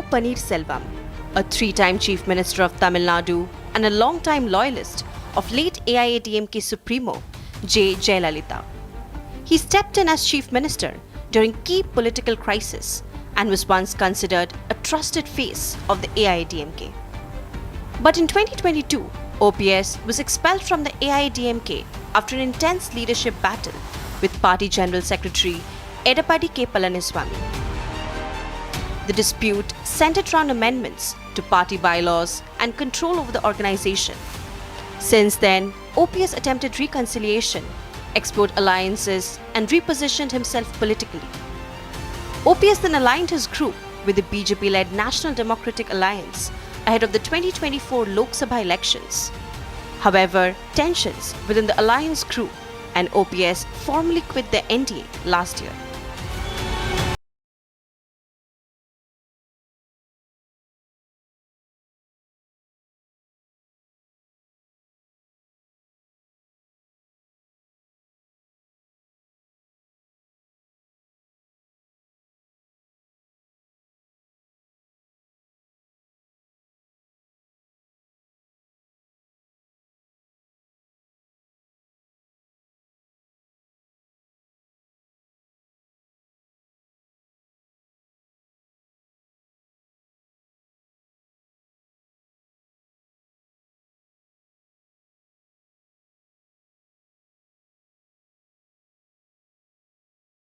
To Afghanistan-Pakistan tensions, Afghanistan military has issued a statement on large-scale offensive carried out against Pakistan last night. Afghanistan military claims airstrikes conducted in various regions of Pakistan, including military camps near the city of Faizabad, near Islamabad, Nashik, Zamrud and Abbottabad. Now, Russia has also issued a statement on this, saying that the escalation needs to be done away with. Russia said that we are concerned over the sharp escalation of armed clashes between Afghanistan and Pakistan. We call on them to abandon this dangerous confrontation and return to the negotiating table to resolve all differences through political and diplomatic means. So this is a big news that we are tracking at this point in time. I have my colleague Gursimran joining us live this hour. Gursimran, we have already seen a statement by Afghanistan who said that now it is going offensive because there is no way Afghanistan can be on a defensive foot because Pakistan is just not stopping its attacks on innocent civilians. Yes, it was an attack on the sovereignty of Afghanistan, to which the Afghan defense forces are giving a befitting reply. It is not the last as same as it was last time, because this time it is a level playing field. The Afghan has also come out with their air powers in display, and they have carried out the airstrikes in the heart of Pakistan. They have hit one of the military bases in the Faizabad in Islamabad, the capital of Pakistan. Also, they have hit the Jamrud military station, an installation of the Pakistan Army in Nashik, and also the Abbottabad installation of the Pakistan Army, a key installation that has been hit. So the 4 strikes they have taken, and that too in the broad daylight. It was unlike Pakistan that carried it out last evening, last late night. It is the broad daylight strikes that they have carried out on the key installations of the Pakistani Army, and this was just a message that Afghanistan, which was being seen as the nation without the air power, they have the sufficient air power to give Pakistan surprise. Yesterday we saw they used their air defense systems to destroy the drones of Pakistan that entered the airspace of Afghanistan after the artillery and the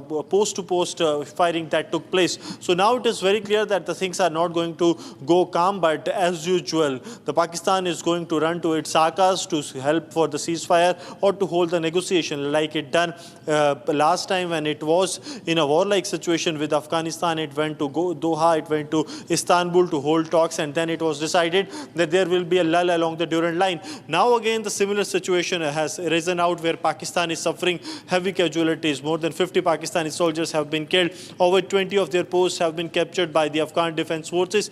And to the Pakistan surprise, Afghan defense forces have come out with their air power in display, which they had not shown prior to this, because last time we see that when Pakistan carried out airstrikes, it was a complete lull on the part of Afghanistan, and they didn't retaliate it. But this time they also came out with the 4 installations of the Pakistani armed forces, starting from the Islamabad to Nashik to Jamrud to Abbottabad. They have carried out the retaliatory strikes, retaliatory airstrikes, and they have also released a video of those strikes, which makes it very clear that Pakistan is all now facing the heat of Afghans.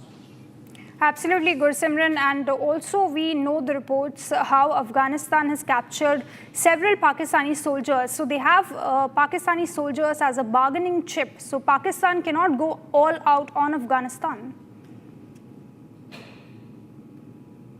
Yes, when it comes to capturing alive the soldiers, both the sides claim so. Afghanistan has said that they roughly have a dozen soldiers of Pakistan, so does the claim being made by Pakistan. But yes, it continues to be a bargain chip, and also some of the posts that have been taken by the Afghan defense forces that are strategically very important for the Pakistan, especially in the coast and the Paktika province, where they have taken some of the heights. That is really very important for the Afghan, though they also know that if the talks will happen, then they have to come out of that posturing, and it has to be handed over to the Pakistan if talks do happen. But if we go at the present scenario, then the situation is like Pakistan is feeling the heat, and they know that what they have lost. All right, Gursimran, thank you so much. Continue to track this very important developments for us. But coming up, viewers, Delhi court acquits all 23 accused in the liquor scam case. Court says there was no cogent material available in the charge sheet. Coming up.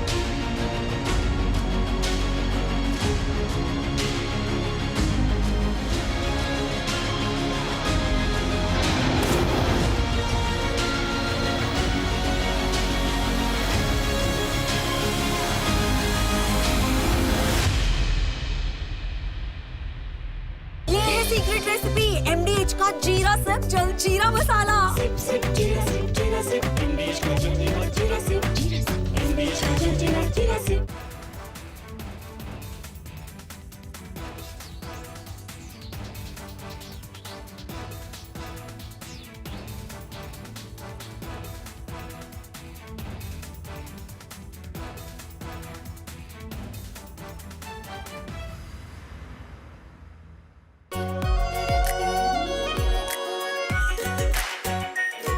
Pure Shahi Paneer Masala. Delicious, healthy, every day.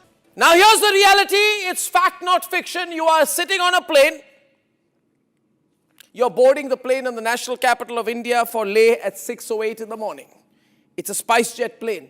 6 minutes into the take, against the backdrop of daybreak and a beautiful sunrise, you suddenly look to your right towards the wings and you see the flames of fire on the wings of the plane. Your plane is on fire. Ladies and gentlemen, these are real visuals.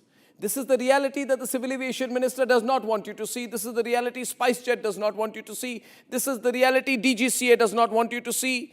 Because at the cockpit, at that very moment while you're sitting in the plane, there are calls of Mayday, Mayday, Mayday. This week on Get Me Right, what's up with Tamil Nadu?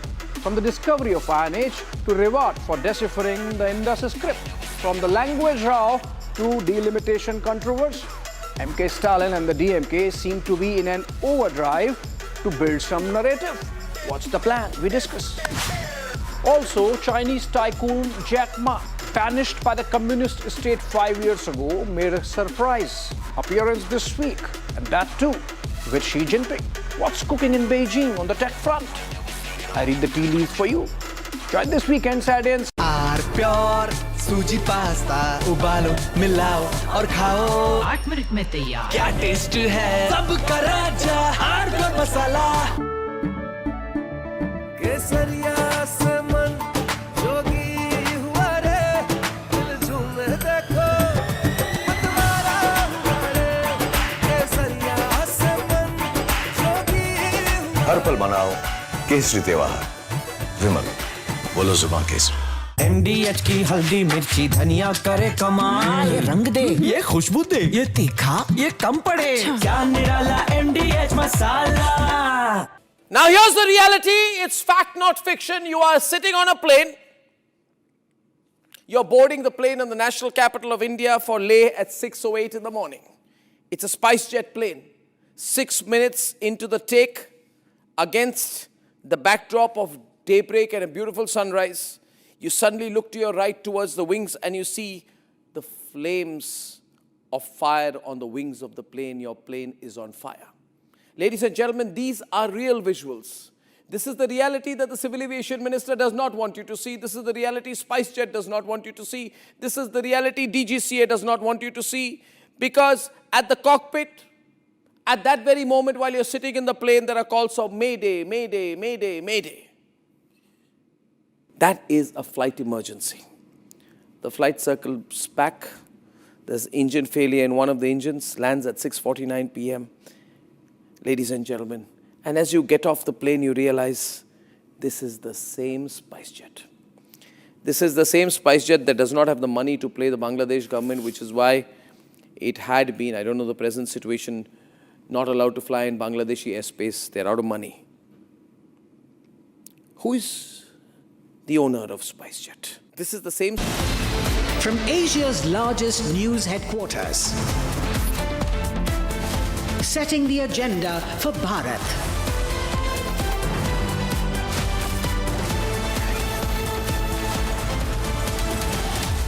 You're watching Republic.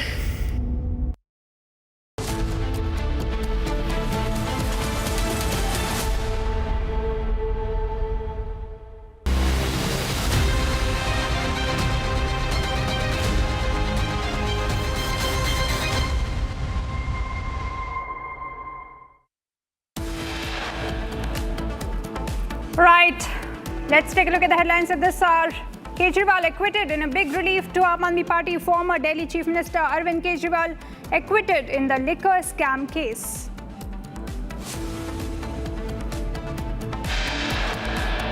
All 23 acquitted. Delhi court acquits all 23 accused in the liquor scam case. Court says there was no cogent material available in the charge sheet.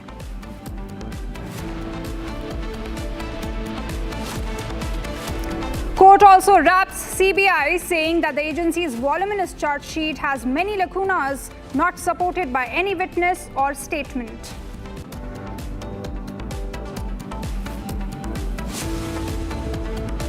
Shortly after the court order relief to Arvind Kejriwal, CBI makes a big move, set to challenge the court order.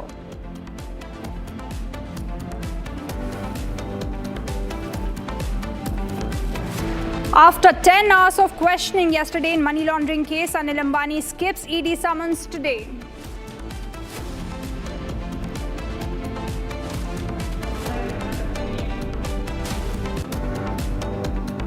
Afghanistan strikes back on Pakistan, says strikes conducted close to Islamabad in Pakistan.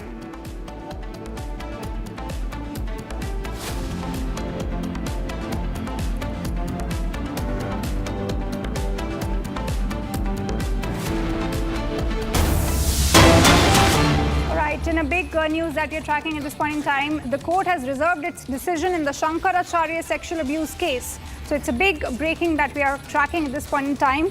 Arrest has been stayed until the verdict is announced. So the court has reserved its verdict, and thereby Shankaracharya's arrest will be stayed till the verdict is announced. Decision has been announced on self-styled Godman's arrest. Remember, earlier a special POCSO court requested an FIR against him in the sexual abuse case of children in his camp, and after that an FIR was also lodged. Now court has already heard the case and reserved its verdict in this matter.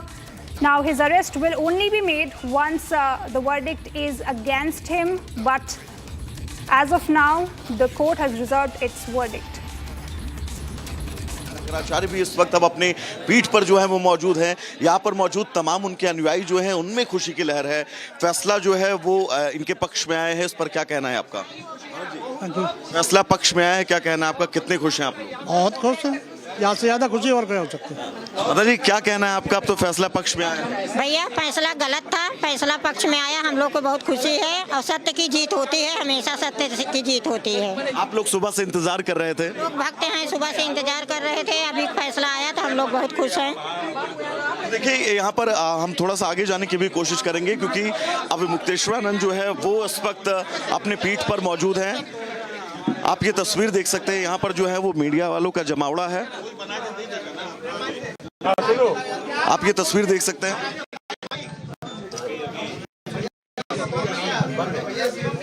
अरे यार आप लोग चुप हो जाओ यार।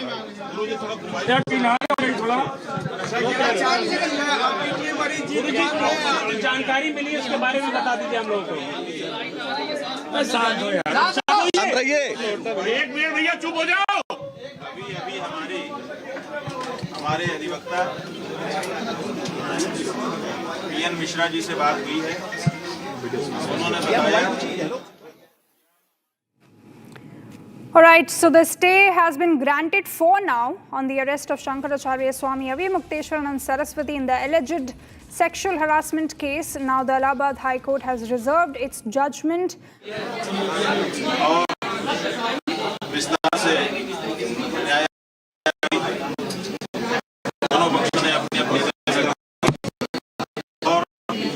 न्यायालय ने ये कहा कि हम फैसला कर रहे हैं और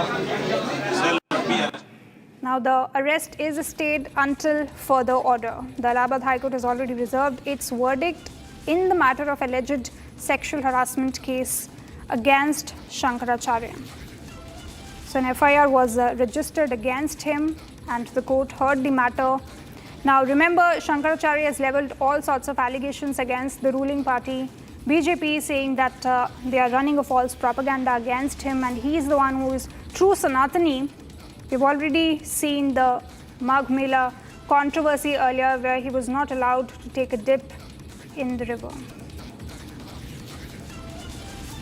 जज साहब का फैसला नहीं आ जाता, अभी ये दोनों पक्ष में दिस वे और दैट वे दोनों तरफ जा सकता है, लेकिन जब तक फैसला नहीं आता तब तक गिरफ्तारी पे पूर्णतः रोक लगा दी गई है। लेकिन गिरफ्तारी आज फैसला आने के बाद कभी भी हो सकती, जांच तो वैसे ही चलेगी जो सबूत साक्ष्य यहाँ पर पेश किए जाए। ये सब कुछ डिपेंड है कि माननीय उच्च न्यायालय का फैसला क्या आता है, लेकिन अभी ये कहना जल्दबाजी होगी। सबको वेट एंड वॉच, जब तक फैसला नहीं आता तब तक हम सिर्फ बात कर सकते हैं कि क्या किया क्या नहीं किया, ये अभी बहुत स्पष्ट बता पा। सरकारी वकील ये भी कह रहे थे कि वो बहुत पावरफुल हैं, केस को प्रभावित करेंगे। क्या ये सब भी वजह हो सकती है कि फैसले को सुरक्षित रखा गया? कानून से ऊपर कोई नहीं है। माननीय उच्च न्यायालय में एक समय था कि जब तत्कालीन प्रधानमंत्री इंदिरा जी को भी तलब कर लिया था, तो कोई इस मुगालते पे ना रहे, ऐसा कुछ नहीं, ये संभव नहीं है। See the lawyer talking about the case, but remember this is a huge controversy because huge allegations for allegedly sexually abusing minors at his Gurukul. So this is not a small issue we are talking about. So of course we'll have to wait and watch as to what Allahabad High Court has to give the verdict. But remember, the complaint was filed by Ashutosh Brahmachari, who alleged that repeated assaults took place over a year, with victims' video statements also recorded in the month of February, this month in fact, and medical examinations were also conducted, reports were sealed. So of course, FIR was ordered by Special POCSO Court on 20th of February, and as of 27th of February, no arrest has been made, but the court has already reserved the order in this case. So the court heard the matter today, and also the court also offered a narco test to prove innocence. You can see the visuals of Shankaracharya. The controversy continues until a proper verdict is out, so we cannot say anything for certain as of now. The verdict has been reserved by the court. Medical examinations were also conducted, reports were also sealed. But Swami Avimukteswaranand denies all sorts of charges and in fact calls it a conspiracy, saying that it all has been done to defame him and diverting the attention from Epstein files is what he is saying. So he also, remember, he also counterfiled under POCSO section 22 for false claims and questions how there was any sort of a leak of victim identities. So this is the latest that we are getting in this. Earlier an FIR was registered against him under POCSO Act.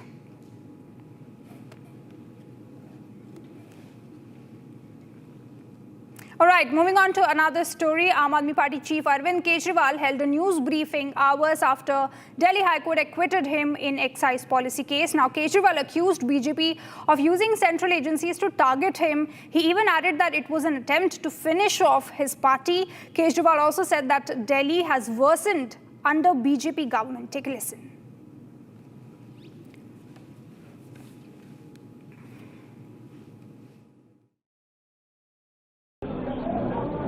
शराब घोटाला, Bharatiya Janata party ने पिछले 4 साल से इस शब्द का भारतीय राजनीति में खूब इस्तेमाल किया।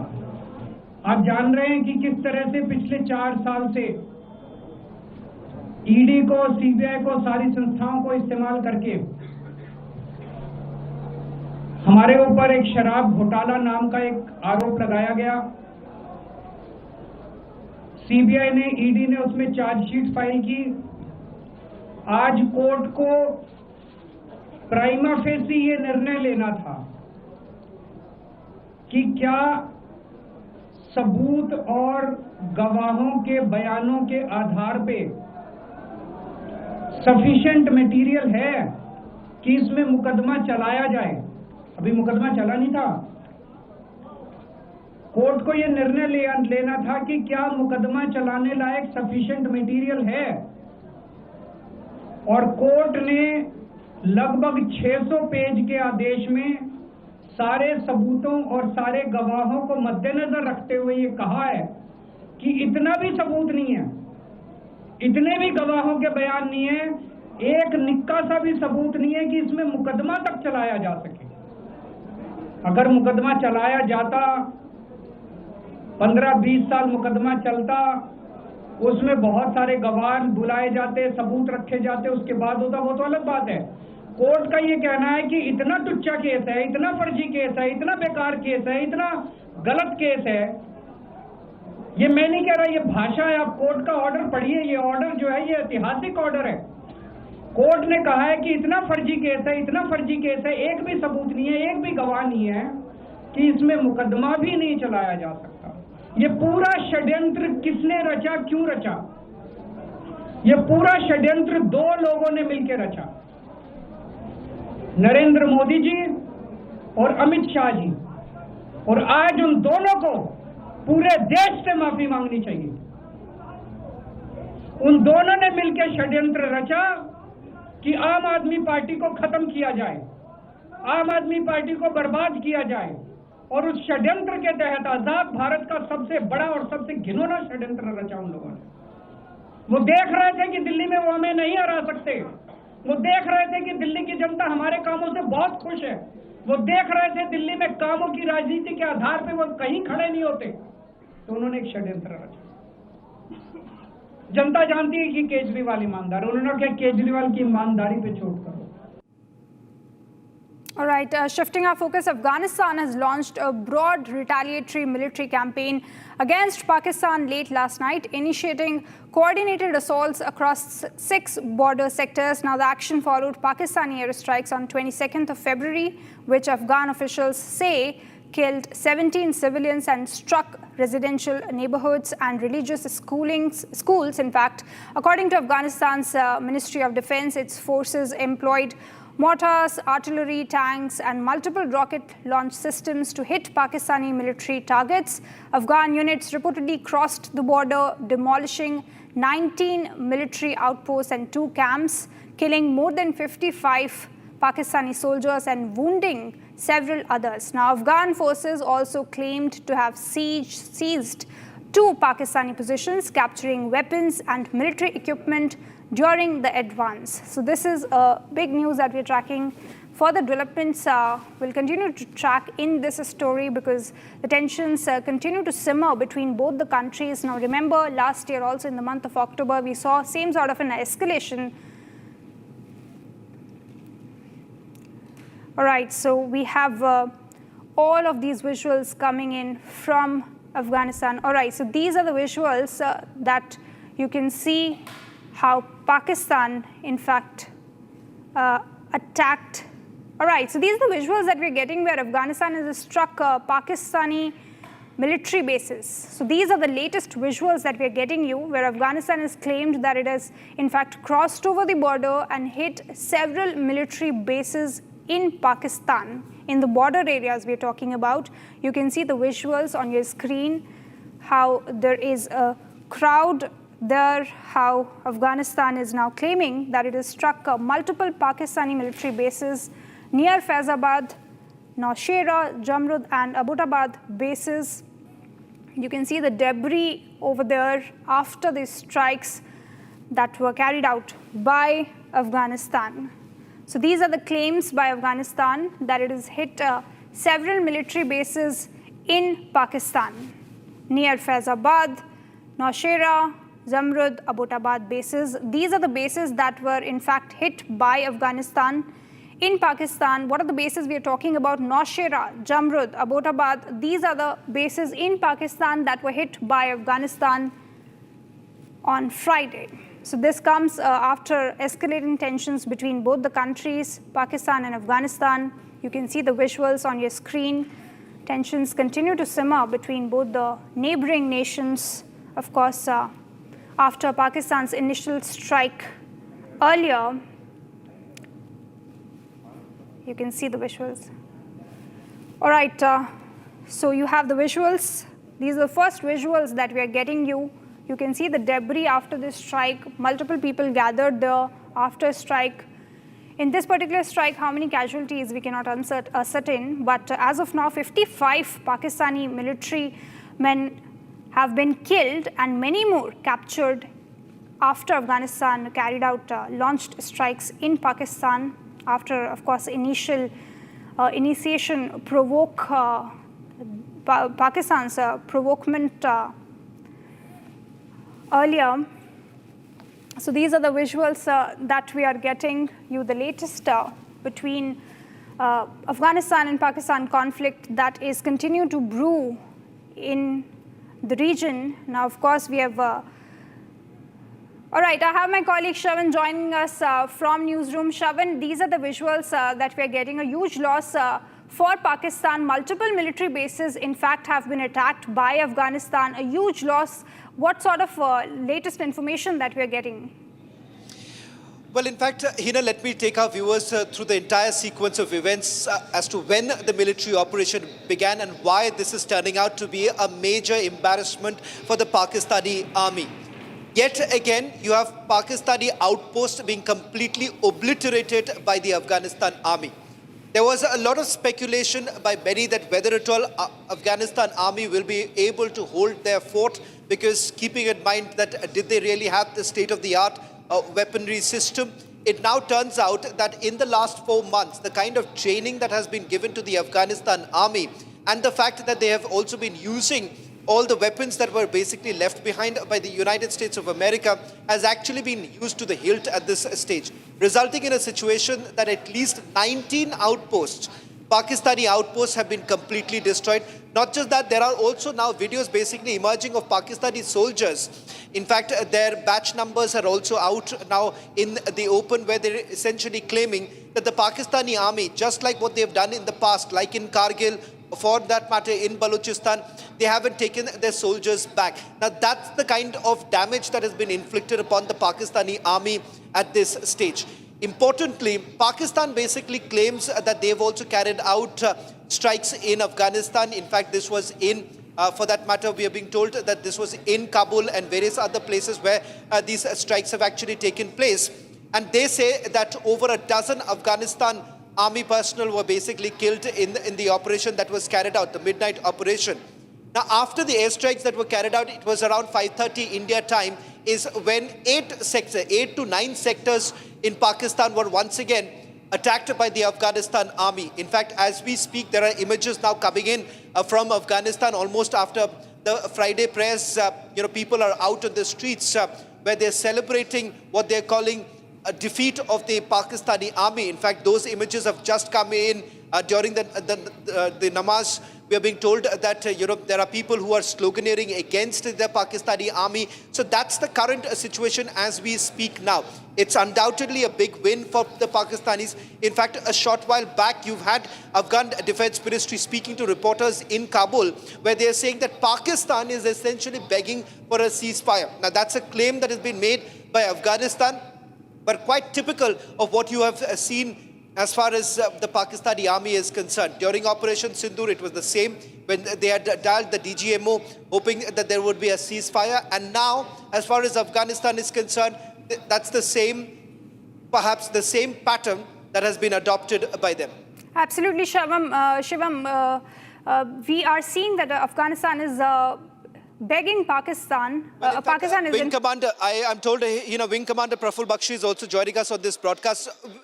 Wing Commander Bakshi, for everyone who is perhaps a little perplexed as to how exactly did the Afghanistan army really carry this out? Because did they have the modern weaponry? Because the laser guns that you are seeing, and I'm told that this time they've used drones, which are basically equipped with a mortar system, which is in itself a clear indication of the way they have basically fortified themselves, the way they have basically ensured that they are in a far better position to take on Pakistan. Absolutely right. You'll be surprised that morale of the Afghan troops and Afghan forces is very high, and Afghanistan has got a lot of support also from the Muslim world. And of course, the moral support Afghanistan government got from India when they visited the Indian Islam ideological center. That is where the Pakistan morale went down, because they found that a lot of Muslim communities and all are speaking in favor of Taliban. Afghanistan Taliban and Pakistan Taliban are also in hand. So, and basically, the Pakistan Army's lower structure and middle group is getting affected when they are against the government, they're against the leadership, and everybody is not for the government, even in the army. So that is where the morale is down, and that is where Pakistan does not stand to severe attacks at places. And I won't be surprised if Afghanistan is making a claim that Pakistan is asking for a ceasefire. There can be a lot of truth in it. So rest assured, in Afghanistan, army is getting better equipment and better firepower, better drones and surveillance system also. And don't forget, the Americans had left a vast amount of ammunition and arms, including aircraft, including attack helicopters, etc., in Afghanistan, which now the experts have come and are putting together for them to work on it. Of course, they don't make much of a difference until and unless you train on them. But the question here is that Afghanistan is putting up a big fight on both sides of Durand line. The tribal areas are totally against Pakistan Army. They are not in favor of Pakistan Army. And I personally feel the Durand line, which extends from Iran and right up to the northwest, that is, full of people who are against Pakistan and youth of Pakistan, etc. And Balochistan and Sindh are already on the rise and fire. So at the moment, Pakistan is in a quandary. Yes, they are looking for help to China, but China cannot take part directly. They will only supply arms and ammunition to Pakistan and for probably a monetary help. And Bangladesh, etc. are there. Pakistan may try to divert the attention by creating something with India, because today morning they have already blamed India for helping Afghanistan. And so I personally feel Pakistan may look for a change in tactics, in political strategy. Wing Commander Praful Bakshi, I would also like to ask you, because we have earlier seen how US wanted Afghanistan to give back the Bagram air base to it. Now, US Embassy for Afghanistan has come out with a statement saying that it is closely watching the situation, but we also need to question the intentions by United States, what it is trying to achieve through Pakistan, because not to forget that Afghanistan is also a huge reservoir of natural resources. There is no doubt about it. The rare earth resources are there in abundance. And the area is open to the further, the CR area. So that Asian zone is a springboard for America. America always wanted Afghanistan. Russia always wanted Afghanistan. Great Britain always wanted Afghanistan. Afghanistan was a springboard towards that side. So Russia got thrown out. America got thrown out.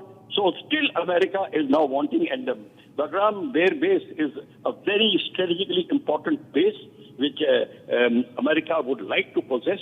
They are regretting having left it in a hurry, but I personally feel they will do a lot of political negotiations, etc., to re-enter Afghanistan. And China is watching. America is the scout, is very wary of China taking control in that area. As it is, China is very, active in the CPEC area. So I feel that American side, the story which you are telling, has got a lot of water to hold. So they will make a lot of difference. And let us see what happens in the next 1 week or so from America. Absolutely, Wing Commander Praful Bakshi, thank you so much for getting your perspective on this big development that we're seeing between Pakistan and Afghanistan. We'll continue to track this story.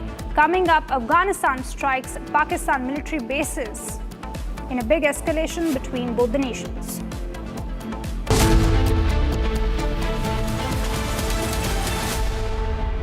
थोड़े में ज्यादा स्वाद ये तो है इसकी खास बात। वाओ मामा, क्या स्वाद है? अरे मेरे राजा, राजा और मसाला केसरिया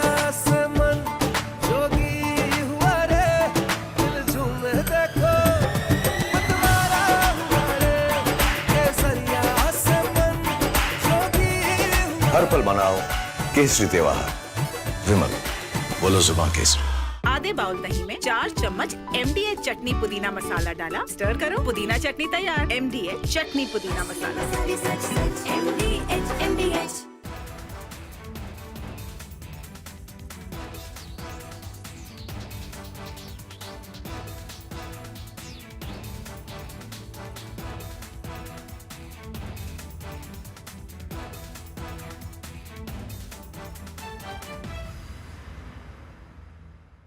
Now here's the reality. It's fact, not fiction. You are sitting on a plane. You're boarding the plane in the national capital of India for Leh at 6:08 in the morning. It's a SpiceJet plane.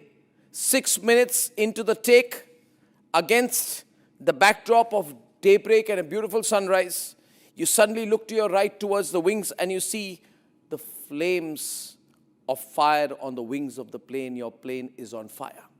Ladies and gentlemen, these are real visuals. This is the reality that the Civil Aviation Minister does not want you to see. This is the reality SpiceJet does not want you to see. This is the reality DGCA does not want you to see. Because at the cockpit, at that very moment while you're sitting in the plane, there are calls of Mayday, Mayday, Mayday, Mayday. That is a flight emergency. The flight circles back. There's engine failure in one of the engines, lands at 6:49 p.m. Ladies and gentlemen, and as you get off the plane, you realize this is the same SpiceJet. This is the same SpiceJet that does not have the money to pay the Bangladesh government, which is why it had been, I don't know the present situation, not allowed to fly in Bangladeshi airspace. They're out of money. Who is the owner of SpiceJet? This is the same SpiceJet, ladies and gentlemen, when another SpiceJet took off from Patna to Delhi on 19 June 2022. It caught fire soon after taking off from the airport. Flames were seen on the left wing of the aircraft. 2 blades were bent. So you should see the visuals then and now, ladies and gentlemen. Then and now. Look at that and now. Ladies and gentlemen, a SpiceJet plane catches fire in mid-air in December.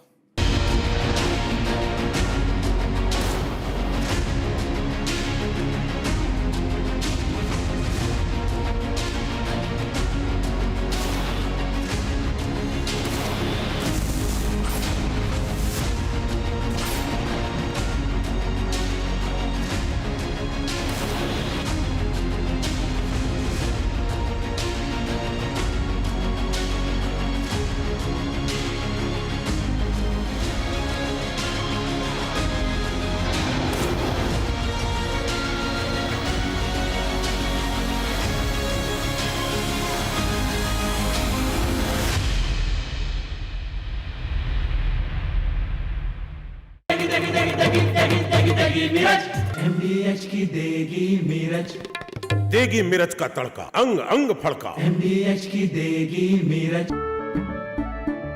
केसरिया से मन जोगी हुआ रे, दिल झूमे देखो मतवारा हुआ रे। केसरिया से मन जोगी हुआ। हर पल मनाओ केसरी त्योहार। विमल, बोलो जुबान Kesari.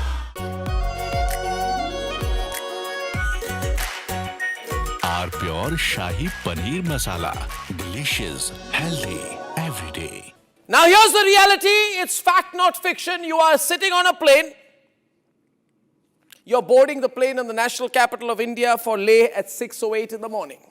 It's a SpiceJet plane. 6 minutes into the take, against the backdrop of daybreak and a beautiful sunrise, you suddenly look to your right towards the wings and you see the flames of fire on the wings of the plane. Your plane is on fire. Ladies and gentlemen, these are real visuals. This is the reality that the Civil Aviation Minister does not want you to see. This is the reality SpiceJet does not want you to see. This is the reality DGCA does not want you to see. Because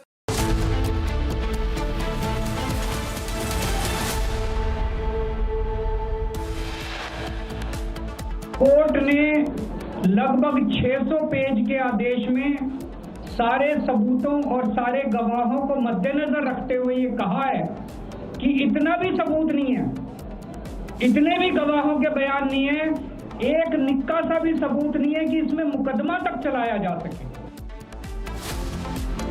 In a big relief to Aam Aadmi Party, former Delhi Chief Minister Arvind Kejriwal acquitted in the liquor scam case.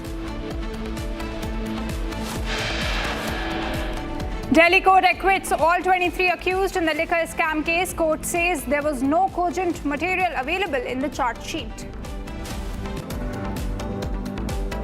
Court also wraps CBI, saying that the agency's voluminous charge sheet has many lacunas not supported by any witness or statement.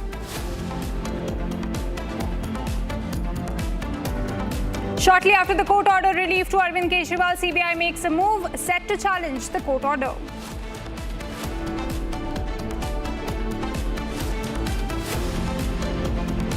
After 10 hours of questioning yesterday in money laundering case, Anil Ambani skips ED summons today.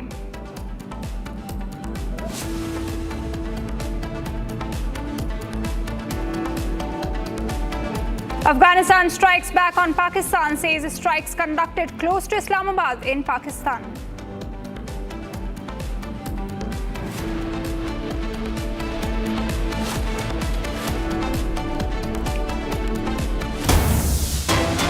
Alright, and a big breaking news coming in at this point in time. CBI moves Delhi High Court on Kejriwal liquor scam case. This is a big news right on the day when Delhi Rouse Avenue Court, Delhi Court, acquitted Arvind Kejriwal in the liquor scam case. Right on this day, CBI also moves Delhi High Court on Kejriwal liquor scam case, challenging the order by Rouse Avenue Court. So this is a big news that we are tracking at this point in time. I have my colleague Ishita joining us live right now. Ishita, this is a big move by CBI. Not even a day later, on the same day of the verdict, CBI has challenged the verdict and has moved Delhi High Court.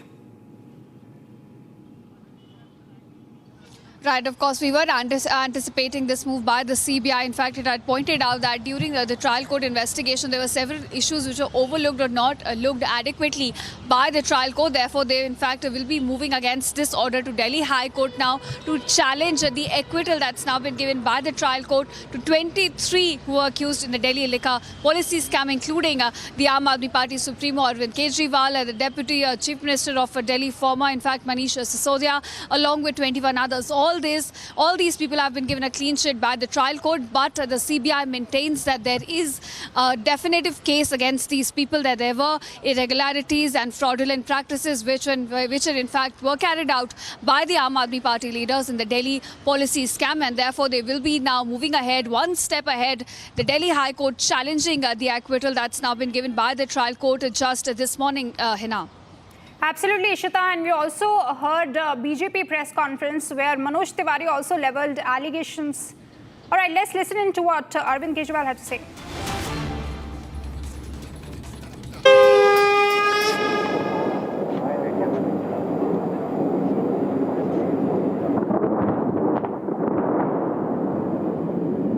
Vayu Shakti exercise 2026 is going on in Jaisalmer. President Draupadi Murmu is also there witnessing the exercise.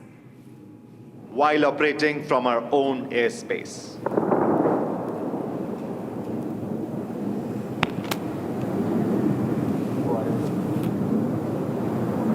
And approaching from your right are the Su-30 aircraft, call sign Kirpan.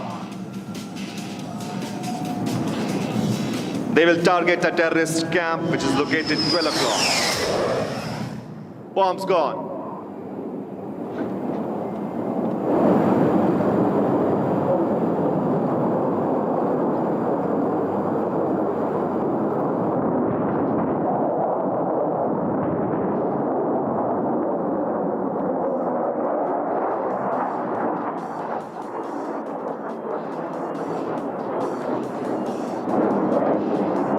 Let's have a round of applause for our air warriors for this decisive strike. बिना समय व्यतीत किए आपको ले चलते हैं युद्ध के अगले पड़ाव पर। जिस प्रकार रावण के प्राण उसकी नाभि में स्थित थे, उसी प्रकार दुश्मन की शक्तियों का स्रोत उसके रडार और कमांडर कंट्रोल सेंटर होते हैं। आपने सप्रेशन और destruction of enemy air defence mission के माध्यम से अब हम उसी स्रोत को निशाना बनाएंगे। Before the first strike, we silence the eyes that see. Every air defense has a weakness. Our mission is to find it first. We don't fight the enemy. We erase their awareness. दुश्मन का सबसे बड़ा हथियार उसके fighter jets नहीं होते, उसकी आंखें होती हैं, radars, missiles, integrated air defense systems. और जब तक ये आंखें जिंदा हैं, तब तक खतरा है. That's where SEAD, Suppression of Enemy Air Defenses begin. SEAD एक ऐसी युद्ध कला जहां लक्ष्य होता है दुश्मन को अंधा बनाना। If they can't see us, they can't stop us. Missile से नहीं, पहले सोच से, फिर सिग्नल से और फिर स्ट्राइक से। अगर सियाग दुश्मन को चुप कराता है तो DEAD destruction of enemy air defences उसे हमेशा के लिए खामोश कर देता है। Find the signal, kill the signal. No warning shot, but total elimination. Radars destroyed, missile batteries neutralized, command centers wiped out. No reset button, no second chance. Her missile एक decision होता है, a decision to dominate the skies. Without air defense, enemy ground forces are exposed and their armor burns. Every stroke is followed by smart damage assessment to check efficacy of the strikes. Air superiority is not declared, it is enforced. Just silent surgical dominance. याद रखिए, जब आप दुश्मन के air defence को तोड़ देते हैं, आप सिर्फ मिसाइल्स नहीं गिराते, आप उसकी हिम्मत तोड़ देते हैं। और जब सप्रेशन एंड डिस्ट्रक्शन दोनों साथ आए, तब आसमान सिर्फ भारतीय वायुसेना का ही रहेगा। Shortly, coming from your left, you will see a decoy aircraft with red trail in front of you. Call sign Jet 1.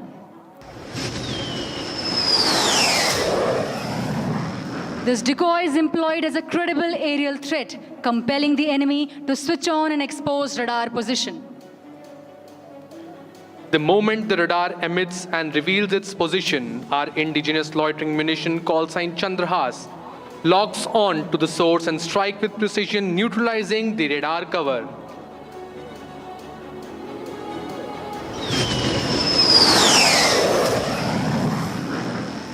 Target enemy radar 12 o'clock 1 kilometer. Operation सिंदूर के दौरान ऐसे डिकॉय मिशंस का प्रयोग किया गया जहां शत्रु द्वारा इन्हें वास्तविक विमान समझकर निशाना बनाया और विमान गिराए जाने का दावा किया गया। आधुनिक वायु युद्ध में कूटनीति और चतुराई आज भी एक शक्तिशाली फोर्स मल्टीप्लायर है। Loitering munition will be coming from left. Let's see if our audience is able to spot it.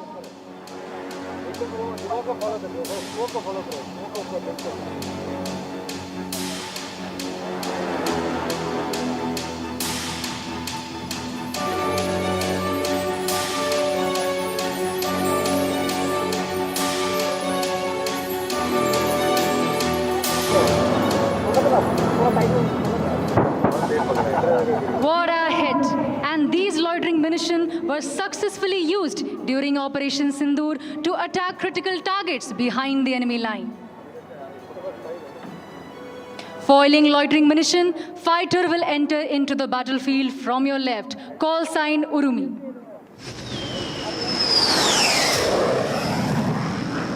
The target enemy radar cluster 11 o'clock 3 kilometers away. आप स्क्रीन पर देखेंगे गरुड़ टारगेट को लेजर डेजिग्नेट करेंगे। Garuds guiding from below, Jaguars striking from above. Urumi अर्थात एक तलवार, लचीलापन और घातक गति का अद्वितीय संगम।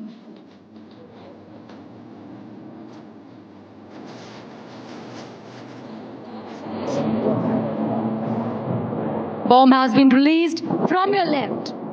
And an accurate hit. The radar cluster has been neutralized, just like a true warrior who strikes swiftly without hesitation. With the destruction of this radar site, enemy surveillance and tracking have been effectively blinded.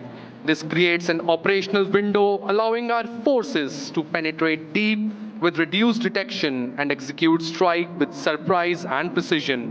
अब शत्रु की वायु रक्षा प्रणालियों और command nodes को खंडित करने के लिए दाहिनी ओर से आगे बढ़ रहा है Su-30 call sign Khanda.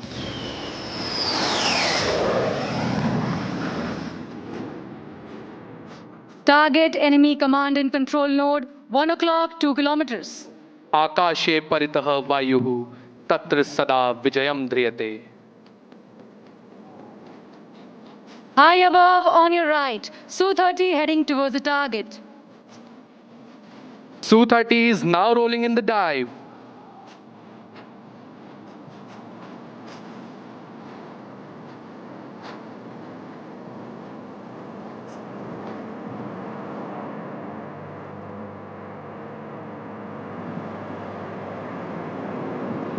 bomb has been released.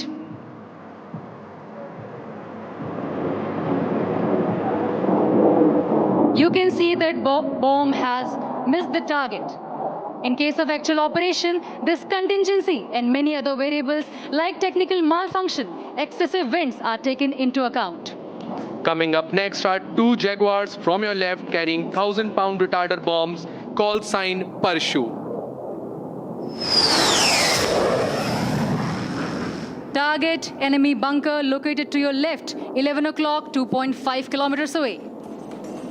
The delay fuse fitted in the retarder bomb enables the aircraft to fly low at high speed using terrain masking to avoid enemy radar and exit the target area safely, keeping adversary in uncertainty. मतलब आप impact पहले देखेंगे और blast कुछ देर बाद सुनेंगे. Look to your left for Parshu formation. Retarder bombs released and parachute will be deployed.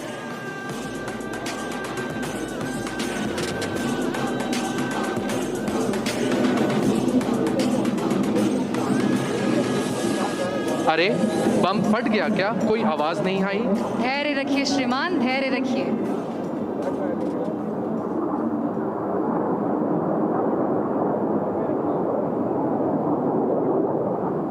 There it is, a powerful detonation. प्रहार के कुछ देर की बाद सेकंड की नियोजित देरी रखी गई थी. The enemy bunker is reduced to rubbles.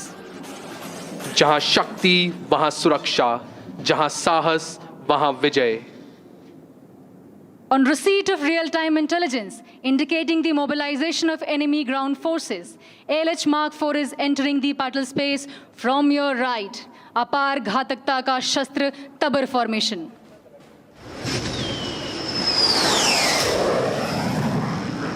उन्हें शत्रु के एक टैंक काफिले को नष्ट करने का कार्य सौंपा गया है, जो कि बाईं ओर 11 o'clock 2 kilometers away.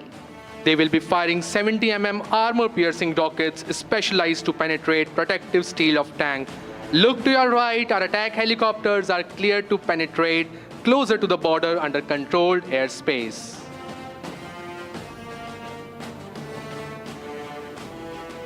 आपकी दाहिनी ओर हेलीकॉप्टर फ्लेयर छोड़ रहे हैं और फायरिंग पोजीशन में मनूवर कर रहे हैं.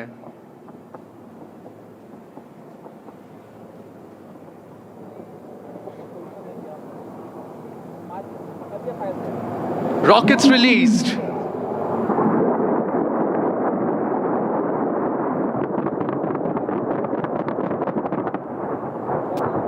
A barrage of rockets have halted the enemy armored movement. दुश्मन के टैंकों पर यह अचूक रॉकेट फायरिंग हमें 1971 के लोंगेवाला युद्ध की याद दिलाता है, जब भारतीय वायु सेना ने विषम परिस्थितियों में दुश्मन के टैंक कॉलम को ध्वस्त कर युद्ध की दिशा बदल दी थी.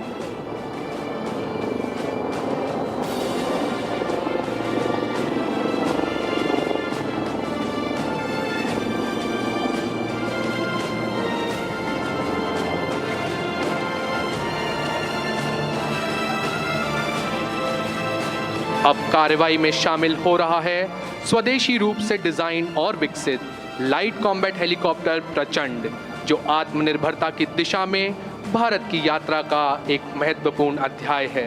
Approaching from your right, carrying 70 mm rockets is Barja formation.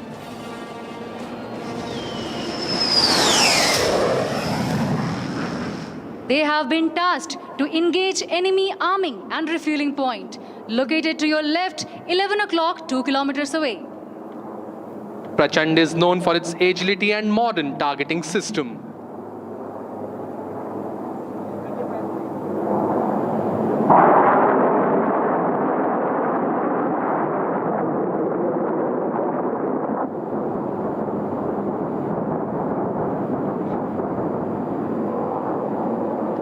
Prachand has unleashed their fury.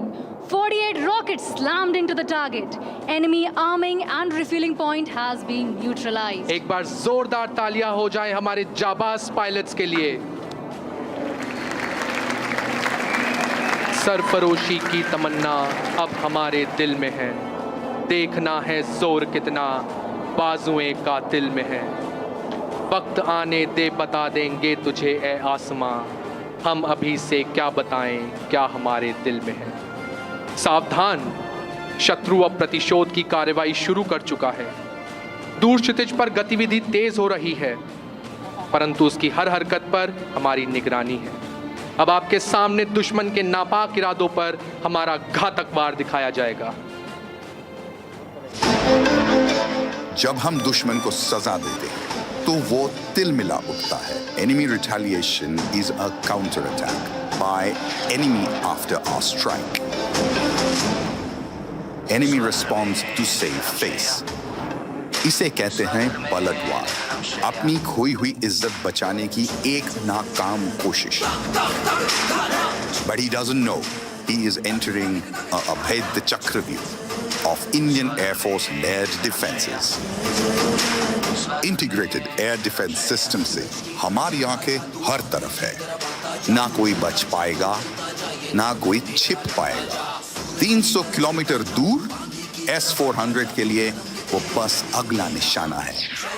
And there goes down the enemy's AEW and C aircraft. The protectors of the sky are airborne in seconds. ये आसमान के सुल्तान है, दुश्मन के काल का दूसरा नाम है। मीका और अस्त्र मिसाइल का वार दुश्मन के इरादों पर सीधा प्रहार है। Close range or long haul, the IAF dominates them also. If they slip through the strikes, our ground defense is waiting. ये आत्मनिर्भर भारत की ताकत है। स्वदेशी मिसाइल, अचूक निशाना, enemy drone swans attack, but our C-UAS systems jam their brains before they can blink. और जो बच गया, उन्हें L-70 की गोलियां मिट्टी में मिला देंगी। और साथ ही दुश्मन के रिटेलिएशन की कोशिश को भी। कि retaliation neutralized, the skies remain ours. Always. Indian Air Force, the ultimate shield of a billion dreams.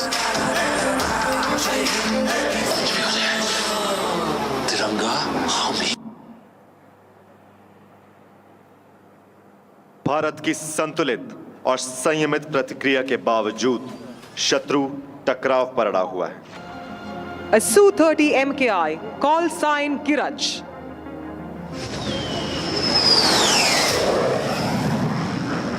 This aircraft has been alerted to the presence of an enemy fighter attempting to breach our airspace.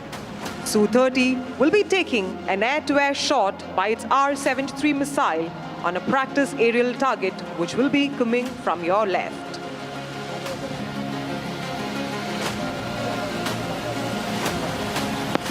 And coming from your left is Su-30 MKI. And missile fired. Going towards me.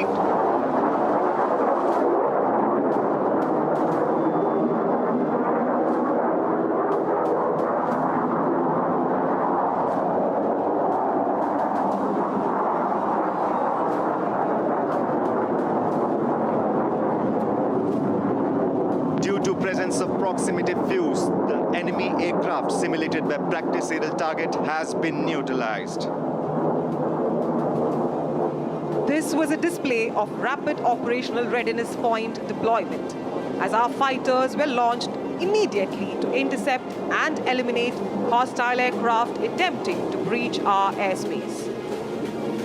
The enemy is ready to respond, but we are alert and we can preempt its response. Tip of the spear in India's arsenal, the Rafale is ready to respond. Call sign Aruval.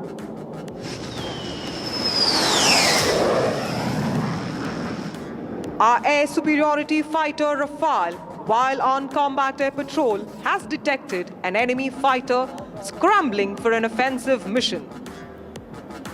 Veerah karye sajjah, nirbhaya sada pratipannah.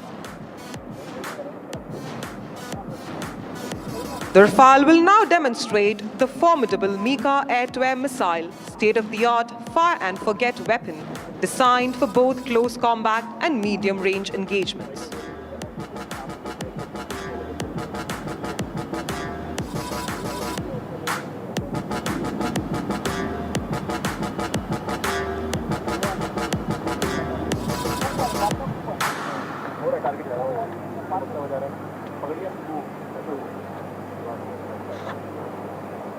अभी same ये करेगा क्या?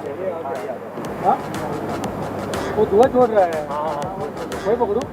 So coming from your right and top, look out for the practice aerial target.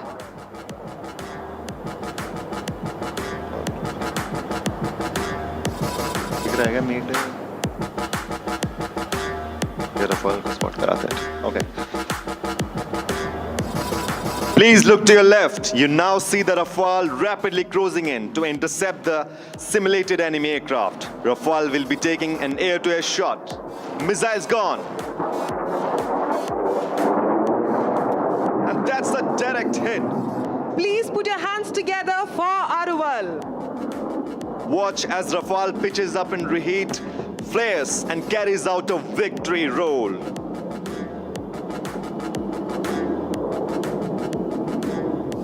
अरुवल सरल बनावट में छिपी प्रचंड शक्ति साक्षात दर्शाता हुआ.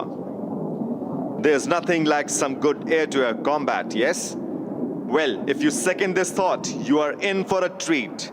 You are about to witness some air-to-air action. You will witness a glimpse of small aerial engagement. Our fighters against theirs in a dogfight.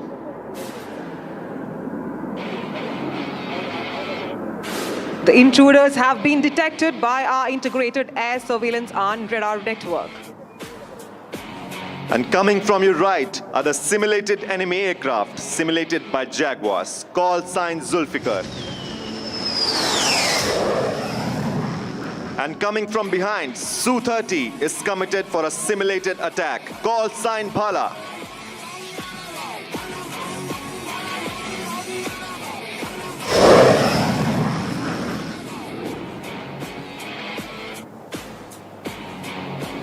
Look towards your front, the intruding aircraft. And from your right, coming in, Su-30.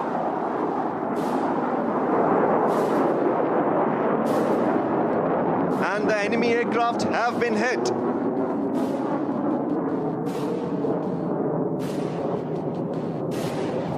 Su-30 now dropping onto the simulated enemy aircraft.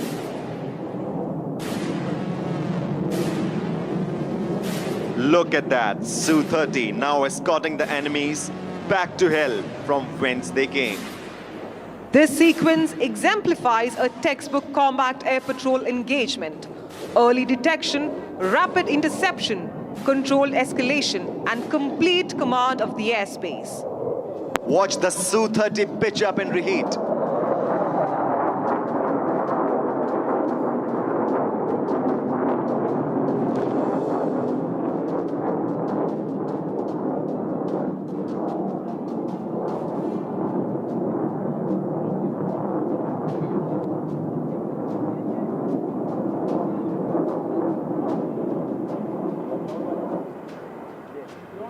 शत्रु लंबी दूरी से हमले की रणनीति अपनाकर लगातार हमला कर रहा है और पीछे हटने को तैयार नहीं है, परंतु ईंट का जवाब पत्थर से देना हमें भली भांति आता है. These threats will now be engaged by our surface-to-air missile forces, a vital pillar of the Indian Air Force's multi-layered air defense architecture, Akash.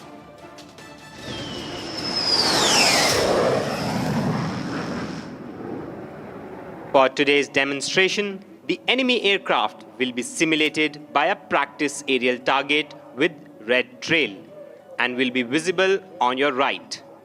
This is our maneuverable expendable aerial target, also known as MEAT.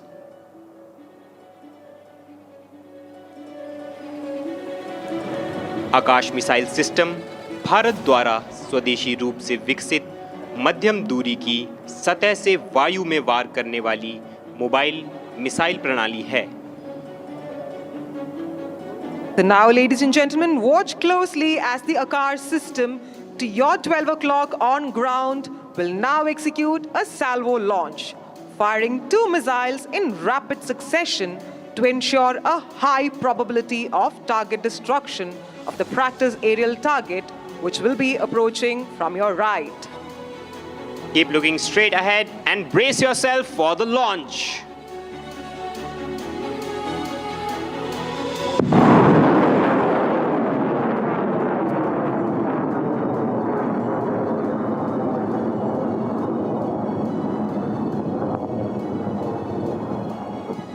That's a direct hit.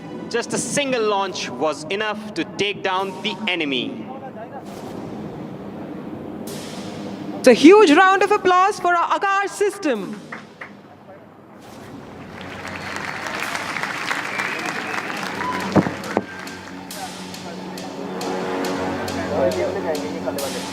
Despite this, the adversary continues a desperate attempt to target our vital installations. Now entering the engagement zone is our Spider surface-to-air missile system. All pure suji pasta उबालो मिलाओ और खाओ 8 minute में तैयार। क्या taste है सबका राजा R pure masala.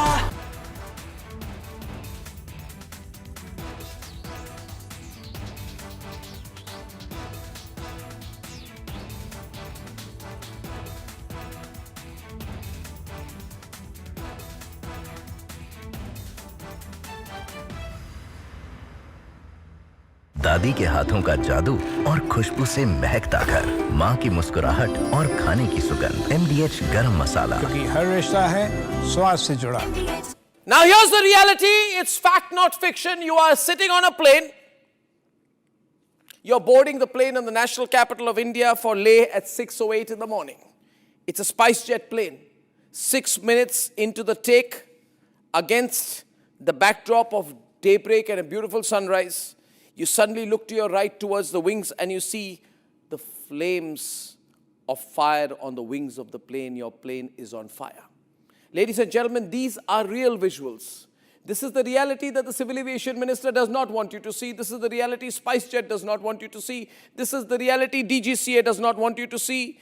Because at the cockpit, at that very moment while you're sitting in the plane, there are calls of Mayday, Mayday, Mayday, Mayday. That is a flight emergency.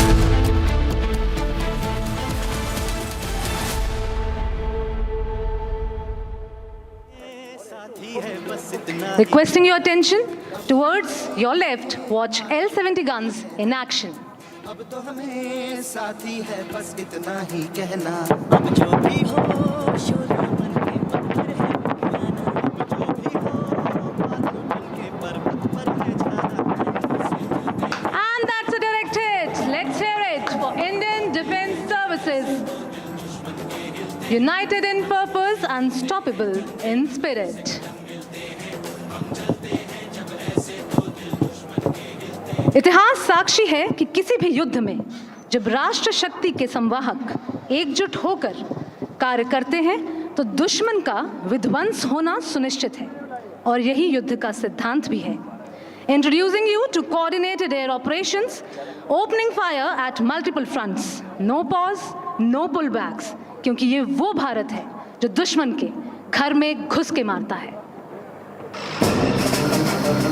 जंग अकेले नहीं लड़ी जाती। It's a symphony of destruction. जब जमीन और समुंदर पर हमारी फौज आगे बढ़ती है तो आसमां से कवर हम देते हैं। इसे कहते हैं coordinated air operations. Before and when our brave soldiers face the enemy, the Air Force breaks the enemy's spine. याद कीजिए Op Sindoor. Their fighters, their transport aircraft destroyed in their hangars, their runways turned to dust. Operation Sindoor में हमने दिखलाया दुनिया ने देखा।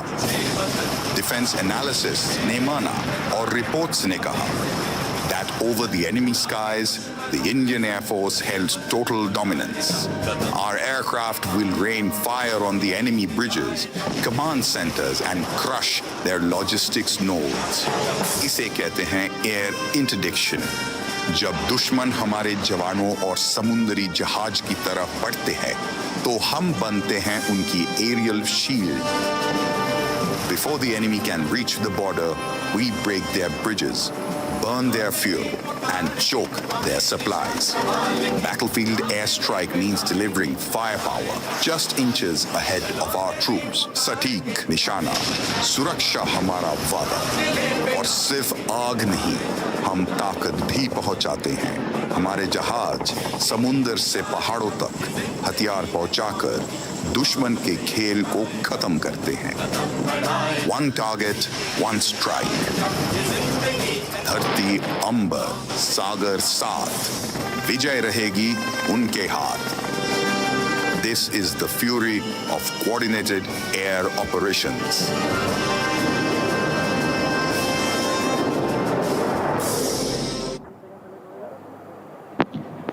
Based on intelligence about an enemy tank convoy, Indian Air Force will strike with a Hawk aircraft called Sign Khadak.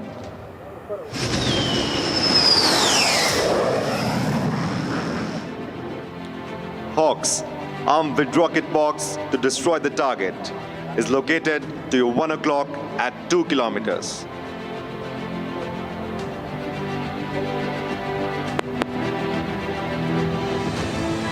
Look towards your left. High. First aircraft is maneuvering for attack.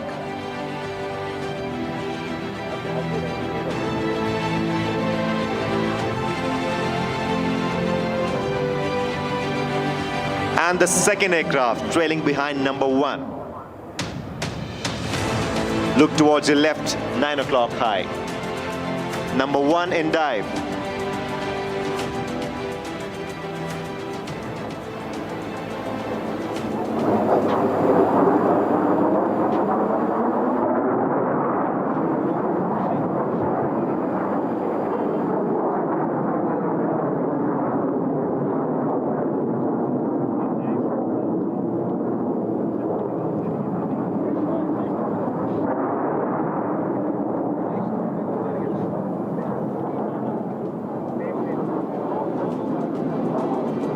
Enemy convoy is destroyed and supply lines are broken.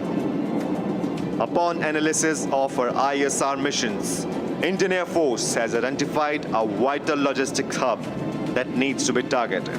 Tasked for the mission are 2 MiG-29s called Sign Qatar.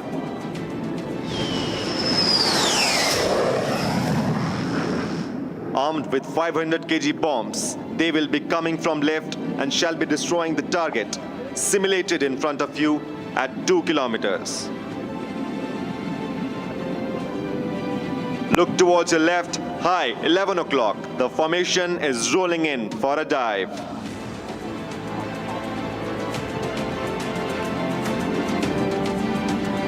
Number 2 flaring.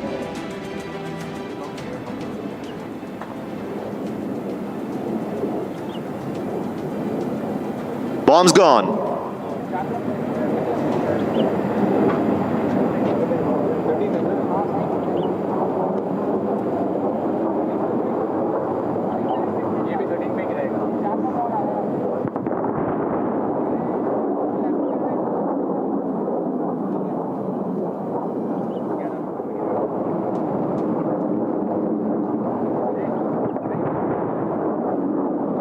That's a direct hit. Can we have a huge round of applause for our air warriors?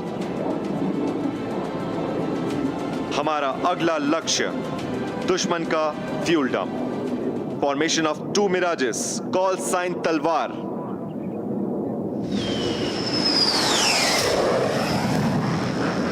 They'll be coming from your right to target a fuel dump which is located to your left at a distance of 2 kilometers. Look towards your right, high. Mirages are rolling in for the dive.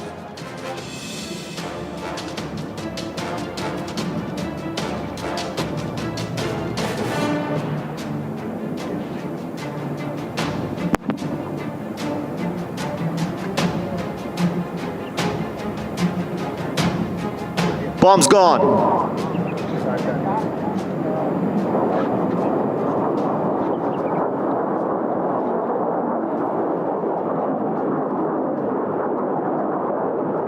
Direct hit.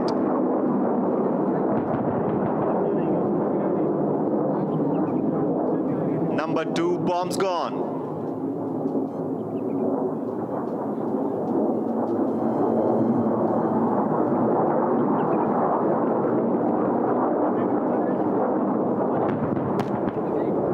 And another direct hit. Target is totally destroyed. Indian Air Force further pushes the throttle of operations. We will now strike a vital bridge deep inside enemy territory. This task is now assigned to our mighty Su-30 MKIs, call sign Firangi.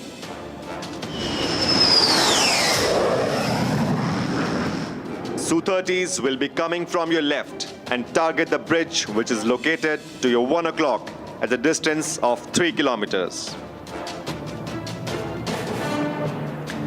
Firangi was a long sword, primarily regarded as cavalry weapon, closely associated with the Maratha.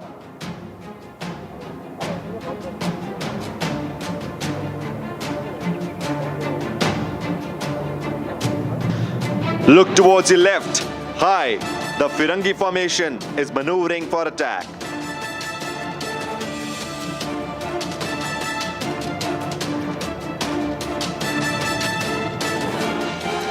Number 1 flaring.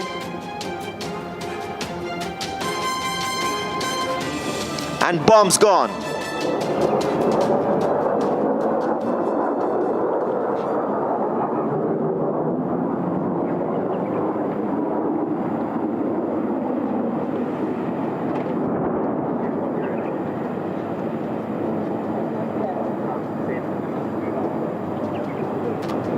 Number 2 bombs gone.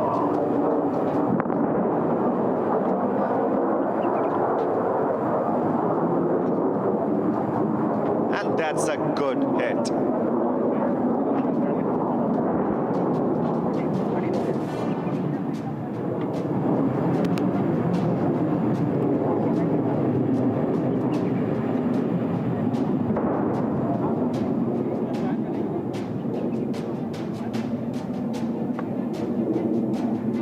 शक्ति का संधान मैं, साहस का विधान हूँ, मुदगर का हूँ वार मैं, दुष्टों का निदान हूँ। अब आपके दाहिनी ओर से आ रही है 2 मी-17 1 वीक की फॉर्मेशन, कॉल साइन मुदगर।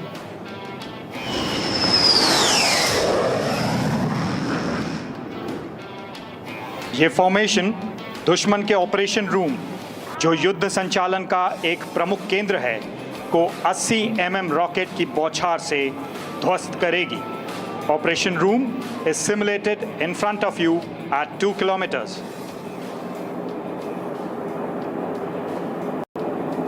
अपने नेत्रों को आकाश में दाहिनी ओर केंद्रित करें। हमारे हेलीकॉप्टर मुख्य प्रदर्शन स्थल के ऊपर पहुंचने से पूर्व ही फायर करेंगे। And it's gone.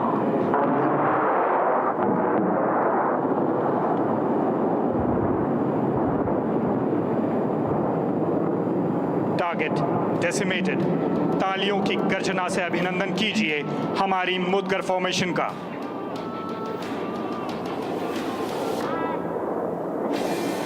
We can now see Mudgar exiting the arena after destroying the target.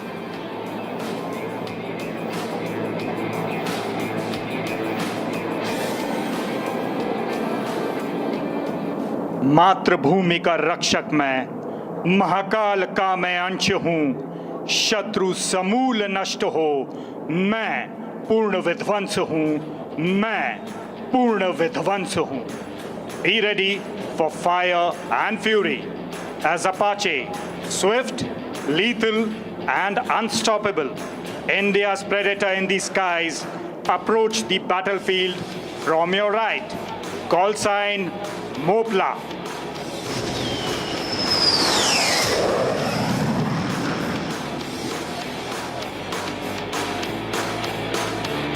Formation of 2 Apache, a twin-engine multi-role attack helicopter equipped with Hellfire missile, will be targeting enemy's armored tanks in front of you at 2 kilometers.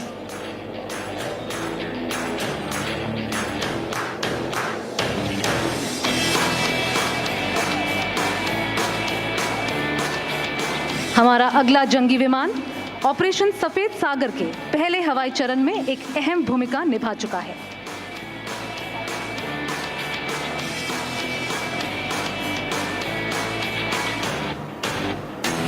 माफी चाहते हैं। Apache provides the Indian Air Force. Missiles gone. and wait for the impact.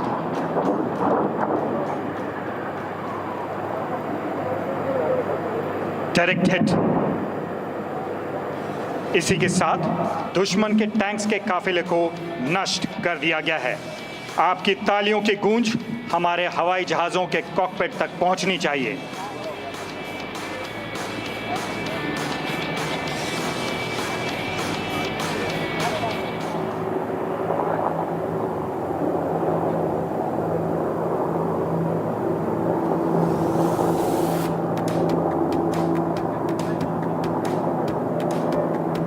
You can now see Mobla formation exiting the arena from your right.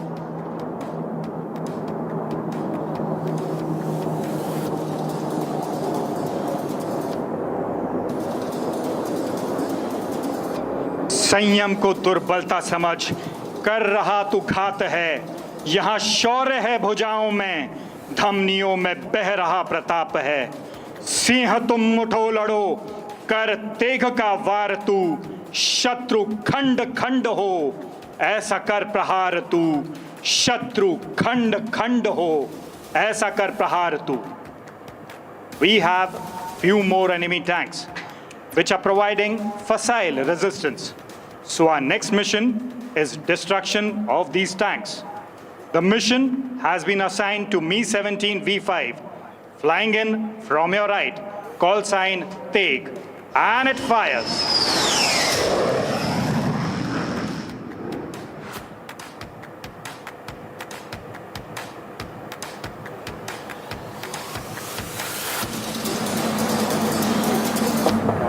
And spike missile fire.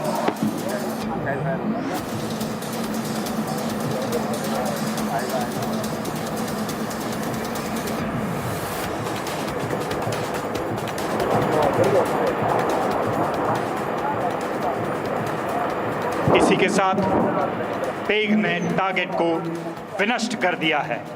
अपनी तालियों से तेग का अभिवादन कीजिए।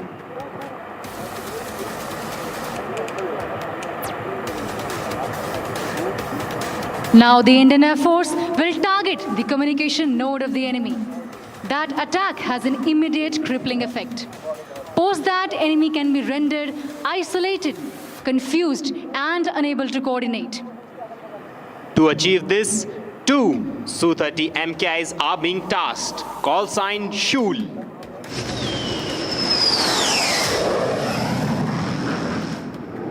They'll be entering the battlefield from your left. They will fire a barrage of 100 kg bombs on enemy communication node located to your left 11 o'clock 3 kilometers. Look to your left as the Su-30 MKIs roar into the battle space.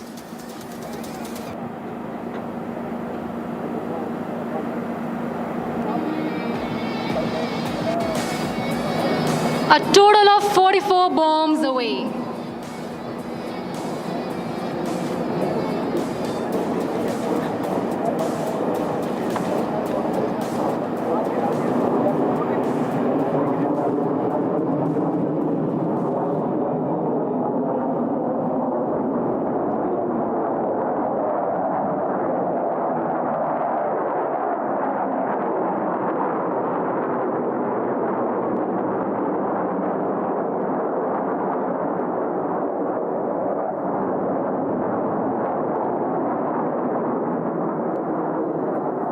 विनाश का भयंकर दृश्य, शत्रु का संचार node पूरी तरह निष्क्रिय कर दिया गया है।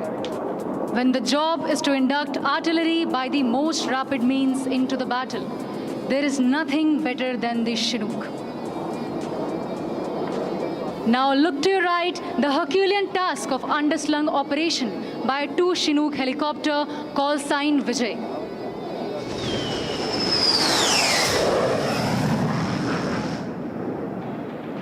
They are carrying 2 M777 ultralight howitzer of the Indian Army, ready for the immediate induction into the battle. पंख उनकी जरूरत नहीं, वो लोग जज्बों से हवाओं में हैं। इश्क किया है देश की मिट्टी से, जिंदगी सुपुर्द देश की वफाओं में है। कोई जमी की पहरेदारी में जुटा है, कोई संभाले हमारा आसमान। सबका मकसद सिर्फ एक है, हर हाल में सलामत रहे Hindustan. What you just saw was Vijay formation splitting into two different directions. They will be carrying out parallel operation, dropping two M777 guns at two different operational locations.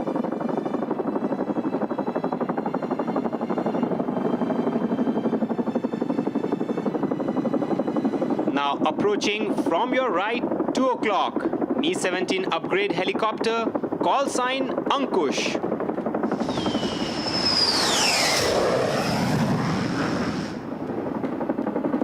The Mi-17 upgrade helicopter moving into the battlefield for winch operation.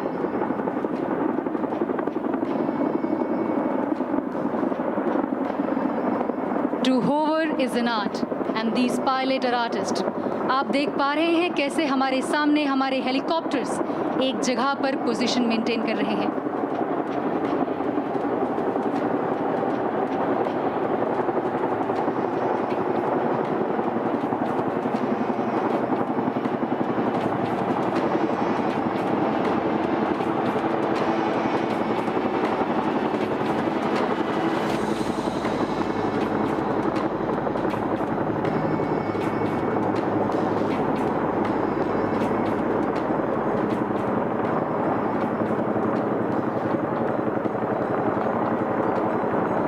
The Chinooks are lowering the guns, showcasing seamless coordination between the air and land forces, a true demonstration of joint combat power. I would like to inform the audience that captain of Mi-17 upgrade helicopter is getting constant input from the flight gunner to maintain accurate position, who is working in coordination with Garud on the ground.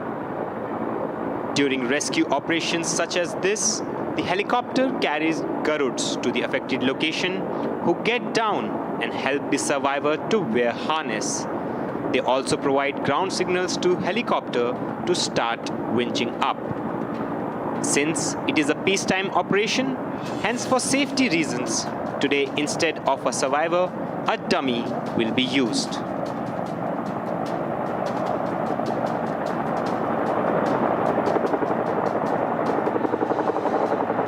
Indian Army soldiers are now securing M777 guns. These guns are rapidly deployed and will soon deliver firepower onto enemy position in the next phase of operation. After this, you can see the Chinooks exiting the area.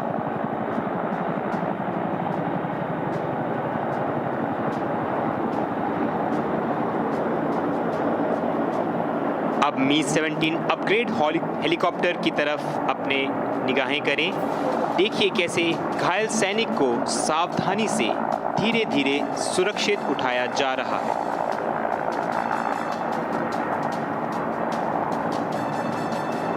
For safety reasons, a dummy is being used today instead of a survivor.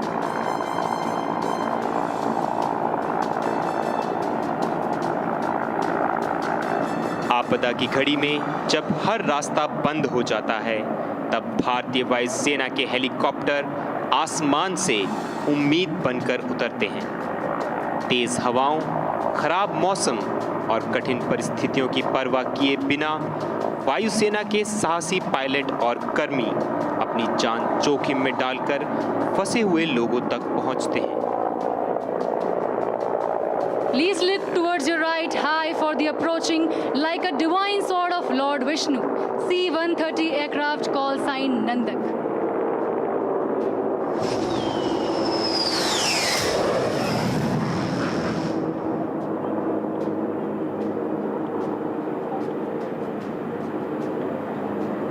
अपने घायल सैनिकों को सुरक्षित निकालने के बाद अब हम देखेंगे कि भारतीय वायुसेना सबसे कठिन परिस्थितियों में भी जमीनी सेनाओं को निरंतर सहयोग और समर्थन देने में कितनी सक्षम है। Today's mission shall be making use of GPADS, that is GPS-aided precision air delivery system, which ensures uninterrupted sustainment of troops deployed in remote and high altitude areas. where conventional landings are impractical, thereby preserving operational tempo.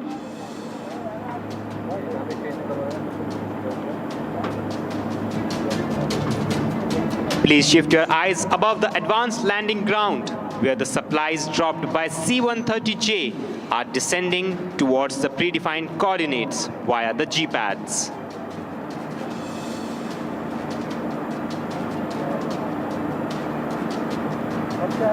While these operations have not ended yet, we have been tasked to take out an ammunition dump with laser-guided bomb.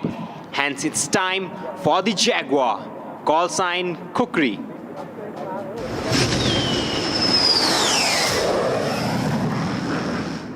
The Jaguar will be coming from the right. Target at 1 o'clock, 3-kilometer ammunition dump. The laser-guided bomb corrects its glide path after being dropped from the aircraft through constant in-flight guidance. It homes onto laser-illuminated target and hits with pinpoint accuracy. Bomb has been released.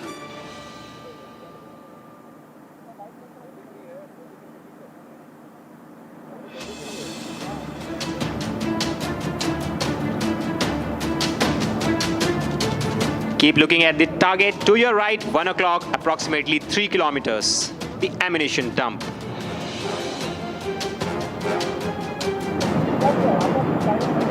और एक अचूक निशाना, Jaguar ने अपने लक्ष्य को नेस्तनाबूद कर दिया है.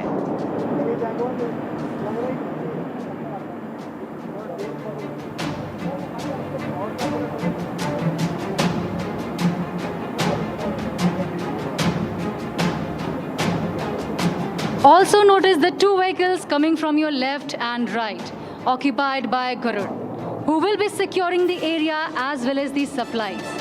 These supplies are crucial for the support of the troops on the ground and provide a pivotal role in sustaining ops on the ground in a hostile environment. What you are witnessing today is a defining example of integrated air-ground operations.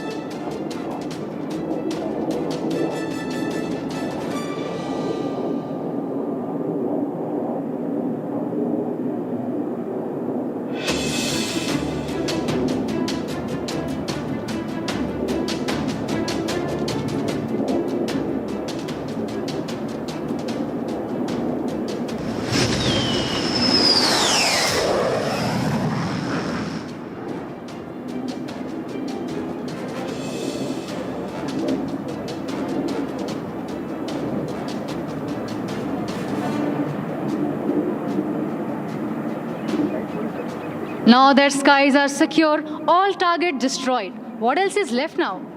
Now I think we can take a tactical pause, because Napoleon was right when he said that the army always marches on its stomach.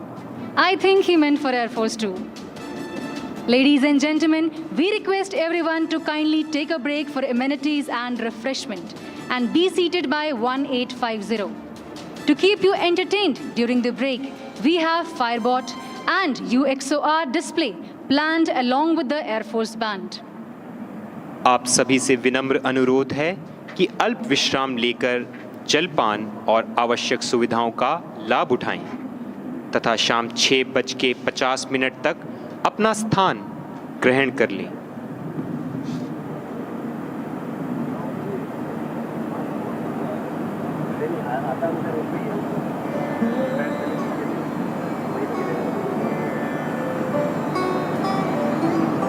As you can see, the supplies dropped by the C-130J has landed and will be swiftly put to use by our forces on the ground.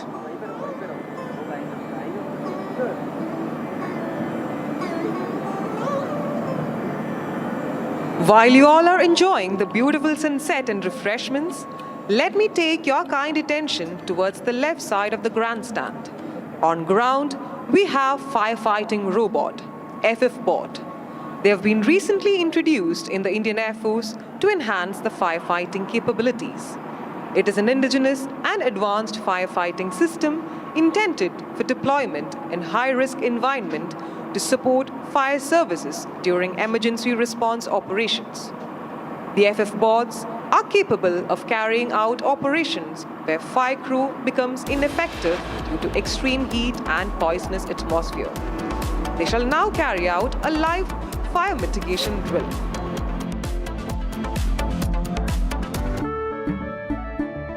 केसरिया से मन जोगी हुआ रे दिल झूमे देखो मतवारा हुआ रे केसरिया से मन जोगी हर पल मनाओ केसरी त्योहार विमल बोलो जुबान Kesari. Now here's the reality. It's fact, not fiction. You are sitting on a plane. You're boarding the plane in the national capital of India for Leh at 6:08 in the morning. It's a SpiceJet plane. 6 minutes into the take, against the backdrop of daybreak and a beautiful sunrise, you suddenly look to your right towards the wings and you see the flames of fire on the wings of the plane. Your plane is on fire. Ladies and gentlemen, these are real visuals.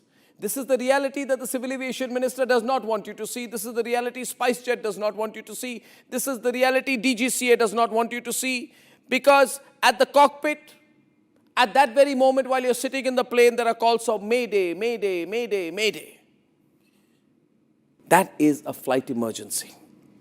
The flight circles back.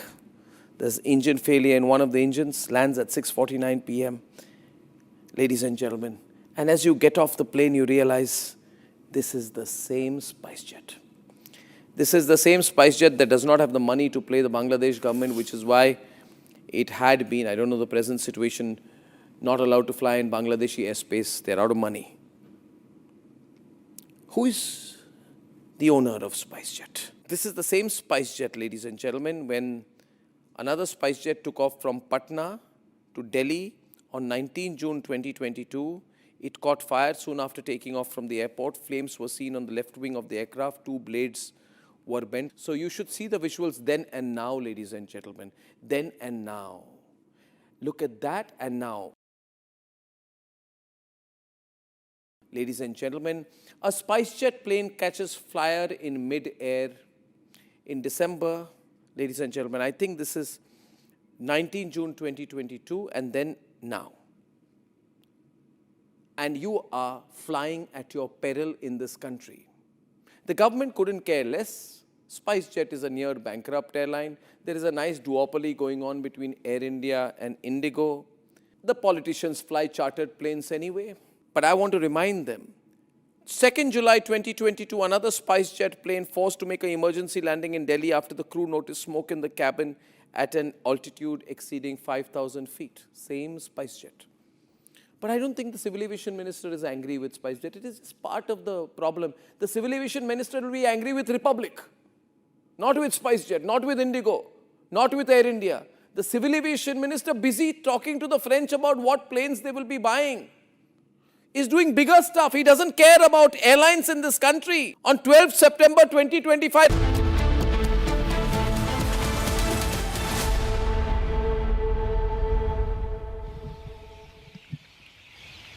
Hello and welcome viewers. You're watching Live and Breaking with me, Shita Mitra on Republic TV. Now viewers, the top focus at this hour is that Kejriwal along with the 22 others have now been given a clean chit by the Rouse Avenue Court. We'll get you all the details on that. But first up, the headlines we're tracking at this hour. लगभग 600 page के आदेश में सारे सबूतों और सारे गवाहों को मद्देनजर रखते हुए ये कहा है कि इतना भी सबूत नहीं है, इतने भी गवाहों के बयान नहीं है, एक निक्का सा भी सबूत नहीं है कि इसमें मुकदमा तक चलाया जा सके।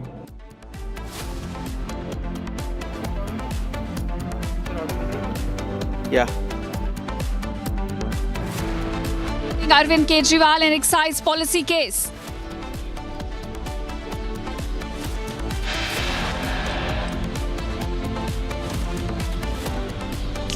Telangana Jagriti President Kavitha, former Delhi Deputy CM Manish Sisodia, all acquitted in excise policy scam case.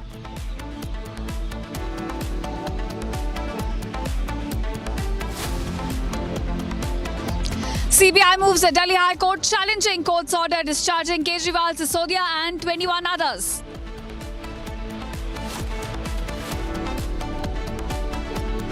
Afghanistan launches large-scale offensive inside Pakistan. Afghan government says of 55 Pak soldiers killed, 10 Pak posts captured.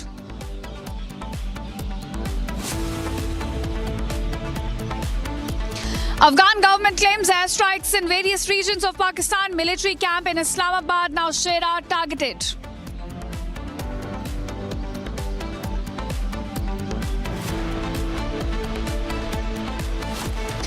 Anil Ambani snubs, dodges ED summons, refuses to turn up today in money laundering case.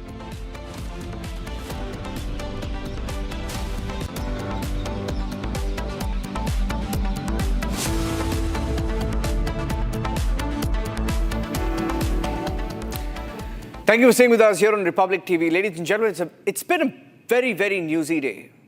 And a big day for not just Arvind Kejriwal, but several people, 23 in all, who are named accused in the liquor scam. A Delhi court has today discharged all the 23 accused in the Delhi excise policy case or the liquor scam that included in former Delhi Chief Minister Arvind Kejriwal, his deputy Manish Sisodia.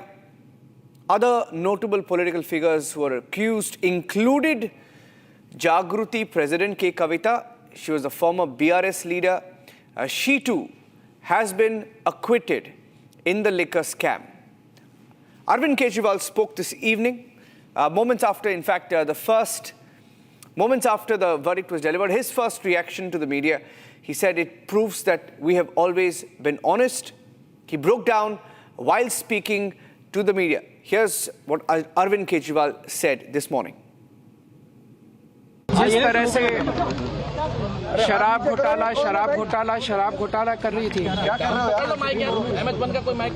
और हमारे ऊपर आरोप लगा रही थी, आज court ने सारे आरोप खारिज कर दिए और जितने भी एक्यूज्ड थे सबको डिस्चार्ज कर दिया।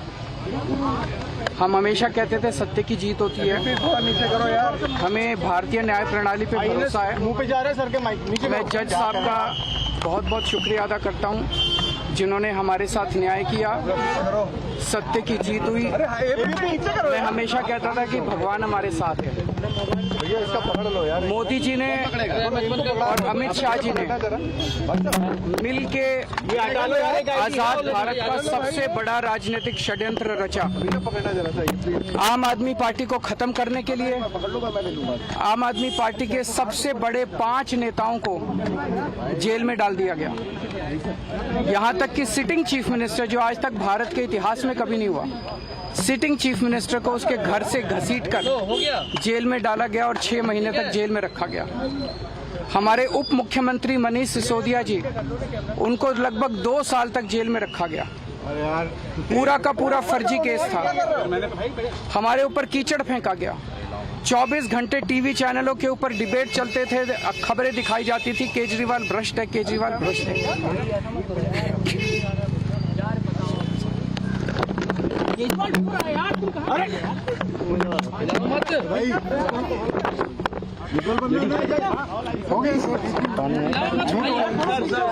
संभालिए जरा अपने आप, संभालिए, हिम्मत सर, लाओ मत भाई, पानी दो, केजरीवाल भ्रष्ट नहीं है। मैंने केवल अपनी जिंदगी में ईमानदारी कमाई है। इन्होंने झूठा केस लगाया और आज ये साबित हो गया। कोर्ट ने कहा है कि केजरीवाल कट्टर ईमानदार है, मनीष सिसोदिया कट्टर ईमानदार है, आम आदमी पार्टी कट्टर ईमानदार है। मैं प्रधानमंत्री जी से कहना चाहता हूं, सत्ता के लिए इस तरह से खिलवाड़ मत कीजिए देश के साथ, इस तरह से संविधान के साथ खिलवाड़ मत कीजिए।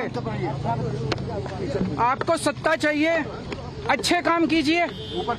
आज देश के सामने इतनी बड़ी बड़ी समस्याएं हैं, महंगाई है, बेरोजगारी है, पूरे देश में सड़कें टूटी पड़ी है, चारों तरफ पोल्यूशन ही पोल्यूशन हो रहा है, चारों तरफ देश में इतनी समस्याएं हैं। उन समस्याओं का समाधान करके सत्ता में आइए ना। केजरीवाल पे, आम आदमी पार्टी पे झूठे केस क्यों करते हैं? अच्छा काम करके सत्ता में आइए। इस तरह के झूठे केस करना और 24 घंटे विरोधियों के, विपक्षियों के खिलाफ ऊट पटांग के केस करना, उनको जेल में डालना, ये एक प्रधानमंत्री को शोभा नहीं देता। इससे देश आगे नहीं बढ़ेगा। देश आगे तब बढ़ेगा जब जनता की समस्याओं का समाधान किया जाएगा। पूरे देश के लिए, पूरे देश की राजनीति के लिए बहुत महत्वपूर्ण दिन है कि नरेंद्र मोदी जी जैसा व्यक्ति देश के प्रधानमंत्री की कुर्सी पे बैठ के ईडी को, सीबीआई को, सबको दुरुपयोग करेगा और किसी भी विपक्षी पार्टी को ख़त्म करने के लिए काम कर रहे नेताओं को जेल में डालेंगे, सारे कानूनों का दुरुपयोग करते हुए, संस्थाओं का दुरुपयोग करते हुए। तो कहीं ना कहीं बाबा साहब का बनाया हुआ संविधान उनकी रक्षा करेगा। आज बाबा साहब के बनाए हुए संविधान ने रक्षा की है और एक मैसेज है आज नरेंद्र मोदी जी के नाम और अमित शाह जी के नाम कि आपकी पार्टी को देश ने इतना बड़ा मैंडेट दिया है, कुछ देश के लिए सोचिए, कुछ अच्छा सोचिए। आप हमेशा सोचते रहते हैं विपक्षियों को ख़त्म कैसे किया जाए, ईडी को दुरुपयोग कैसे करें, चुनाव आयोग का दुरुपयोग कैसे करें, साम दाम दंड भेद से चुनाव कैसे जीतें। उसकी जगह आप सोचिए, काम करिए देश के लिए कुछ। मनीष जी, बड़ा दिन इसलिए भी है क्योंकि एक लाइन की खबर तो हो जाती है कि बरी कर दिया, लेकिन एक पूरा घटनाक्रम है। आप लोग किस तरीके से जेल में देखिए, जिस तरह से हम पहले दिन से कह रहे थे ये केस झूठा है, मनोहर कहानियाँ हैं। आज ऑनरेबल कोर्ट ने यही तो कहा कि भाई ये केस तो ट्रायल लायक भी नहीं है, इस पर तो मुकदमा भी नहीं चलाया जा सकता। किसी सिटिंग चीफ मिनिस्टर को आप अरेस्ट करके जेल में डाल दोगे सिर्फ इसलिए क्योंकि उसके बाद मोदी जी चुनाव जीतना चाहते हैं, सिर्फ अमित शाह चुनाव जीतना चाहते हैं, भारतीय जनता पार्टी चुनाव जीतना चाहती है। भारतीय जनता पार्टी को मैं कहना चाहता हूं कि आपके नेताओं ने इस देश को बर्बाद कर दिया है। ये मैसेज है कि देश को बर्बाद करने की जगह, विपक्ष को बर्बाद करने की जगह, जो लोग काम कर रहे हैं उनको बर्बाद करने की जगह थोड़ा देश पे ध्यान दीजिए। क्योंकि इस मामले में जो पहली शिकायत थी, अगर मैं गलत नहीं हूं तो उपराज्यपाल के पास कांग्रेस की तरफ से गई थी। क्या कहेंगे कांग्रेस की शिकायत पर? आम आदमी पार्टी के लिए इतना कुछ हो गया, बीजेपी ने उसको मुद्दा बनाया, कोर्ट तक मामला चला गया। शिकायतें तो सब करते हैं, लेकिन शिकायतों पे संज्ञान लेना है कि नहीं लेना है ये तो कोई अपनी बुद्धि से सोचेगा ना। नरेंद्र मोदी जी ने पूरी की पूरी ईडी को लगाया, सीबीआई को लगाया, पूरी इनकी कोशिश थी कि किसी तरह से अरविंद केजरीवाल खत्म हो जाए, अरविंद केजरीवाल खत्म हो जाए। यार, अरविंद केजरीवाल स्कूल बना रहे हैं, अरविंद केजरीवाल इस देश की राजनीति में ईमानदारी से काम कर रहे हैं। आज फिर से साबित हुआ कि नरेंद्र मोदी गलत थे। भारतीय जनता पार्टी के जिन जिन लोगों ने झूठ बोला पीस प्रेस में आके इस पूरे मामले के बारे में, वो सब के सब झूठे थे और अरविंद केजरीवाल, मनीष सिसोदिया कट्टर ईमानदार हैं, आज से साबित हुआ। मनीष जी, मैं इसी एक सवाल और लेना चाहूँगा क्योंकि दिल्ली में आपकी सरकार अब नहीं है और पंजाब में आपकी सरकार है, आप चुनाव में जा रहे हैं। संजीवनी का काम करेगा ये आदेश? देखिए, बात हमारी आम आदमी पार्टी की नहीं है। बात यह है कि इस देश में एजेंसीज का दुरुपयोग कर करके जैसे लोगों को प्रताड़ित किया जा रहा है, पत्रकारों को प्रताड़ित किया जाता है, सामाजिक कार्यकर्ताओं को प्रताड़ित किया जाता है, मतलब तानाशाही कर रखी है। उस तानाशाही के पीठ में, उस तानाशाही की कब्र में कील है। आतिशी जी, क्या कुछ कहना चाहेंगे? पहला रिएक्शन क्या है? आज कोर्ट ने बरी कर दिया है सभी आरोपियों को। देखिए, आज इस कोर्ट के आदेश ने दिखा दिया है कि सच्चाई के रास्ते में कितना भी संघर्ष हो, लेकिन जीत आखिरकार सच्चाई की होती है। भारतीय जनता पार्टी ने, प्रधानमंत्री नरेंद्र मोदी जी ने कितना षड्यंत्र किया, कितना कीचड़ उछाला, कितने झूठे आरोप लगाए, किस तरह से रेड करी, किस तरह से गिरफ्तारियां करी, किस तरह से जेल में रखा, लेकिन आखिरकार जीत सच्चाई की हुई, जीत ईमानदारी की हुई। आज जो एक कोर्ट का आदेश आया है उसने दो चीज़ें देश के सामने रख दी हैं, एक तरफ बीजेपी का षड्यंत्र और दूसरी तरफ केजरीवाल की ईमानदारी। कोर्ट ने कहा कोई क्रिमिनल इंटेंट नहीं है, लेकिन सुधांशु त्रिवेदी ये कह रहे हैं कि सारे सबूत जो है वो नष्ट किए गए थे। ये वही सुधांशु त्रिवेदी जी हैं जो छतों पे चढ़ चढ़ के कहते थे कि अगर सीबीआई ने अरेस्ट किया है तो कोई तो सबूत होगा, कि अगर कोर्ट बेल नहीं दे रहा कोई तो सबूत होगा। अब कहें, हिम्मत है तो आके कहें कि कोर्ट ने बरी किया है इसका मतलब केजरीवाल ईमानदार है, कोर्ट ने बरी किया है इसका मतलब है सीबीआई के आरोप गलत थे, कोर्ट ने बरी किया है इसका मतलब कोई भ्रष्टाचार नहीं हुआ। सुधांशु जी, ये डबल स्टैंडर्ड्स नहीं चले। सीबीआई ये कह रहे हैं कि अब वो हाई कोर्ट जाएगी, वो कहीं पर भी जाएं, पर आज तो साबित कर दिया कोर्ट ने कि कोई भी एविडेंस नहीं है। हाई कोर्ट भी यही कहेगा, सुप्रीम कोर्ट भी यही कहेगा। Sorry, Bhardwaj is present with Republic. Sir, CBI says it will appeal the trial court's order in the Delhi High Court. What do you have to say on that?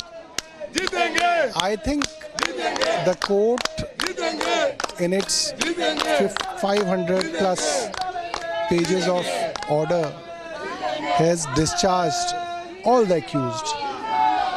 And the court has said that the prosecution conspired to frame people in a case which never existed.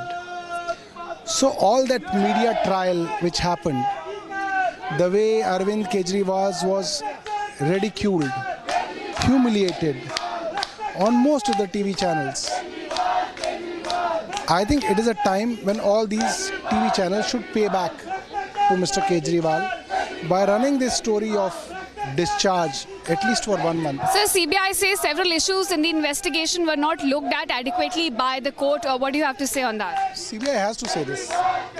But when a court says that there should be a disciplinary proceeding against the IO,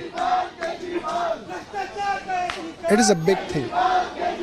Obviously, channels like Republic will find it very inconvenient. No, sir, it's not inconvenient for us. What the court has reported, we're just saying that. No.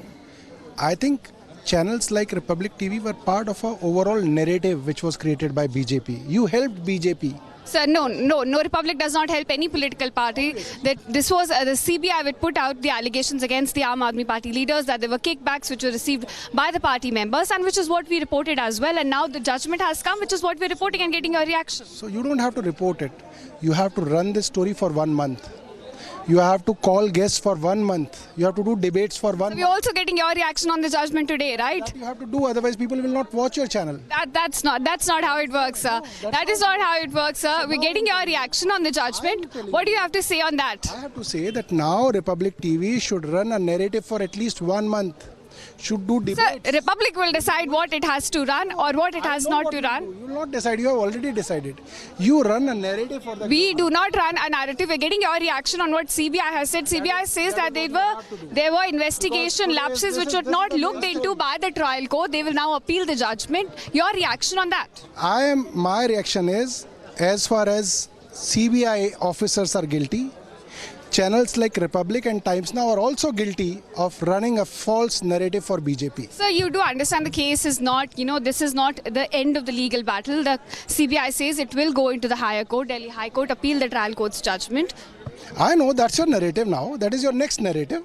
Run it. Keep running it. All right, that was Aam Aadmi Party Saurabh Bhardwaj calling what the CBI in fact has said right now, that they will be appealing the judgment in the Delhi High Court. Just a narrative, not understanding essentially this is not the end of the legal battle, but of course a temporary relief for the Aam Aadmi Party.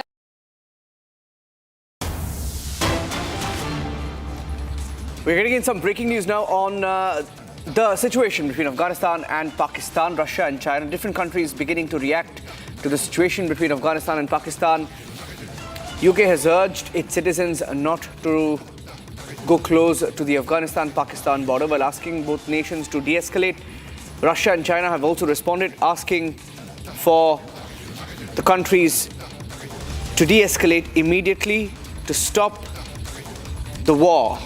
Russian Foreign Ministry has said that they are concerned over the sharp escalation of the clashes, asking both Pakistan and Afghanistan to abandon the confrontation and return to the negotiating table and resolve all differences through political and diplomatic means.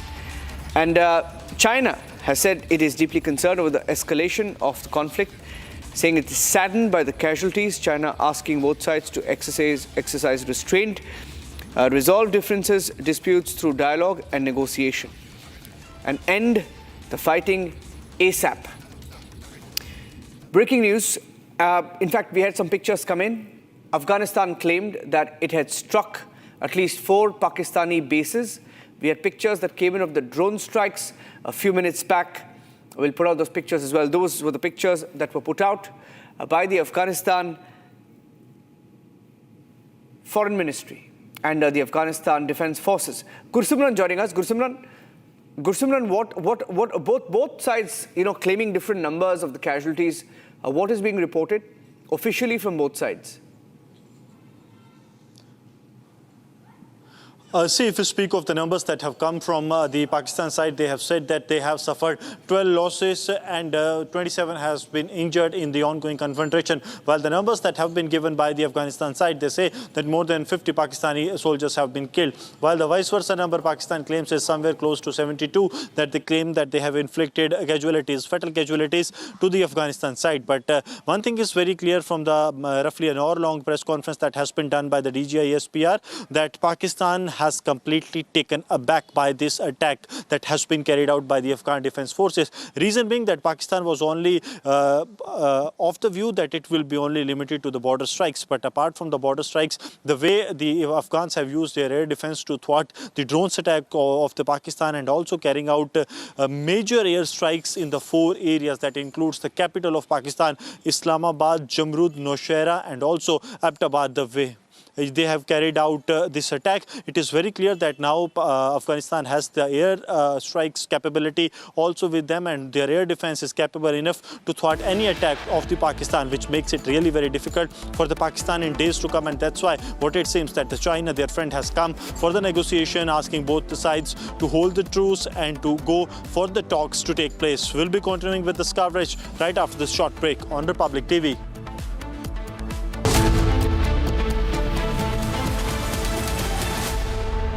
MDH की हल्दी मिर्ची धनिया करे कमाल, ये रंग दे, ये खुशबू दे, ये तीखा, ये कम पड़े, क्या निराला MDH masala. Amity has been ranked among the top universities globally for producing the most employable graduates by the Times Higher Education UK. Yet another testimony to Amity's excellent placement record. थोड़े में ज्यादा स्वाद, ये तो है इसकी खास बात। वाओ मामा, क्या स्वाद है? अरे मेरे राजा, राजा और pure masala,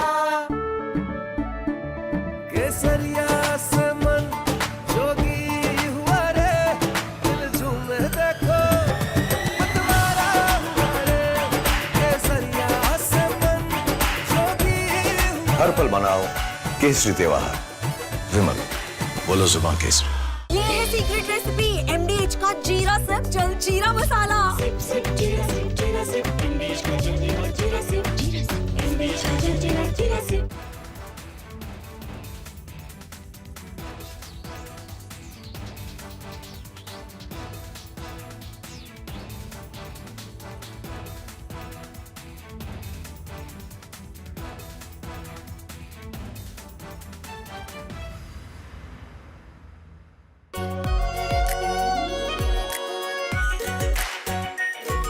Pure Shahi Paneer Masala. Delicious, healthy, every day. Now here's the reality. It's fact, not fiction. You are sitting on a plane. You're boarding the plane in the national capital of India for Leh at 6:08 in the morning. It's a SpiceJet plane.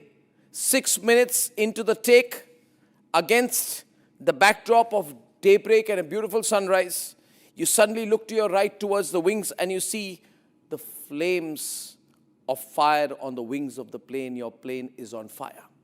Ladies and gentlemen, these are real visuals. This is the reality that the Civil Aviation Minister does not want you to see. This is the reality SpiceJet does not want you to see. This is the reality DGCA does not want you to see. Because at the cockpit, at that very moment while you're sitting in the plane, there are calls of Mayday, Mayday, Mayday, Mayday. That is a flight emergency. The flight circles back.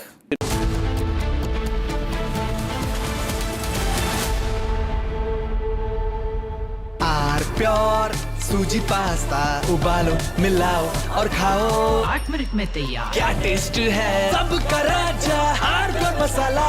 यानी इस घर में कुछ है जो टूटता नहीं। ये पिलर कभी नहीं टूटेगा। रुंगटा स्टील TMT से बना। रुंगटा नहीं तो घर स्ट्रॉन्ग नहीं। रुंगटा स्टील TMT बार एकदम सॉलिड।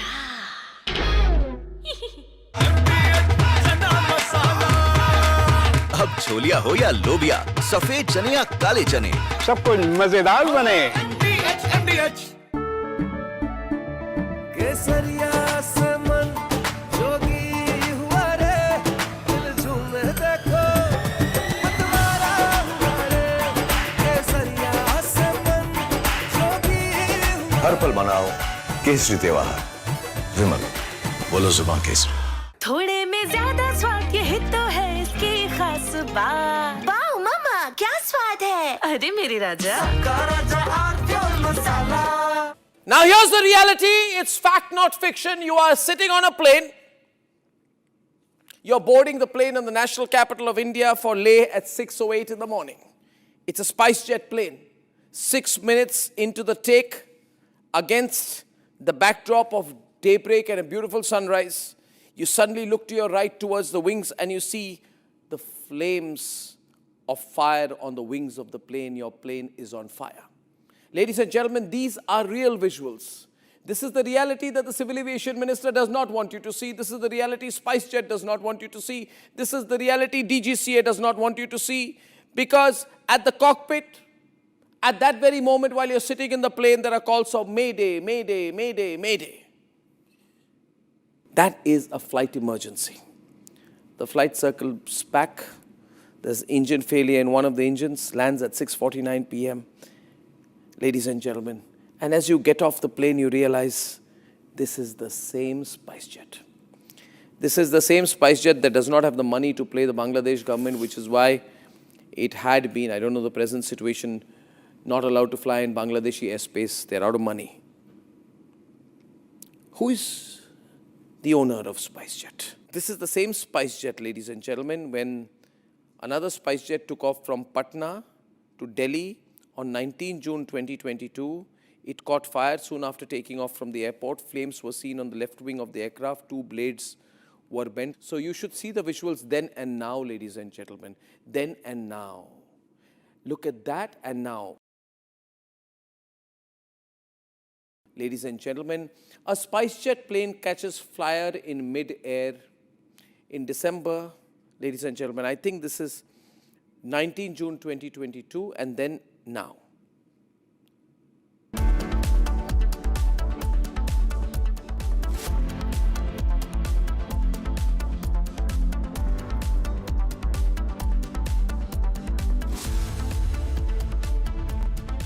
आधे बाउल दही में 4 चम्मच MDH चटनी पुदीना मसाला डाला, स्टर करो, पुदीना चटनी तैयार। MDH चटनी पुदीना मसाला। AFG has been ranked among the top universities globally for producing the most employable graduates by the Times Higher Education UK. Yet another testimony to AFG's excellent placement record.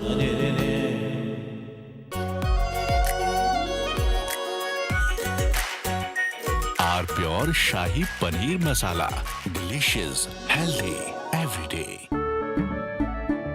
केसरिया से मन जोगी हुआ रे, दिल झूमे देखो मतवारा हुआ रे।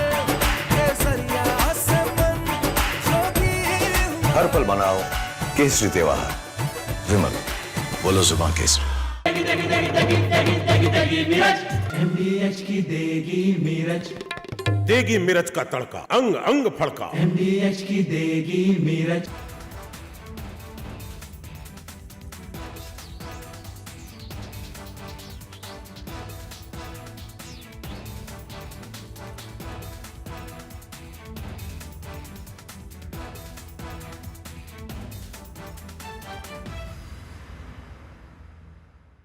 प्योर सूजी पास्ता उबालो, मिलाओ और खाओ। 8 मिनट में तैयार। क्या टेस्ट है सबका राजा pure masala. Now here's the reality. It's fact, not fiction. You are sitting on a plane. You're boarding the plane in the national capital of India for Leh at 6:08 in the morning. It's a SpiceJet plane.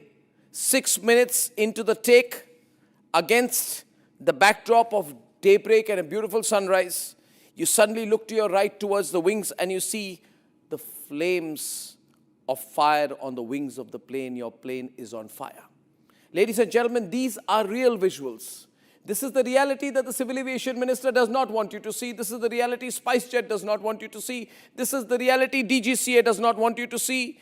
Because at the cockpit, at that very moment while you're sitting in the plane, there are calls of Mayday, Mayday, Mayday, Mayday. That is a flight emergency. The flight circles back. There's engine failure in one of the engines, lands at 6:49 p.m. Ladies and gentlemen, And as you get off the plane, you realize this is the same SpiceJet. This is the same SpiceJet that does not have the money to play the Bangladesh government, which is why it had been, I don't know the present situation, not allowed to fly in Bangladeshi airspace. They're out of money. Who is the owner of SpiceJet? This is the same SpiceJet, ladies and gentlemen, when another SpiceJet took off from Patna to Delhi on 19 June 2022. It caught fire soon after taking off from the airport. Flames were seen on the left wing of the aircraft. 2 blades were bent. So you should see the visuals then and now, ladies and gentlemen. Then and now. Look at that and now. Ladies and gentlemen, a SpiceJet plane catches fire in mid-air in December. Ladies and gentlemen, I think this is 19 June 2022 and then now. And you are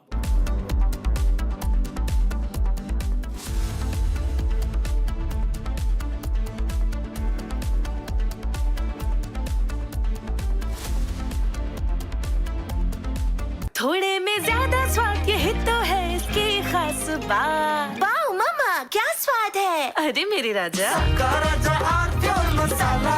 रानी इस घर में कुछ है जो टूटता नहीं। ये pillar कभी नहीं टूटेगा। रुंगटा स्टील TMT से बना।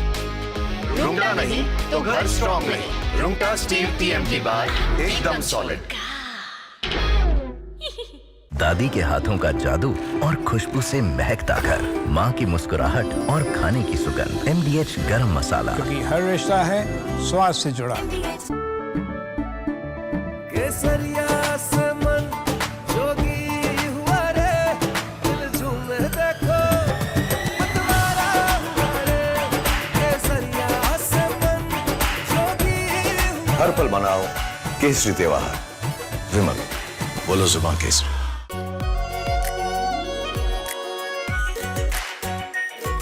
Pure shahi paneer masala, delicious, healthy, every day. Now here's the reality. It's fact, not fiction. You are sitting on a plane. You're boarding the plane in the national capital of India for Leh at 6:08 in the morning. It's a SpiceJet plane. 6 minutes into the take, against the backdrop of daybreak and a beautiful sunrise, you suddenly look to your right towards the wings and you see the flames of fire on the wings of the plane. Your plane is on fire. Ladies and gentlemen, these are real visuals. This is the reality that the Civil Aviation Minister does not want you to see. This is the reality SpiceJet does not want you to see. This is the reality DGCA does not want you to see. Because at the cockpit, at that very moment while you're sitting in the plane, there are calls of Mayday, Mayday, Mayday, Mayday. That is a flight emergency. The flight circles back. There's engine failure in one of the engines, lands at 6:49 p.m. Ladies and gentlemen, and as you get off the plane, you realize this is the same SpiceJet. This is the same SpiceJet that does not have the money to play the Bangladesh government, which is why it had been, I don't know the present situation, not allowed to fly in Bangladesh. From Asia's largest news headquarters, setting the agenda for Bharat.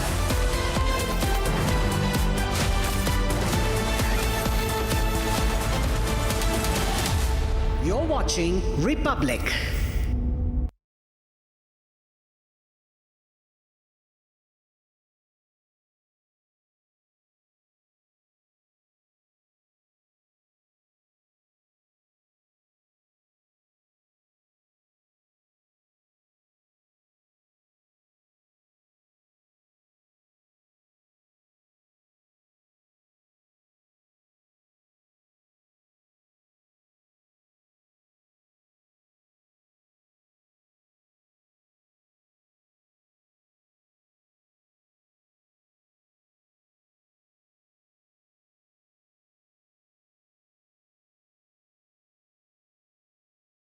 Being manned by the Pakistani army. Tonight on This Is Exclusive, only Indian news network with full details of the Afghan operation. Not just that, we also reach out to Afghan Taliban for their first response. What is it that they are really expecting from India? All this and much more only on Republic TV on This Is Exclusive. Let me first take you through the headlines we are tracking at this hour.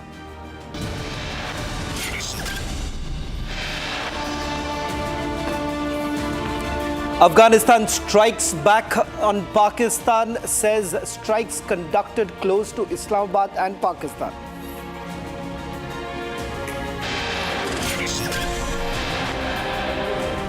Afghan military in a midnight retaliatory offensive tactic demolished Lashkar camp along Durand line. Court ने लगभग 600 page के आदेश में सारे सबूतों और सारे गवाहों को मद्देनजर रखते हुए ये कहा है कि इतना भी सबूत नहीं है, इतने भी गवाहों के बयान नहीं है, एक निक्का सा भी सबूत नहीं है कि इसमें मुकदमा तक चलाया जा सके।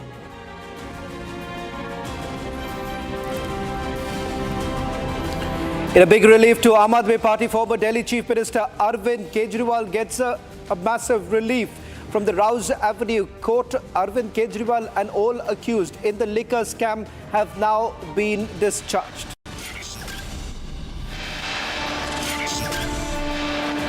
In a grand showcase of aerial might, President of India makes history by flying in the indigenous light combat helicopter Prachan at the Jaisalmer Air Show.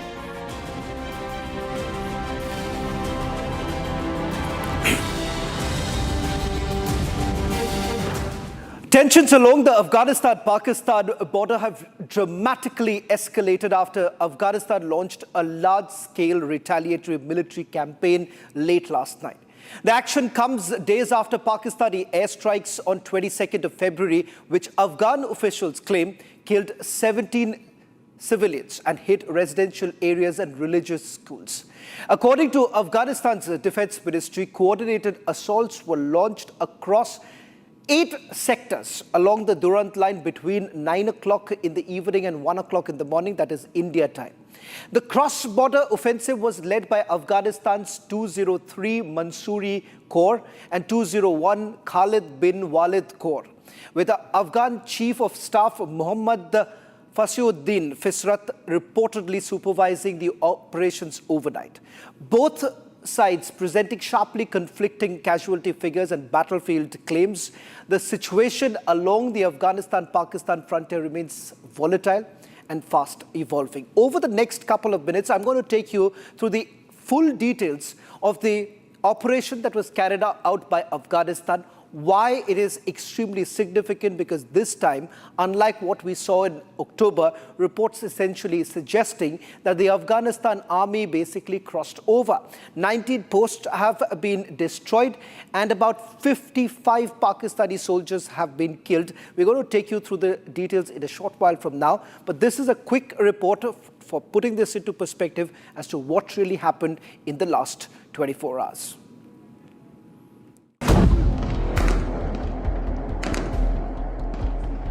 Pakistan-Afghanistan tensions erupt into a full-scale cross-border combat along the Durand line. Heavy gunfire tears through the night as the war intensifies.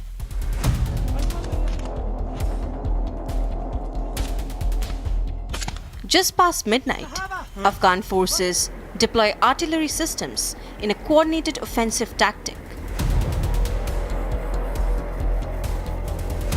Smoke spills out from damaged military camps, debris scattered across border posts.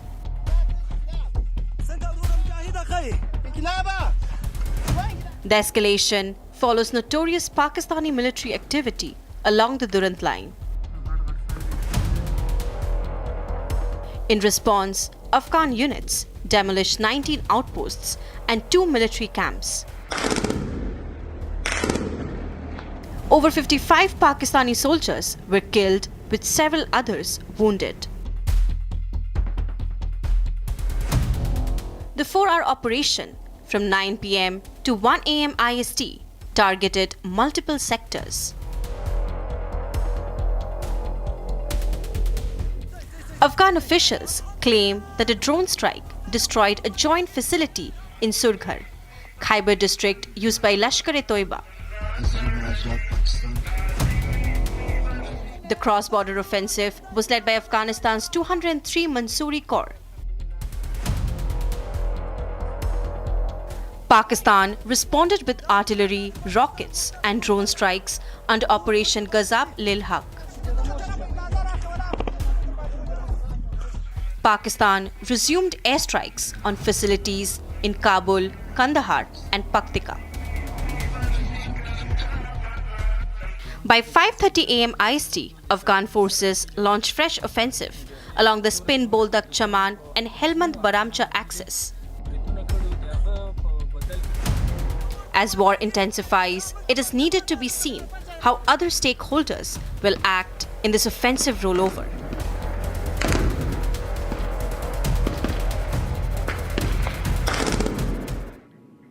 Well, let me now take you through the details of the operation, something that the Pakistanis have essentially been hiding. What is the kind of casualties that have been inflicted upon the Pakistani army? The reality is this, ladies and gentlemen, Afghanistan has now made the claim, striking Pakistan close to Islamabad and Abbottabad, two major Pakistani cities. Afghanistan claims that 55 Pakistani soldiers were basically killed, 19 Pakistani outposts were destroyed. The 4-hour operation was carried out between 9 o'clock in the evening and 1 o'clock in the morning Indian time, focused on Pakistani military infrastructure along multiple segments of the Durand line, including Paktia, Khuram, Kunar, Bajor, Nangarhar, Turkham, Khost and Miran Shah, Paktika, South Waziristan and Nuristan. These are the areas that we are now given to understand. This is the axis that was basically targeted. What am I going to show you right now are the places that were basically targeted by the Afghanistan army. Interestingly, what we are being told is that drones were also basically used by Afghanistan. For the longest time, we were given to understand these are commercially procured drones by Afghans, but now details emerging that they are sophisticated drones which are basically equipped with mortar system, which means that the payload is higher, which means the kind of damage that they can inflict is far more, and also entering Pakistan, they can basically carry out more precision attacks. Now, which are the areas that we are really looking at? Durand line, what they basically say, Afghans say that this is a hypothetical Durand line, something that is not accepted by the Afghans. Pakistan insists that this is the border. Now, that happens to be one bone of contention between both the countries. Interestingly, these are areas in Afghanistan that you see: Paktika, Khost, Nangarhar, Nuristan, Kunar. That's along the entire Durand line where you see the hostilities have now increased. Which are the areas that you're looking at here? South Waziristan, Turkham, Bajor, Miran Shah. These are the places where has been attacked. About 19 outposts, Pakistani outposts, have been targeted. What we are picking up is typical of what Pakistani army has done in the past. That is, leaving behind their own. Pakistan army has essentially left behind their soldiers in these very outposts. Can we also move ahead? Because these are Pakistani military infrastructure which has been completely obliterated by at least 2 specialized units of the Afghanistan army. The army which has essentially been able to perhaps carry out intense training in the last few months. Let me now take you through more details that are basically emerging. This is after satellite imagery study that has been done. Details emerging, the big setback that the Pakistanis have had. Not just this, Afghanistan has also destroyed Lashkar-e-Toiba and Islamic State Khorasan, ISK's terror camps, in a drone strike in Pakistan. Afghanistan officials also reported that a joint facility allegedly used by Lashkar-e-Toiba and the Islamic State Khorasan. Can we just put out the breaking news? Just to put out, this is Lashkar terror camps that have been destroyed. Lashkar terror camps that have been destroyed in Khyber Pakhtunkhwa, as well as ISK was destroyed in a drone strike, basically conducting using a Kochek platform, which is a software that is basically used it is equipped with a mortar system. We'll try and see if we can go across to my colleague Gursimran, also helping me to break this down. And in a short while from now, we'll also be joined by a Baloch leader. In fact, on your screens right now, we're going to stay with this. Lashkar camps that have been destroyed, that too in Khyber Pakhtunkhwa. And this is in Skrood area is where we are being told that this has happened. In fact, let me bring in my colleague Gursimran while we stay full frame with all the details here.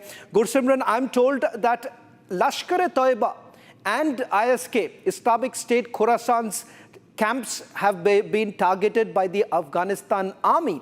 And the very fact that this is in Khyber Pakhtunkhwa where these precision strikes were carried out by the Afghanistan army. First of all, how exactly did the Afghan army really manage this?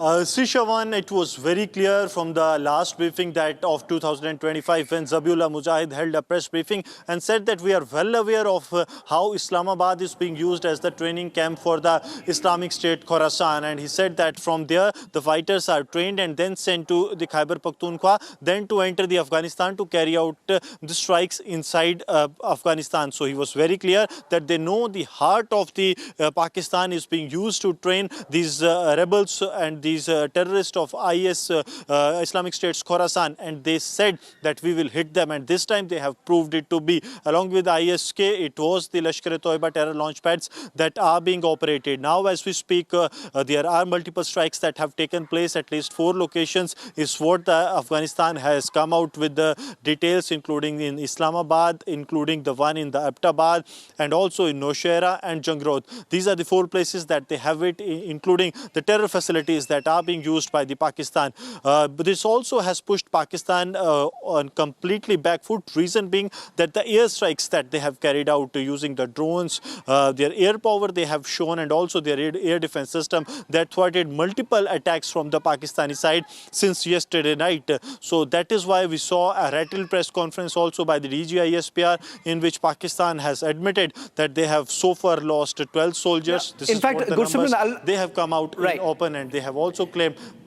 Right. Gursimran, I'll just request you to stay on with us because I have picked up more details of the full operation that has been carried out and what exactly has been achieved in this midnight operation. Now, following the initial 4-hour operations and as the tensions further intensified, Afghan forces reportedly launched additional offensives. Now, it is important to highlight that around 5:30 this morning, along the Spin Boldak Chaman area and Helmand and the other axes here, these axes were essentially targeted, expanding the confrontation to 8 Pakistani sectors. So targets Spin Boldak axis has also been targeted. Let me now take you through some of the details that we have in terms of how it all started. The Durand line war that we are calling, 9 o'clock in the evening, India time, and 1 o'clock in the morning is when Afghan's 4-hour cross-border operation was carried out. Now, immediately thereafter, Pakistan also carried out their operation, what they call Ghazab Lil Haq. Now, let me just take you through some of the details that we have accessed in terms of which are the units that participated in this entire operation and what was targeted. In fact, Afghanistan launched what is being seen as a retaliatory military campaign against Pakistan.